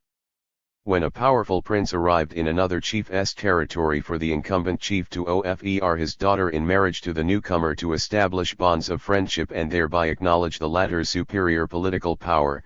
1993, 252. More than friendship, however, the two components of the kingdom are united by an ancestral and perpetual kinship. Te chiefs of the old regime and their successors are related to the ruling kings as maternal grandfathers to their grandsons, Congo, or mothers' brothers to their sisters' sons, Masi, or else more generally, as in Borgu, the native chief of the earth becomes more intimately associated with political power and becomes for all the young princes the very incarnation of their maternal ancestor. Lombard 1965, 186. Again, in another mode of generalizing the initial kinship connection, local indigenous headmen may be related to royals settled in their villages or districts as wives to their GFY husbands, Luba, Talenzi, Nyakaiusa. Note also that the status of the native chiefs as priests of the stranger king realm is consistent with their maternal relation to the kingship insofar as it parallels Edmund Leach's classic formulation of the opposition between the consubstantiality of the own people, here, royals, and the metaphysical ineffiance of the Afnes, here, natives. Afnes of the kingship by origin, the indigenous priests are everywhere the sacrificers, the ritual intermediaries with divinity, even in some cases officiating at the sacrifices to the royal ancestors, though it be on behalf of the king as sacrificer. On the other hand, by thus integrating the sacred powers of the autochthonous people with the violent potency of his own origins, the ruler himself becomes something of a divinity. Not only does he encompass the social totality in his own person, but he is endowed with the powers to create it. At least such are the attributes of the offspring of the original union. The immigrant prince himself may disappear, leaving behind a son by a native woman to become the first ruler and true founder of the kingdom, which he may then expand by conquest as well as enrich by civilizing gifts. Is the story in the kingships of Benin, Luba, Lunda, and, by implication, Congo. Not to forget that the native peoples have their own reasons for entering into an alliance with a powerful outsider, and accordingly they may have their 186 own agency in the matter. Such was the experience more than once of the good Capuchin Montesarchio during his evangelizing travels around Congo in the mid-17th century. At one village in Bada, he found the chief excessively attentive, for, he wished at any cost to give me his own daughter for a wife, Bovines and Cavelier 1951, 151. A similar incident at the large Principality of Congo Bella on the upper Congo River, apparently independent and rarely if ever visited by Europeans, gives some idea why the missionary was in such great demand. Tey said I was a Banchita, which is nearly saying that I was a man returned from the other world, Ibid, 115. Here again, Te Congo Bella King wanted to give me one of his daughters in marriage, and many others wished to give a daughter or a sister to have descendants of a priest of the Pope, Ibid, 116. Some people also expressed a desire to have his relics, never mind that he was still alive, and they offered him native cloth of the best quality for locks of his hair, Ibid, 117. A being returned from the other world to whom the native ruler profers his daughter in marriage, can one doubt the historical reality of stranger kingship in the Congo region, even the possibility of its peaceful establishment? In the Ofchale tradition, the Congo hero Antinouane was himself the offspring of a union between the king, Nimai Enzima, from Vungwa across the Zaire, and a sister of the Mbada ruler Nsekulao. It may be that Nimai had already threatened a decentralized galactic system from its margins and in the usual stranger king pattern married an indigenous princess. 19 Hilton, 1985, has argued this incursion actually happened, and as we know, T. Ornton, 2001, takes the argument beyond its logical and empirical extreme to the conclusion that Nimai was of endogenous Ba Congo stock and he rather than his son Antinouane was the real founder and first king of Congo. In this connection, both Hilton and T. Ornton stress the economic basis of Congo kingship origins, especially its development at the intersection of long-distance trade routes, although neither, so far as I know, has addressed the dissenting scholarly opinions. Early on, David Birmingham, 1975, 544-55, asserted there is no indication that Congo before the Portuguese owed its wealth to monetary sources or any marketable product. It was essentially a prosperous farming regime, working through a tributary and redistributive political economy. Likewise, Luc de Huysque questions whether the economist hypothesis of N. Hilton could not be reversed. Would it not be the very existence of the Congo Kingdom that structured the commercial development? 2000, 69. In any case, if Antinouane's father was the original king of Congo, one would have to draw a distinction between what actually happened and what became the historical reality. For inasmuch as the Congolese people have made their own history in tradition and in action, they have privileged the offspring of the foreign king and the native woman, Antinouane, as the primary agent, founding hero, and original king of the historic dynasty. There is a difference between a happening and a historical event, rather on the order of the difference between fact and value, which is to say that nothing happens except as it is meaningfully appropriated and disseminated. Hence Wayne, of mixed foreign and domestic descent, is the effective founder of the kingdom. As Balandier observes, by this synthesis of the foreign warrior with the sacred ancestral powers of the autochthonous people, the Congo kingship derives the means of converting into durable superiority what was merely vulnerable coercion, transforming into a permanent order what was merely a disorder favorable to innovation. 1968, 38. The Dual Society. In a chapter on religion as a political system, Wyatt McGaffey reviews an ethnographic report by Nestor van Everbroek, 1961, on the Balaya people living in the vicinity of Lac Mai Ndamba, former Lake Leopold II, Democratic Republic of the Congo, of whom McGaffey says, their ideology and social structure are closely comparable to the Ba Congo, 1986, 182. In McGaffey's summary, TE legendary FRST occupants of Balaya territory were the Nses, forest dwellers, and cannibals. Every Balaya village has a political chief and an owner of the soil. TSA positions belong to clans described in the legends as invaders and autochthons respectively. Traditions relating to occupation and ownership of land resemble those of Congo and are evidently political rather than historical material. TE political chief has the power of life and death and is responsible, with a committee of 3 assistants, as in the classical Congo government, for justice, foreign relations, and war. TE owner of the soil is responsible for the growth and well-being of the village.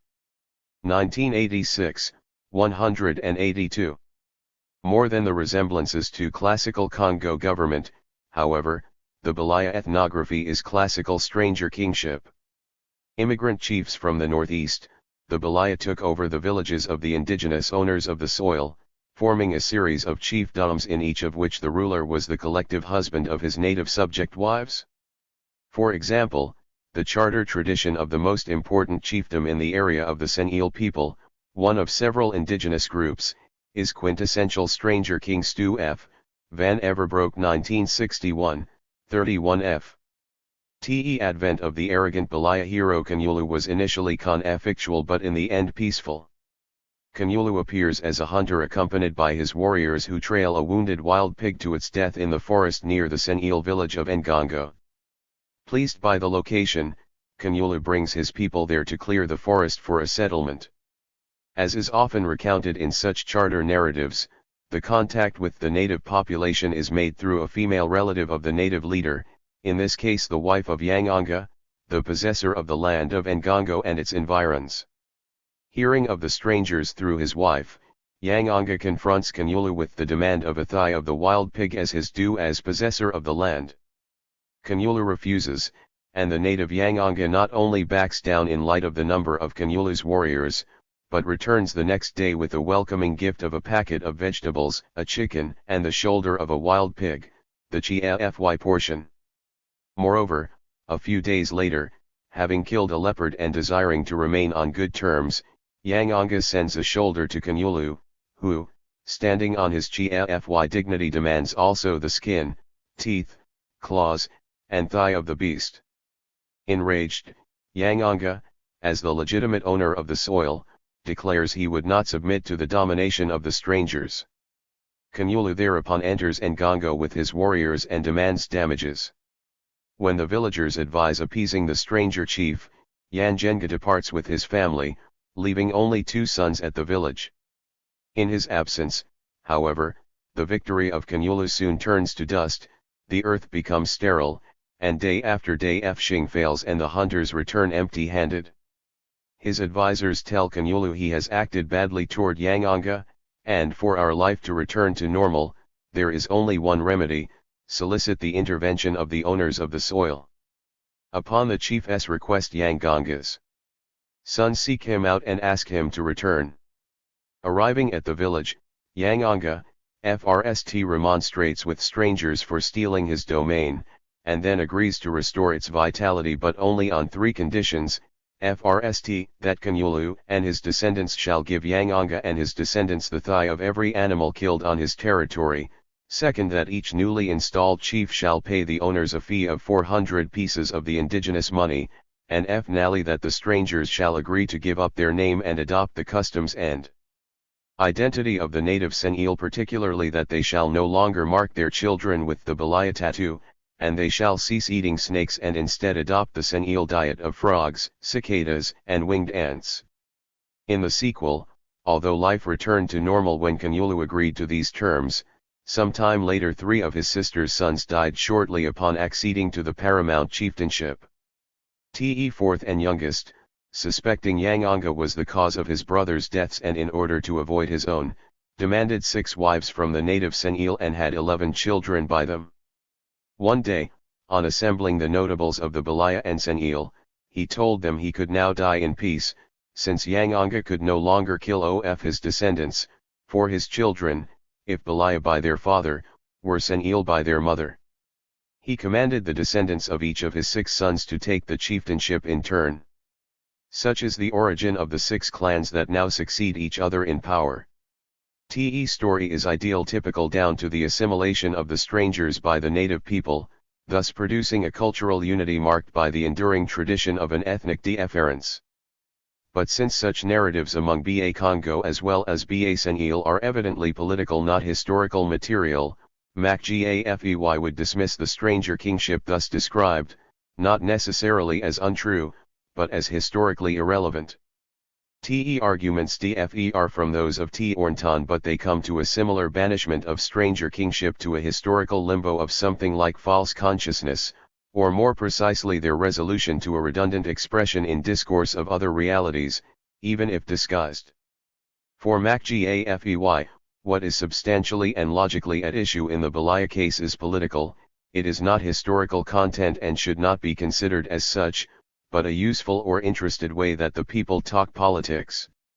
Not that MacGAFEY, as an exceptional ethnographer, is unaware of the enduring temporality, hence continuing historical effects, of charter traditions. He certainly recognizes this historicity, although he does not theorize it, and particularly in the matter of stranger kingship, he effectively dismisses it. In the matter of the origin traditions of Congo clans, however, MacGAFEY writes 190. Because the narratives and related representations discussed so far refer to the past history of the clans, it may be thought that the way of thinking they embody belongs to the past in the European sense, to tradition rather than to the present. Congo conceptions of relations between Europeans and Africa show the same structure in contemporary thought and action, however, and disconcertingly incorporate elements of the past, that is, of events that European thought considers over and done with. 1986, 61-62. Add Ba Congo to the peoples who FND themselves in history. There will be occasion to again consider MacGAFEY's position in these matters in the concluding section of this essay. FCE here to notice that since the foreign origin of the Congo dynasty has no existential standing of its own, the complex of relationships that are structurally entailed in stranger kingship get lost to the cultural order at the same time they are denied historical force. Although MacGAFEY, ND, freely allows that stranger kingships could possibly have happened, he is at some pains to doubt it. He cites the ubiquity of stranger king origin legends in Central Africa, and the fact that the Congo version of the conflicts among royals that lead to the founding of the dynasty are the matrilineal inverse of the patrilineal Luba version, as if these were loose tales that easily diffused around. Aside from the fact that being commonplace is not necessarily evidence of triviality, structural transformations of this kind among interacting societies, the dialectic processes usually described as symmetrical inversions or complementary seismogenesis, are well-known modes of cultural production. 20. In any event, what MacGAFEY writes in another context about the resemblances of Congo and Luba stranger king traditions and rituals suggests that considerably more is at stake than a complementary contrast in dynastic politics, although again, these stories are not historical but sociological. 2003, 11.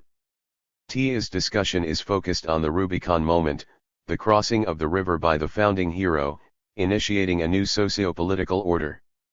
MacGAFEY is primarily comparing Congo clan traditions of such crossings to Luba royal traditions, thus little things to big things, but all the same the new order introduced in either case is culturally total and spiritually empowered. Stories on the grand scale describe transitions, often across a river, leading to the settlement of a new country. TSA stories are not historical but sociological, sketching an ideally ordered society.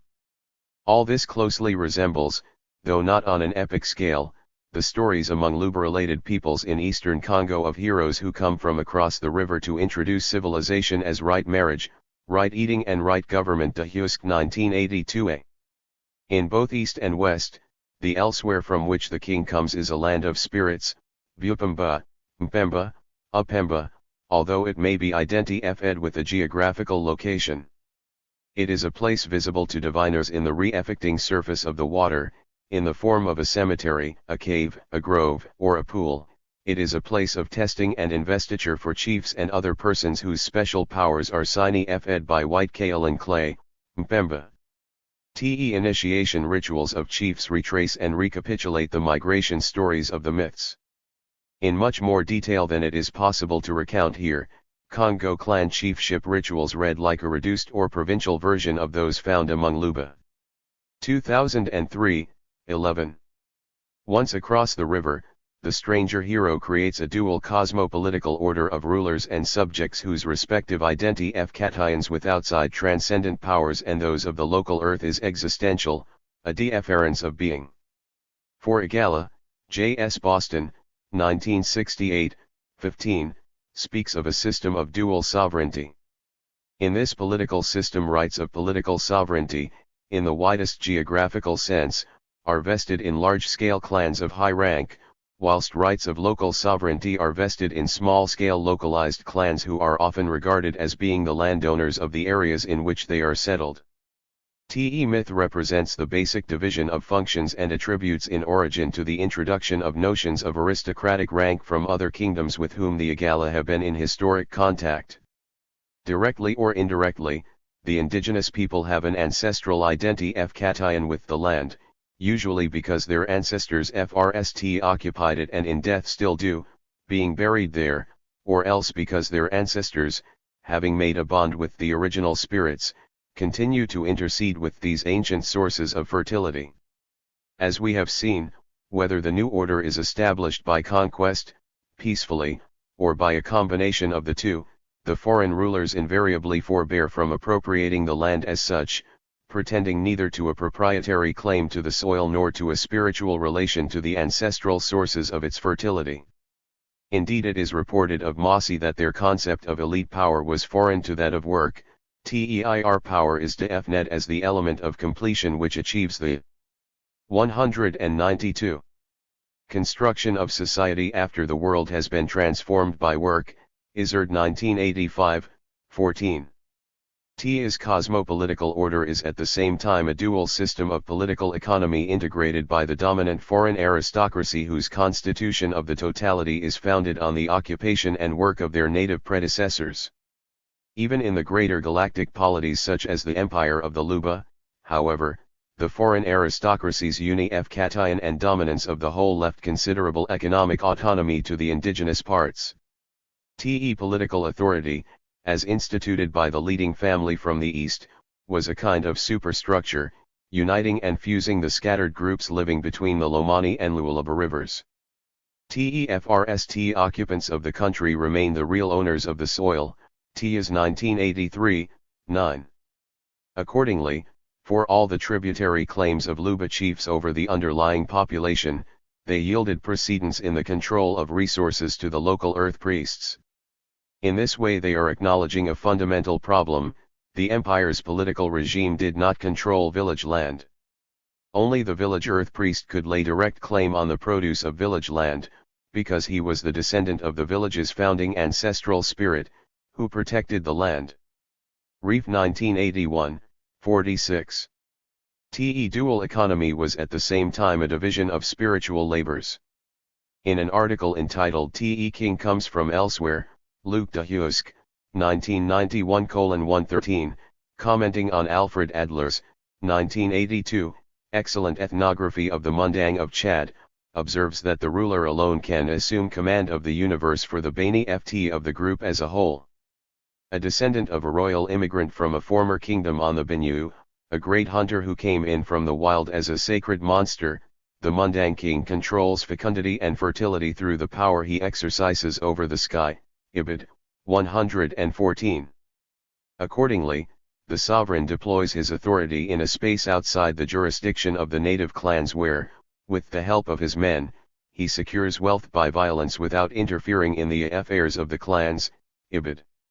However, no one has such extensive powers over the earth, which belongs in severalty and on an equal basis to the autochthonous clans, each of whom has made a pact with the spirits of the area.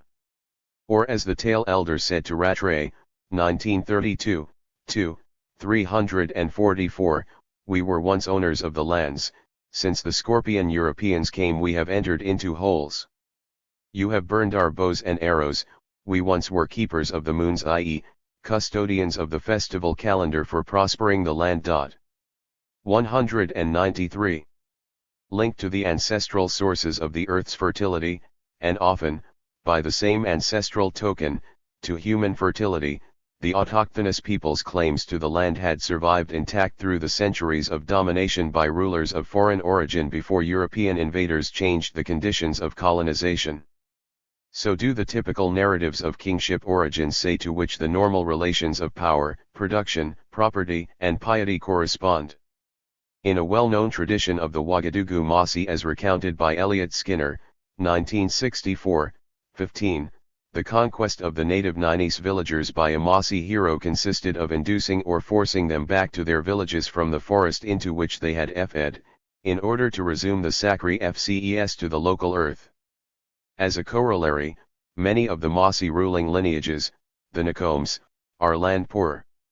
Similarly, Jacques Lombard relates that the semi-nomadic Wazangari conquerors of the Bariba peoples of Borgu had little interest in land, as distinct from pillaging or otherwise exacting its fruits from the indigenous producers. What Lombard writes of the system of powers established in the formation of the Borgu states, the contrast he describes between the Wazangari control of the native people and the native people's control of the land, is typical of the political economics of Strang kingship. Conquest brought no impairment of the aboriginal rights over their land. Ruling aristocracy leaves the power of disposition to the masters of the soil, with all the prerogatives pertaining thereto. Principle was that power should be exercised directly over men but not over land. 1965, 185. Lombard goes on to say, however, that considering the toll the Wazangari exacted on the people's output, they might as well have owned the land. Maybe so, but that is not an intrinsic condition of stranger king systems.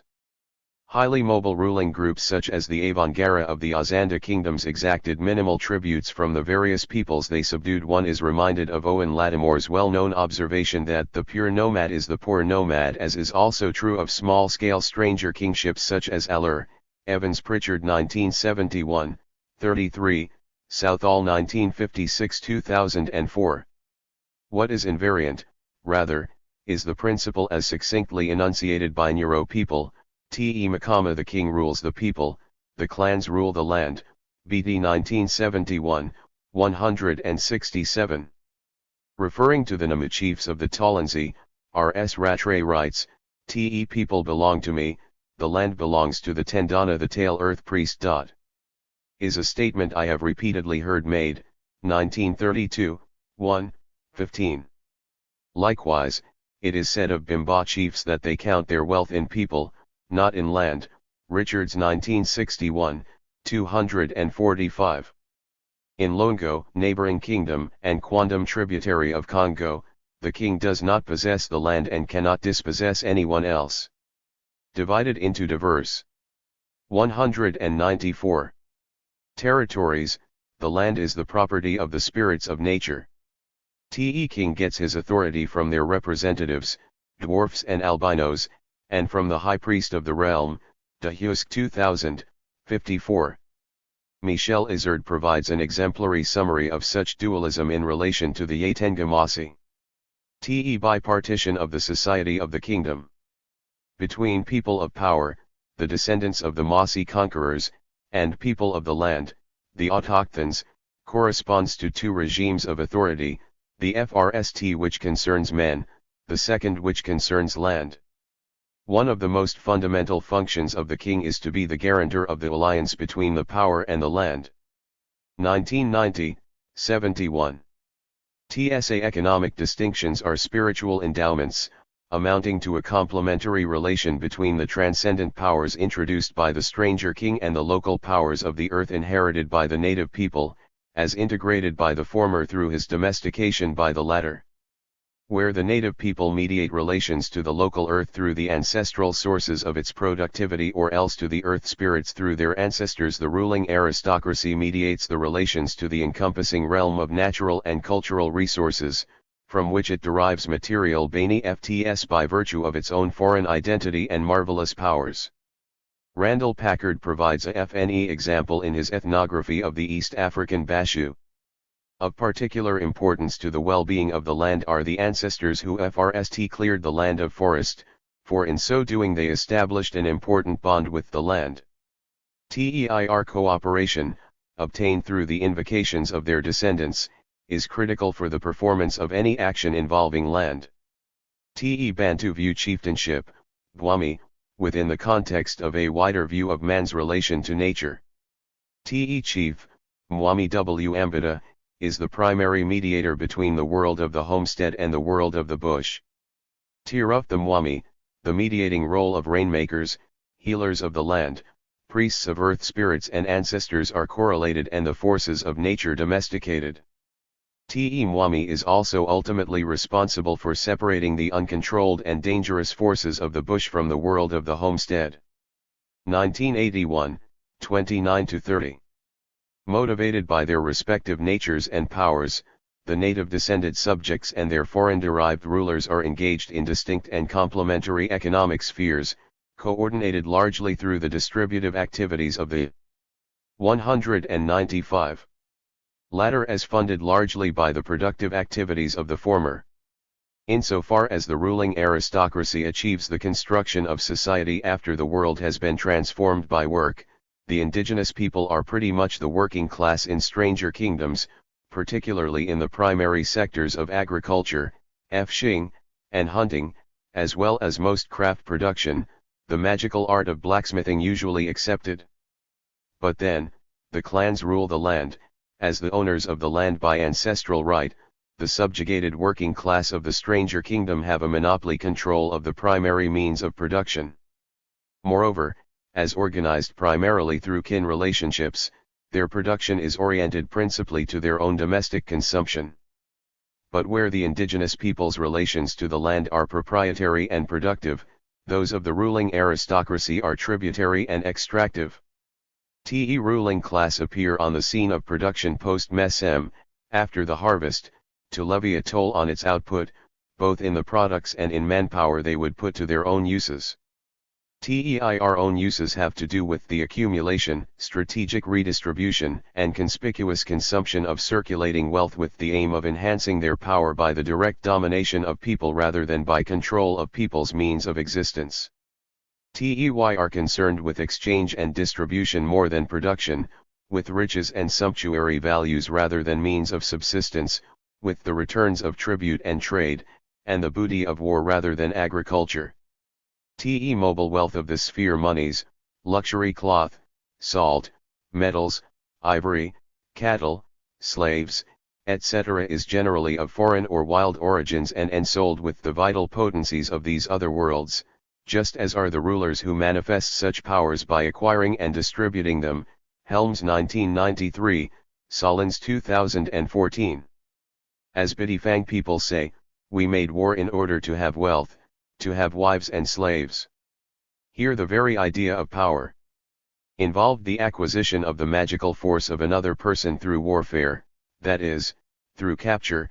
Geyer 1993, 257. Considering that the native people receive their harvests by one or another form of spiritual bestowal, while the ruling elite appropriate their wealth by one or another form of predation, then our notion of production hardly applies at all to these societies. See Chapter 1. In any case, it need not be supposed that stranger kingship as such represents a determination by the economic basis. Not only because the subordinate class controls the primary means of production, but because, as Southall put it for Eller, the economic powers of ruling chiefs are insufficient to account for the concept of their authority. Nothing more strikingly reveals the binding force of the concept of chiefship, he wrote, 1956-2004, 190, than the inability. 196. Of the requisite material basis to confer its real essence. Besides Eller, there are stranger chiefdoms and kingdoms large and not so large where the structural differentiation between the alien rulers and their autochthonous subjects is disproportionate to their minimal powers of economic domination and exploitation. Ozanda again, as well as Anuak, Luvdu, Shilluk, Talanzi, Nyakiosa, Moundang, all come to mind as instances of a radical differentiation of the superstructure unsupported by the inequalities of the infrastructure. Still, if Marx doesn't quite work here, George Simmel's classic essay on the stranger is a fair description not only of the dualism of stranger kingship, but also of the structural constraints that distinguish the localized native owners, connected in substance to soil, from the mobile stranger traders and traefers operating in an encompassing sphere. Stranger is by nature no owner of the soil not only in the physical, but also in the figurative sense of a life substance which is fxed, if not in a point of space, at least in an ideal point of the social environment. Although in more intimate relations like marriage with the daughter of the natives, he may develop all kinds of charm and sine fkants, he is not an owner of the soil. Reduction to intermediate trade, and often, as though sublimated from it, to pure fnance, gives him the specie fc character of mobility. If mobility takes place with a closed group, it embodies that synthesis of nearness and distance which constitutes the formal position of the stranger. For the fundamentally mobile person comes in contact, at one time or another, with every individual, but is not organically connected, through established ties of kinship, loyalty, and occupation, with any single one he is encompassing and transcendent. Wohl F. 1950, 403-4. Original emphasis. I uncovered an increasing number of FRST occupants and former chiefs, to the point that it began to appear that there were as many FRST occupants among the Bashu as there were New Englanders who came over on the Mayflower, and as many chiefs as subjects.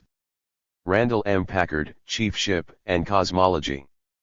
Probably the majority of pre-colonial African states, including Congo, have known serial kingship histories, sometimes involving several successive foreign. 197. Dynasties. For the most part they were nevertheless organized in the classic binary terms of native and stranger, that is, by recursively categorizing all earlier regimes, their rulers and subjects alike, as native owners relative to the latest foreign dynasts.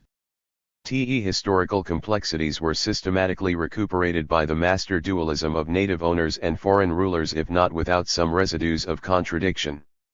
For insofar as the latest dualism did not cancel the earlier ones, the EFECT was a polity structured as a series of encompassing iterations of the same structural duality.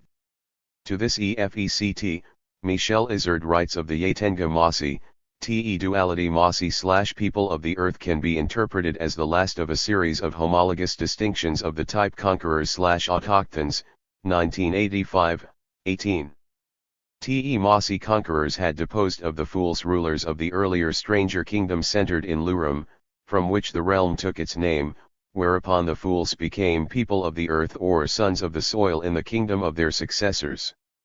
Moreover, the fools' leaders took on the functions of priests of the earth or masters of the earth throughout the Mossi realm, those of highest rank becoming the head priests of the Mossi state, a recurrent pattern in stranger kingships, as will be seen.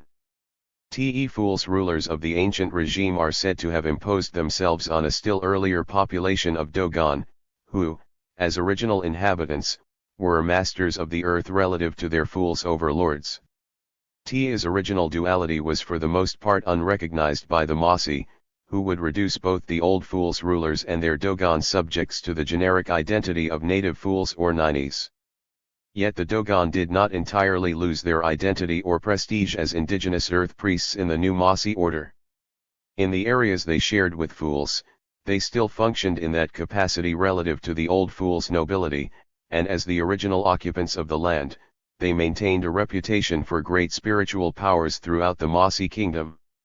In his rich works on the Kazembe kingdom in the Luipula Valley, E.N. Cunnison, 1951, 1957, 1959, describes a somewhat more complex history of successive dynasties similarly folded into the binary opposition of native subjects and foreign rulers. When the latest conquerors led by the Lunda hero Kazembe took over the country, the erstwhile Shilla rulers of Bimba derivation together with their own original subjects, the Bwilil people of Luba derivation, collectively became the indigenous owners of the land, at least from the kingdom-wide perspective of Lunda. Te Bwilil had displaced the original Pygmy population in the hunting and fishing heartland of Kilwi Island, and they became owners when the Bimba under their chief Nkiba took over the country. 198. Indeed, in a process of ethnogenesis typical of stranger king formations, they became Bwili under the Bimba occupation, even as the Bimba were now known as Shilla. When the Lunda arrived, the Bimba/Shilla leader, titled Nkiba by positional succession, was made the chief wife of the conqueror, Kazembe, as well as the paramount owner of the kingdom land. However, this did not erase the earlier historical distinction between Shilla rulers and native Bwilil owners, which continued to function within the areas occupied by these peoples. So while Shilla together with Bwilil were owners relative to the Lunda chiefs, Shilla were chiefs relative to Bwilil owners. Te master dualism thus accommodated a triad of ethnic groups, which, moreover, were broadly distinguished in function, the Lunda as rulers, the Shilla as F-shares, and the Bwilil as ritual experts. TEFRST of the annual ceremonies to unlock the FSH in many of the lagoons shows that there are Bwilil about, Cunnison 1959, 202. But then the Bwili's ritual knowledge had come from their autochthonous pygmy predecessors.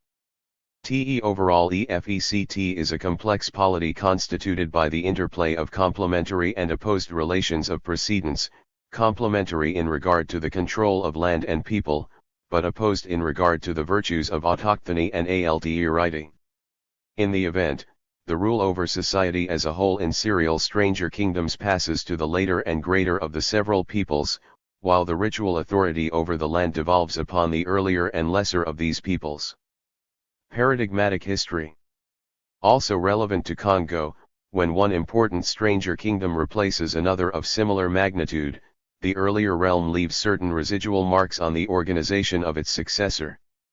For insofar as the Quandam rulers are now the dominant owners and priest-chiefs of the new order the way the Shilla under Nkiba became the primary owners under the Lunda kingship of Kazembe while remaining secondary rulers, as it were, of the enduring older regime, the subject population is more broadly and centrally organized than the Kongiris of small-scale, autonomous communities that make up the indigenous stratum of an elementary stranger kingdom.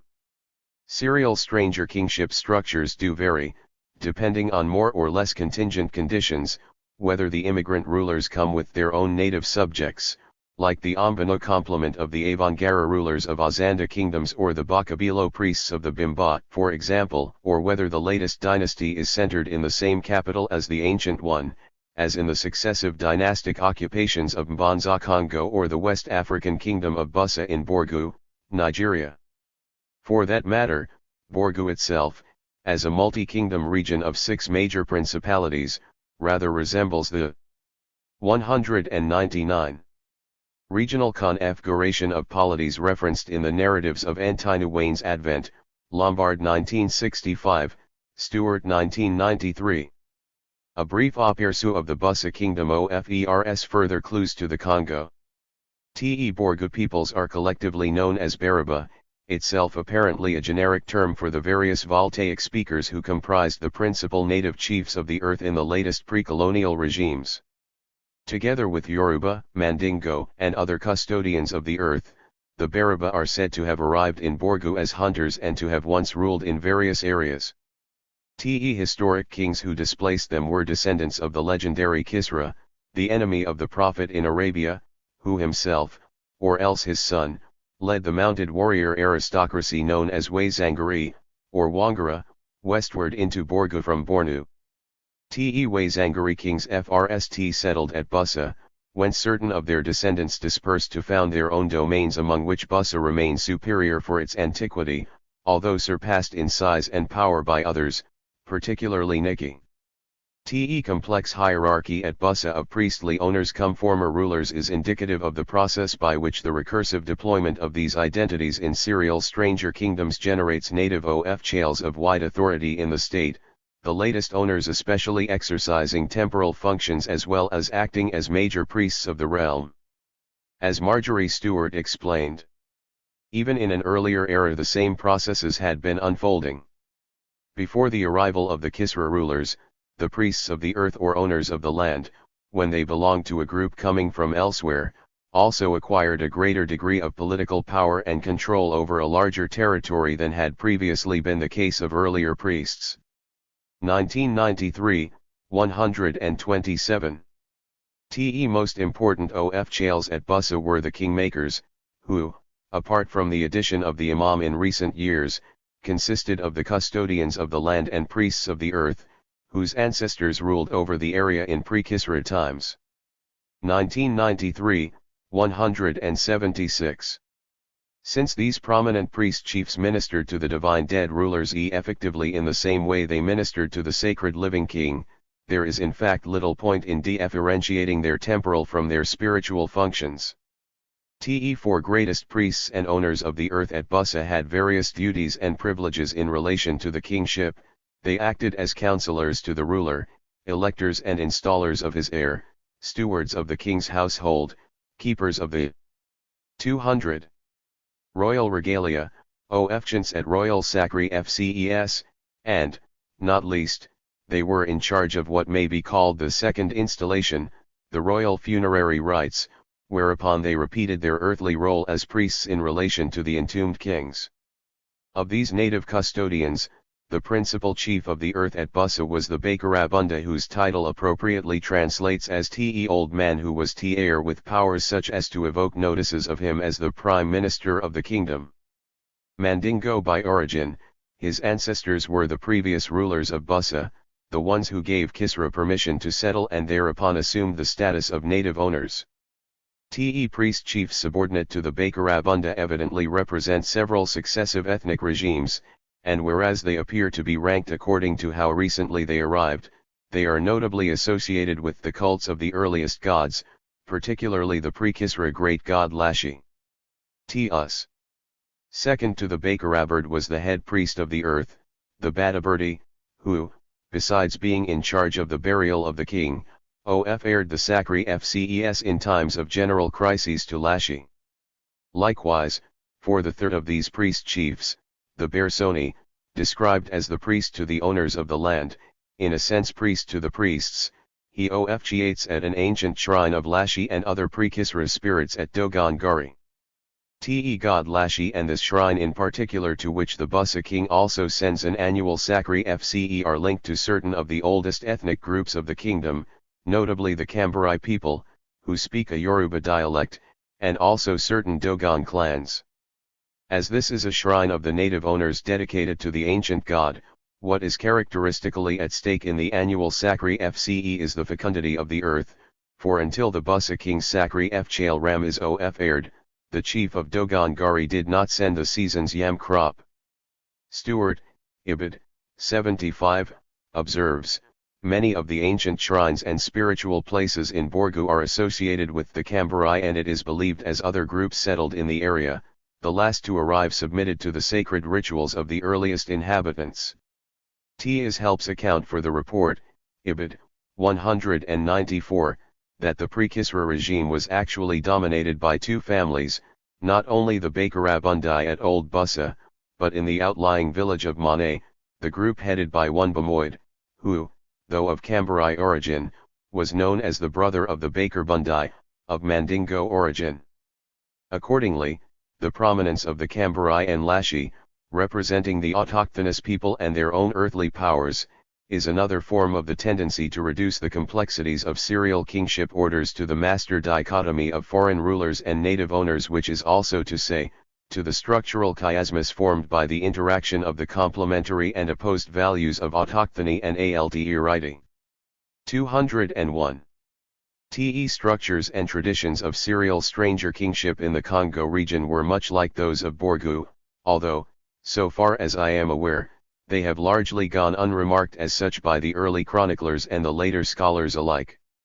The issue of the integration of successive foreign dynasties has been foreclosed, notably as it is presented as a discrepancy between competing versions of Congo history, rather than a temporal sequence synthesized as a structural palimpsest.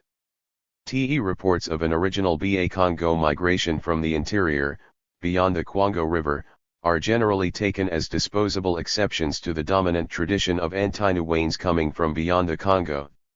Or else the serial kingship is recognized but not conceptualized, as though it were of no particular significance that Antinuwane incorporated several older kingdoms in the course of the epic journey to his own. In the climactic episode of this charter tradition, also often widely noted and little theorized, Antinuwane submits to and is installed by a chief priest of the earth, Anseku Enivunda, in the ancient capital of Mbanza Congo, the characteristic function of the native owner whose own ancestors were once the rulers. For the most part, however, everything happens in the Europeans' accounts as if they were content to follow the authoritative discourse of the latest Congo powers that be in reducing the perduring structures of successive stranger kingdoms to the master dichotomy of immigrant rulers and autochthonous subjects by confuting all previous regimes in the latter category. As, for example, the early 18th century account by Bernardo de Gallo. It is necessary to know that there are two peoples in this kingdom. One arriving as immigrants and the other truly of the land, the latter composed of those who submitted or subjugated and the other the dominant ones. The dominant ones came with King Lukani aka Antinuwane, and they were called Se Congo or Congolese nobles, inhabitants of the royal city. The others, the subjects, are those who are found in the lands and provinces of the kingdom, and those called Ikeda, Alamba, or peasants and rustics. Cited in Randall's 1968, 57. Some years earlier, the Capuchin missionary Kavazi noted a similar distinction, also observing that the Ba Congo did no productive work, leaving that to slaves, although rather than completing society, they passed their days smoking. Ibid. 57, 59. In any event, the countryside at that time also had some aristocratic inhabitants, including those from previous regimes as well as Se Congo. 202. Bearing the graded titles of European nobility in charge of various districts. Taken together with the ethnic diversity of the underlying population, the collapse of this complexity into the binary opposition of immigrant rulers and native subjects is the structural condensation I am talking about. Among the anthropologists, Ballandier, 1968, alone takes note of two distinct incursions of immigrant rulers and suggests they refer to different historical periods, but otherwise the general scholarly opinion follows the dualist model, which is no doubt the ethnographic reality. The conqueror Antinuwane created a new system when he founded the Kingdom of Congo, writes Kajsa Ekholm, but he remained a foreigner. The land did not belong to his forefathers, and for that reason he was dependent on the FRST occupants and primarily on their representative, Anseku Enivunda, 1972, 155, cf. Vanzina 1992, De Husk 2000. By contrast, a number of chroniclers of Congo charter traditions since the 17th century have been reporting one or another of two fundamentally different versions of the kingdom origins, with different castes of characters migrating from different homelands across different rivers. Indeed, there are many modern groups who claim to have founded the old capital of Mbanza Congo, let alone those who claim to have originated there, but the widespread traditions of an origin from the east across the Kwango River and from the north across the Congo, Zaire, have the warrant of early as well as recent documentation. As can happen in serial stranger kingships, the dynastic stories may get confated such that elements of one appear, more or less incongruously, in traditions of the other. Based on information collected in 1665, the account of Antinoüain's advent by Cavazzi is one of the most informative narratives on the origins of the reigning dynasty, except that instead of Vungu it situates the hero's point of departure as Coimba in the region of Kwango, that is, east of the Congo Kingdom. Jesuit Matias Cardoso, writing in 1622, got Antinoüain's homeland as Vungu, all right, but he also recorded the names of 6 earlier rulers not found on any other extant king list. What these anomalies evidently represent is the subjacent tradition of a prior kingship that had indeed come across the Kwango. Consider, for example, a text of 1680 by the soldier historian Antonio de Oliveira de Caternega. Concerning the origin of this kingdom of the Congo, the old conquerors of Angola testified that the Mexi-Congo nation was always reputed to be foreign. That they had come from the interior to dominate the kingdom, just as we say of the Romans. In that way this Mexi-Congo people came from the interior. 203. And expanded. Tey came from the lordly lands of Congo de Mulika, and took possession of the powerful kingdom of the Congo, the natives of that kingdom being the Ambundos, of another stock. Cited in Pava Manso 1877, 266. As Amuleka extended considerably beyond the Kwango, this is something completely different. Yet it is not completely different from certain legends recorded in the late 19th and early 20th centuries. Not to forget that Antinoüain's own story involves contacts with previous regimes, including the one at the capital of Mbanza Congo, which he is otherwise supposed to have founded. Protestant missionary Karl Lehmann, writing of Nsundi province, says the eponymous Sundi people had immigrated and established a great kingdom before the foundation of the Congo, 1953-68, 1. In one version of the kingdom origins, the story he reported is much the same as Vungu tradition, with Antinoüain, aka Lukani, as the main protagonist, except that the river he crosses is the Kwango and the relations he kills for not paying the toll are his brother-in-law and the latter's wife, 1957, 137. 21 Layman was convinced in general that the people came from across the Kwango, as indeed the tradition current among them was our ancestors came from the east, 1953,1, 10. In this regard, the traditions of an original Bantu kingdom in the Congo established by migrants from the right bank of the Kwango River collected by the Jesuit missionary J. Van Wing, 1959, are particularly suggestive for their resonance with local references to ancient kings reported in the 16th and 17th centuries. From the Bankano people, for example, who inhabit the region watered by several tributaries of the Kwango on the Congo side, TEIR principal town was Mbanza Congo, situated at the angle formed by the Kwilu and its tributary the Tawa. Tey say that their Congo was founded by a great chief, Na Congo, when he crossed the Kwango, Ibid, 38. Or again, from the Inkazi region.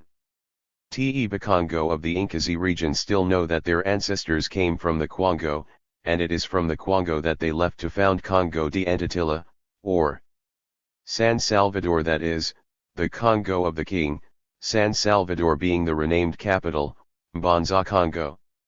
Most traditions and legends known to the masses do not go back beyond San Salvador to the origin place of the population. But several chiefs distinctly affirmed to me that the FRST chiefs of the tribe came from the Kwango. 1959, 38. And there are the complementary accounts from clans in Bangu province that trace their genesis to a dispersal from Mbanza Congo ordered by this Na Congo, the king of Kwango origins. From these several sources, Van Wing, Ibid, 40, constructs an alternate history to the Vungu tradition, a narrative of migration and kingdom formation under the aegis of Na Congo, the principal chief of the Bakongo clans, and his successors of the same title and distinction. Beginning with the crossing of the Kwango and the initial residence on the Kwilu in the northeast, The story takes Na Congo and his people through the Congo heartland to the ancient capital of Mbaza Congo in Bemba province, leaving people along the way to form dependent chiefdoms, CFG1. That is how the important Mbada province was generated, including certain Kwilu and Inkazi settlements under a ruler who acknowledged the suzerainty of Na Congo. By the tradition, Mbanga province was constituted in response to the growth of population in Banza Congo, which prompted the king, Na Congo, to dispatch a levy of people from each resident clan to other areas on a mission of conquest. Tia's dispersal of ruling groups from Banza Congo is repeated in the traditions of Antinuwane and the Vungu dynasty, but what is also paradigmatically relevant in the early historical chronicles is that a set of interdependent kingdoms and chiefdoms centered in Banza Congo pre-existed the installation of the Vungu kings in the same sacred center. Moreover, in their notices of local traditions, these 16th and 17th century records correspond closely to Sini-Fkant elements of the Na Congo traditions that Van Wing collected much later from much the same places. With regard to Na Congo's initial residence in the Kwilu Valley, there is the 1664 text of Kavazi relating that in Esquila Nsi Akwilu in the Kwilu River Valley. They revere a site hidden deep in the forest, which by ancient tradition was the residence of the Frst kings. Kavazi was told that anyone who looked upon the site would die, in Tiornton 2001, 109-10. 22 Te Kwilu. Sites noted by Van Wing were in the domain of the ruler of Mbada, the Mani Mbada, whose incumbent figured prominently in the Antinuwane tradition as the latter's maternal uncle. In the Lopez/Pigafetta work of 1591, the Mbada ruler is described as a stranger king in his own right, as might be expected from the narrative of the Na Congo incursion. Te Prince of Bada has many lords under him, and the natives are called Mansabas, their language being understood in Congo. Tey are a much ruder tribe than the Masakongo, the Bakongo rulers, and slaves coming from them prove extremely obstinate. 1591-1881, 62. Regarding the information gathered by Van Wing of the colonization of the Mbangu area by Na Congo's people, a passage in Pigafetta indicates that the Mbangu ruler of the 16th century indeed belonged to the oldest nobility of the kingdom. Te present governor is called Don Francisco Manapango, and belongs to the oldest nobility of the chiefs of Congo. In councils of state he is always present, being already an old man and of great prudence, and for 50 years he has governed this province without any outbreaks. Ibid. 60. Te Mbangu notables' political functions in the historic Congo regime are consistent with the typical role of former rulers in serial stranger kingships. Finally and more recently comes strong linguistic evidence of a pre-Antinuwane dynasty from across the Kwango in an article, On the Origin of the Royal Congo title Nangula, by Cone Bosto N, Ajas Endendach Wayabi, and Gil Maurice de Schrijver. 23 of this traditional king's title, the authors write. Thanks to a distinctive diachronic sound change, it is even possible to locate quite precisely the term's origin within the Kikongo dialect continuum. Its provenance gives new credibility to an earlier but discarded hypothesis situating the origins of the Congo kingdom in the eastern part of the Lower Congo, somewhere in between the Inkazi and Kwango rivers. 2013, 54.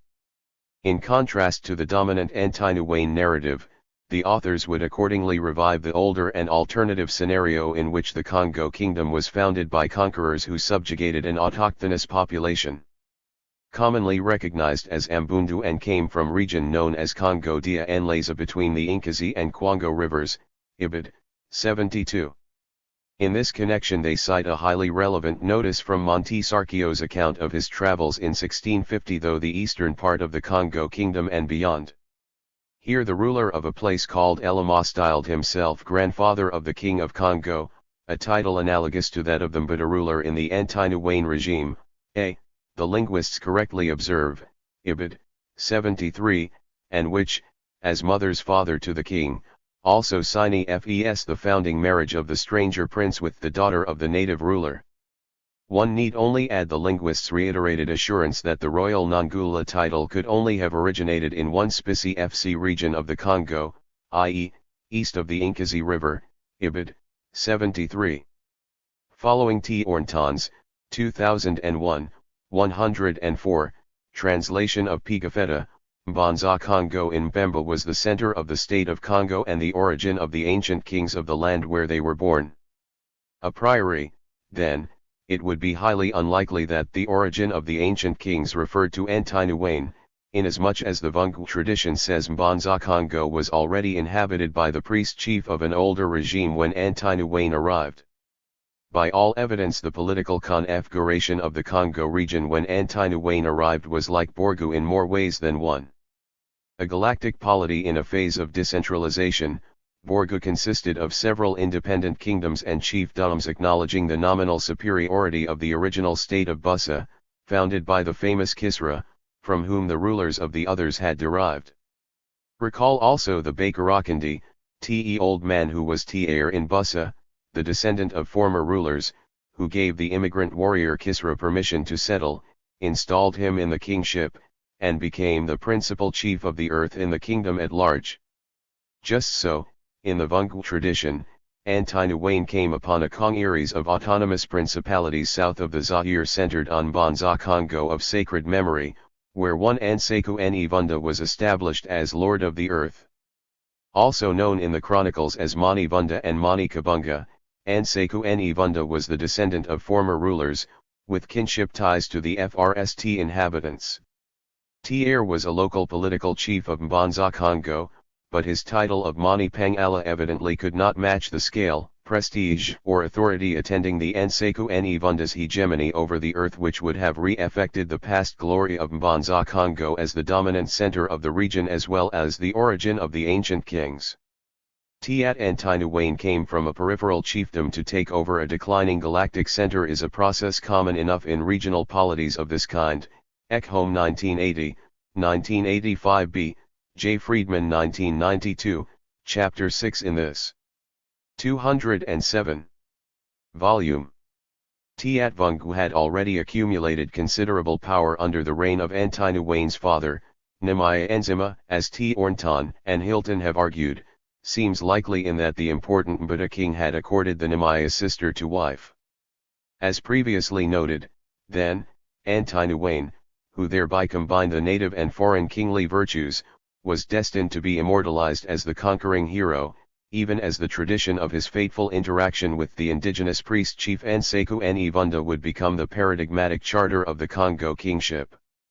Residing in Mbanza Congo, the Anseku Nivunda was effectively the epitome of the quantum ruler become the priest-chief of the indigenous owners of the country. Under the cognate name of Mani Kabunga, he is described in the anonymous, 17th-century history of the Congo Kingdom as the Supreme Pontiff, speaking in our way, among the Congo nobility. In Cavalier's references to his powers, he was the intermediary between the living and the ancestors who were the real owners of the fields, the forests, the rivers, and the streams, 1946, 80. Te Anseku Nivunda was the person to whom one appealed for help in all circumstances, on whose authority one planted and harvested, who had the magical powers of the hunt and the remedies for madness and convulsions, and although he himself did not reign in the country, neither could anyone who had not been recognized by him. Ibid. 15. We have encountered this kind of Congo figure before, the Kidamai who as priest-chief of the province installs the foreign governor from across the river, although not before humbling him into acknowledging the Kidamai's own precedence in the land, see above. Considered by many as a god on earth, according to Kavazai, the Kidamai was the plenipotentiary of the heavens, and was offered the FRST fruits of every harvest, Randall's 1968, 39. In Hilton's generalized depiction, Te Kidamai were described as the owners, masters, lords, or chiefs of the land and gods of the earth, seed, or region, and it was believed that they could grant or withhold the rain, thereby making the world fecund or barren, 1985, 25. By all evidence, then, Anseku Nivunda was the Kidamai of Mbanza Congo, and insofar as the earth priests of a region were hierarchically ordered, Mac Gafey 1986, 195-97, he would be endowed with such powers on a scale commensurate with the ancient preeminence of Mbanza Congo. 24 Hence his traditional and historical role as kingmaker. It is certain, according to the documents as well as tradition, that Nseku Nivunda had the privilege of being the principal elector of the kings, of installing them, and of receiving the portion of the tribute rendered when they acceded. Cavalier 1946, 252. Nseku Nivunda shared the king-making privilege with others whose Gfy ancestors had also submitted to Antinuwane, notably the Manimbata or Nseku Lao, and they continued in this ofce well into the Christian era. What had distinguished Nseku Nivunda as so-called principal elector is that he alone could proclaim the king-elect to the assembled Congo nobility, hence his assent to the decision was deemed essential. And the reason for this distinction was that in so recognizing the king, the Nseku Nivunda reprised in historical practice the paradigmatic tradition of the inauguration of the Congo dynasty at Mbanza Congo, where his ancestor transferred the sovereignty to Antinuwane although not before suitably humbling him. Like stranger heroes elsewhere, Antinuwane was legitimate at the price of his domestication as a conqueror from the dangerous outside. Antinuwane had defeated the overlord of Mbanza Congo, the Mani Pangala, and was installed on a mountain some 4 leagues distant, where he divided his conquests among his followers. I am following Cavalier's 1946, 11F recounting of the tradition, based largely on Kavazi and the anonymous history of the Kingdom of the Congo.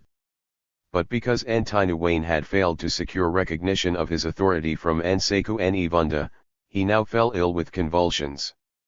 His people thereupon went to Mbanza Congo and, bowing before Nseku Nivunda, pleaded with him for a cure.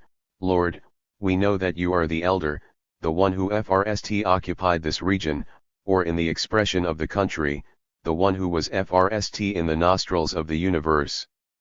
Antinuwane has fallen into convulsions, make him calm. At first incensed, Nseku Nivunda protested against what he deemed an invasion, but he relented and agreed to accompany them to Antinuwane. Here the latter addressed him, saying, "You are the eldest among us. Strike me with the bulletin tail, that my convulsions may cease." Cavalier explains the symbolism. The cure was the making of Antinuwane as king.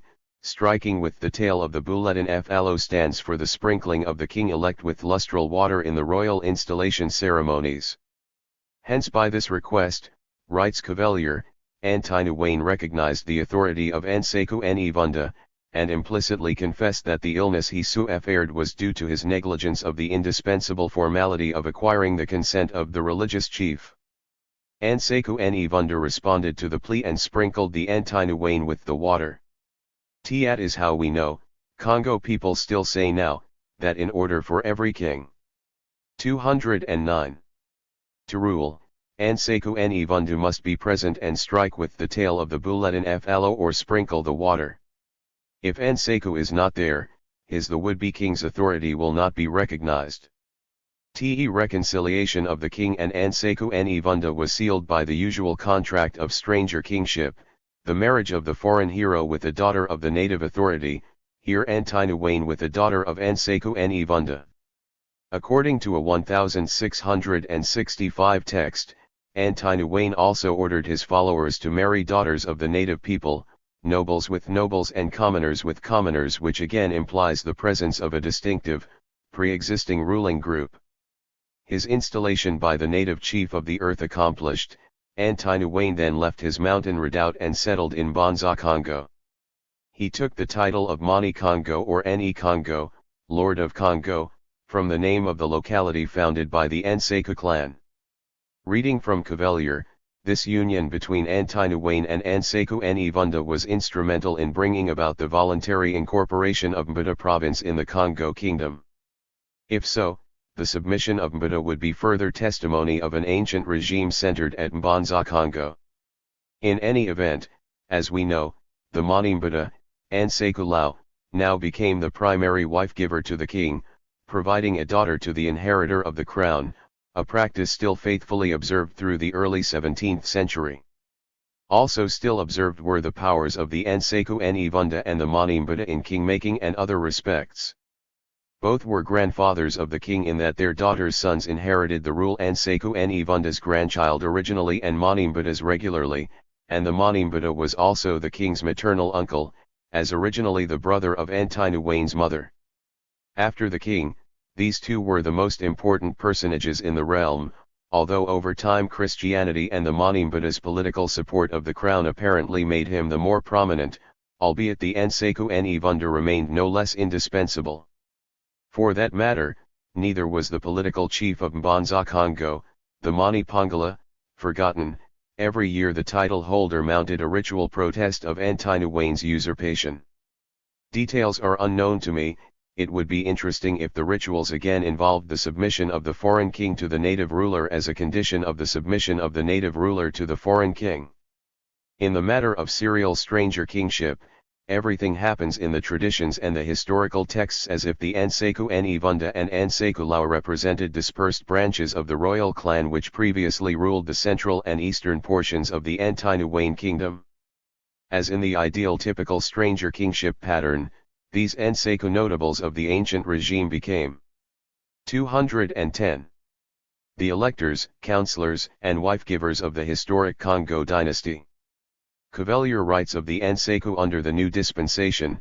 At Mbanza Congo, the Ansekus, Anseku Ibunda and Anseku Lao, occupied the highest rank. Among the Congolese the Anseku clan is considered the oldest of the clans. Anseku Lao, whose family governs Mbeka, is of royal blood.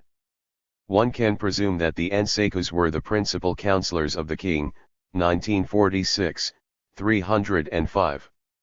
25. Not only are the royal Anseku the oldest clan, relative to SE Congo latecomers, but according to Van Wing, the Anseku Lao clan is very widely spread through the Bakongo country, 1959, 32. At the Anseku Lao Ibunda ruled a rustic people called Mansabas indicates they were stranger kings in their own right. In sum, the Anseku people, extending over the country they once ruled, exercised a certain residual sovereignty as a condition of the legitimacy they conveyed to their alien successors. Serial stranger kingship. Historiography, the end. Something must be said, then, for the distinctive ways that different peoples are the authors of their own histories. Particularly at issue are the people's ongoing recreations of how their society came to be, in practice as well as discourse, thus endowing their charter traditions with a certain historicity. In this connection, it deserves reiteration that stranger king structures are distinctively and inherently temporal. The entire cultural order, from its dual modes of production through its social and political and religious cults, is predicated on a diachronic narrative. Accordingly, like Maori, people in these societies find themselves in history. So it should not surprise that Ndembu accounts of their kingdom's origins are not one-off stories. And inasmuch as they are rehearsed in connection with the activities and relationships they underwrite, tradition and structure reciprocally affirm the truth of the other, or indeed, by way of awakened memories, they reproduce each other. Ian Cunnison observes of another kingdom of Lunda origin, the Kazembe realm of the Luapula Valley, the whole just Katayan of the existence of the kingship and its customs is referred back to its origins in the state of the Lunda ruler Mwata Yambo, 1959, 149. Similarly for Talanzi. All that matters of the past which lies beyond the span of man's recollection lives on in the social structure, the ideology, the morality, and the institutions of today.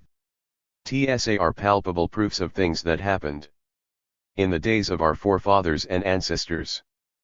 Fortes 1945, 24. Nor was Congo an exception. Speaking of Congo matters such as war, the death of the king, and the royal installation, Balandier recounts, at each decisive moment in the life of the kingdom, reinforcement was sought in a symbolic return to the origins, in a sort of communion in which the notables and the people were associated, 1968, 201.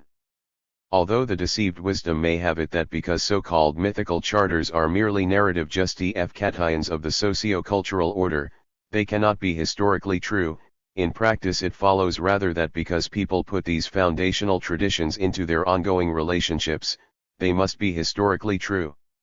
It's true because they do it, and they do it because it's true. Society endures on such tautologies. The big issue here is the status of myth, its historiographic value, arising from the fact that in the received language of Western scholarship it denotes something fictional, whereas for the African peoples whose story it is certainly true and frequently sacred. TEEFECT can be a fateful disconnect. The people's sacred truth is the historian's axiomatic falsehood.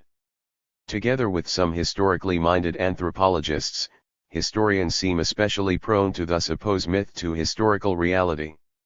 As, for example, Collins and Burns when writing of the rulers of certain Swahili city-states who trace their origins to Shiraz in Persia, TSA assertions are more myth than historical reality, 2007, 103. For these Swahili, however, this is the historical reality upon which they are organized and in terms of which they act, and as it is truly their historical consciousness, it cannot simply be ignored as false consciousness. Of course, not all historians are disposed to thus write of the distinctive ways that other peoples may know and make their history in favor of an archival determination of what actually happened or, more often, what probably happened.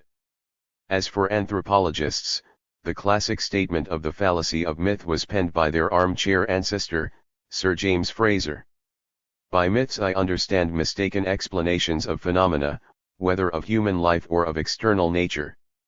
Such explanations originate in that instinctive curiosity concerning the causes of things which at a more advanced stage of knowledge seeks satisfaction in philosophy and science, but being founded on ignorance and misapprehension they are always false, for were they true they would cease to be myths. 1921-1976, XXVII. Likewise well known, however, was the critique of Fraser and his like by the Africanist anthropologist William Bascom, 1965. In the course of rescuing myths from Fraser's calumnies, Bascom offered a useful typology of three kinds of prose narrative, myth, legend, and folktale, and one mixed category, notably common in African societies, of myth legends. Concerned with superhuman persons and the origins of the world, mankind, death, and other such cosmic themes, myths, wrote Bascom, are prose narratives which, in the society in which they are told, are considered to be truthful accounts of what happened in the remote past. Myths are the embodiment of dogma, they are usually sacred, and they are often associated with theology and ritual, ibid. 4, whereas legends are prose narratives which, like myths, are regarded as true by the narrator and his audience, but they are set in a period less remote, when the world was much like it is today, ibid. Concerned with such things as wars, chiefs and kings, heroic deeds, and dynastic successions, legends are like our history in their content, if not in their science. The third category, folk tales, consists of entertaining stories not told as truths, nor in the social or ritual contexts that suppose they are. The African myth legends are the product of a simpler dichotomy of true and fictional narratives. Cosmic and historical traditions are thus grouped together and distinguished as historically true, as distinguished from folk tales by Yoruba, for example. The Yoruba recognize two classes of tales, folk tales, alo, and myth legends, itan. Myth legends are spoken of as histories and are regarded as historically true. They are quoted by the elders in serious discussions of ritual or political matters, whenever they can assist in settling a point of disagreement. 1965, 11. Note the implication, these historically true narratives function as paradigmatic precedents. Two different issues of historicity are entailed in these myths and legends, whether they make history that is, as paradigmatic precedents, or they are history that is, as reports of what actually took place. Too often, however, in opting for one alternative, Western scholars are apt to ignore or discard the other. considering that the myths and legends are a priori true for the people concerned, hence that they function continuously as precepts of order and 213. Action. For some analysts, mainly but not exclusively anthropologists, whether the events reported in the narrative truly happened is irrelevant.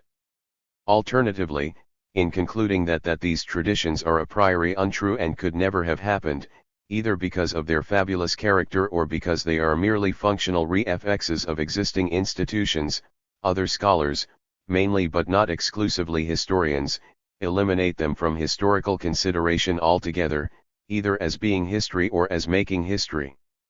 For reasons to be explained, I will here argue against both these extremes. But for the same reasons I would also reject the common average scholarly refuge in the answer lies somewhere in between, that these traditions may well harbor some historical realities, which we can determine by subtracting their obviously fantastic and irrational elements. T is common, average historical wisdom about myths might be labeled the kernel of true thesis. TE supposition is that the traditions are more or less valuable means of discovering real historical events provided their fantastic aspects are debunked and discarded. TE object is to find the kernel of truth in an otherwise unbelievable story, upon which the rest of it is best ignored. Or else, as in the case of certain traditions of Stranger King origins, the rest is written off as a counterfeit claim of legitimacy. Among scholars of African history, Jan van Zenne, 1985, has been the great master of this kind of historicist exegesis. In an interesting way, it involves an inversion of the relation between myth and fact that has been argued above concerning the analytic value of a demonstrable discrepancy between traditions of origin and what actually transpired. In the typical kernel of truth practice, one subtracts the fanciful from the mythical in order to arrive at the truly historical. But if the so-called myth is known to be the historical reality by the people concerned, what actually happened becomes the means of historical wisdom rather than the end, for the comparison with the tradition shows how these happenings have been appropriated within a given socio-cultural scheme. The relationship between what happened and how it was construed, which is also to say what historical effects it may have, is the work of culture or, more precisely, of people making what happened intelligible by means of cultural standards of what there is. Too often, scholars have worked from the tradition to the event by a process of rational abstraction, supposing historical truth is factual, whereas a comparative anthropology would work from the event to the tradition by a process of exegetical elaboration, supposing the cultural truth is historical. A parenthesis here, lest I be charged with the crude notion of relativism to the effect of any morality is as good as any other by which critics too often. 214. Slander and anthropological sensitivity to the ways other cultural orders, and correlatively other histories, DFER from our own, cf. Mac GAFEY 1976, 116f. My understanding of cultural relativism has always been the following. Cultural relativism is first and last an interpretive anthropological, that is to say, methodological procedure. It is not the moral argument that any culture or custom is as good as any other, if not better. Relativism is the simple prescription that, in order to be intelligible, other people's practices and ideals must be placed in their own historical context, understood as positional values in the field of their own cultural relationships rather than appreciated by categorical and moral judgments of our making. Relativity is the provisional suspension of one's own judgments in order to situate the practices at issue in the historical and cultural order that made them possible. It is in no other way a matter of advocacy. Solins 2012b, 46. Cultural relativism is an anthropological way of discovering cultural differences, rather than a charitable way of granting them moral absolution. End of parenthesis. By contrast to the answer lies somewhere in between, some scholars would endorse the radical argument that since myths are sacred truths, all that matters is that they function as historical paradigms, regardless of their factual status.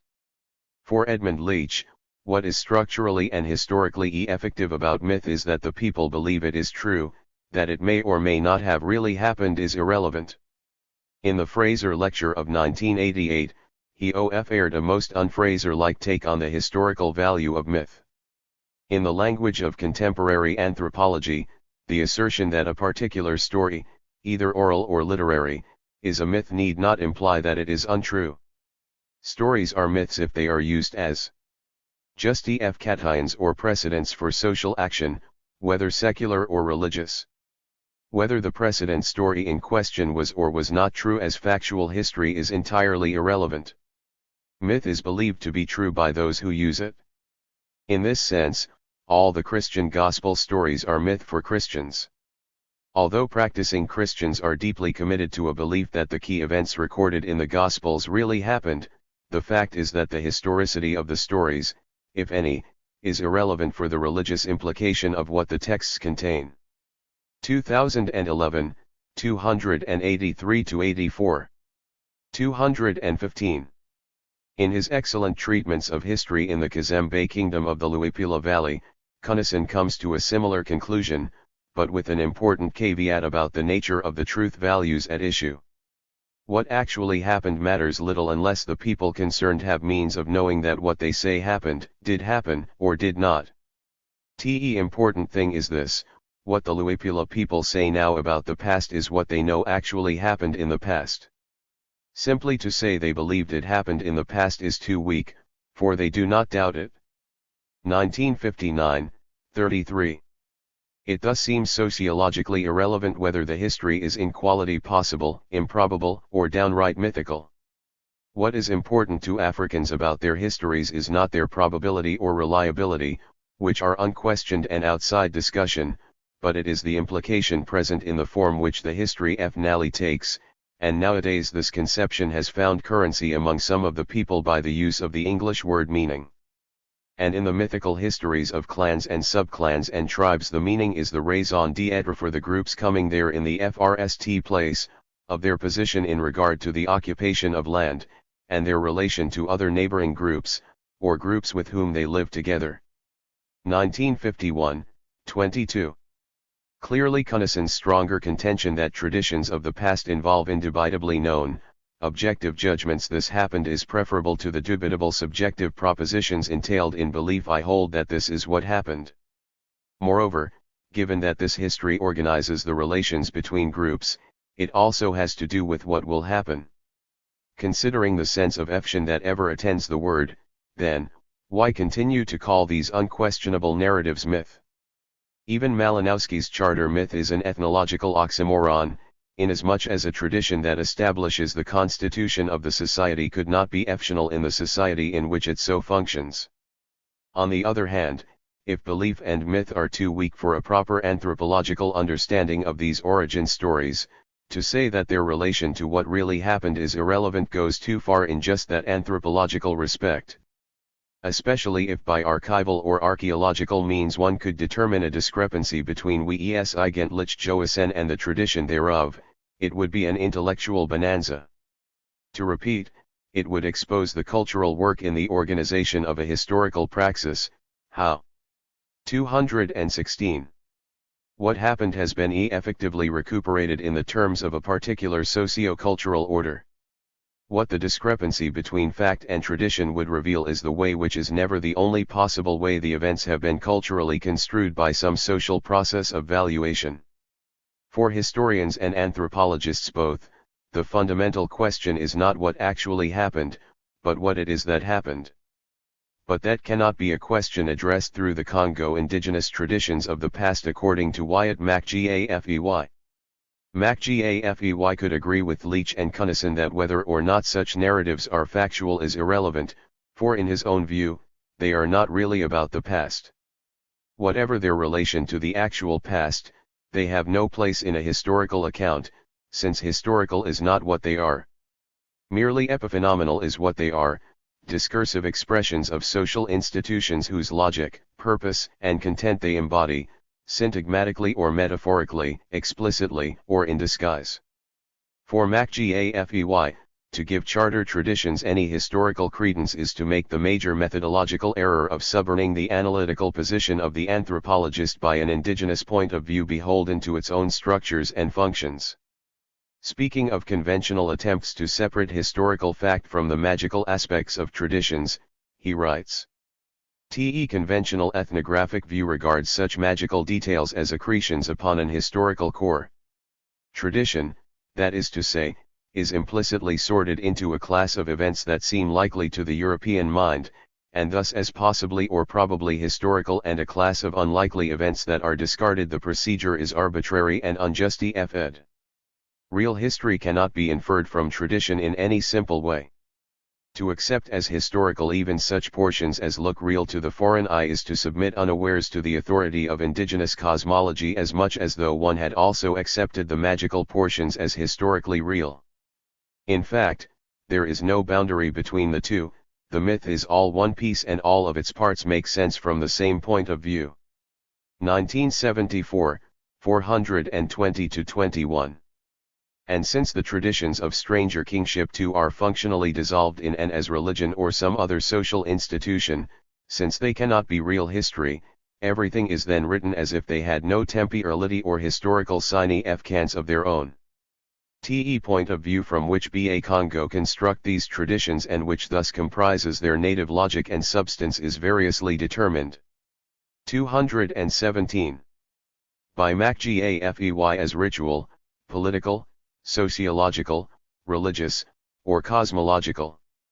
And while any and all such kinds of narrative or practice cannot then be historical material, in a recurrent deference to Marxist anthropologies they are deemed to have ultimate sources in the relations of production and social reproduction. In one of MacGAFEY's latest statements of this position, the dual system of stranger kingship featuring the complementary relations between immigrant chiefs and autochthonous priests, as summarized for Congo by Luc de Huysque, 2000, is referred to the even more abstract basis of space and time. De Huysque dwells quite rightly on what he calls dual systems, but evidently the pairing of earth-related and dynastic rituals is independent of the narratives that purport to account for them. The pairing can be understood sociologically, in that every community exists both in space and time, which are the necessary dimensions of production and social reproduction, and will be ritualized to some extent in every agricultural society. Space is the earth itself and the forces of nature on which all depend in common. Time, on the other hand, is the source of authority and the measure of social differentiation. Reference to the past purports to distinguish older from younger, Frst comer from latecomer, aristocrat from commoner. TSA two dimensions are what Victor Turner called communitas and societas, although he thought of communitas as occurring only in marginal situations outside the reach of societas. As Michael Jackson put it, the complementary principles of social organization, which are variously called lineage/locality, kinship/residence, ancestors/earth, descent/territoriality, can be abstractly and heuristically polarized as a distinction between temporal and spatial modes of structuring. Not the origin of this polarity but how it works out in practice is a contingent, historical question. MacGAFEY 2005, 195, 26. We are not specifically informed either by T. Ornton or by MacGAFEY how one accounts for the particular attributes of stranger kingship by the mode of production. A Marxist determination by the economic basis involves the forces and relations of production, but in this MacGAFEY text all the explanation we get by production and social reproduction is a generic reference to agricultural society. As a technical means, agriculture does not entail any particular structure of society. Certainly it does not specify that the working class of native subjects monopolize the ownership and control of this primary means of production by virtue of their forebears' original settlement of the earth in life and continued occupancy in death, such that the descendants of these FRST comers are uniquely able to ritually nurture the growth of crops which are in effect the transubstantiation of their ancestors. Rather than explicating stranger kingship and its rituals by determinate properties of production, then, MacGAFEY's treatment becomes more and more abstract. Now we are told that the dualism at issue is an opposition between time as the source of authority and of the measure of differentiation and space as the nature upon which we depend in common, Time is to space as societas is to communitas. But perhaps nowhere is space so radically differentiated as in the pervasive African distinction between the human community of the settled and the wild, populated by powerful evil and bani fchale forces, through the associations with which the stranger king derives the measure of his authority. Finally, we learn that not only are the dualisms of stranger kingship forms of time and space, but likewise the complementary principles of lineage and locality, kinship and residence, ancestors and earth, can be abstractly and heuristically polarized as a distinction between temporal and spatial modes of structuring. We are thus encouraged to explain differences by a constant and particulars by universals to which MacGAFEY, by invoking history to bridge the epistemological abyss, thereupon adds an explanation of the recurrent by the contingent. Although MacGAFEY and T-Ornton have their more principled reasons for dismissing the historical value of Congo origin traditions, whether of the kingship or the clans, they also on occasion pooh-pooh them for the trivial or unlikely causes these stories may assign for large events. So T-Ornton, 2001, 109, follows MacGAFEY in writing of the so-called Cabbage Patch Wars, a recurrent motif in clan traditions which alleges that an original ancestral group was definitively divided as a result of a quarrel between women over the ownership of a cabbage patch. I have seen the like in traditions of Fijian clans and the origin of the Hawaiian ruling chiefs, not to forget the Luo kingships that were sequitur to a brother's child swallowing a certain bead. Without claiming to assess the possible symbolic weight of the incident, one could easily suggest from our own Judeo-Christian traditions that though such episodes may seem unlikely, they can serve as the reasons for major real historical consequences. Or is it not partly because they have accumulated such effects over time that to the rational positivist eye, they seem disproportionately trivial? In any case, for 2,000 years Christians have known that they are inherently marked by sin and condemned to labor, fer, and die, all because Adam ate an apple. There is, however, no historical record of the event. Or of Adam, for that matter. Perhaps Augustine's inferential notions of the inheritance of acquired characteristics in regard to original sin were instrumentally designed to combat the alternative interpretations of the rival doctrines abroad in North Africa, even as they would be of functional value to the exercise of Roman imperial power, Pagels 1988. Still, the stigma of the original sin together with its many doctrinal complements has survived all manner of regimes, including the medieval, feudal, and the modern democratic, notwithstanding the mythical and irrational, not to say ridiculous, tradition of its origin. It also has been successfully perpetrated on colonized peoples who needed to be persuaded they were inherently evil. All that grand history has been sequitur to a trivial event that never happened. Yet because MacGAFEY and T-Ornton are convinced that events described in the Congo traditions of stranger kingship never happened, or in any case that they are of no historical moment, they dismiss these traditions as precedents and thereby ignore their specific structural entailments as in the relations of agricultural production as well as their historical reiterations as in the political functions of the Nasku Vunda, Mani Vunda, in the Christian kingdom. Otherwise said, they confound a syntagmatic history with a paradigmatic one, and having denied the facticity of the former, that also precludes the possibility of the latter. Is not to say that for MacGAFEY this is standard ethnographic or historiographic procedure. In regard to other aspects of Congo history, he is prepared to recognize the historicity of Congo traditions that, like stranger kingship, suppose that power comes from a spiritually charged other world. Conversion of the king and the leading nobles to Christianity in the 15th century meant from their point of view, as Randall's effectively indicates, their initiation into a new and more powerful cult which, like all the other cults known to them, offered privileged access to the powers of the other world through contacts with the dead. Subsequent religious history of the Ba Congo down to the present day is the history of this misunderstanding. Misunderstanding is as fundamental as the definition of death, lutwa, which to Ba Congo is a condition. 220. Of life in another place, or as the definition of race, which to be a Congo is a matter of changing one's skin. Any foreigner attempting to understand must be prepared to recognize a logic totally unlike his own. 1974, 426. Numerous working misunderstandings that have attended Western colonial enterprises afford perhaps the best demonstration of the historical significance of the difference between what actually happened and what it is that happened. White men thought they were buying Maori land. By the same transaction, the Maori understood they were acquiring white men.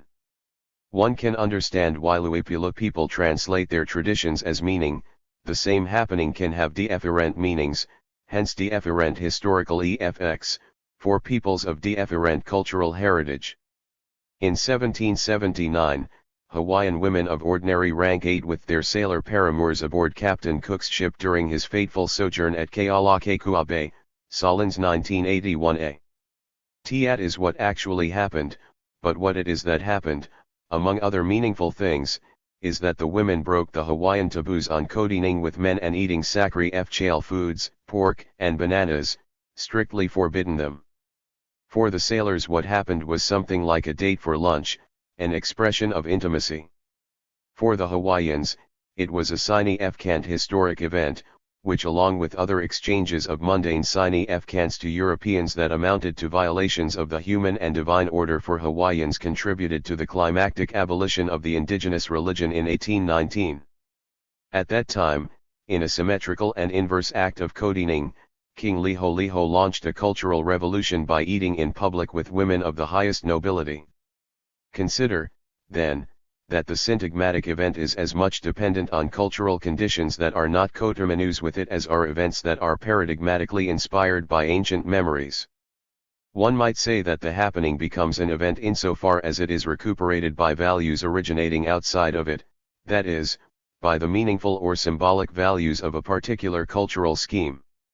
Indeed, the event as such is doubly beholden to phenomena external to it, both to cultural values preposed to it and to subsequent events that retrospectively make it more or less consequential. Not that these values determine what actually happens, as this also depends on contingent circumstances not specifiable as such in the relevant cultural scheme. British explorer Captain Cook was not foreseen in the Hawaiian order of things, however much the annual visitation of the god Lono, with whom Cook was identified, became the cultural template of his fatal end. 221. However circumstantial, history is necessarily atemporal and cultural through and through.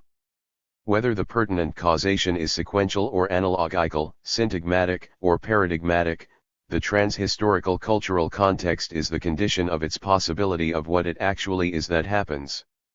Otherwise, without the culture concerned, what actually happens would be as significant as a tree falling in an uninhabited African forest. Chapter 4. Stranger Kingship of the Mexica. Marshal Solins. According to Cortés, upon FRST meeting Moctezuma, the Mexica ruler famously told him, "It is now a long time since, by means of written records, we learned from our ancestors that neither myself nor any of those who inhabit this region were descended from its original inhabitants, but from strangers who immigrated hither from a very distant land, and we have also learned that a prince, whose vassals they all were, conducted our people into these parts, and then returned to his native land. He afterwards came again to this country, and found that his people had intermarried with the native inhabitants, by whom they had many children and had built towns.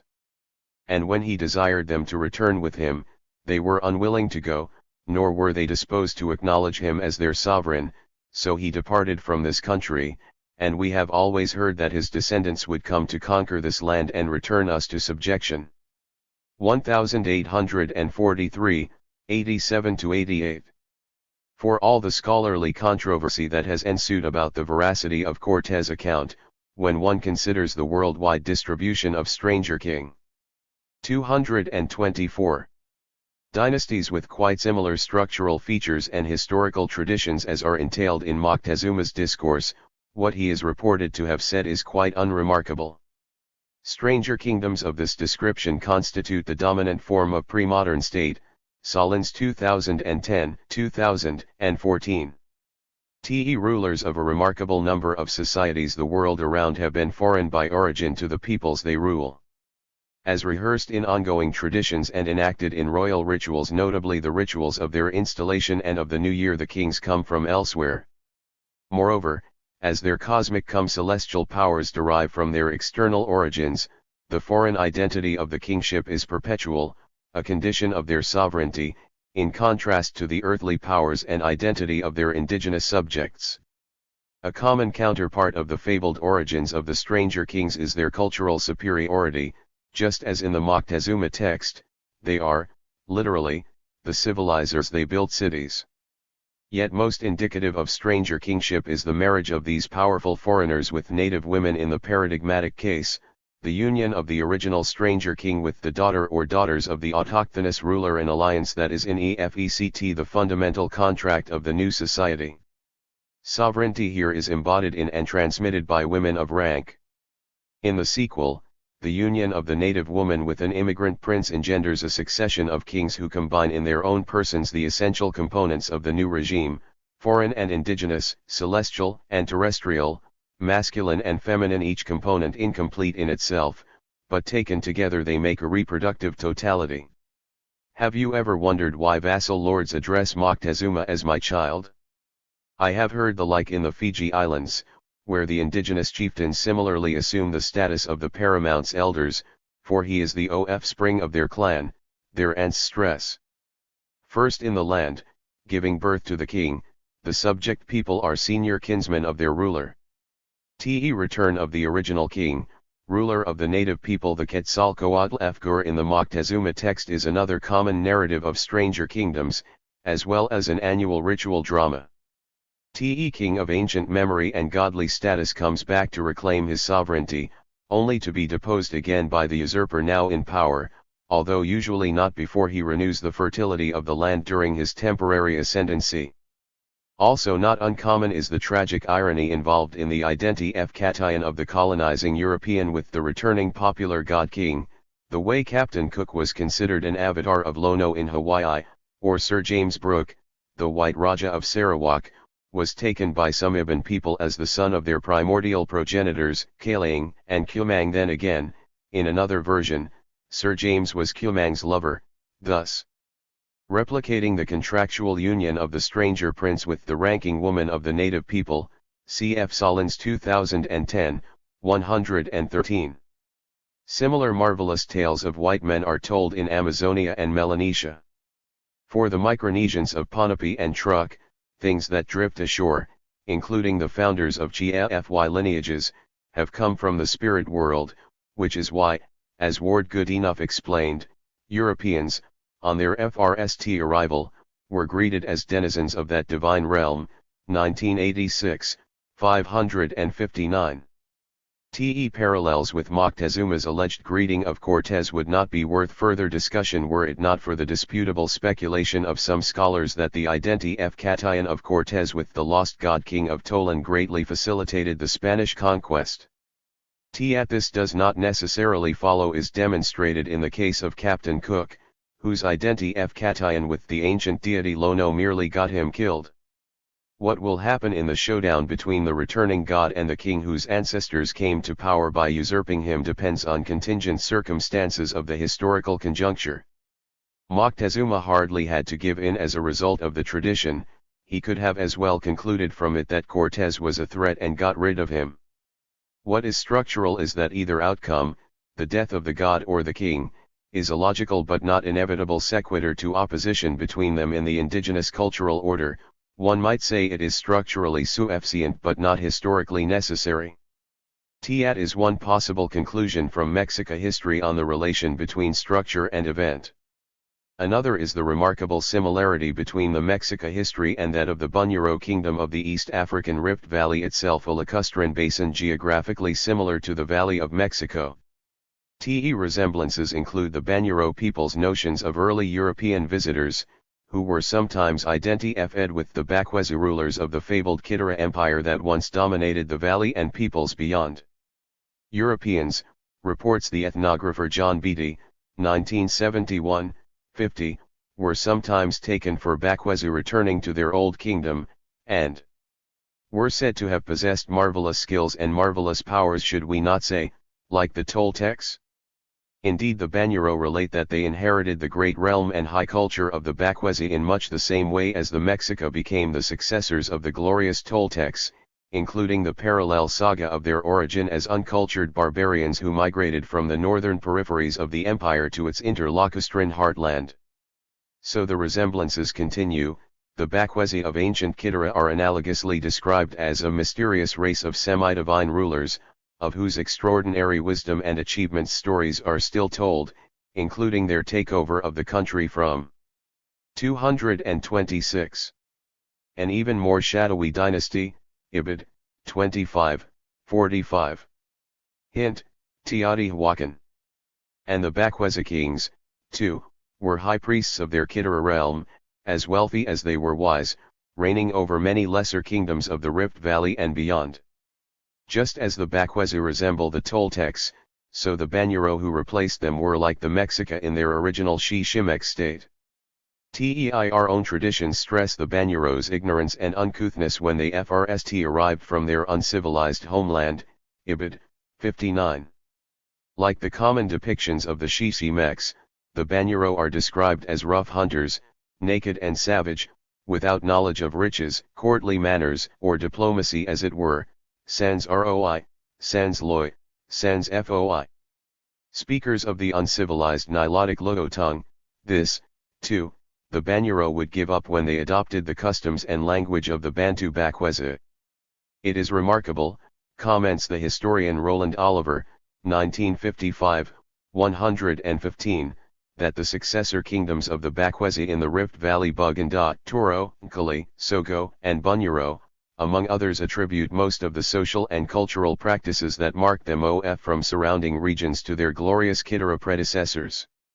Many are at pains to describe how they learned and copied the kingship customs of these ancient rulers, from whom indeed their own kings claim to be descended, like Moctezuma, who similarly transcended Shimek origins by virtue of an ancestral connection to the fabled Toltecs, see below.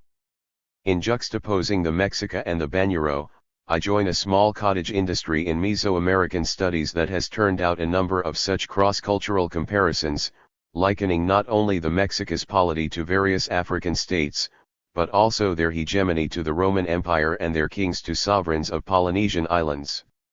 In the latter connection, Susan Gillespie's, 1989, adaptation of the Polynesian stranger king model to Mexica history, including her appropriate emphasis on the passage of sovereignty through high-ranking women, is most pertinent to the present discussion. So is David Carrasco's, 2000, analysis of core, periphery relations in the Valley of Mexico on the model of the galactic polities of Southeast Asia, as described in influential works by Stanley Tumbaya, 1976, 1985, 1987. Still, these excellent studies are also relevant to Mexica history and culture in a way that is not usually envisioned, for, like the Banyuro, we are here considering a stranger kingdom established by a peripheral, relatively undeveloped society over the legendary high culture core of a galactic polity. Although such takeovers of dominant centers by hinterland peoples are not all that unusual, everything thus happens in reverse of the ideal typical case where foreign kings from legendary homelands subjugate uncultured aboriginals. T.E.